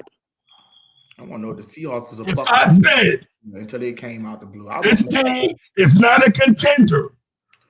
What did that tell you? Was the Seattle Seahawks a contender the year before? No. What? They were not a contender last year. If you notice something, the only thing I ask him that he can't answer and that tells you where his mental is, I asked him, is this team going to take a step back? You wonder why he can't say no, is going to take a step back? No. You know why he can't say yes, is going to take a step back? Because he know deep down inside this team is 10 times better than last year. This team is 10 times better than last year. So answer the question. Is this team going to take a step back? Any fool will answer that question fairly if they have the mindset of being skeptical. Well, you're the same fool that gives us 7 and 10. Y'all the one stacking the team. You can't stamp 7 and 10 if you really don't know. You're the one trying to box me in. I'm not boxing you in. I'm asking you a question. Yes or no? I'm not asking that. I'm asking you a question. If we were in court and I was an attorney, I'll ask you yes or no questions. I am clearly telling you this is not a playoff contending team. That's not what I ask you. I ask you, is this offense going to take a step back? You see the fact that he say that, but he can give analysis. He told the right that you don't know. You said, for example, you don't know. Ask him what we need to take to step up. So I said, what do you need to take to step up? So you don't even understand. Listen, y'all don't be listening. Y'all just trying to keep boxing niggas in for no reason. Guess what? When I've already answered the question. Guess what? We have already found out where he stands. Because you know what? If he felt good about what we weren't gonna do, he'll say, I don't think this team is gonna go for it. And if he felt bad about it, he'll go, you know what? To be honest with you, based on what everything got, they should go forward. He's not even giving any of that. You know what? He's not giving any of that. All he's doing is, you know what? What? I don't know. Well, since you don't know, you really have no leg to stand on. You have no premise if you don't know. If I'm saying 7 and 10, this is not a real quick. The right, he want to give a negative opinion, but when you say, but then you ask him, why can't he say a positive instead of, how can you just told the right, I don't know. He literally told the right, I don't know. He has no leg to stand on. Nothing he says nothing you saying right now have value. Bro, nothing you saying right now has value because guess what? I asked you a question that has value, and guess what? You couldn't answer because guess what? You really have no value if you're in the middle of the fence. I'm not going to war with you. Why? Because you're in the middle. So Rasan, let me ask you this: if you want to call it checkmate, go for it. It's checkmate because you're really in the middle. You don't really have an answer, so I can't depend on you for nothing. We'll see. I want to see that.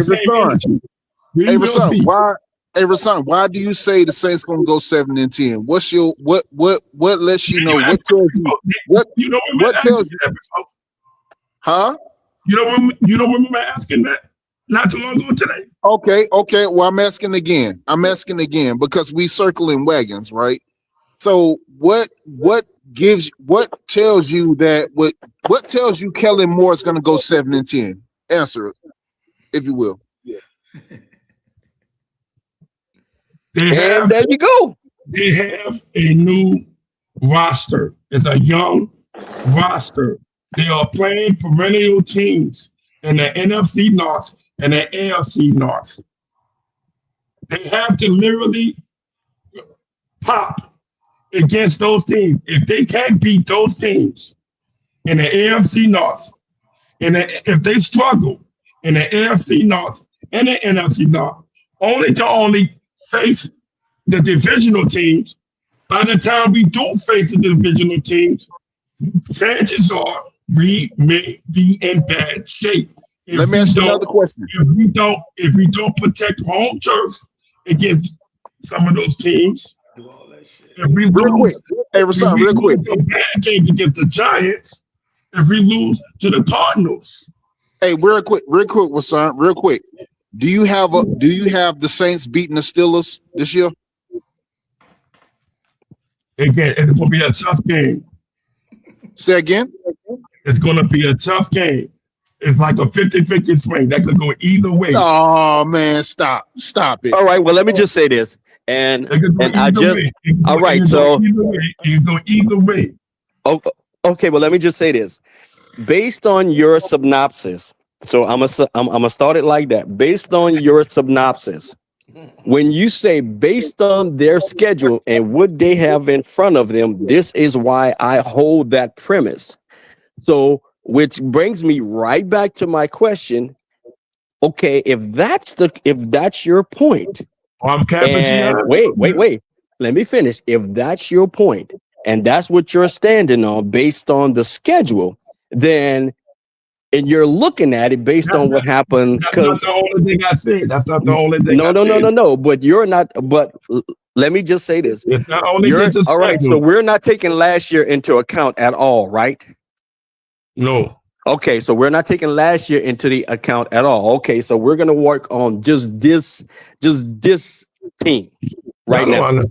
All right. So with that being said, and based on what you're saying, and since we're not going to take a step backwards, which we won about 7 games, but we're not going to take a step backwards because you really can't determine whether we are or we wasn't, because that's what you said. I don't know if we're going to be better. I don't know if we're going to be worse. I don't know if the offense is going to get better. I don't know if the offense is going to get worse. Then you can't know. No, because I asked that question like 10 times. Then that tells me right there. The premise of you saying 7 and 10 holds no. The premise of holding 7 and 10, it doesn't matter if you say the schedule. It doesn't matter if you say, well, I hope that they do this between this and this, or none of that matters. The reason why none of that matters is because since you don't have a premise to stand on whether this team going to take a step forward or step back, you have no value in 7 and 10. 7 and 10 don't exist. That's like saying, I think we're going to do this. How can you tell me my opinion and premise do not exist? Because it's your opinion, and your opinion has no weight if you don't have nowhere to stand on. See, look, here's the difference.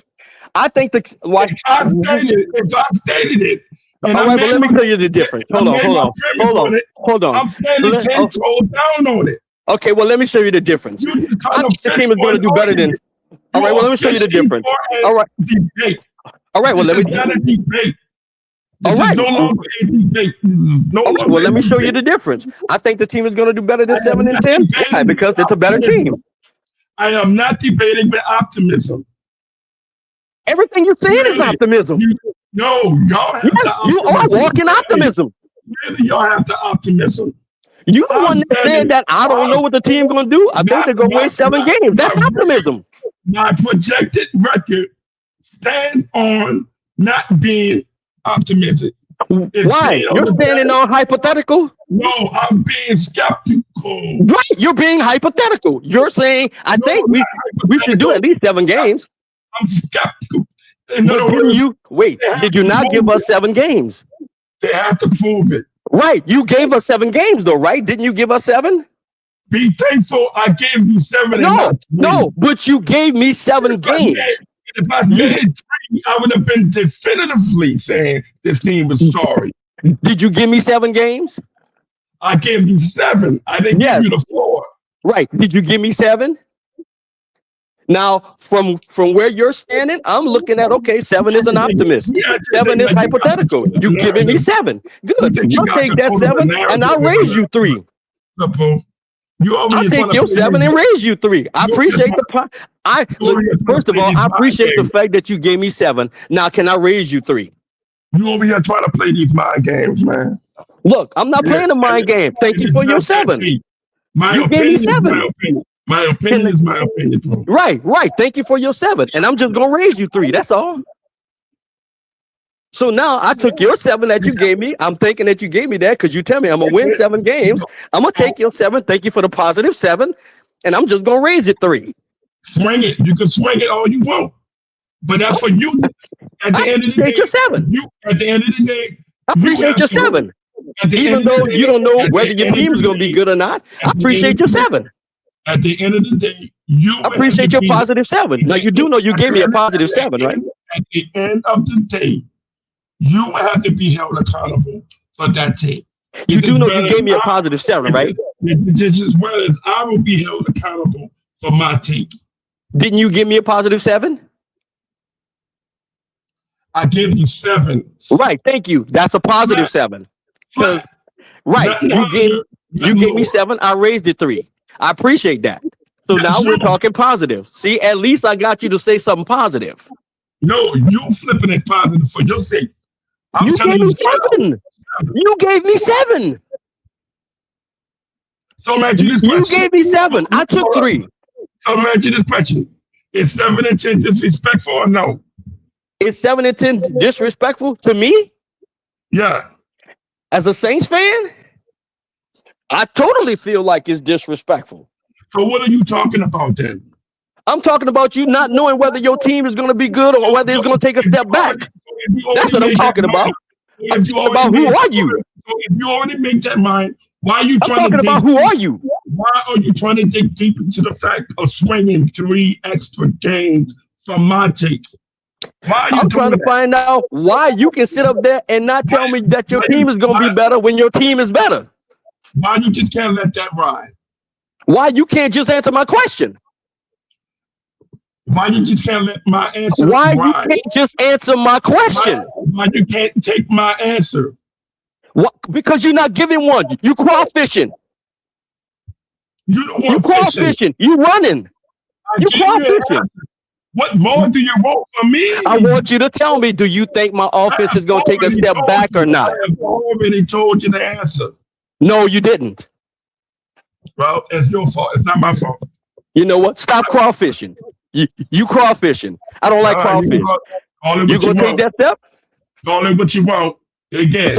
So is my team? Is my offense going to take a step forward or back? Answer the question. Is my offense going to take a step forward or back? I'm done. I already answered the question. Answer this question. I don't remember the answer. I don't remember the answer. By week 11, when we play the Chicago Bears, when is our rookie going to be? I'm not on week 11. I'm on you answering that question. Yes or no? Are we going to take a step back or not? Nah. See what I'm saying? See. I need you to stop crawfishing, and I need you to man up. Or are we going to? Is the offense going to take a step back or not? You know what you're doing, right? Yes, I'm forcing you to answer my question. It's literally it's like you casting spells on this pitch. I'm trying to get you to answer my question. I already answered it. Is my offense going to take a step back? I already answered it. And what was your answer? Wait and see. See, you're crawfishing again. That's why I say your answer has no value. Why? Because you crawfishing. You crawfishing. You don't want to stand 10 toes deep. Why? Because then you held accountable and saying that the offense going to take a step back when you know the offense is better. I'm not the one that said 10-7. I say 7-10. But I ask you, is the offense going to be better or not? And I have answered it many times. You are not going to keep boxing me in and go to ring around the bulls and ask me all these bullshit questions. No, bro. Like this. Is the offense going to take a step back or not? He's not even on here right now. Okay. Is the offense going to take a step forward or not? That's a simple matter. What you think? It is. Kellen Moore not going out like that, man. Bruh, I know he's not. Look at Kellen Moore's track record, okay? I mean, I know a lot of people want to say, "Well, you only been a coach for a year," but look who he's been play calling for. Nick Sirianni. When you McCarthy when he was at Dallas. Were you on here when we read the prop that I gave Izzy? Were you on here when I read that? Yeah, we was on Google. And what I read? We was talking about Kellen Moore's production. But but Rasan, I get where you coming from, Rasan. You coming from the standpoint of of optimism. I don't know because they haven't played a game. We all got that. Right. No, I'm saying, but he looking more so at the fact that, Tyler Shuff, they putting a lot more pressure than Tyler Shuff, and he's gonna fold because he's not up to it just from them 6 to 8 games of his production, even though he's have a completion percentage of 60 plus, which looks damn good. But he's speaking from the standpoint of, they playing the AFC North, he's going up in competition too soon. I mean, at which I'm not against, because Kellen Moore is good enough to scheme against that. That's what's going to bounce it off. That's what Rasan is missing.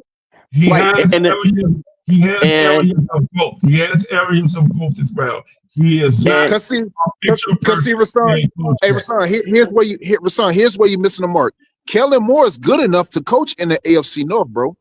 All right. Cool. He's good enough to coach in the AFC North. Right now, he's the head coach in the New Orleans Saints. Yeah. He had a 6-11. He finished 6-11. I gave him 7-10. But see, that was due to his bad decision making, because he knew that's a step in the right direction. It is. Based on the structure of the schedule. I get it. I get what you're saying. But I'm saying I didn't say the floor. Rasan, hold on.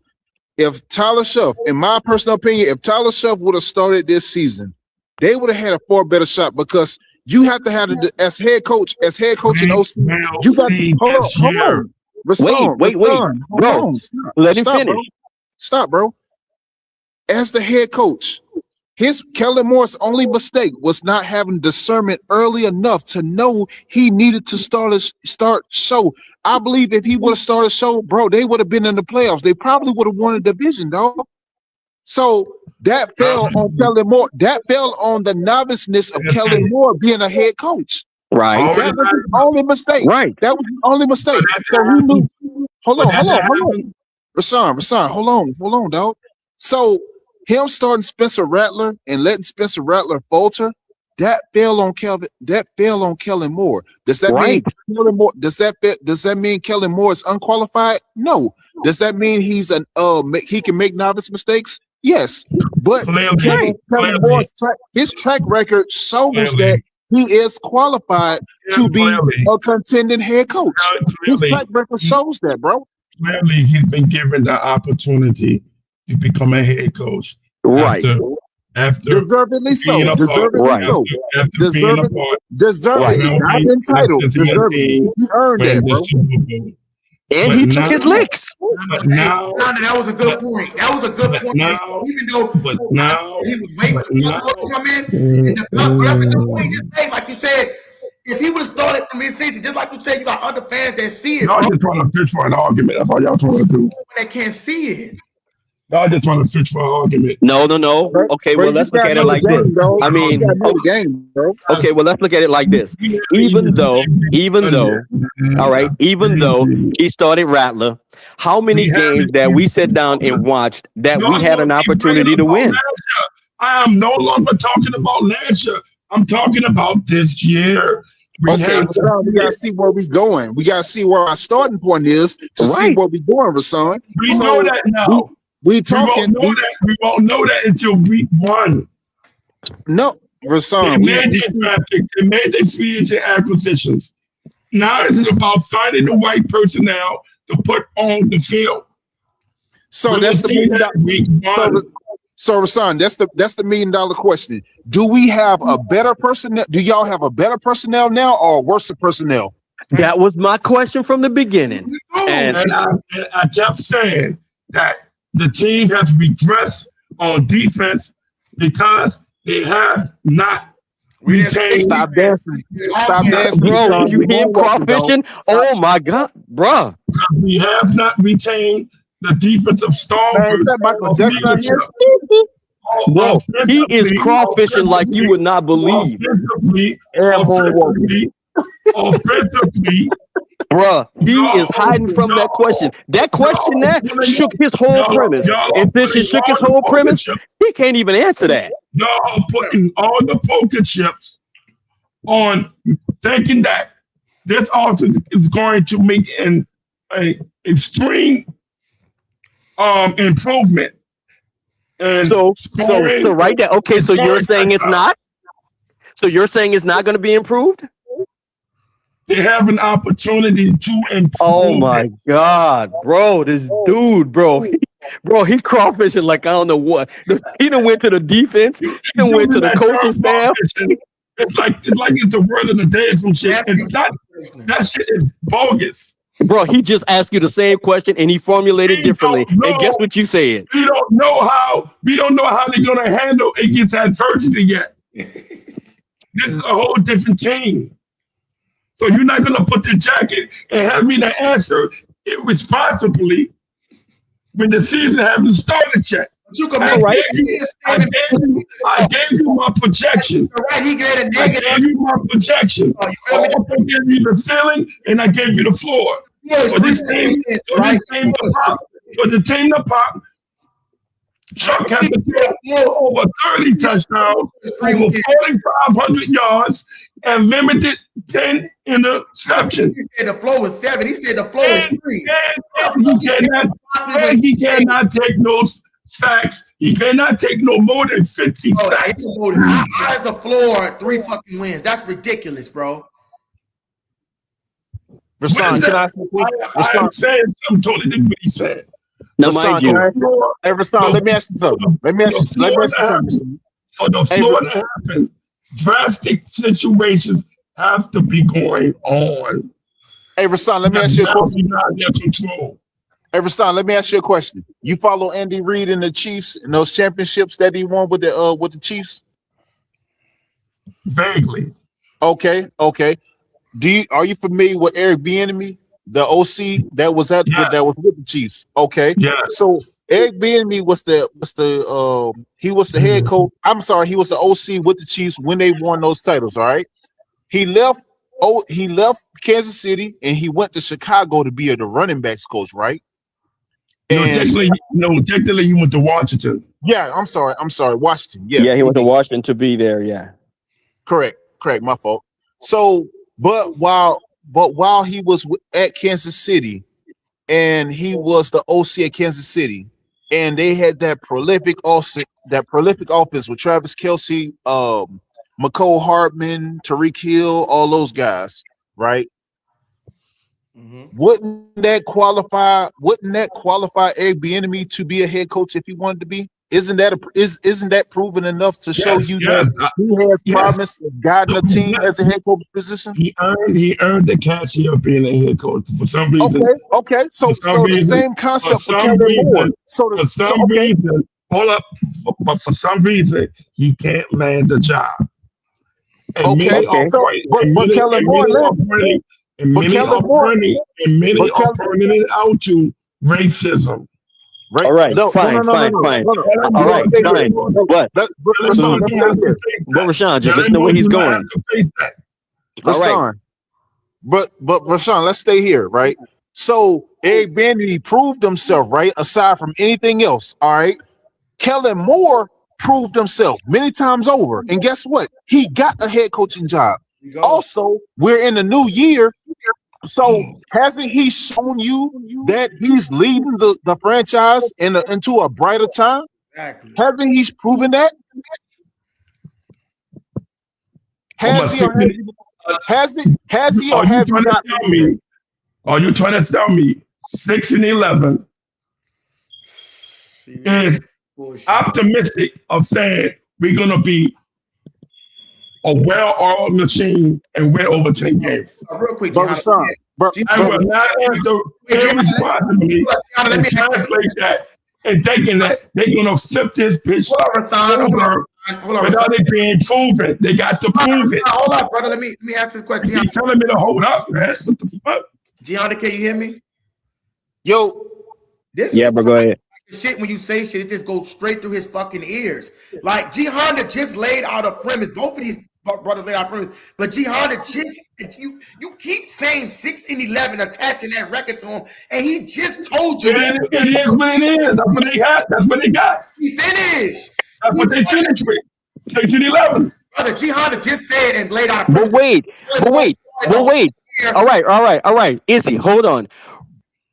Sean, you just said out of your mouth, let's not go back to last year. Let's stick with this team right here. The first thing you did when that boy made a point is you went straight back to last year. That's what I'm saying. Moving the goalposts to try to fit your narrative. After and G. Honda just said if Tyler Shuck would have started, he just said that he could have won the division. He had to ask the question based on last year.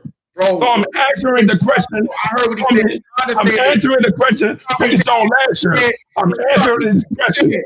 He said if Kellen Moore would have evaluated the talent, right, and he didn't say that, start and put him in week 1, we wouldn't even be having this fucking conversation because Tyler Shuck would have won the division, probably won 12 games. And then you bring him back with a better roster, more. You talking about him getting fucking 2 reps. So, I mean, again, I get it, man. Y'all optimistic. I get it. You optimistic? I just don't want to agree with it. I just don't want to. Like I told you, that's why I'm literally on the fence of 7 and 10.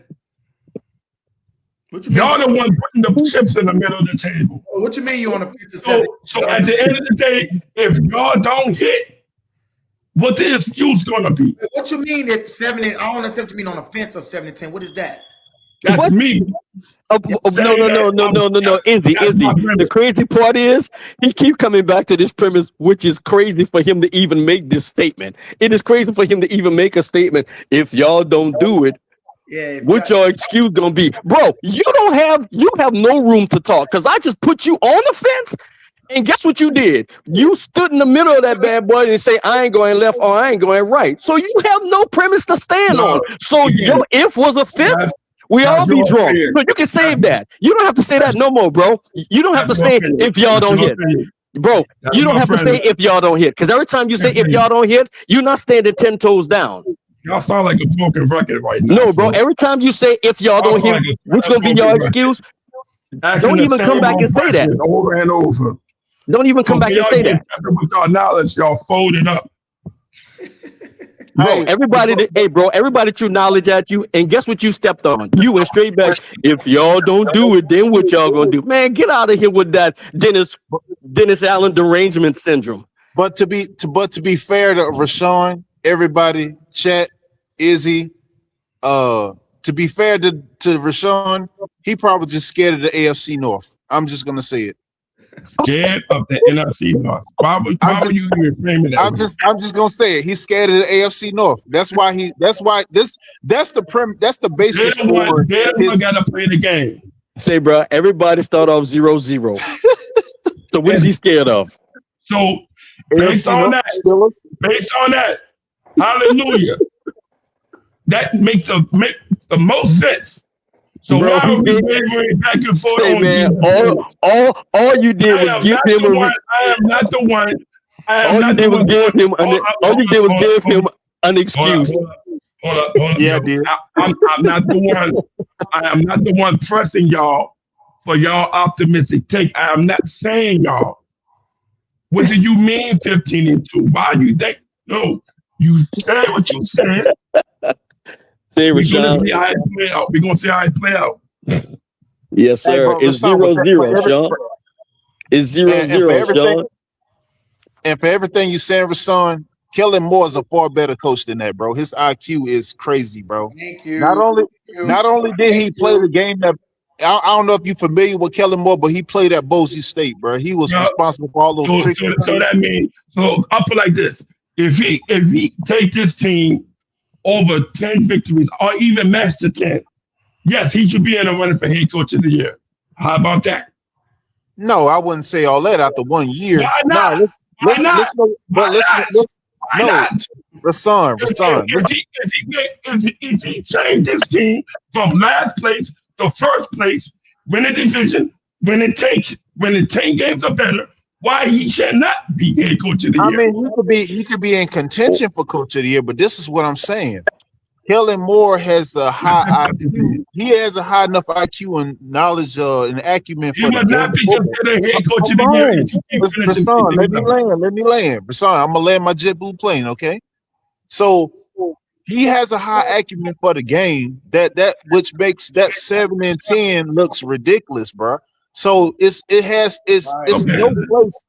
no place for that for Kellen Moore and the personnel that he has.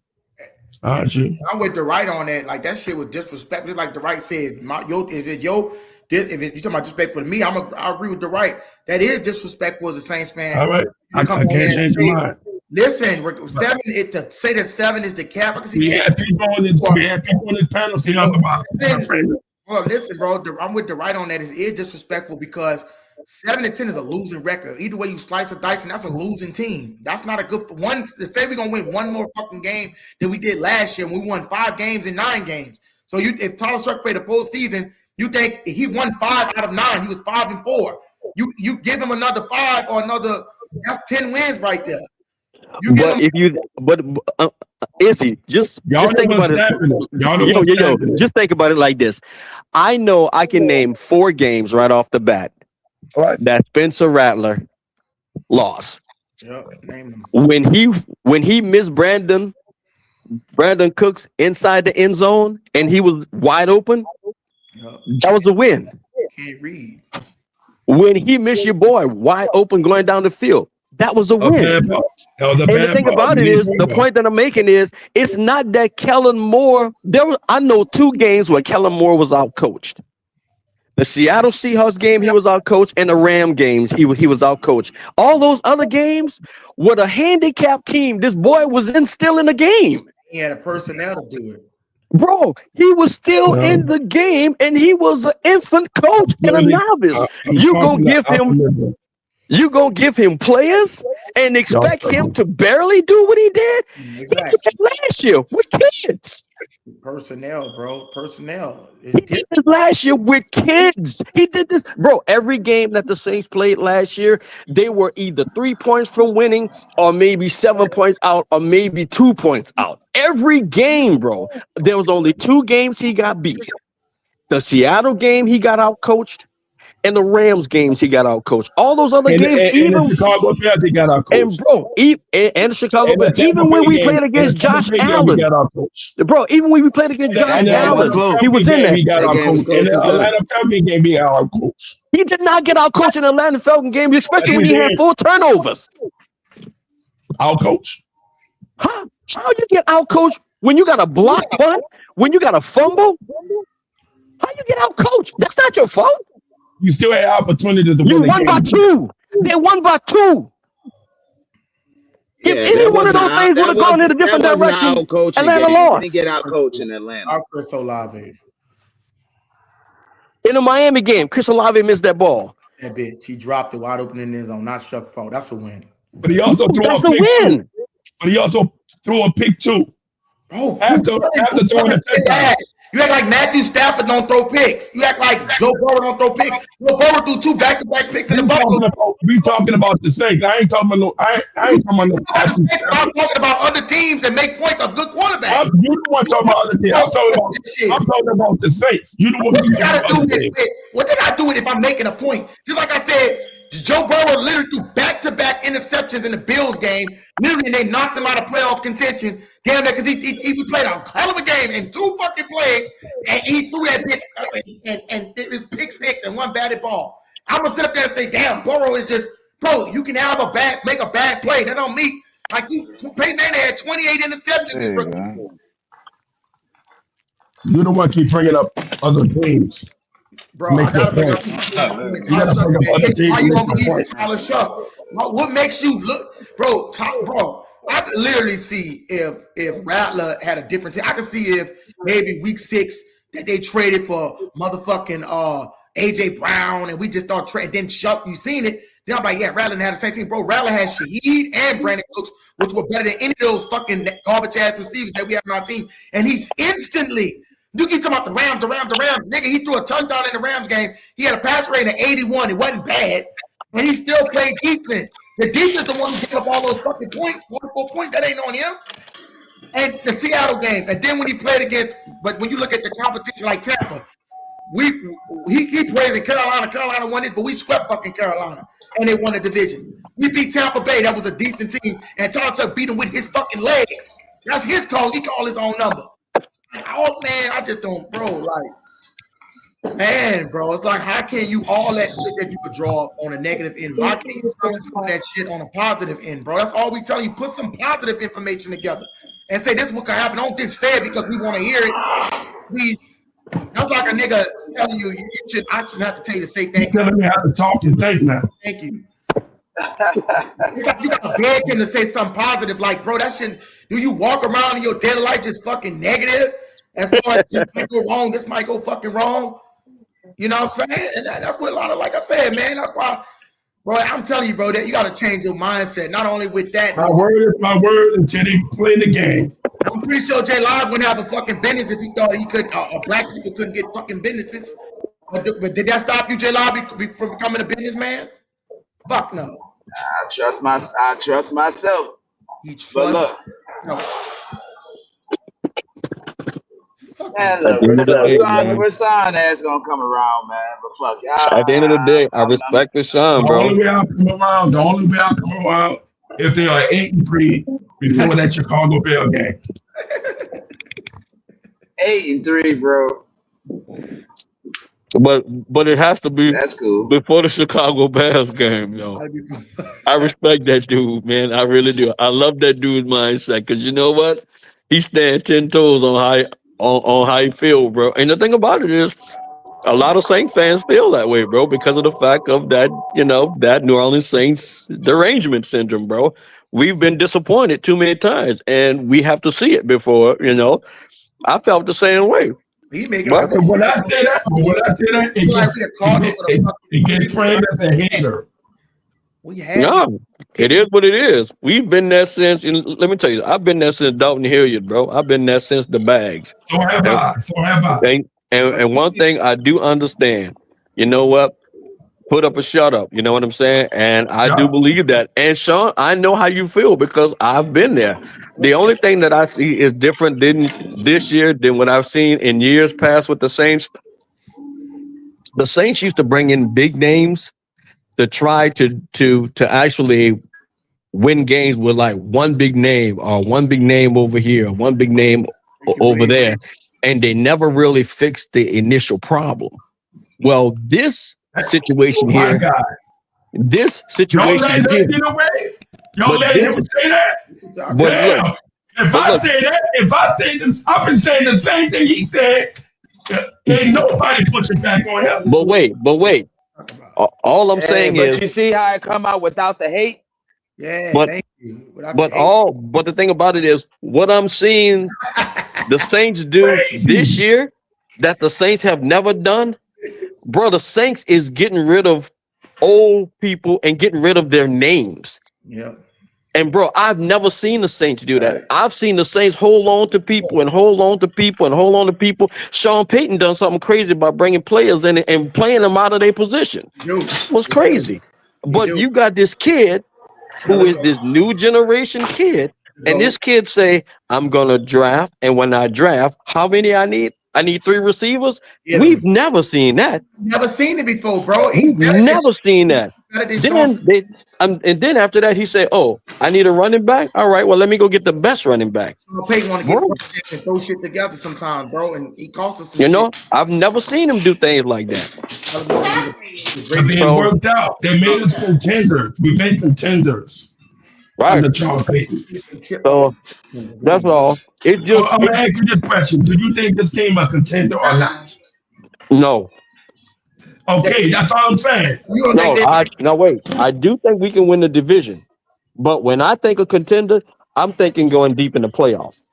Okay, so what would make you not say that they're a contender when we seen Seattle and the Patriots do the same shit, and Burrow, the Bengals, and we've seen Jaden Daniels dealing with it in a 5-year span. We literally seen them franchise. Okay, and I can answer that. The only reason why I say that is because when it comes to getting deep in the playoffs, and remember, when I say contender, I'm talking about deep in the playoffs. I'm not talking about winning a division because we can sweep the division. That'll be easy. You didn't answer my question. Right. Okay. Well, the reason why I say that is because I would like to see Kellen Moore as a head coach handle that kind of pressure. Because don't forget, let me just say this. When you get deep in the playoffs, a bad coaching decision can ruin a game. You don't have time to say, should I call a timeout here or not? You don't have those kind. I mean, you got to really play flawless football. I'm not saying that you can't. I don't disagree fully with your statement. Right. So he has to coach. When you get in the playoffs, he has to coach a flawless game because mistakes are rarely made and inside the playoffs. That's why your statement is flawed. Zach Taylor in his second year, did he go to the Super Bowl? So I mean, you got to coach. You got to coach A1. And the thing about it is we both know that this is his second season and he's a novice. And we saw the mistakes he made last year as a novice coach. That's still not. I'm still trying to show you that the impossible could be done because I just 100%. No one's saying it can't. No one's saying it can't. Matt Taylor is a horrible fucking coach. And his second year, he took Burrow and Chase to the Super Bowl. And the next year, he got to the AFC Championship before he lost to Kansas City. Nobody didn't make it on the AFC side because Kansas City had that shit locked for 3 straight years. Look, we just got to put it on tape. And that's where we at this time. You can't say, even if you want to say you got the right to say you might not think we could be a Super Bowl. That's fine. But what you can't also do is say that it can't happen. Right. And I did not say it can't happen because I've seen too many people get there and win the big dance. So I can't say that it can't happen. All I'm saying is, Patriots won last year. They won 2 games. Right. I just need him to actually understand that once you get to that kind of dance, once you get deep in the playoffs, bro, you got to play flawless football. And you can't make coaching mistakes. That's what we saw this year. We saw coaching mistakes. Yeah, if you don't got the personnel, bro, you can make a lot of mistakes. Bill Belichick in his first year when he coached the Browns, that nigga was trash as fuck. Then when you get into a stable organization like the Patriots and Robert Kraft, things change. It's the same shit with Jaden Daniels. Who the fuck had Washington going to the NFC Championship? Nobody. But they went because they got that nigga, which was the quarterback, and nothing else fucking mattered. Okay, well, let me ask you this question, Izzy. Yeah. With what's going on with Alvin Kamara and what's going on with Cam Jordan, do you feel or believe at this moment, at this time, the Saints is stable? Yeah, I do. Because even if you go back, I mean, optimistic. Y'all can go optimistic, yo. Shout out to Big Q for bringing this out, J-Live, because you spoke on it. He was just telling y'all, if you go watch the video that he did on the cap space. What player on the team has made the playoffs? This team, the Saints, bro. What? Name one player on this team left remaining on this squad has been part of the playoff team. Alvin Kamara. He's out of here. He's gone. Why are you calling his name for? Chase Young been to Why you calling his name for? Chase Young been to the team no more. And since the problem why it's hard to have a conversation with because nigga think he know every fucking thing about ball and you can't tell him nothing, bro. He's not gonna be on the team no more. Like you said, thank y'all. Left on the team that made the playoffs. You really sit back and heard yourself. The shit that you saying makes absolutely no fucking sense because you don't make sense. You don't want to call out a player that's going to fail the team. They're right. Everything I'm saying is a player that Kamara eventually. I didn't make the playoffs. No lies. When I name, you don't even want to answer that question. They're right. If we were to Seattle, watch this. Nobody on Seattle had fucking experience either. So they keep talking about other teams. You gotta make that point. You're not answering the question. You can't make that point when other teams fucking did it. It's a question. NFL. Yeah, but our station went to quite a few Super Bowls with Kansas City. But what I'm saying is, this is what I'm saying. He keeps saying not to compare. Our safety, the one who played with Tyrann Mathieu, who played with the Chiefs. Justin Reed. Right. Yeah, he went to like 3 Super Bowls with the Chiefs. Chase Young went to a Super Bowl with fucking the 49ers. You don't know what I'm talking about. Who else? And even if they didn't have no experience, Drake may have no fucking experience. Sam Darnold definitely didn't have no experience. Got knocked out of the thing with a fucking playoff game. He goes straight to the Super Bowl. But he made the playoffs. He made. Watch it. Did the Seahawks make the playoffs? Well, wait. My statement is: what player left on this team? What does that? What player on the Patriots? What player left on the team? Experience? What player left on the team has played in the playoffs?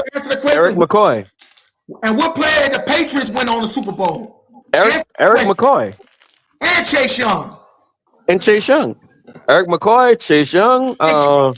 With Washington. And Kellen Moore. Super Bowl. Kellen? No, with San Fran, huh? That's a limited amount of numbers. So it doesn't matter. That's why he keep All right, Rashawn, stop being picky, bro. That's what I'm saying. Listen, Hey, bro, I love that dude, bro. That dude could be my attorney. Hey, bro, you could be my attorney. Can you hear me? How much fucking experience? Name one Super Bowl on that fucking Patriots team. Shit, I don't know if they had one player. No, they did. Nobody had fucking experience. They won 4 fucking games. My point exactly. Seattle. Name somebody on that fucking Seattle people that had any fucking experience after they trade DK. After they trade DK, make everybody like this. But you the one said 15-2, right? Well, that has nothing to do with the statements that you're making. So we just see. Bro, I love that dude. That dude, bro, you can be my attorney, man. We just see Super Bowl opponents. You'll be wrong like a motherfucker. They got video evidence against and everything. He's still up. Whether it be positive, we just see no fucking experience. We literally seen 2 teams. Bro, nobody had the fucking Patriots or the Seahawks going to the Super Bowl. Nobody had the Bengals going to the Super Bowl after they drafted Jamar Chase. You know what everybody said? Draft Penny 2L. Draft Penny 2. You know what? They said, fuck that. We're going to drop a receiver Chase. And that nigga took him to the Super Bowl. Stop playing these games. Stop playing like we just see Jaden Dales in the NFL. Stop acting like a player. I'm still not going to move my train of thought. You're trying to change my train of thought. It's not working. And look, the only thing about that, we don't saw it happen. We just got to let it see it happen with us. Exactly. That's all. J-Log, that's all I'm saying. He can't say that because he keeps saying, that's why he keeps saying, why you going on the team? Because he know I'm proving a point that he don't want to go. Then when niggas not stupid, niggas know nobody had no fucking Seahawks in no Super Bowl. Sam Darnold that never won a playoff game. Why you keep bringing up? You see what this part is hard to have a conversation. You bringing up teams that made successes because we haven't made successes. Experience. It cuts your whole fucking argument in half. We haven't made success yet. Bro, you have yet to be proven. Oh, this one. Izzy, your fucking voice gonna be gone. You don't understand. Piss me off. You understand what I'm saying when I keep saying he's contradicting? So he keeps saying nobody had experience, but yet the motherfuckers that I'm telling you went there had no fucking experience.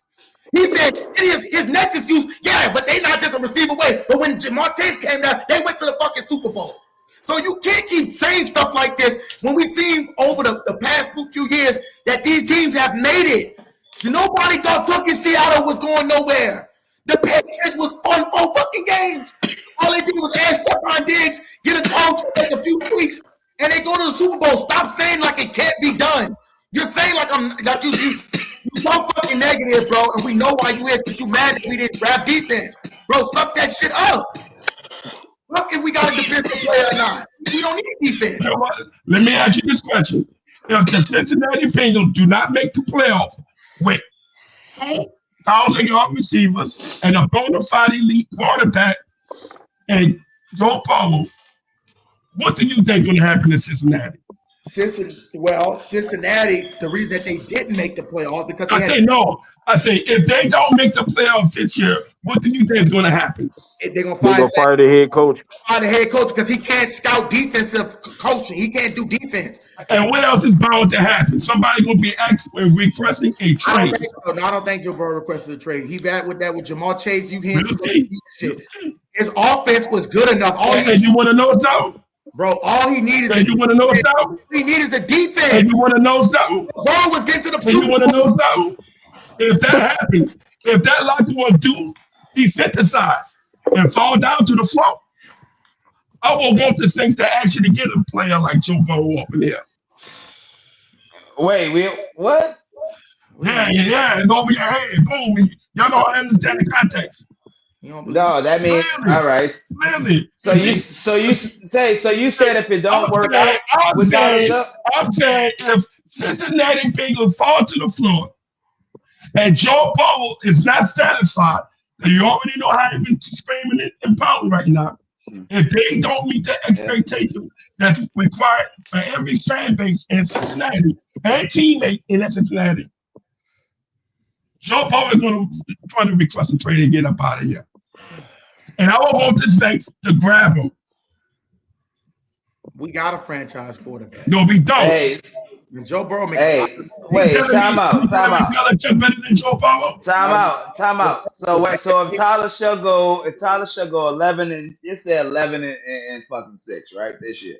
Yeah. You say he goes 11 and 6. And then the next year, Joe Burrow becomes available. You think the Saints should get Joe Burrow? If that happened, no. Okay. So if the Saints got a winning record this year, do you think we should go after Joe Burrow? Well, I'll put it like this. If Chuck fails, let me put it like this. If they meet my baseline projection, or a little better, if they go 9-8, 8-9, 10-7. Said the right, you will see your and ass. If Joe Burrow falls out, do you not think that fans will be clamoring for Joe Burrow to come back to Louisiana to finish it off? Not if no, because Chuck won't. Well, it depends on what Chuck doing, right, bro? I mean, so do we just not even worry about the draft? Not even worry about a quarterback in the draft? Again, these are hypotheticals. Right. I'm not saying it's going to fall this way. He might well go work for the Falcons. I'm saying clearly, I'm like this. For me, an elite quarterback could run more offense way more solidly than Tyler Chuck. You don't even know that shit, bro. Yes, I do. You don't even know. If Joe Burrow comes down here right now and say, trade me, he said, I want to play for the Saints. You don't know that. You don't know that. Joe Burrow gonna run his own. Know that. Joe Burrow is running his office. You know what he told Kelly? Hey, know why you don't know it? Because it hasn't happened. We got to wait and see. Remember? Do you know we can't be going? We can't be going up this whole shit up. Do you know hypothetically? I saw that, J Live. I saw that shit, right? Do you know that he called what's the dude name? Zach Taylor a bitch and told him I want to run shotgun? Do you know he called him? Clearly, you better if things don't go the way, it's planned. He don't call his own play. He call his own play. If things don't go the way it's planned, he's gonna want to buy the Cincinnati. Why things can't go as planned? Why we can't say that? Why can't things go as planned? You telling me? Hold up. You telling me as a Saints? Hold up. You telling me as a Saints fan if Joe Burrow is available, really or not? No. You don't think? You telling me you don't want Joe Burrow? I don't want him because Chuck gonna win. Not if I'm winning. Okay, all right. I want the chemistry to get fucked up. Joe Burrow is injury prone. Joe Burrow get hurt. He's injury prone as fuck. So we don't know. If Tyler Chuck is not gonna play bad, so there's no need to get Burrow, bro. Get it out there. It's a hypothetical. It's a hypothetical. You gonna go pay Joe Burrow $55 million and you ain't got no fucking cap space to get your players. This is a blessing that Tyler Chuck is young and we don't have to pay the nigga, so we can focus on putting more defensive pieces around the Saints. Right. Just like Jay Live said, and I agree with Jay Live. How the fuck is we gonna run a 3 safety set? You said you wanted Caleb Downs. How are we gonna? We already got 3 safeties. That's good. Why would we need another safety? That's foolish. That wasn't a position of need at that pick. No, right. It wasn't that much of a need at that pick. All right, then. Make it look like Caleb Downs, Mika Fitzpatrick, or something. We'll see. Because clearly, hey, now look, I think Downs gonna be a good player, but platform. He won a turnover machine. That's because I clearly saw in the draft, like Mansell and Locke. I clearly seen in the draft and other things platforms. They thought it was going to be Caleb Downs. Yeah, some thought, yeah, Tyson. Hey, that's because you was looking at the wrong platform, my brother. No. So I ain't gonna you up there looking at that. I think you was up there looking up. You probably was listening to Dog. Nothing wrong with Dog. When the name was called, I heard and I saw Nobody picking no fucking safety. On the panel was like, damn. Yeah, I'm with Jay. I saw that. And I was like that. Real quick, I'm with Jay Lod because even Mansfield would have been a good pick because that's a corner that can lock down, shut down side of the field. But a safety, bro, doesn't affect the game like that unless you're a fucking right.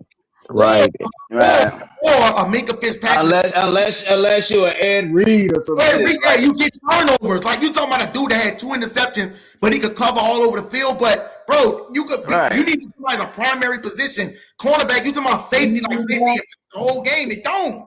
And we got good safeties. That would be stupid to make that. It's like I keep giving this analogy. If you got a motherfucking ear infection, why the fuck are you at the foot doctor? It makes no sense. And then you got to find a way to but then you got to find a way to get them on the field, and you already got 3 starting safeties. Thank you, Sanka and all of them. They good, right? And like I said, you talk about putting them at nickel. He's not the best cover option that's out there. And down with the I'm telling you how that defense is going to be chipped around. But how can you they were destined to be I want y'all to see what he's doing. It didn't work out that week. This is why he's doing. Listen, not the right. Now you I know you see what he's doing, right? He literally was the same person saying we don't know what Tyson gonna be like, but his fucking ass know what all the stuff Caleb Downs gonna be like.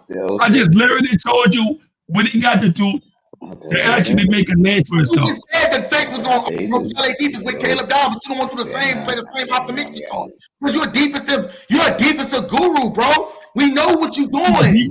MO, son. There's nothing wrong with that, bro, but that's your MO. Yes, bro. You're a fanatic. You're a defensive fanatic. That's all you care about is defense. You already told us. Yeah, but you know, defense helps the field. Defense help give you extra possession. I never said they don't. I never said they didn't. But you're not lining it up that way. You cannot have. But Rasan, I never said lining it up that way. You only stating that I only want defense. Rasan,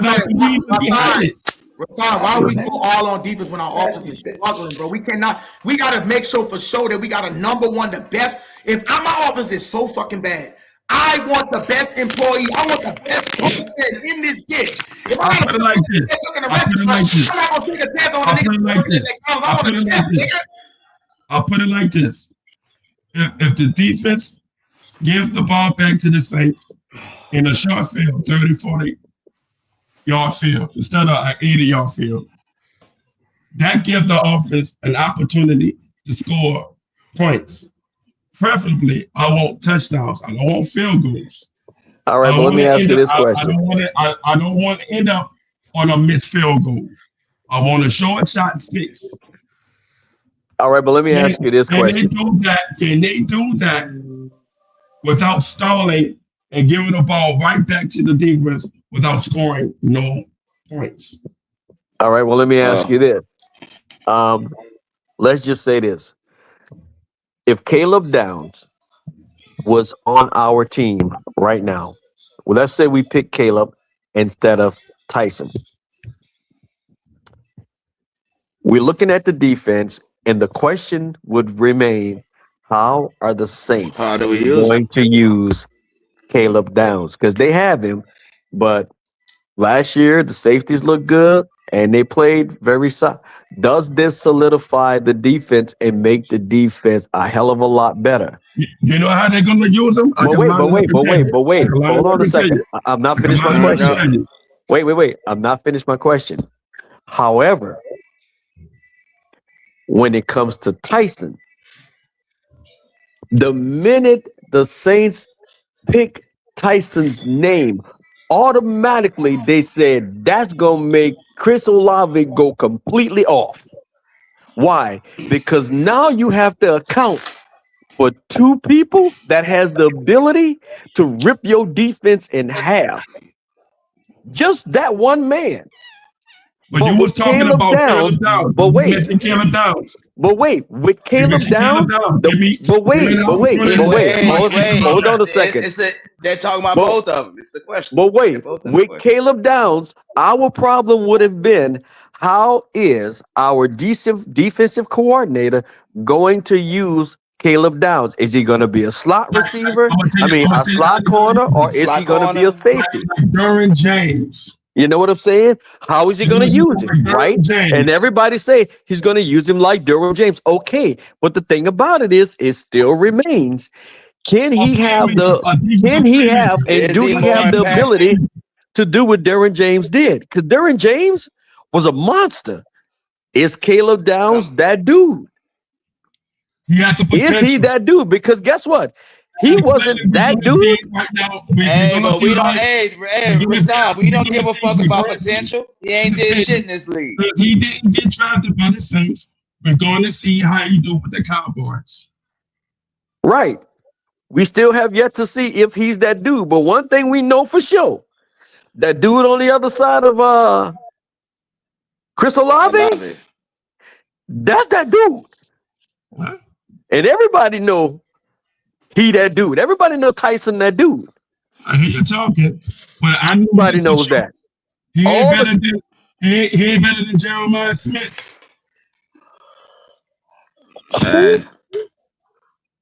Oh, no, Ohio State. And clearly, Cornell Tate was the first wide receiver taken. We're going to see how that line up between Cornell Tate and Jordan Tyson. You talking about the guy that wasn't even a number one on this team? Never. He was never a number one.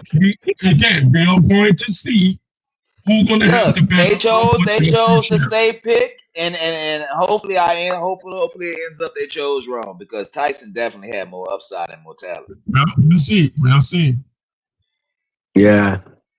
Look, hey, but you know what? That was a consensus. Everybody knew that Jordan Tyson, everybody would say he's the most talented receiver.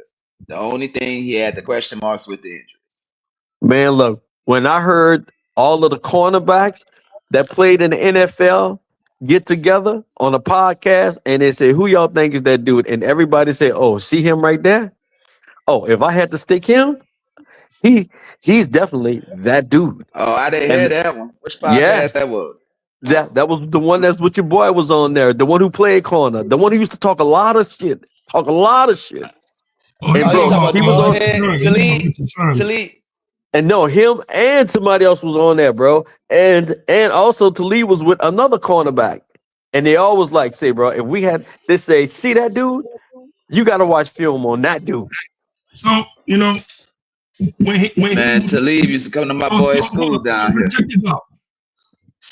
When he went to Colorado, didn't he leave or did he play 1 year with Travis Hunter? Right. I think he played one. Travis Hunter is a better wide receiver between both of them. I don't know about that. Oh, he's a Heisman Trophy. They proved his work. He had the hardware. That's still and that's why. So my question is, and that's why Jacksonville decided that he's not going to play receiver this year. Why did he not stay in Colorado? Why did he not stay in Colorado? Hey, they dropped the ball on that pick, bro. I'm sorry. Why did he not stay in Colorado to play with Shador and Travis Hunter instead of going to Arizona State? I wouldn't have stayed there either. Maybe he didn't want to, bro. Why? He didn't have a lot of... Dude, question for you. Why would he stay in Colorado with those two when everybody in the world know Colorado had zero line, had no line at all, no O-line? Why would I sit there and keep running these routes and every time I look around, my quarterback getting sacked? And he was the man at Arizona State. He wasn't the man at Colorado. I forgot if they play for Baltimore now. They all got drafted in the NFL. And bro, we all know if you play for Colorado, the first person that was going to get the limelight was Deion Sanders' son. And you know what? Travis Hunter was the one who won the hardware. Well, Travis Hunter played for Deion at whatchamacallem too, bro. So come on. Right. Bro, you know they was going to feed. Everybody know that everybody know that they was going to feed Travis. Hunter.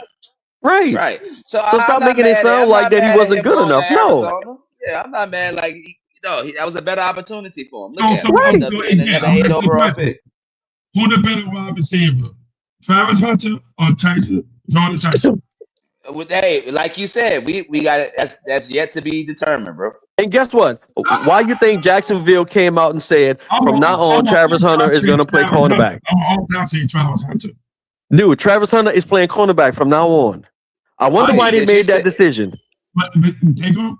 Bro, he's nowhere on a top level wide receiver level in this. No, he's nowhere near. Why you think Jacksonville came out and made that statement? Travis Hunter will no longer play both sides of the ball. He will be a solidified corner. I remember him coming out saying that's news to me. I watched the OTA and I think Travis Hunter on the field with the offense. Travis Hunter is going to be a corner. And wait. I get it. But all right, so he's also right now in OTAs practicing with the ones at wide receiver. So is Travis Hunter a 1, a 2, or a 3 in your mind? At wide receiver, right? Right. If he only focuses on wide receiver, no, he's not a 1. He's more like a you can play the 1, but again, he's twitchy. In fact, he's way more twitchy than Jordan Tyson. Oh, be careful what you're saying, man. No, that's not true. Yo, be careful what you're saying, man. Jordan Tyson, twitchy, bro. Bro, this dude's so twitchy, it's ridiculous. You seen what Travis Hunter did, even though it was limited. He flashed. He didn't get the opportunity to finish the season because he was hurt. Nah, hey, bro. Say, man, Anybody that watched Jordan Tyson run his routes, anybody would say that Tyson's no shit there, bro. Say, if he only focuses on one position on our offense, he could be the dog, but they don't want him to play wide receiver. So based on what I'm hearing, you don't like the fact that we chose Jordan Tyson. Bottom line. I just said I wanted defense. Right. You wanted defense. I just said I wanted Caleb Downs. Did I not say that? Right. And we don't know and we didn't have a position for Caleb Downs.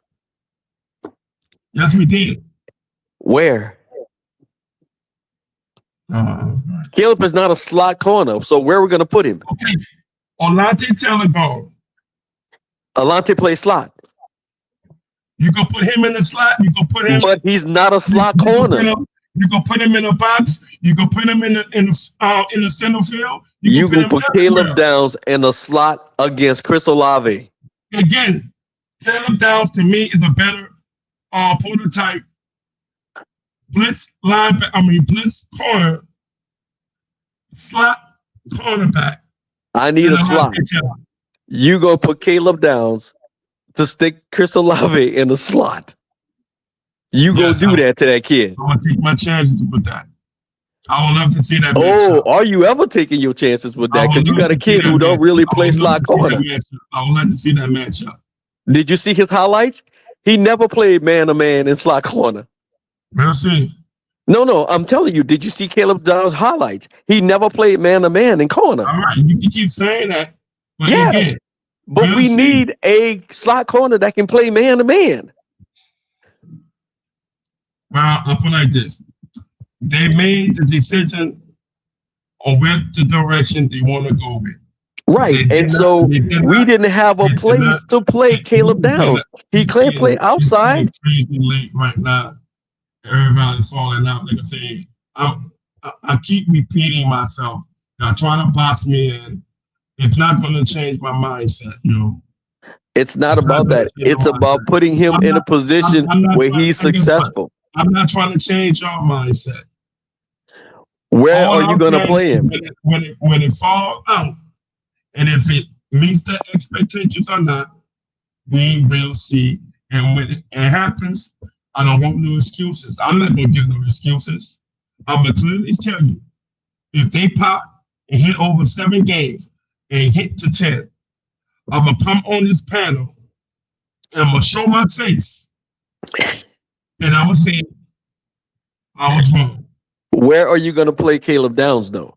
if you have him in a slot? Hey, bro, I'm done, bro. I'm done. I'm sorry. I'm tired of going back and forth. Because I can't see you putting Caleb Downs on a slot on an island by himself. He gonna get killed. I'm done. He's not bro. a slot corner. He's a safety. All right. What other points you got other than that? That is the point. That's why we didn't draft him. All right. Okay. We're gonna see. We're gonna see what happens. Oh, okay. What other point you got other than that? I think Tyson will make a bigger impact than Caleb Downs will. Okay. What else? I think Tyson will put up maybe like 10, 15 touchdowns. Okay. And I think that Caleb Downs probably have about maybe 1 or 2 interceptions. Okay. What else? And because he didn't have not that many interceptions when he played defense. Okay. What else? And we need turnovers. What else? Where are we going to get those turnovers from, Caleb? He's not a turnover safety. He's not on the team. What else we're gonna talk about regarding the Saints? Oh, and I'm done. I'm practically checking out right now. I done made my points over and over and over. Yeah. One more thing. Do you think the offense is going to take a step back? Good night, bro. Check you tomorrow. Peace. See you later. Peace out, my man.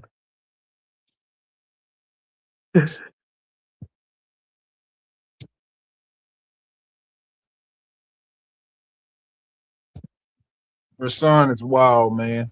Say, man, I love that dude, man. That dude is. Hey, when I say he's been like that for the whole stream, like literally, he's been like that the entire stream.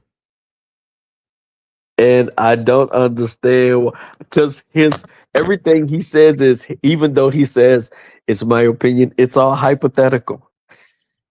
Yeah. Everything is hypothetical. And the thing about it is our optimism, we base our optimism on how the Saints have drafted, what they've done, and Kellen Moore's intellect. He based his optimism on what the Saints have done for the last 25 years. That's where he is. And you can hear it in his conversation that's where he is. He got that New Orleans Saints deranged syndrome. Like, okay, they would, I don't want to get myself hyped about it because I don't want to get disappointed. Well, we all feel like that. Yeah. You know what I'm saying? So yeah. We all feel like that. And we all have been at the point where, bruh, here we go again. You know what I'm saying? We all have been there. Bro, I'm 57 years old. Trust me, I'd have been there. But it is what it is, bro.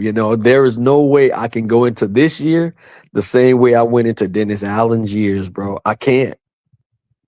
How long you been a Saints fan? How long you been a Saints fan? Bro, I've been a Saints fan, bro, almost, bro, since I was about maybe, 17, bro, 18? Okay. 85. Bro, I've been a Who Dat for a minute, bro. As a matter of fact, bro, I used to have this same argument I used to have with my brothers because none of them was Saints fans, bro. They hated the Saints. And they're from New Orleans. I hate the Saints, bro. You from the city? Who, me? Yeah, man. I live in Florida right now, but, bro, bro. Okay. I got it bad, bro. Yeah, man. Bro, yeah, I got it. I get it. I get his point to a degree. I mean, like I said, I tried to tell him, I was like, okay, Kellen Moore is one of Kellen Moore's biggest miscues was overlooking Tyler Shuff. Like, I mean, if he could have had a 60+ passing percentage at that latter portion of the season, he very well could have did the same thing if he were to start the entirety of the season. I mean, I don't think that's far off. I mean, but to have a 60+ completion percentage as a rookie throughout those like 6 to 8 games, I mean, that's pretty damn impressive. I mean, yeah. And also, dude, you got to understand something. Kellen is a player's coach type coach. Oh, yeah. And he was not going to disrespect. Dude, Rattler was great in practice. He did good, bro. And that's what Kellen saw. And Kellen practice? just, practice. Hey, but I'm you know using what? my Allen Iverson voice. Practice. Right. But you know what? The thing about it is he knew where the Saints He knew where the fans were. Yeah. And that's where we were. Everybody was on, hey, you know what? Let's go with Rattler. But if Kellen knew what he knows now about Tyler, it would have been a trial by fire. He would have put him in much sooner. I agree with you. I would have. I'm like, man, bro. I was because like I'm looking at Tyler's numbers, bro. I'm like, bro, Kellen And the Moore. thing about it is when you are that good, you know, and that's where I think a lot of the fans don't really attack. When you are that good on third down, yeah, bro, that's the most difficult down to play because you know everybody is sitting back waiting on you to throw the ball. Yeah. Everybody's waiting on you, or either they blitzing 7 people at you. And he was successful regardless. Yeah. But I tell you something about that dude, man. He plays the game just like if he playing street ball. Mm. You know? Yeah. And bro, oh my bad. Go ahead. I told somebody this, and I said the difference between Patrick Mahomes and Lamar Jackson. I say when Patrick Mahomes leave from the pocket, he's still looking down the field. I say, you know where that comes from? Being a baseball player. Because once you catch the ball, you are running full speed and you throw that ball into a glove so big. I say that's what makes him dangerous. When Lamar leaves the pocket, he's thinking about, I got to get these yards with my legs, right?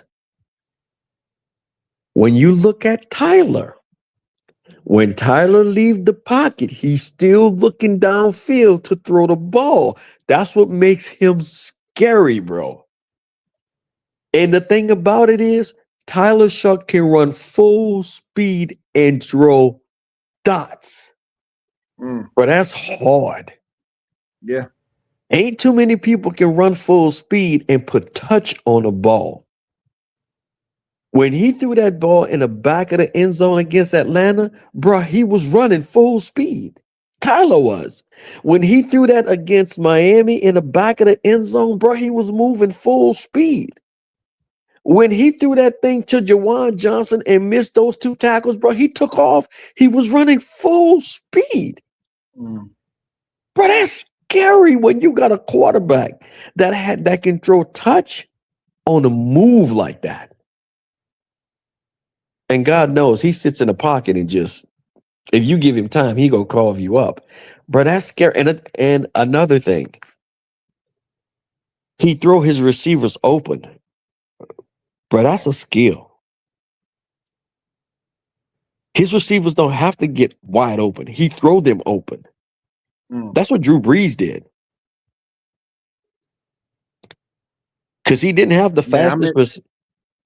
Go ahead. I'm sorry. No, no, you good. I'm interested to see the tandems that he gonna create. Like, can he have those like tight end tandems with Noah Fant and Oscar Delp? Like, and just to see like, because I already know like Kellen's gonna draw up a many of schemes for him. So they offense gonna be all right, bro. They in good hands. When you looking at the 12-man personnel and the 11-man bro, when you talking about 2 tight ends on the field and you think he's gonna run it and then he throw it deep to Fant or he throw it deep to bro. You know Kellen haven't slept since the draft. He haven't. Bro, he haven't slept. And then you talk about somebody with a mind like his. Man. Bro. That boy licking his chops, man. Yeah, that's what I was saying. Like, I'm like, bro, somebody like guys like Kellen, Ben Gordon, Eric Bieniemy, like those guys take the game. This not just a job for these dudes, and you see it in their work ethic. You see it in their personnel that they have. This more than just a job, bro. These dudes here to be great, bro. They're here to contend. Like, cause like you got like my great granddad used to say, it's the difference between employees, workers, and bosses. Now, you got the bosses, the owners, and you got the workers that actually come to work, but they still toe boots, they hard head, and they time card. Right. And you got the employees that just come there to collect the check. Now I got a partner of mine, man. He a Bears fan, and last year Aaron Rodgers got hurt, and he didn't play against the Bears, and he was upset. But Mason Rudolph stepped in. We ended up losing to the Bears by 3. Right now, my boy was like, okay, not to mention 4 of our starters was out. Well, I was like, okay, you talking about your starters being out against Mason Rudolph, a C- quarterback at best. Mason Rudolph. Like, I mean, any defensive coordinator that's worried about Mason Rudolph, maybe you just shouldn't have that job. That's right, because you're not even. I mean, because Mason Rudolph is not even tier. I was getting there, but yeah. But I mean, I'm just saying, like, I'm like, well, don't you think just maybe Ben Johnson just looks at it this way? I'm a smarter and greater coach than he ever will be a football player, and just maybe I don't need to risk getting my players hurt for a non-divisional game. Right. I mean that would be sensible, but either way, I wouldn't write home about playing Mason Rudolph, nor having my best players out against Mason Rudolph, where I should be qualified enough to beat him without my B+ players. I mean, but but Mason Rudolph is what he is. But it says what it says. But I wouldn't. But Ben Gordon, he's the truth though, man.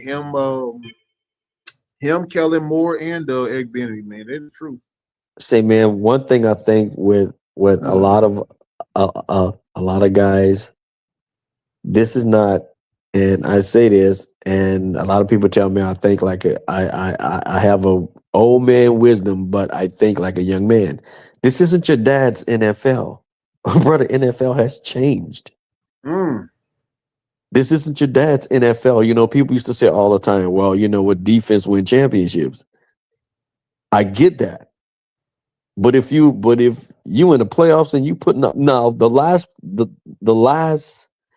Super Bowl was a defensive struggle. Everybody watched that game. It was a defensive game. But the two teams that was playing was hard-nosed, run the ball. This was the type of game that somebody like Rashawn can appreciate, a game that we just watched in the Super Bowl. It was slow. You didn't have big point scoring. It was like that. But if anybody else would have been in them games, like Kansas City, or maybe, somebody that actually fired that rocket, bruh, in the second half of that game, you would have saw a totally different game. And that's what these new-minded coaches bring to the game. They just bring a whole new element to the game. They bring a whole new, brand new element to the game. It's fast-paced, it's fast, and points come when you least expect it. You know what I'm saying? So, with that being said, man, I'm looking forward to, man. But you know what? We got you guys in Paris, I think. Yeah, 9 a.m. Yeah. Man, that's gonna be interesting. And you wonder why I figured that's gonna be interesting? Because didn't Dallas pick McCarthy over Kellen? Yeah, they did. And so this really have nothing to do with the Saints in Pittsburgh. Nah, not quite, but it's gonna be a good chess match nonetheless. Right. And it's gonna be McCarthy against Kellen. Because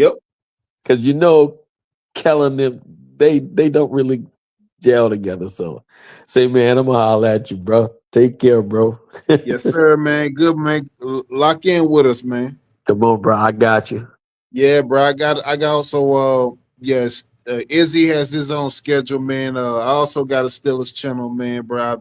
I try to it's the logo right there. Stillmatic Sports. All right, man. I'll go ahead on and subscribe, man. Drop that link. Yeah, man, we hook up, man. But Izzy always on, man, and Izzy, man, be talking content with the Saints on the daily and talking about the matchups and the OTAs and such and the personnel, bro. You know what I'm saying? He be cooking up, bro. And bro, we be having some lit discussions, man. We be in here like this on the daily, bro. Like Rashawn came in here and he's like that on the daily, bro. I promise you. Oh, wow. Yeah, definitely. But I'm gonna put the link in the chat, bro. All right, and I'm gonna go ahead on and subscribe to you, man. Good to meet you, bro. Dog. Salute, man. All right, boy. Yep.